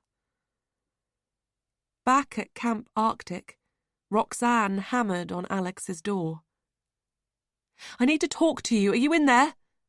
she called, pushing her face against the door. Finally, the door flung open. It was Maddie, her dark hair damp and tied into a messy bun, a flimsy robe almost covering her body. "What the hell do you want?" "Alex sent me on a wild goose chase," she said. "I need to talk to him." He appeared behind Maddie, wearing red silk boxers, his chest toned and tanned. "What's up?" he said, sipping dark spirit from a tumbler. "This woman you spoke to." Her face tingled as the heat of the lodge hit her snowsuit far too warm. She unzipped it and wiggled it from her shoulders. "What did she look like?" "Jesus, here we go again," Maddie said, flinging her arms in the air, eyes rolling. "We're trying to enjoy our honeymoon, but you keep turning up, giving us the third degree like some out-of-work Sherlock wannabe." Years ago, Roxanne might have decked Maddie, but now she bit down on her anger. "You know what it's about. I can't find my friend." "Well, maybe you should get yourself one of those little beepers you can attach to keys." It was clear by her slight slur she'd been drinking, and it suddenly hit Roxanne how young Maddie was. "Very careless, losing a friend," she went on. "You should be more—" "Maddie, please," Alex cut in. "Have a heart." "Yeah, well, it's so fucking cold here, my heart's frozen," she said. "Why couldn't we have gone to Barbados, like I suggested?" What did the woman look like? Roxanne was breathless, her eyes on Alex. Her hair colour, what was she wearing? "Dark hair?" Alex began. "And when we saw her, she was wearing a bright blue snow jacket with a mountain scene on the back. I remember because it was unusual." "Age?" "About 30. "Did she approach you?" Roxanne asked. "Yes," Alex said. "And you told her about Isla?" "Yes, I think so. I can't remember exactly how the conversation went." "So did you see the woman at the Sky Station on Friday?" No, I don't think so," said Alex, a slight irritation in his voice. Maddie moved in, took his arm and began tapping her fingertips up and down his chest. "Listen, we really need to get on." "You know, I'm beginning to think this woman used you both to send me to the wrong place," Roxanne said. "Great, well that's sorted then," Maddie said. "Now bugger off and leave us in peace." And with that, she slammed the door. Roxanne clenched her fist and raised it to knock once more. But she knew there was nothing more they could tell her. As she headed back to her room, she pulled out her phone. She needed to update the police. Chapter 44. Isla. "I feel such a fool," Isla said, as Sarah handed her snowsuit. She'd screamed, worked herself up to such a point. She hadn't even known who was opening the bedroom door. How stupid was that? But then, as Sarah had pointed out, Isla wasn't herself at all, her nerves in shreds. Sarah had rushed to hold her close, soothed her. There, sweetie." Told her she would take her back to Camp Arctic. She could manage the roads from Resanslutar Lodge if it meant Isla would be happier, feel safe, be okay. It would be silly for her to stay with her at the lodge in the state she was in. She would help her pack her case and take her to the airport, where she could catch the next flight back to England, be with her loving family. "Wash your face and get dressed," Sarah had said in a motherly tone, and Isla had done just that. Sprinkled her face with ice-cold water, trying to force herself fully awake. But still she'd felt odd, unstable, those wretched memories hiding somewhere inside her head. Sarah had been sitting on the bed when she'd returned to the bedroom. "I found Trevor Cooper's phone," Isla had said, and together they'd searched for it, Sarah pulling back the duvet, looking under the bed. "Are you sure?" Sarah had said eventually. "I can't think of a single reason why it would be here. Maybe you imagined it." "Maybe," Isla had said, resigned to the fact that something was wrong with the workings of her mind. "You're not well," Sarah had gone on, handing her a tissue. "Let's get you back to Camp Arctic, and perhaps call a doctor before you travel home. We need to get you well so you can enjoy life, Isla. You're a long time dead, as my mother used to say." And now, as Isla stepped into her snowsuit and zipped it up, things were so very wrong. She'd attempted to take her own life. Sarah was right, and Jack, too. She needed help. She needed to go home. Sarah grabbed her snow jacket, blue with a mountain scene on the back and sleeves, and tugged it on. She held out her arm to Isla, and Isla latched onto her gratefully, like an elderly woman. As they left the house, Sarah steadied her, taking part of her weight as she led her towards the car, aided by the strong beam of her phone torch. Once on the road, Sarah concentrating on driving through the inky darkness, Isla spoke, her voice small. "I thought I saw someone." She almost wanted to bite back her words.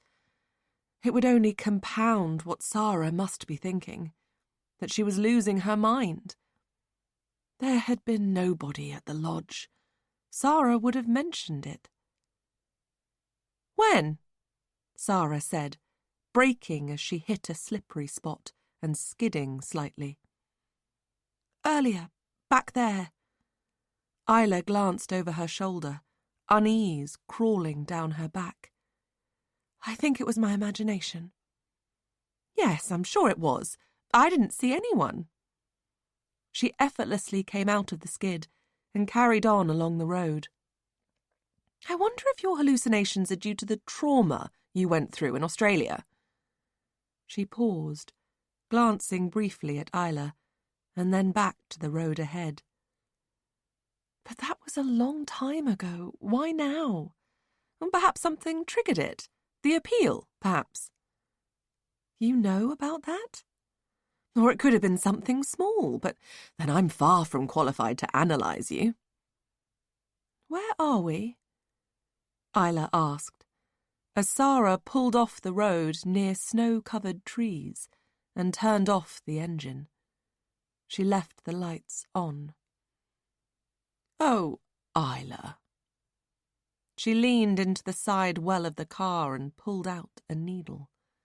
"You are so pathetically stupid." Brightness had left her voice. Her perpetual smile vanished.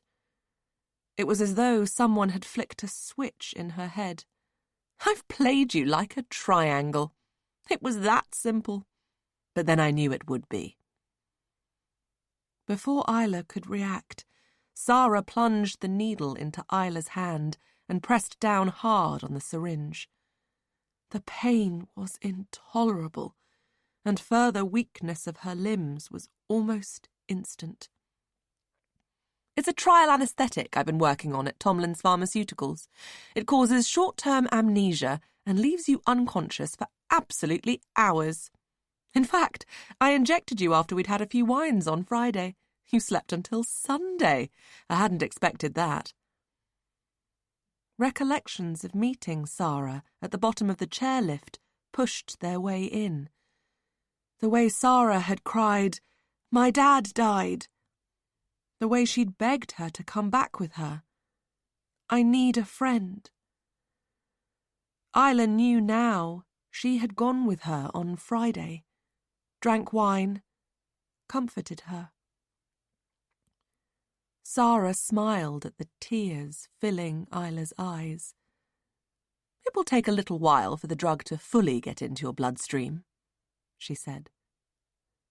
You won't get away with it, Isla managed, squeezing her hand in an attempt to ease the pain, trying to understand why Sarah seemed to hate her so much.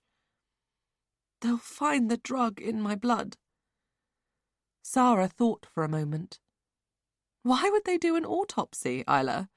Why would they suspect anything when you've announced your suicide? I don't understand. Anyway, it's virtually undetectable. She seemed so sure, so pleased with herself. Isla's head swam with confusion. But why? You really don't know what you've done, do you? Sarah gave an enormous sigh and looked at her watch. I'm not sure I've got time to explain. I really need to string you up. With what was left of her energy, Isla grabbed the handle of the door. It opened, and she fell out onto the snow and began crawling away. It was a pathetic action. Sarah was beside her in seconds, dragging her back and opening the boot. She grabbed a rope and looped it around Isla's neck twice before jerking it hard. Isla cried out in agony. When I was at university with you, Isla, Sarah said, her voice harsh and breathless as she dropped down on the ground beside her, Trevor and I became friends. You had no idea how much I loved him. Why would you? I barely registered on your spectrum. He only had eyes for you, of course. Isla's head pounded as she began to sob. I went through years of agonizing plastic surgery so I could look like you, the woman who broke his heart. 2 years ago, I got a job where he was working at Tomlin's, and things moved fast. We went out. He said he needed me, wanted me. She paused. He looked at me in that way he'd always looked at you. Please stop. Isla let out another wail, as tears streamed down her cheeks and dripped off her chin as though trying to escape. We moved in together. Everything was perfect. And then he saw you on the train. It was nothing. Nothing. Nothing. He came home and told me how awful things were for you, that there was an appeal and you didn't want to know the outcome, and then he told me he'd never stopped loving you. He left me, Isla. He left me because of you. Her voice was manic and disjointed. I'd known about what happened to you. Everyone knew. So it didn't take long to find you on the internet. It was easy tormenting you once I started researching, especially once I got a copy of the biography Carl Jeffrey's sister wrote. She smiled. Have you read it? Isla shook her head feebly. There's so much about you in there. You should probably sue. No, wait, you can't. You'll be dead. We just talked on the train, that's all. And exchanged numbers. But I love Jack. Sarah got to her feet and pulled Isla along the ground. Isla struggled to crawl behind her as she ploughed through the snow towards a clump of trees. Even though you broke his heart into teeny tiny pieces, he kept on loving you. Who'd have thought it? Fear thudded painfully as snow soaked through Isla's snowsuit, the cold seeping into her bones. Well, you can imagine how I felt. Sarah stopped and looked up at a thick, snow-covered branch, the car headlights lighting the area. I stole his phone the night you met him on the train, so he couldn't contact you. I even sent a few messages to you pretending to be him, just to unnerve you. You were so easy to wind up, like one of those toys where you turn the key and let go, and they manically whiz all over the place, bashing into things. She laughed again. I admit I went a bit crazy with my fake Facebook message from Trevor. I'd had a few wines. I should have known you would block the profile and I wouldn't be able to see you anymore. And I needed to see your every move, Isla. Fortunately, for me, no harm was done, as you added me around the same time. Anyway, all of it was just passing time, waiting for the moment I could remove you, eliminate you, paint over you. She yanked Isla to her feet with a single jerk. He will never love me if you're in the picture. Has it always been you? Isla whispered, everything hitting her so painfully as the pieces fell into place. Of course. I enjoyed stalking you. I even used Trevor's sports car that day at Millie's party. He left it in the garage when he took off. And I called the tapas bar too, so you'd walk home alone. But you ran too fast across the park. I didn't have time to reveal myself. Did you like the flyer? And what about the butterfly? The bloke in your apartment upstairs happily let me in when I said I was there to bring you a gift. Isla shuddered, her eyes on the tree, fear thudding in her chest. She'd never felt so helpless. Not since the day Carl Jeffrey attacked her. I think hanging is quite apt in the circumstances, she said. Carl Jeffrey hanged his victims, didn't he? She paused and stared deep into Isla's face, long and hard. Did you know that a year ago my father killed himself? But you said he'd just died. You talked about him, texted him. No, I didn't. He'd been dead a long time when we met in Wetherspoons. She paused. I had no idea he was suicidal. Apparently he couldn't live without my mother. His note didn't even mention me. Do you know how painful it is to lose someone you love like that? To accept that they didn't care about you enough to even mention your name in their final goodbye?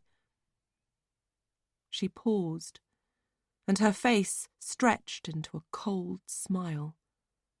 Your family will feel that pain. They'll think you didn't care about any of them at the very end, that the only person who meant anything to you was Andy. Just like my father only cared about my mother. Just like he never cared about me. There was nothing behind her eyes as she slung the free end of the rope over the branch with a chilling thud. Had Sarah put Isla's head in that noose back at the house? Almost killed her? How did she expect to get away with any of it? Tears kept coming. But they would stop. They would stop soon. Why didn't you kill me the first chance you had? Why pretend to be my friend? Oh, Isla, where would be the fun in that? She tugged hard on the rope, levering Isla off her feet. The pain in her windpipe was intolerable. And as Isla rose up, clawing at the rope, desperately trying to loosen it, her legs moving like a child doing doggy paddle, the life she was clinging to began to fade. Sarah! Someone approached. Isla knew the voice. Was it in her head? Was he really there? The figure was a blur, black and misshapen in the light. And as consciousness left her, she thought she saw his face. Jack. Chapter 45. Roxanne. Roxanne sat by the window in reception, waiting for Sally and Gary, fumbling over Sarah's email on her phone. Hi, Roxanne. Of course I remember you. Lovely to hear from you, although the circumstances are totally awful. You and Isla were inseparable at university, if I remember rightly. I'm shocked and truly upset to hear about Isla. She seemed great when I saw her, and we've exchanged a few emails since then and met up in Hitchin. She did mention Andy at the reunion. In fact, she wouldn't stop talking about him. I didn't mind. It was nice to see her so in love. If there's anything I can do, please just shout. Keep me updated. Love, Sarah. Kiss. It didn't make sense. Had Isla confided in Sarah about Andy and not her? Her thoughts whirred as she opened up old emails from Isla, trawling through their daft exchanges, trying to find something Isla said that would give a clue to her state of mind, her whereabouts. But there was nothing. It was as she closed the final email that, like a bullet from a gun, about to blast everything she'd seen and heard up until that moment into 1,000 pieces, it hit her. She fired off a message to Sally, asking her to forward Isla's final email, and waited. She'd never fully understood why Isla hadn't mentioned Gary or Millie in her email to Sally. She'd idolised her dad and sister, and even if it was over between her and Jack, surely she would have said sorry for the pain she'd caused him. Isla was a good person, wasn't she? Roxanne dragged her fingers through her hair, growing agitated and impatient, when the email pinged into her inbox. To Sally Johnson.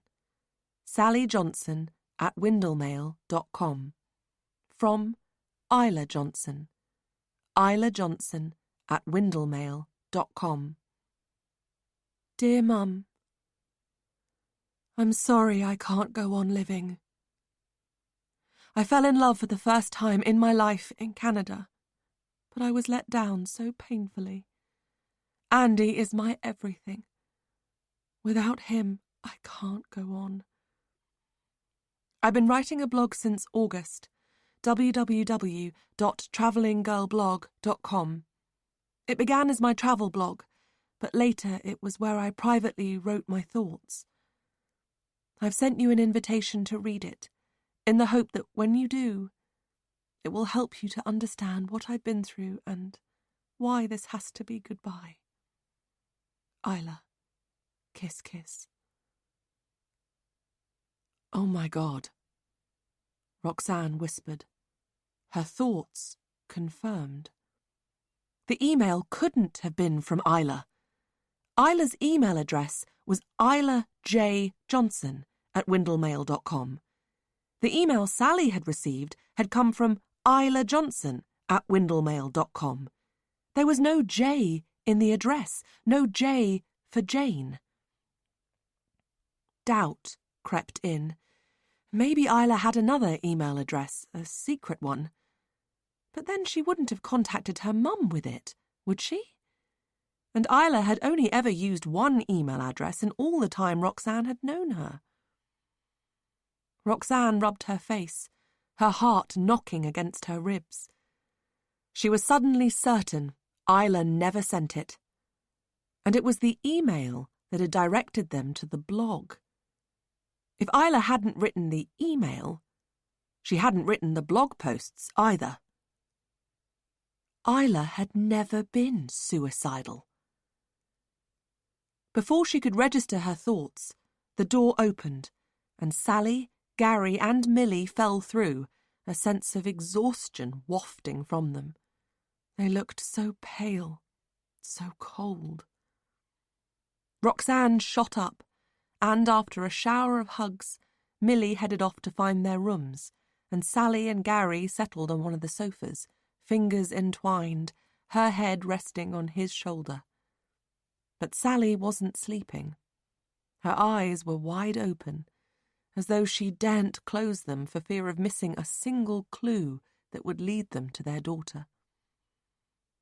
Roxanne looked down at Gary and tried for a smile. "How are you doing?" she wanted to say. But she didn't have to ask. His skin was pallid, his eyes bloodshot. He was thinner, too, if that was possible, his face unshaven. She knew exactly how he felt. She felt it too. "All right, love," he said, dragging his head up, his voice quivery and quiet, as though someone had turned down the volume. Roxanne perched on the edge of an armchair opposite them. "I don't think Isla sent the email," she said, and began desperately trying to explain. They looked confused, tired, helpless. She could almost hear their unvoiced fears as they avoided her stare, their eyes shimmering. If she didn't write it, who did? If she didn't write it, someone's taken our daughter. Roxanne needed to say something, anything that would help. But what could she say? "We will find her. Everything will be all right. Don't worry." Her throat seemed to swell. Did she even believe that anymore? Empty words, filling empty spaces. She headed away to call the police. "Don't you see?" she said down the phone. "If Isla didn't write the email, she must be in danger." But they seemed to struggle to understand the relevance. "Something's not right," she insisted, voice rising. "You must do something." "We're doing everything we can, Miss Faraha, but we have little to go on. Your friend sent an email saying she was going to take her own life. We don't—" "But that's what I'm saying. She didn't send it." "You fucking moron. Calm down. We are doing all we can." A pause. "We've organized a search, and I'll send 2 officers to Camp Arctic now." When she returned, Sally was in floods of tears. "I keep thinking about her when she was a little girl," she was saying. "Seeing her with a high ponytail and a tinsel halo, the day she played an angel at infant school." She let out a sob. "She was so excited to be allowed to be barefoot on stage." Roxanne reached over and squeezed her hand. "Gary wanted a son, didn't you, Gary?" Sally continued, as though she was doing a documentary on her daughter. "This is your life, Isla Johnson." He nodded, eyes shimmering. "He even bought a football. But once she was in the world, it hadn't mattered, had it, Gary?" He shook his head again, a determined shake, as though he didn't want his head filled with memories he couldn't handle.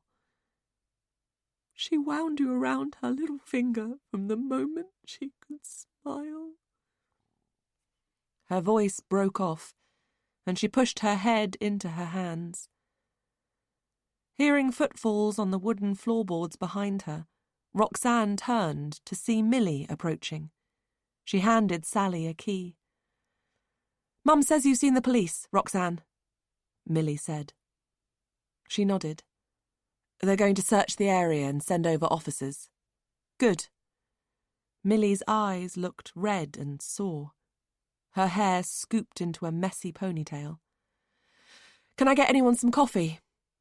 "No, thanks, love," Gary said. "Loganberry juice?" Millie went on, as though determined to fill the air with words. Would it be wrong to ask for gin? A double, no, triple, maybe even a quadruple gin? No ice, no mixer, just mind-numbing, thought-squashing, intoxicating gin? "I'm fine," Roxanne said. Fine? What a stupid, stupid word. Nobody hears fine. "I finally heard from Julian," Millie said. There was sharpness in her tone. He said he'll put a message on his model railway forum about Isla. And that will help how? That's kind of him, Sally said, pulling a tissue from her bag and mopping her eyes. Millie picked up the jug of juice and began pouring. She filled the glass so it splashed over the edges like a waterfall. She didn't seem to notice, just picked it up and sipped it. "Julian's an arse," she said, almost to herself, taking the glass from her lips and tapping her chin with it 3 times. "When this is over and we find Isla, because we will, I know we will, I'm going to tell him that. I'm going to tell him he's a fucking arse and I want a divorce." The quiet that followed, broken only by Alma tapping on her computer keyboard and the dog's heavy breathing, seemed to go on and on, as though they were travelling in an endless dark tunnel, with no bright light at the end. "Excuse me?" Roxanne looked up to see a woman of around 40 with a mop of wild blonde hair. Next to her was the boy Roxanne had spoken to the night before. "Apologise," the woman snapped at the boy. "Sorry," he mumbled, head down. Roxanne rose to her feet and gestured for the woman to move away from Sally and Gary, and they headed into the dark, empty restaurant. "I found my son with a wad of money," the woman continued. "The thing is, he lied to you." "Lied?" Roxanne's eyes slid across to the boy. "Someone paid him to tell you he'd seen the woman you've been looking for. They said he was to tell you he'd seen her with the man in the photo. I'm so ashamed and so sorry." "So he didn't see her?" Roxanne continued to glare at the boy. "You didn't see Isla with the man in the photo?" "No," the boy said, head still down as he scuffed his boots along the wooden floor. "Oh my God, you little shit!" Roxanne spat. "Why would you do that?" "Now calm down," the woman said curtly. "There's really no call for foul language. He said he's sorry." "Oh, so that makes it all right, does it? You misled me. She could be dead because of you." Roxanne's deepest fears were out there now. They were real. "I was paid 1,000 kronas, the boy said, with a shrug. "Who wouldn't lie?" "Who the hell gave you this money?" "A woman," he said. "She was old-ish, about 30. "Bloody idiot," Roxanne said, stepping closer, and the boy cowered. "Enough," the woman said, adding something in Swedish, and, grabbing the boy's arm, she hurried him away. Roxanne pulled out her phone and called the police again, relaying to them what the boy had told her, insisting once more that something was very wrong. "2 of our officers will be with you shortly, Miss Faraha, and please be assured we have police searching the area." She ended the call, and after several deep breaths, returned to reception. "Has anyone heard from Jack?" she said, deciding not to mention what the boy had said. For now, at least, she wouldn't worry them further. There was nothing they could do. Sally shook her head. Time seemed to slow even more, crawling along like an injured animal. This was all too much. Roxanne felt so helpless. Should she go out in the snow and hunt for her friend? But where would she start? "I think I'll call it a night," Millie said. "Of course. Try to get some sleep, love." Sally dropped a shredded tissue onto the table in front of her. "We can start afresh in the morning." No, we can't just give up," Roxanne said, her eyes darting over their helpless faces. "There must be something more we can do. There has to be." But the truth was, there was nothing. She'd failed. Isla was in danger, and she'd failed her. Suddenly, the door swung open, and they all looked towards it. "Jack!" Roxanne cried. As he stumbled in, Isla wrapped in a blanket in his arms. He laid her on one of the sofas as everyone rushed towards them. "Call an ambulance!" he yelled over to Alma, his teeth chattering, dried blood on his forehead. "Call an ambulance! Now!" Chapter 46. Isla. Isla opened her eyes. A monitor beeped, and there was a muffled, distant chatter of faceless people. She was in a bed on a hospital side ward, attached to a drip that pumped clear liquid into her veins. Her head ached. Her body ached. Everything ached. Jack was on a chair next to her, head slumped to one side, sleeping.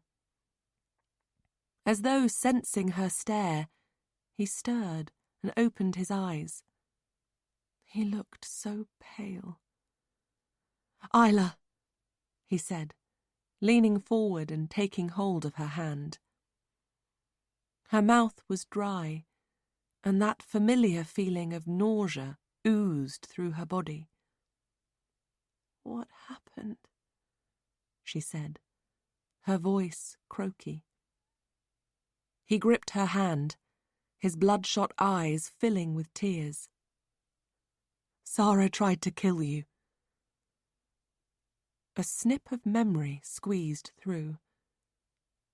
"They'll think you didn't care about them at the very end, just like my father never cared about me." Panic bubbled up inside her, and her eyes shot to the door. "Where is she?" He looked down and closed his eyes. "She's dead, Isla." "Dead?" He nodded. "Hanged herself." She leaned over and grabbed a cardboard tray from the cabinet and retched. Jack edged forward and pulled back her hair. "Your mum and dad are here," he said, as she lowered her head back onto the pillow. "And Millie and Roxanne. They've just gone to get something to eat." "You saved me, didn't you?" she whispered. "I just got to you in time, thank God." "Tell me what happened, Jack," she said, wanting desperately to fill in the gaps. "From the beginning." "Okay." He took a deep breath. "I came back to Camp Arctic, realizing I'd made an awful mistake leaving. And that's when I saw her." "Sarah?" He nodded. "Even though she was wearing a wig, I knew it was her.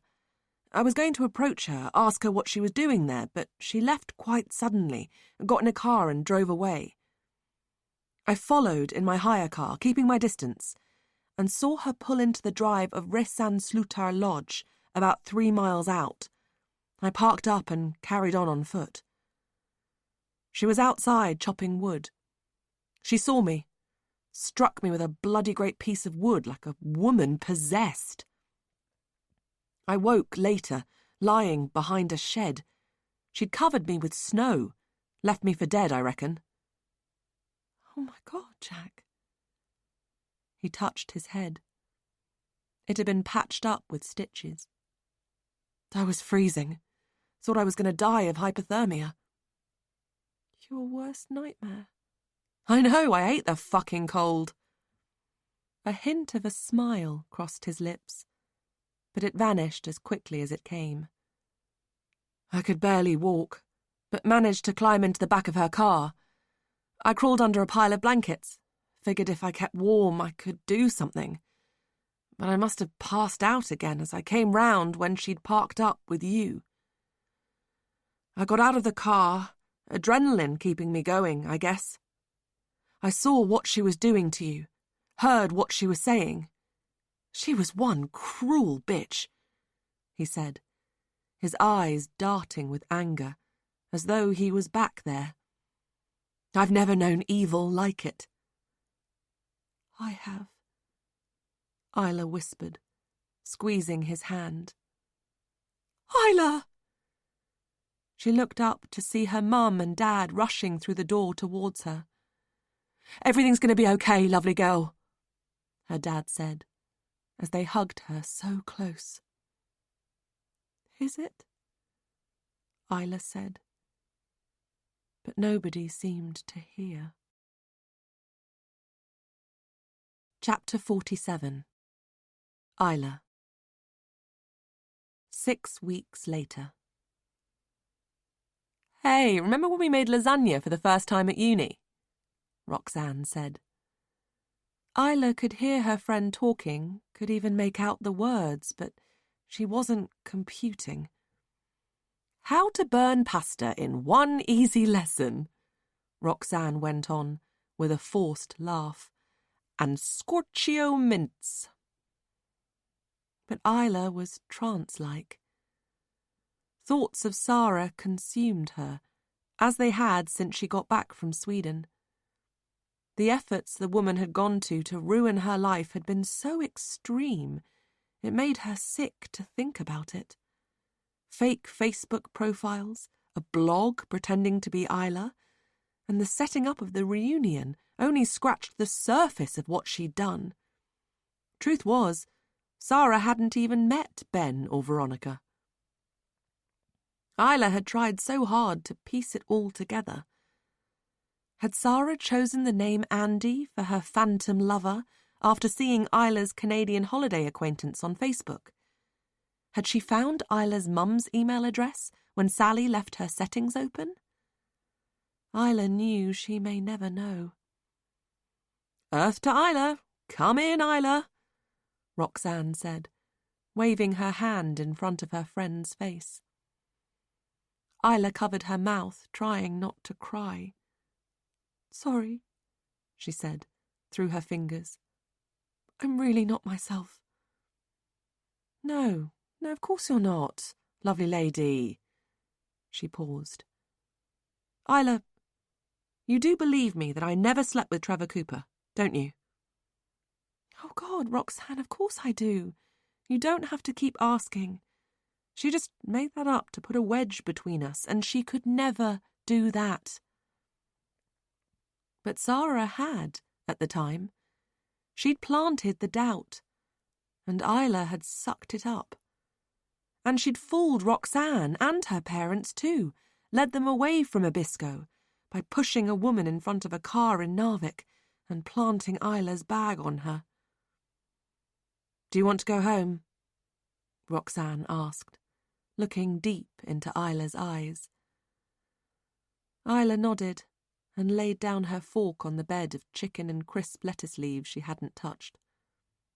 I'm really not hungry, anyway. You should eat. I do eat. It came out as a snap. Sorry. I know you're just being kind. I'm so sorry. You've got nothing to be sorry for. Roxanne placed her hand over Isla's. I just thought if we came out for a meal it might help, but it's clearly not working. Isla shook her head. She knew Roxanne wanted to talk, bring out the pain and swaddle it in so much love that it would suffocate and die. But it was going to take a lot more than that. How did she get the photograph into my room at Abisko? Isla whispered. Every little bit of what happened moving around her head like the living dead. How did Sarah get it in there? Probably when the room was being cleaned. Housekeepers take little notice of who stays in which room. If Sarah popped in when your room was being cleaned and left the photo, a cleaner wouldn't have batted an eyelid. Maybe. Isla ran her fingers over the rubber band on her wrist. Her skin was pink and raw, and a scab had formed where she'd drawn blood a few weeks back. Tears itched behind her eyes. It's way too soon. This was going to take a long time to get over, if she ever could. Roxanne tilted her head, eyes shimmering, the pitying look.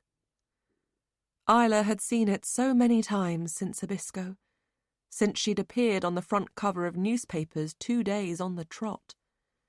People had looked at her the way they'd looked at her 6 years before. There had been a media storm after Sweden, just as there had been after Australia. Flashing cameras blurring her and her family's vision as they left the hospital, and later in the UK as they left the airport. Journalists talking on phones, a woman with silky blonde hair and a rainbow-coloured blouse from a news channel, a man wearing a blue and white checked blazer she recognised from the TV. "Hey, Isla, why do you think this has happened to you twice?" one had called, as her parents rushed her to the car. "Can you tell us more about Andy? Are you sleeping with Trevor Cooper? Is there a connection with Carl Jeffrey, Isla, or are you just unlucky? Why do you think Sarah killed herself? Any chance of a link to the blog? Do you think killers are drawn to you, Isla?" Snappy, clever headlines followed Sweden. Photos of Isla and Jack filled pages. There were pictures of Sarah, too, at university and more recent ones. Her metamorphosis, they seemed to think, was a story in itself. There were images of Trevor Cooper, too. Poor, innocent Trevor, whose only guilt seemed to be loving Isla. And the photograph of Isla and the red-headed man sitting outside a cafe found its way onto the front page. He was Stephen Russell, a maths teacher from Stevenage, a father of equally red-headed twins. He just happened to sit down at Isla's table on a busy market day when she was writing in Hitchin. It wasn't taken in Canada. Sarah had simply snapped them from a distance and cropped out landmarks and based the fictitious Andy on the man. Isla felt for Stephen Russell, an innocent victim hounded by the press on his way to work and went out shopping with his wife and children. But then, surely Isla was an innocent victim too. But now, Isla's story was yesterday's news.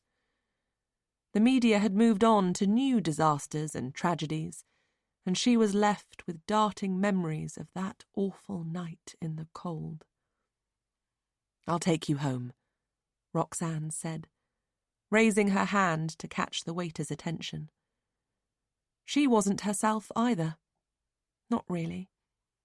A faded image of Isla's crazy, fun-loving friend. It had sucked the life from everyone. They were empty shells on a deserted beach, pecked dry by seagulls. Back at her apartment, Isla didn't turn on the light. The darkness held an odd kind of relief now. She could hide among the shadows, unnoticed.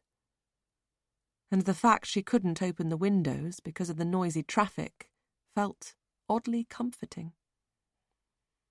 She sat down on the sofa, and Luna jumped onto her lap and curled up. As she stroked her fur, the cat's purr soothed, and Isla's eyelids dropped closed.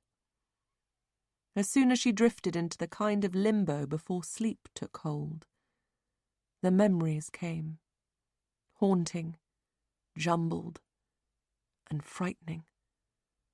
Sarah's mocking face was always so clear, as though it was in the room with her.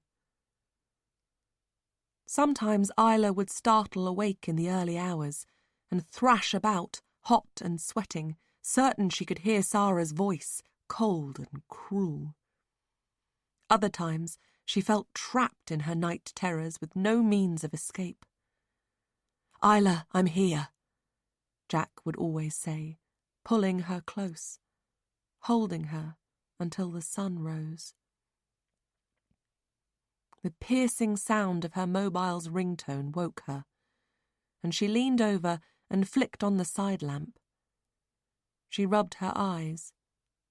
It was probably Jack, telling her he was on his way home from his father's.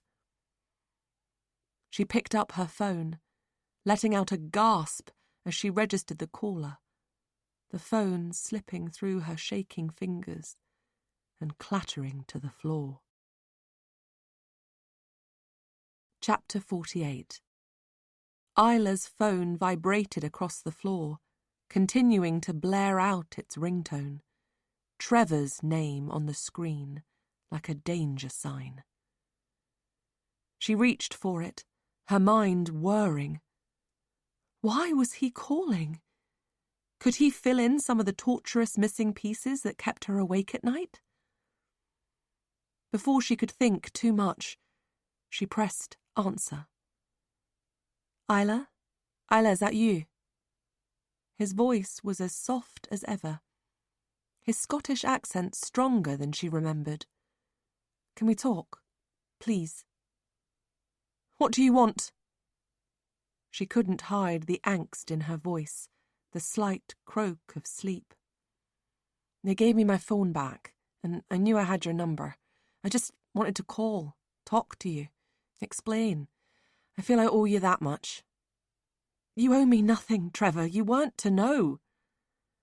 A sharp pain dug into her forehead, a swelling in her throat, and scalding tears settled behind her eyes. She was regretting picking up already.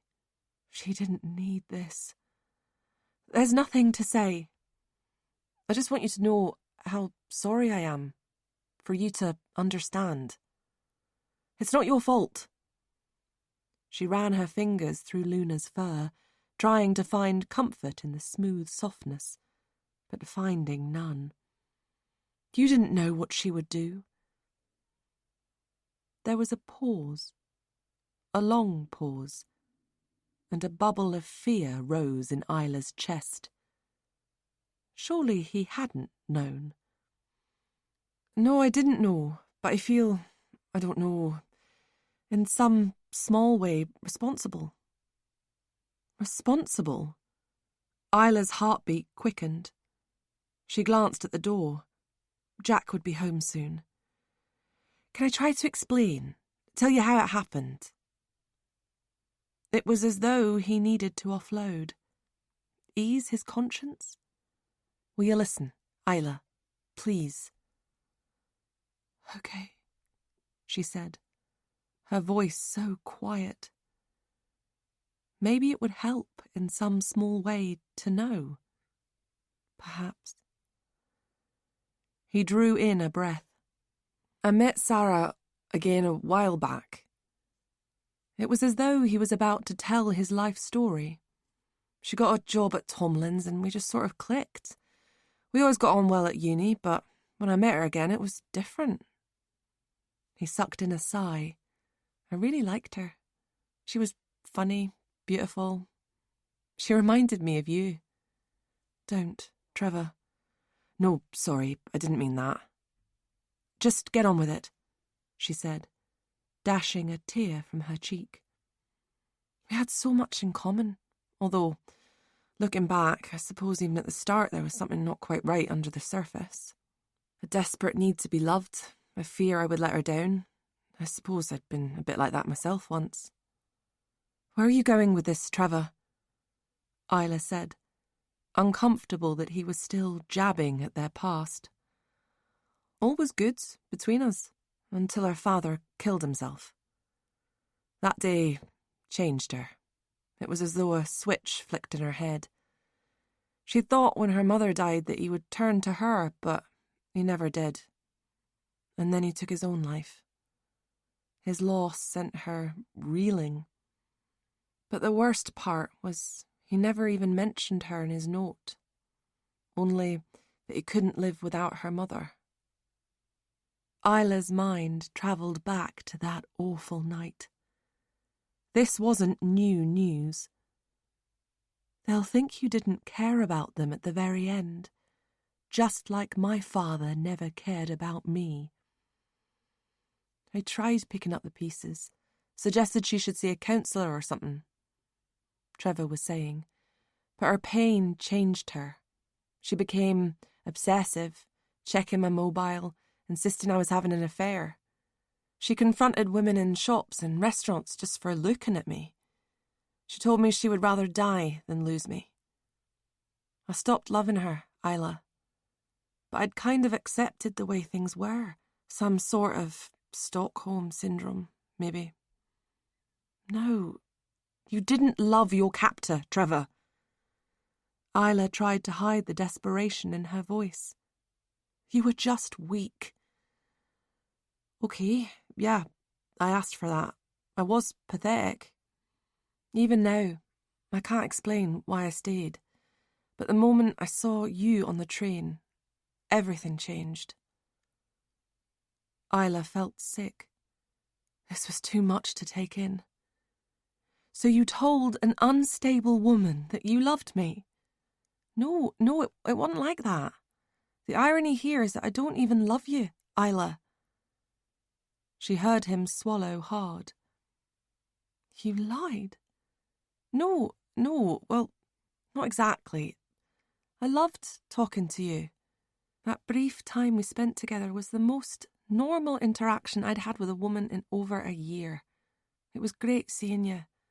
And I realised how messed up my relationship with Sarah was. Being with you made me see I had to find the balls to leave her.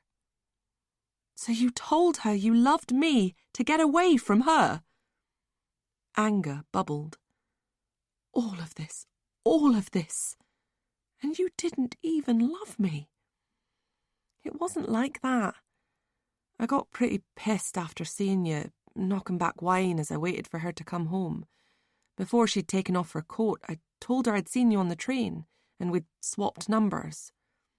I told her what you'd been through, that I still loved you. He paused for a moment. She began sobbing, clinging to me, begging me to stay, threatening to take her own life. I told her you were with someone, and I knew I couldn't be with you, but I couldn't be with her either, knowing I loved you. It just came out, my words taking on a drunken life of their own, and it didn't matter if they were true or not. It was my escape, my bid for freedom. I was desperate, Isla. But you have to believe me, I'm so sorry. Stop saying sorry. Isla battled her tears. Every painful, dreadful moment she'd been through was because Sarah had thought Trevor loved her. Yet he never had. You knew Sarah was unstable, but you sent her after me, she said, wishing her voice sounded stronger. I didn't know, Isla. She was messed up, yes, and yeah, our relationship was pretty toxic, but I never dreamt. He let out a sigh. You see things on documentaries, on TV and films, read novels, but you never expect anyone you know to be that damaged, that deranged. I just wanted out. I didn't know she would come after you. You have to believe me. Well, newsflash, Trevor, she did. Her voice trailed off. Helpless. With trembling fingers, she ended the call before he could say any more. At first, she was silent, her body numb, cheeks cold with tears, her brain trying to process everything. But the pain rose like a volcano erupting. She covered her mouth as a twisted, hysterical laugh escaped her lips, and Luna jumped from her lap, glaring back with frightened eyes as she raced from the room. Isla knew she sounded quite mad. Perhaps she was. Perhaps this time she really was going crazy. Perhaps this time they would put her in a cushioned cell where she would scream and scream and scream until she lost the will to scream any more. Perhaps she and Sarah were more alike than she realised. She pinged her rubber band, crying out as it stung her wrist, blood trickling from the shattered scab.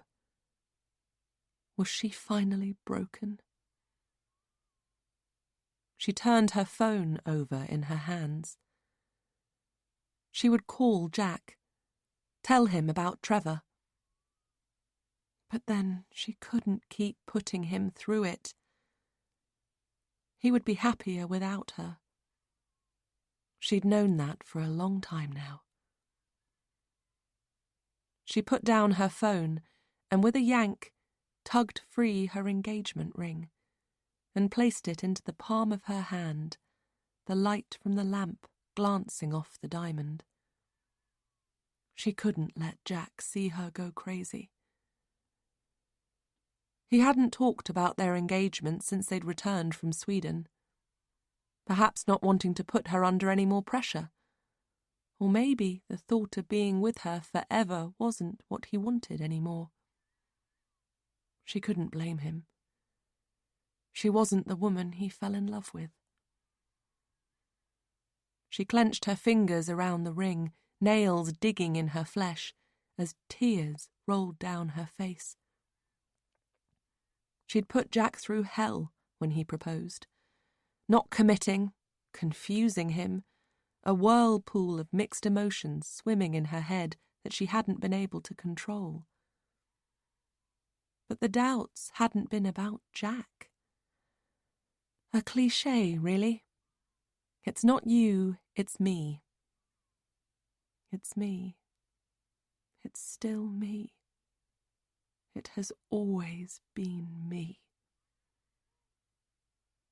She'd wanted to tell him the moment she'd feared for her sanity, the day she got back from Canada and someone, Sarah, had followed her.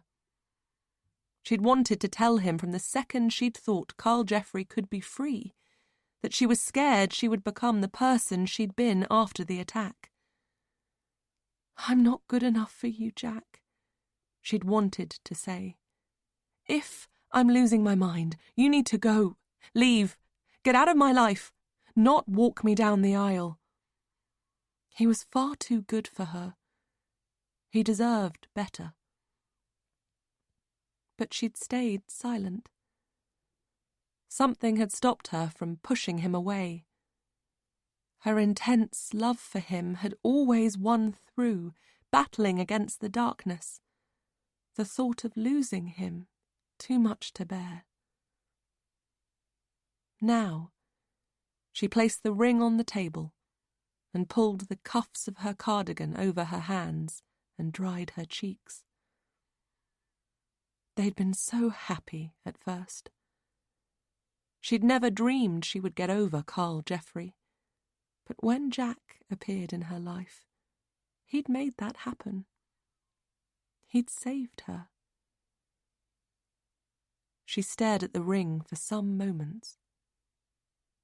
Could Jack save her again? Was there any way back? She knew the old Isla was inside her somewhere. She could feel her sometimes. A small, bright spark would flicker and dance in the darkness, and she would try to coax her out, want to swing her round, tell her everything would be okay.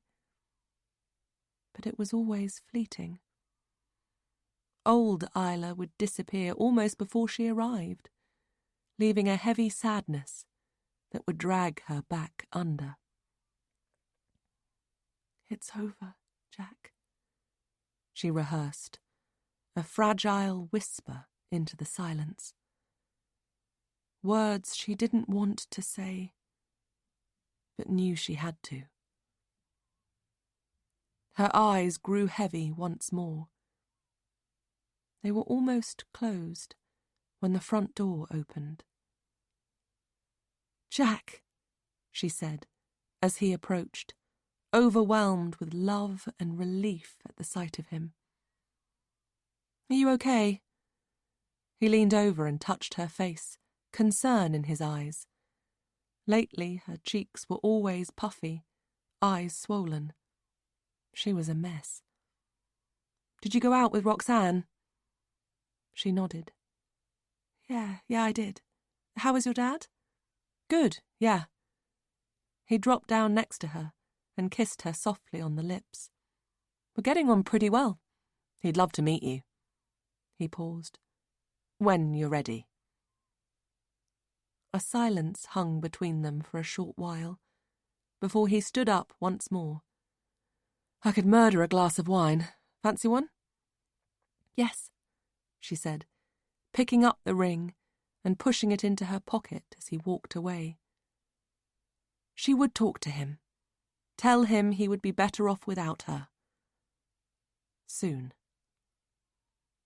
He opened the fridge and grabbed a bottle and 2 glasses from the cupboard before heading back to the sofa. He filled the glasses and handed Isla one. They sat in silence once more, snippets of Trevor's phone call darting around her head. Sarah had threatened Trevor with suicide if he didn't stay with her. Had she always been close to the edge herself? Was that why she took her own life the night she attacked Isla? "Why do you think Sarah killed herself?" she said, running her finger around the rim of her glass. "Do you think she knew Trevor would never love her, once he found out what she'd done?" Jack shrugged, not meeting her eye. Maybe it hit her, what she'd become.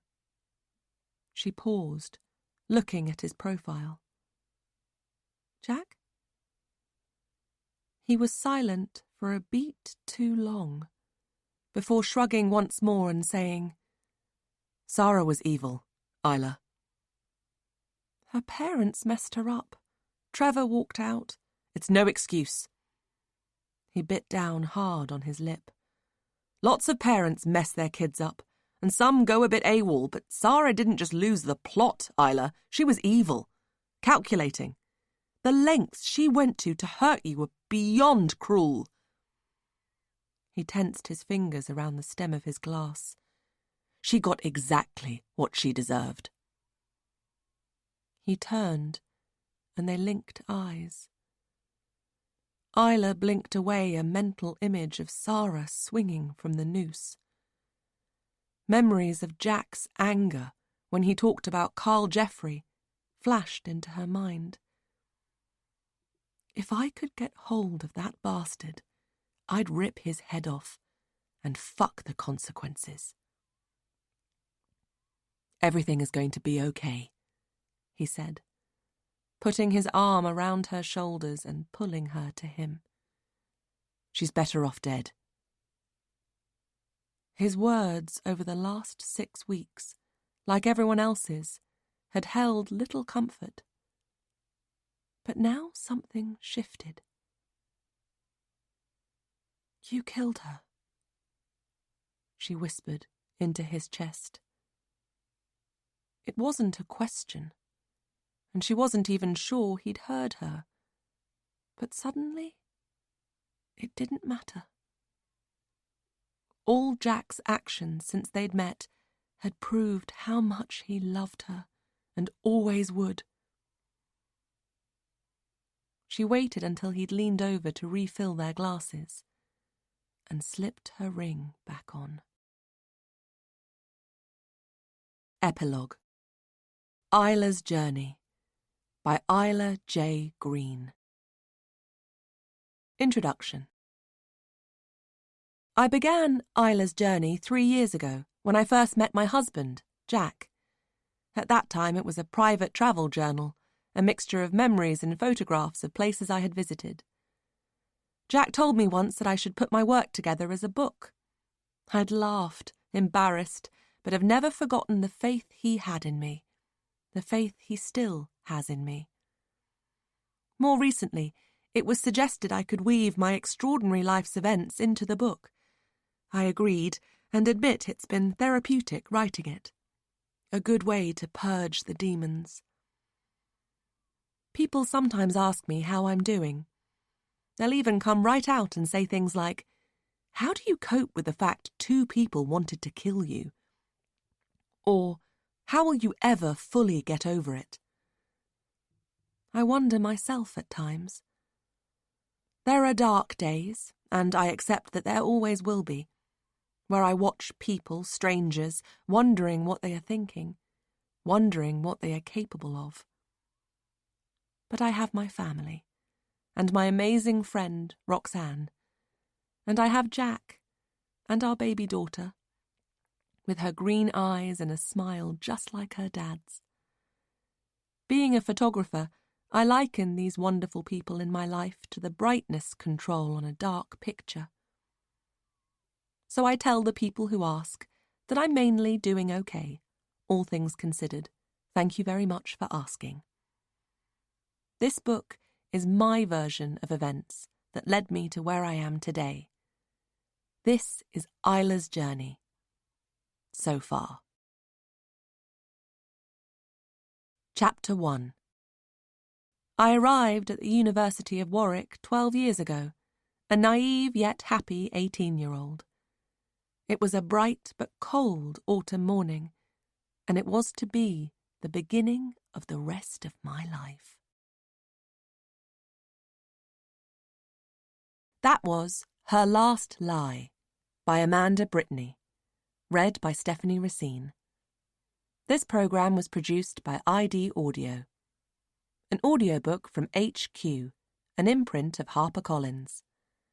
Text copyright Amanda Brittany, 2018. Production copyright 2018 by HarperCollins Publishers. All rights reserved. Amanda Brittany asserts the moral right to be identified as the author of this work. Thank you for listening.